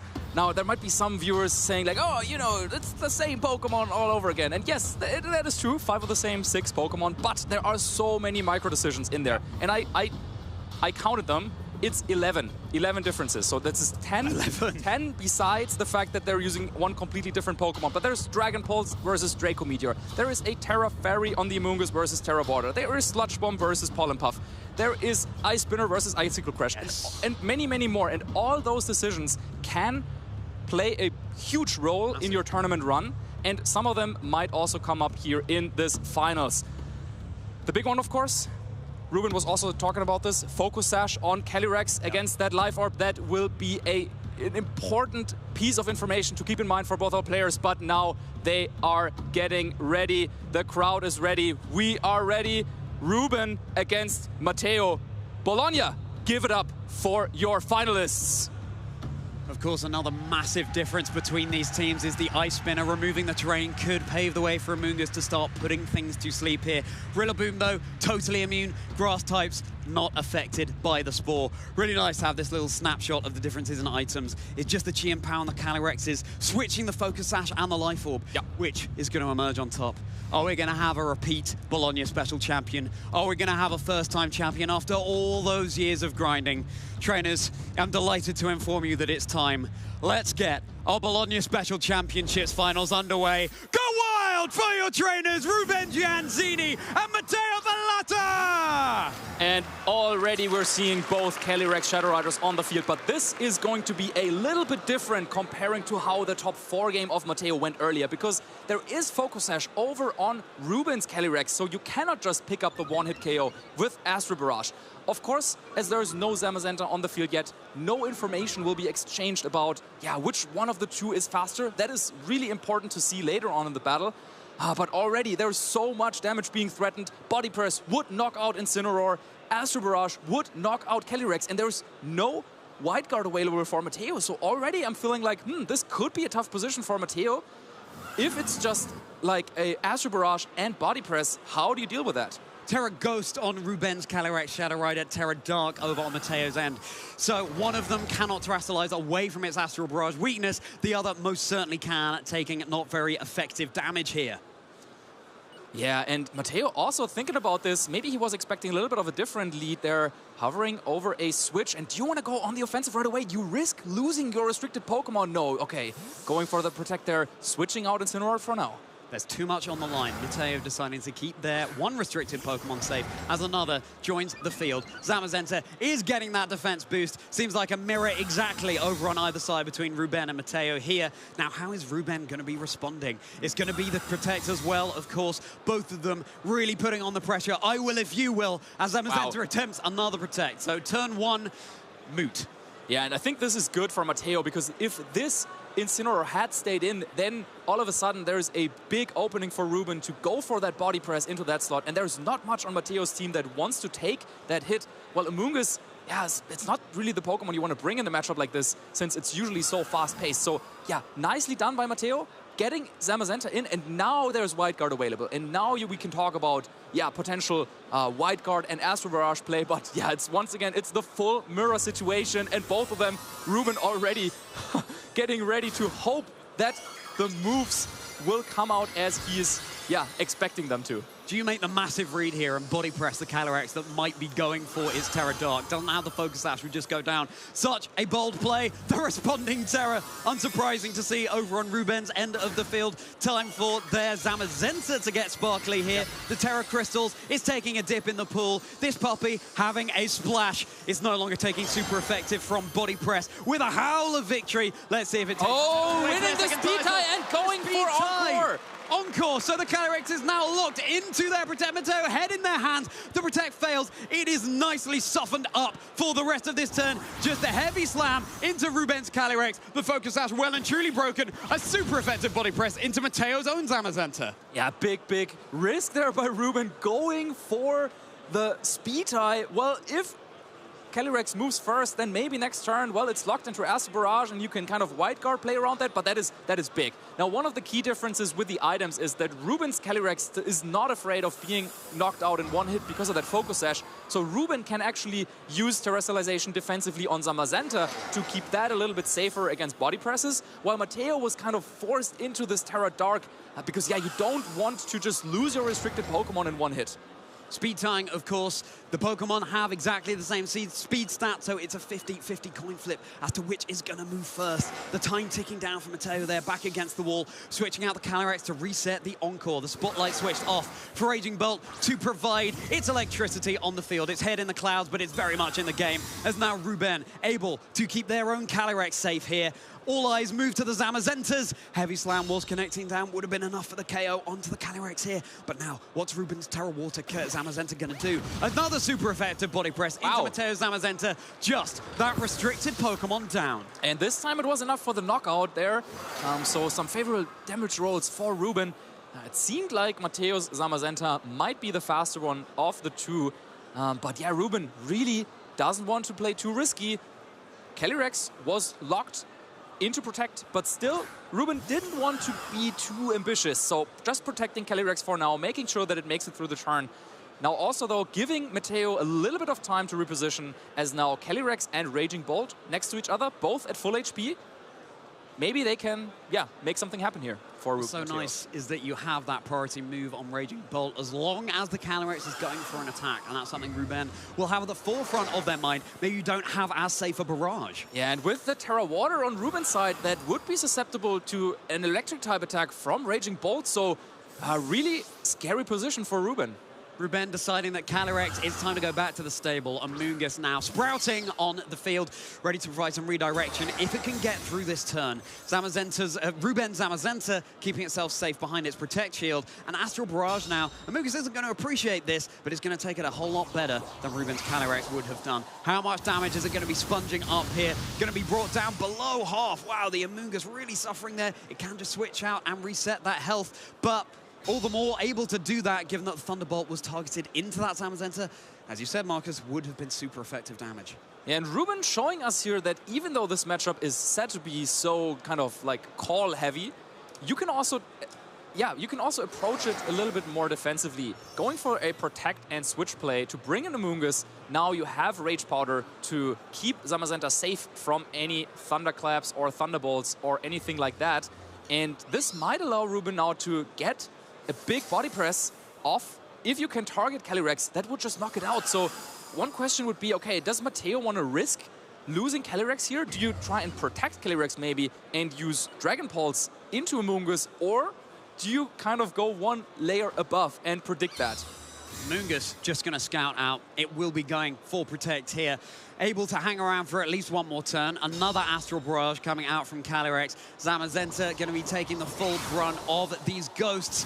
And they land from the skies. Zamazenta just above half of its health here. What is Raging Bolt going to be responding with? Body Press super effective now into Mateo's Calyrex. That's the other restricted Pokemon. Remove the critical hit, not mattering here. Just Incineroar and Raging Bolt versus Ruben's 4 Pokemon. Oh my goodness me. Such a dominant position for Ruben here. Thunderbolt, though, super effective into Zamazenta, removing it from the field, but don't think you mind it too much if you're Ruben here. Of course, Zamazenta would be the perfect Pokemon to have, though, in a position against Incineroar and Raging Bolt. But yeah, being forced into this Terrestrialization earlier now meant that Mateo could pick up that KO quite easily with a Thunderbolt. Amoonguss is already quite damaged, and the same can be said about Calyrex as well. So Chien-Pao is the 4th Pokemon for Ruben in this matchup. No more Terrestrialization available for either of our players, but a big round of Intimidate on Chien-Pao. Yeah, Chien-Pao won't be hitting half as hard, but its Sword of Ruin is reducing the defenses of everything around it. So still slightly softened up other targets on the field, threatening down this Raging Bolt with super effective damage that it cannot now terrestrialize away from. The Terror was spent on the Calyrex Shadow Rider, but Incineroar can still go for a flinch here. Yeah, you've got the Calyrex lurking in the back, pretty fine margins. And you gotta assume that Calyrex in the back there might be in range for a boosted Thunderclap. So it's not actually that straightforward, because Incineroar is looking really strong for Mateo. Yeah, Amoonguss and Chien-Pao both can't really do too much to it. Nice protect there, and yeah, Incineroar could just get a knockout here this turn. Where is it going to be targeting? Flare Blitz into the Amoonguss. Yeah, that's going to be the Amoonguss down. Now Ruben down to just their final 2 Pokemon as well. The Chien-Pao and this Calyrex Shadow Rider.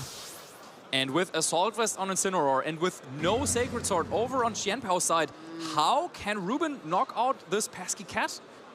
Ruben now head in their hands. The tables have turned, and Calyrex hardly on the most HP. Let's not forget that Chi and Power for Ruben is holding the Life Orb because the Focus Sash is on the Calyrex. They're both really frail Pokemon. The same cannot be said for Incineroar and Raging Bolt. So has Mateo, after a pretty disastrous turn 1, actually been able to find their footing in this game? These turns have never been more crucial, and this next one could be the one that decides it. Ruben really frustrated here, once more wiping their brow, but it's okay. They still have one more game that they would have to go to. It's going to be best of 3 here, and this is just game 1. Yeah, identifying this win condition for Mateo, he knew that once he dealt with Zamazenta on his opponent's side, it looks like Incineroar is just pretty invincible. You can try to play around it, of course. Thunderclap failing might be an Encore there coming in. Okay, that is one small victory for Ruben. It absolutely is, but it does mean that Calyrex is going to have to roll that dice as to whether they go for any damaging move or not in order for Thunderclap to act. Do we have a flinch onto the Incineroar after the Icicle crash? No, we don't. Flare Blitz, super effective. Chi and Pow down. You're taking a whole lot of recall damage if you're Incineroar, but Ruben, all of a sudden, the horse looks like it's bolting. Oh, and now it might come down to, yeah, is this Calyrex? Yeah, it surely should be in range of a Thunderclap at this point, because if you can get the knockout on Incineroar, and if you can take Thunderclap here, you might be able to play around the power points, but no. Locking in the forfeit, knowing the damage calculations on that one, and Mateo taking game 1 after, yeah, it looked quite rough there the first couple of turns, but he was able to reposition really nicely, getting Zamazenta in, and then playing around this Terra Water Zamazenta on his opponent's side. Yeah, it looks like Ruben will have to go back to the drawing board, maybe reevaluate some of the game plans that they had going into this finals, because, yeah, Incineroar just looked so strong. It really did. The crowd going absolutely wild for Mateo there. Ruben has to make sure now that they don't get tilted. We're seeing a lot of frustrated body energy coming out from Ruben here. Yep. Just got to take it one game at a time. They know they have the potential to win this grand finals and be your repeat Bologna champion. But can they find it in themselves to forgive themselves? Can they put everything to one side and just focus on the task at hand? We believe in both of these trainers. Ruben's going to have to win this next game to have a chance of taking us to a game 3. And of course, Ruben also knows that he had a decent positioning, but he just let it slip at some point. And maybe the Terra Water on Zamazenta was a little bit too ambitious, because with Raging Bolt waiting in the back for Mateo, that was the perfect answer and allowed Mateo to knock out Zamazenta before Incineroar really hit the field. And this is what allowed Mateo then to establish this very strong positioning of Incineroar and Raging Bolt. And it didn't matter that Ruben had more Pokemon available to them, because, yeah, if you cannot knock out Incineroar, then it's just gonna run away with the game. So, yeah, Ruben might be a little bit more careful with that going into game 2. Incineroar, of course, was the Pokemon that both these trainers were holding up in their trainer images, and it was the MVP for Mateo. And it's the one that Ruben doesn't have access to in what is otherwise pretty much a mirror match, despite those 11 differences, Marcus. All right, then, they're locked in. It's time to get into game 2, trainers. Is it going to be Ruben Gianzini? Is it going to be Matteo Vallata? We see you, everybody! Let's go wild for your trainers on stage, please! Let's get into our second game of the Grand Finals at the Bologna Special Championships! And this could be the final game of the weekend, the final game of the season in terms of EU Majors, and we're going into the full mirror. Zamazenta and Calyrex Shadow Rider out on the battlefield for both players. So, threats of Encores, threats of Astral Barrages, threats of Terrestrializations, threats of Body Presses. This is an absolutely nightmare lead. I do not envy either of the trainers in this position. Yeah, this is really hard to maneuver because, well, which Pokemon do you want to Terra? Now, over on Mateo's side, we have kind of established you definitely cannot let your opponent just get off an Astral Barrage. So you might want to go for the Terra Dark or the White Guard. But of course, going for Terra Dark, and Jamie masterfully already analyzed this very same position, going for Terra Dark, you open yourself up to being hit with a Body Press. Now, Ruben has the Focus Sash, so maybe Ruben can play a little bit more careless, but this turn 1 might already decide the game. It's all in the basket now, trainers. Get those eggs out of there because it's the responding Terrestrialization over on Ruben's side of the field. Get your attention on the stream. Is it going to be Ruben or Mateo? Already, again, the Zamazenta going for its Terra Water. Pretty risky in the face of what could be a Raging Bolt lurking in the back. We'll just have to see if it is. Just the Protect coming out from Ruben's Calyrex. Careless is certainly not the mode of play that Ruben wants to go for, as another Astral Barrage. Zamazenta is taking just as much damage from that as it would have done before. Water, no difference in the type damage calculations versus the Steel and Fighting it was. Zamazenta going to be a 3-shot there, but where did Mateo Zamazenta target? The body press into Ruben's zone. Zamazenta now on about a quarter of... Oh, it is body press into Calyrex! Into the Calyrex, the Terrestrialize into Dark. He called it. It was something that Mateo did in game 1. Ruben saying, I see you. I know you have Terra Dark there. If I body press that slot, I'm going to make that call. If that Terrestrialization hadn't happened, the body press would have done absolutely nothing. Ruben Genzini, with his tournament life on the line, makes the call to make the riskiest of plays here. Turn 1 in game 2. Body press knocking out Calyrex right away, but he was kind of forced to go into this Terra Water once more, and we've seen it in the previous game, how difficult it is for Ruben's team to hit Incineroar. So if Ruben brought the same Pokemon like in the first game, maybe Mateo still has a chance here. Incineroar lurking in the back or not. We're going to have the reveal of that later on, potentially, unless it's a swift one. Now Raging Bolt once more is liking the look of the Terra Water Zamazenta in front of it. What can Ruben do to get around it? They could switch, go for a Protect. The Raging Bolt really is a thorn here. Just the Encore now, locking Mateo Zamazenta into the body press that it went for before. There it is, the Zamazenta able to hold on for Ruben. Another responding body press, super effective, but you can see just how bulky and defensive that Zamazenta is. Thunderbolt into the Calyrex on Ruben's side. No paralysis to speak of, but the Focus Sash, that's in tatters. Whew, okay, now Mateo definitely doing a lot of damage this turn. Both Zamazenta and Calyrex likely in KO range for Thunderclap. Now Ruben, of course, with Encore Calyrex Shadow Rider, could try and yeah, play around that a little bit. Maybe go for a Protect here and then try to Encore lock Raging Bolt into Thunderclap later on. But yeah, we just got confirmation. Mateo has Incineroar there waiting in the back. And, well, it looks good for Ruben for now. He definitely has to be very, very careful. Because, yeah, if Zamazenta goes down, and I think at this point, yeah, it will go down quite soon probably, then Incineroar was really a menace on the battlefield.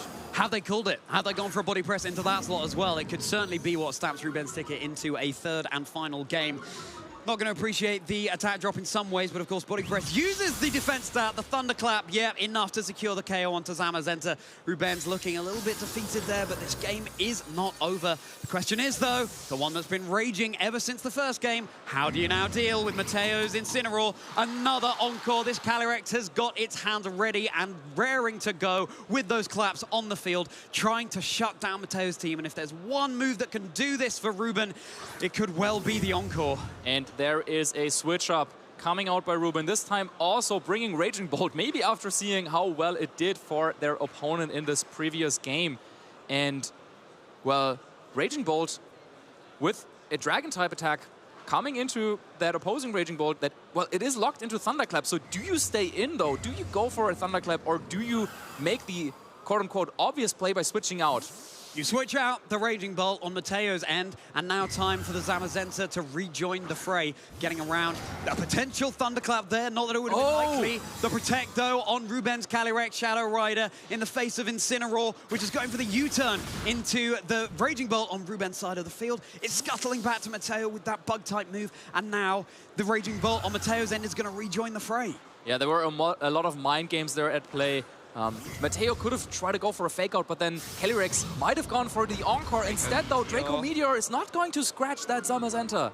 Well, it's dealing a good chunk, but it's not going to be quite enough. Calling maybe a different Pokemon ending up in that slot, and now the Raging Bolt has had its special attack reduced significantly here. We still have one unrevealed Pokemon for Ruben in this game. Yeah, it's really one that turns it all around. Yeah, a really fast Incineroar as well, outspeeding Raging Bolt. And the Thunderclap is enough to secure the KO onto Ruben's Calyrex Shadow Rider. Both restricted Pokemon down now. We're going to have that final Pokemon dragged out. Is it going to be the Chien-Pao again as the Heavy Slam? Well, going into another very heavy Pokemon, so not doing too much damage. Super effective Draco Meteor into Mateo's Raging Bolt there, but with the special attack reduction on the previous turn, able to hang on. And now the Raging Bolt for Ruben is at -4. Chien-Pao is going to be switching in again, and all of a sudden you can't reset those special attack drops on Raging Bolt. The Incineroar, once again, has got its teeth sparkly white, grinning away, feeling like maybe it's got away with this one. Yeah, now there are still a couple of mind games with a Sucker Punch and Thunderclap, of course, but Incineroar waiting in the back might be once again the star of the game if Matteo can position it. And if Matteo can avoid being critical hit, I don't want to jinx it right now, but this might be the endgame that we're looking at. Sucker Punch, though, trying to get rid of Zamazenta, maybe with a double up with Thunderclap as well.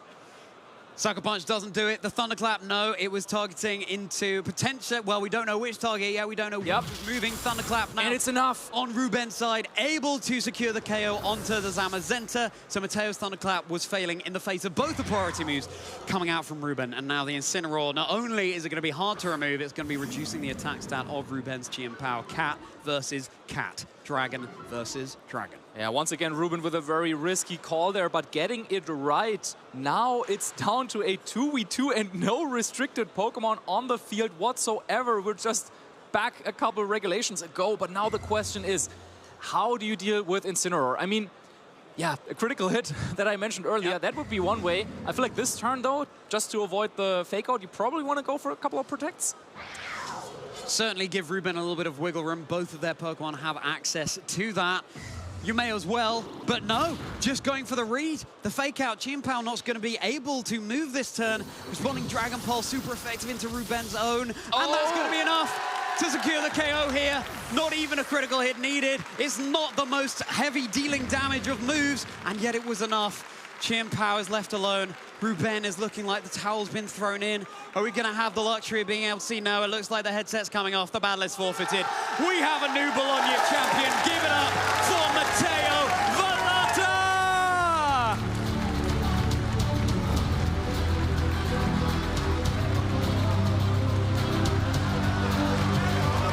Congratulations, Matteo. Denying Ruben his second victory here in Bologna, and instead it will be the underdog Matteo taking down Ruben and winning their first major event. Huge commiserations to Ruben there. Yes, the repeat success would have been so good, but for Matteo, you've got to be over the moon.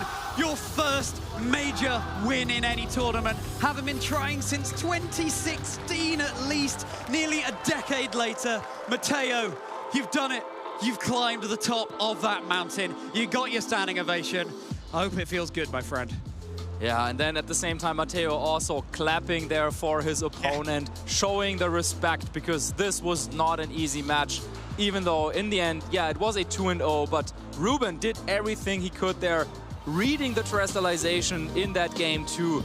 Wow, was such a risky play that paid off. After how that first game went, both times Zamazenta with body press getting the knockout on Calyrex. Ruben made big calls in early turns of both games, of course, with the encore in game one as well, but just wasn't enough. And that's why, trainers, even if you've got the advantage, you've got to keep your head in the game, just like you've got to keep your head in the game if you are down one loss. But Ruben has been felled. We have a changing of the guard, and I cannot think of a more perfect way to head into NAIC and then a little bit of a break for a couple of months before the World Championships in Anaheim, California. Fresh talent is coming out to the four trainers. And hey, if you're sat at home thinking that maybe you want it to be you, let this inspire you. Maybe it could be, and maybe you've been trying to get that win all this time, just like Matteo. Well, hey, I got good news for you, because you could follow in Matteo's footsteps as well. Yeah, absolutely. Really showing us that while, yeah, this mirror match is quite volatile, there also, of course, is a lot of strategy. And even when something goes wrong, like we saw there with Matteo in the turn one, game two, just losing your restricted, trading just a little bit of damage on Zamazenta, it must have felt really bad.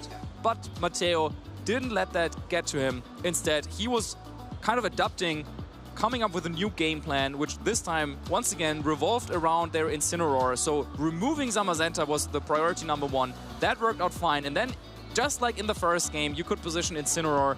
And yeah, there were just no moves on Ruben's team once Zamazenta went down that could hit the cat. And with that, Incineroar proving once again why it is considered to be the best Pokemon.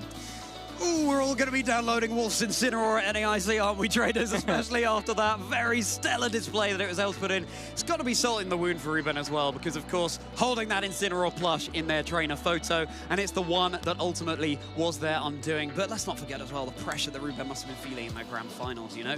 You've made it all the way there, which is a massive feat in itself. But then again, as the crowd goes absolutely bonkers behind me, we're going to be able to soak up that atmosphere in a moment in our winner's ceremony. Just when it came to when it mattered, yeah, maybe it all got a little bit much for Ruben, but hey, I'm sure the crowd was just as much on Ruben's side as well. After all, 2 Italians here in Bologna, Italy, in the finals. Yeah, absolutely. Ruben, last year he came into the tournament and, well, he had some hopes, he had some aspirations, but he wasn't really known, maybe outside of his local community. Then he went on to win the championship last year, and this year he returned as a champion. All eyes were on him. He needed a couple of more championship points in order to qualify for Worlds. He didn't go to that many tournaments over the season, but he was confident in his abilities to make it far at his home turf tournament, and he managed to do so all the way in the finals. And yeah, with that, just an incredible run. First place last year, runner-up this year, and once again, he's going to be one of the favorites going into the World Championships. Big words there, Marcus, but it's certainly true. That consistency cannot be understated in a game that has as many variables as Pokemon. I want to take a bit of a deeper dive into our trainers and their teams. Let's just remind ourselves of the teams that they were running and those differences that they had between them. Let's take a look at this freshly updated graphic. We're going to have a brand new champion at the end of the tournament that we're able to display to you on our overall 2025 season champions. And that's it, the end of the road for all regional level events. There they are. That's that one Pokemon difference between them, the Incineroar. But you can tell they both love the fiery wrestling cat. Well, and they both also love the Calyrex Shadow Rider. That's true. Yeah, shouldn't be a Miraidon there, but we know should be a Calyrex Shadow Rider there. Yeah, maybe we missed something there. Yeah, maybe it's actually a Hisuian Zoroark all along, and it's disguised as that Dragon Electric Bicycle. But no, Calyrex Shadow Rider, and it's really fascinating, Marcus, because again, coming into regulations that was the duo to beat, Calyrex Shadow Rider and Zamazenta. And yet, it didn't really make too much of a splash early on in the format, but then there they are. They're out in top in both of the finalist teams, and it's, of course, therefore gone all the way to win the tournament. So, seems to have come full circle now. Really fascinating to see how this is going to impact the North America International Championships in a couple of weeks' time. Yeah, a huge win for Calyrex Shadow Rider and Zamazenta now in this tournament. And we were talking about this earlier as well. Specifically in Italy, it feels like Calyrex Shadow Rider always has a good run. It did so last time, and it did so this year as well. So yeah, maybe that is the team to beat now going into NAIC. Who knows? What would you say, Marcus? I mean, taking a look down at these standings, it's really fascinating to get all of this data heading into a big event like the North American International Championships. We have 5 Calyrex Shadow Rider and Zamazentas there. We have 2 Miraidon and Lunalas, and we have the Terapagos and Miraidon as well. This is sort of the big tech that's come out of this weekend, the big new team, I should say. Yeah. Not something that was on anyone's radars, but Marcus, heading into NAIC, how prepared do you think people have to be for this new composition of Terapagos and Miraidon? Honestly, I don't know. Yeah, I would need to try this out for myself because it's a little bit tougher to understand this, Terapagos Miraidon team. But yeah, definitely one team that will be on everybody's mind is Calyrex Shadow Rider and Zamazenta. While it wasn't quite able to get the big win over in North America, now it did so here in Bologna, and it didn't just win, it kind of dominated here this top 8 with 5 appearances between Calyrex Shadow Rider and Zamazenta, always coming as a duo as we were expecting. But yeah, we probably didn't expect that it would be that many of those teams. And now the question is, of course, or one question that players will have if they want to run the same team is how can you really kind of fix the mirror match? Because the mirror matches, yeah, we saw it in the top 4. It can be so, like, it can be back and forth so much, but maybe Incineroar, maybe that's the takeaway. Assaultverse Incineroar was the Pokemon that won it all.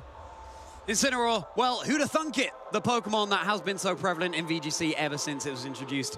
Marcus, I think it's time that we crown our new champion. I cannot wait to throw it over to the stage. Let's hear more from your Bologna Special Champion as well as our finalist. It's going to be Ruben Gianzini and your champion, Matteo Valletta. what a final match to conclude our European circuit here in Bologna. An all-Italian showdown, and with a repeat finalist almost managing to do it again. Please give it up for your Special Championship finalist, Ruben Gianzini.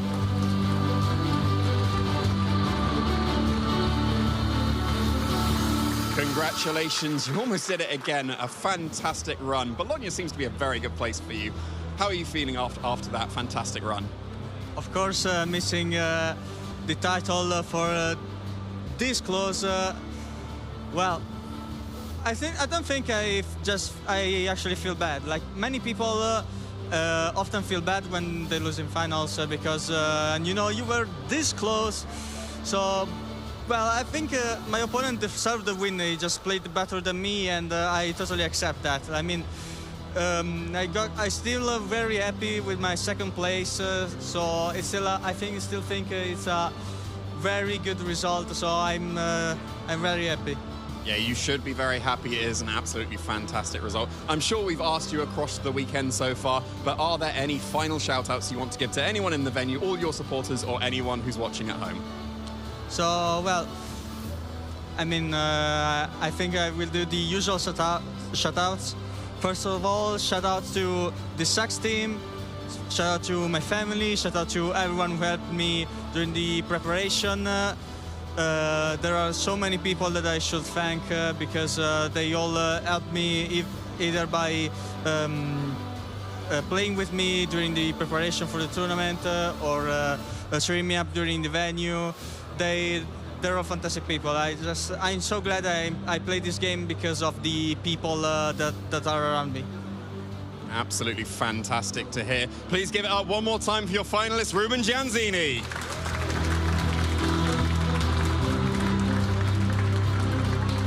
A fantastic performance, but not to be a repeat. That title is instead your Special Championship champion is going to Matteo Valletta.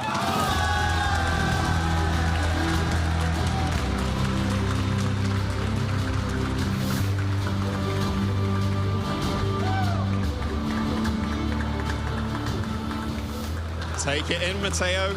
You are our Special Championships champion. How does it feel? Unreal, to be honest. Like, I was here just wanted to stay with friends and maybe hoping to get the invite for Worlds. I was close, maybe a top 64, maybe 32 was enough. I was 3-2, and then I said, okay, I have to win every single match. Like, when I lose, my tournament is over. But I still haven't lost, apparently. No, not at all. And your tournament concludes as the champion with Calyrex, Shadow Rider, and Zamazenta. Of course, you did face down that mirror. What made you decide to go for Shadow Rider and Zamazenta, as it clearly was the call for this tournament? To be honest, during some local tournaments in Milano, I played versus the people I played versus in top 8, top 4, and top 2. They were all using this team and seemed really strong. And it's something that I feel confident with, even though I hadn't really tried it before. It's a playstyle that suits me. And I was like, you know what? Let's join the dark side and and go with Calyrex Shadow Rider. Yeah, you joined the dark side with that Dark Terror Calyrex Shadow as well. An absolutely fantastic run, coming back from 3-2.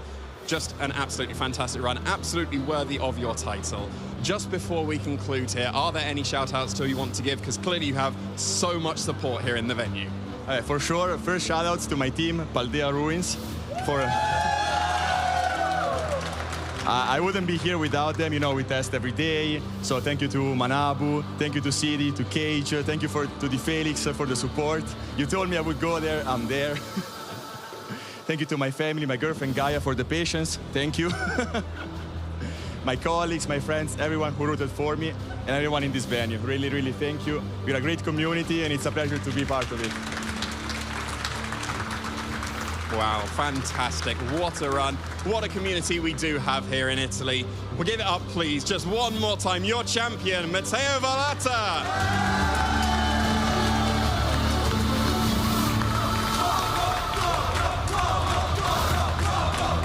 And that will conclude it here for us in Europe.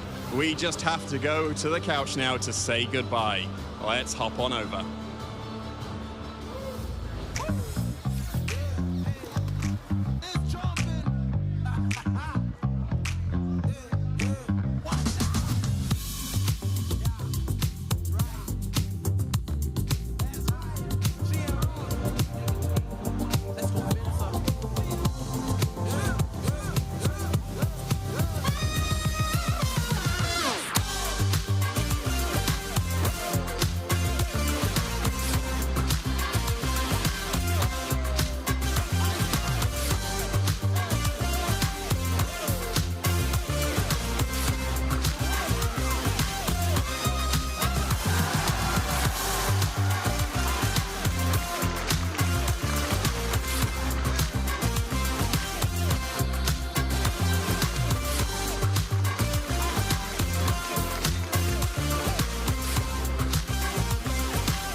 And I'll battle anywhere. Yeah, I'll step up anywhere. Name the place and I'll be there. Anytime, anywhere. And I'll battle anywhere. I'll step up anywhere.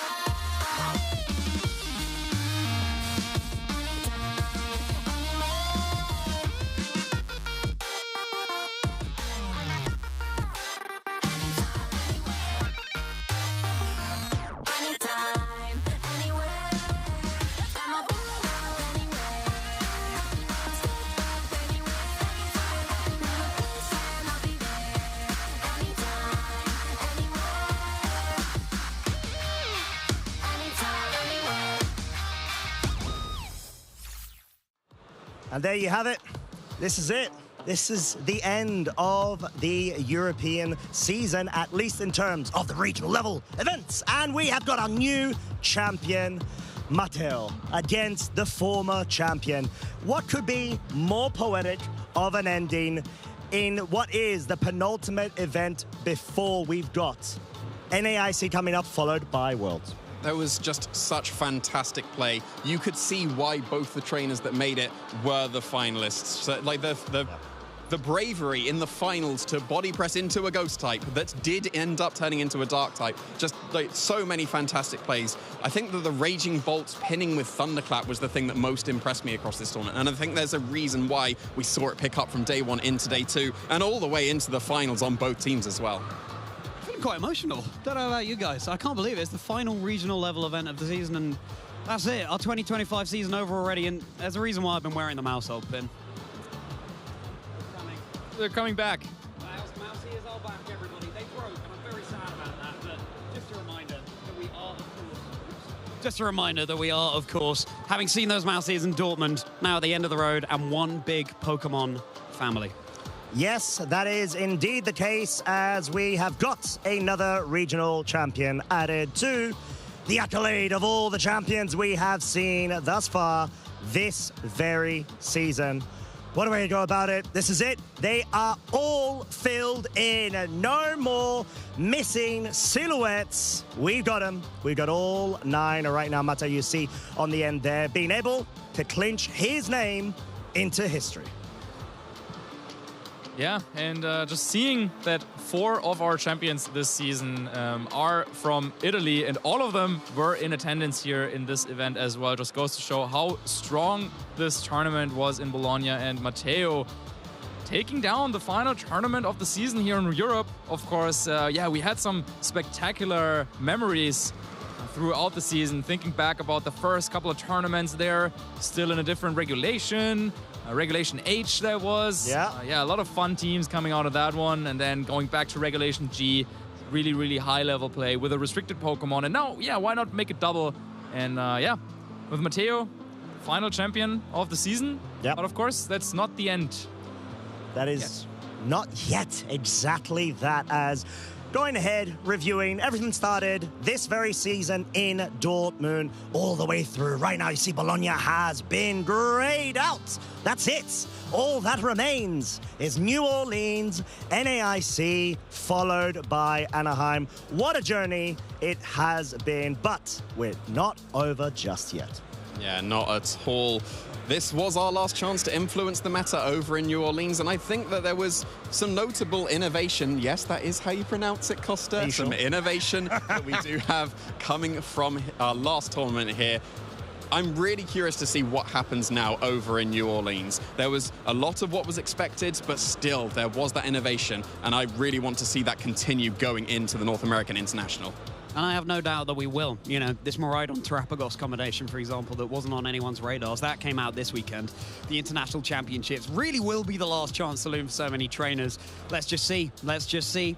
Show us a Lugia. I don't know. I'd love to see it.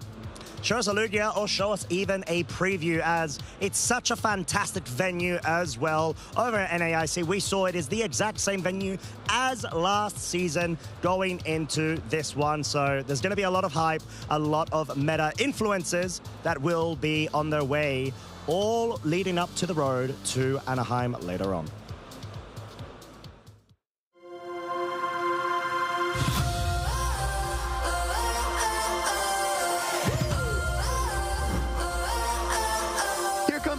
rocket. Both switches are firing. He's going to get the KO. Orange Juicers getting it done, bell to bell. There it is, the prime catcher. Andrew Hedrick taking the win. Patrick through the paralysis and with a critical hit takes the win.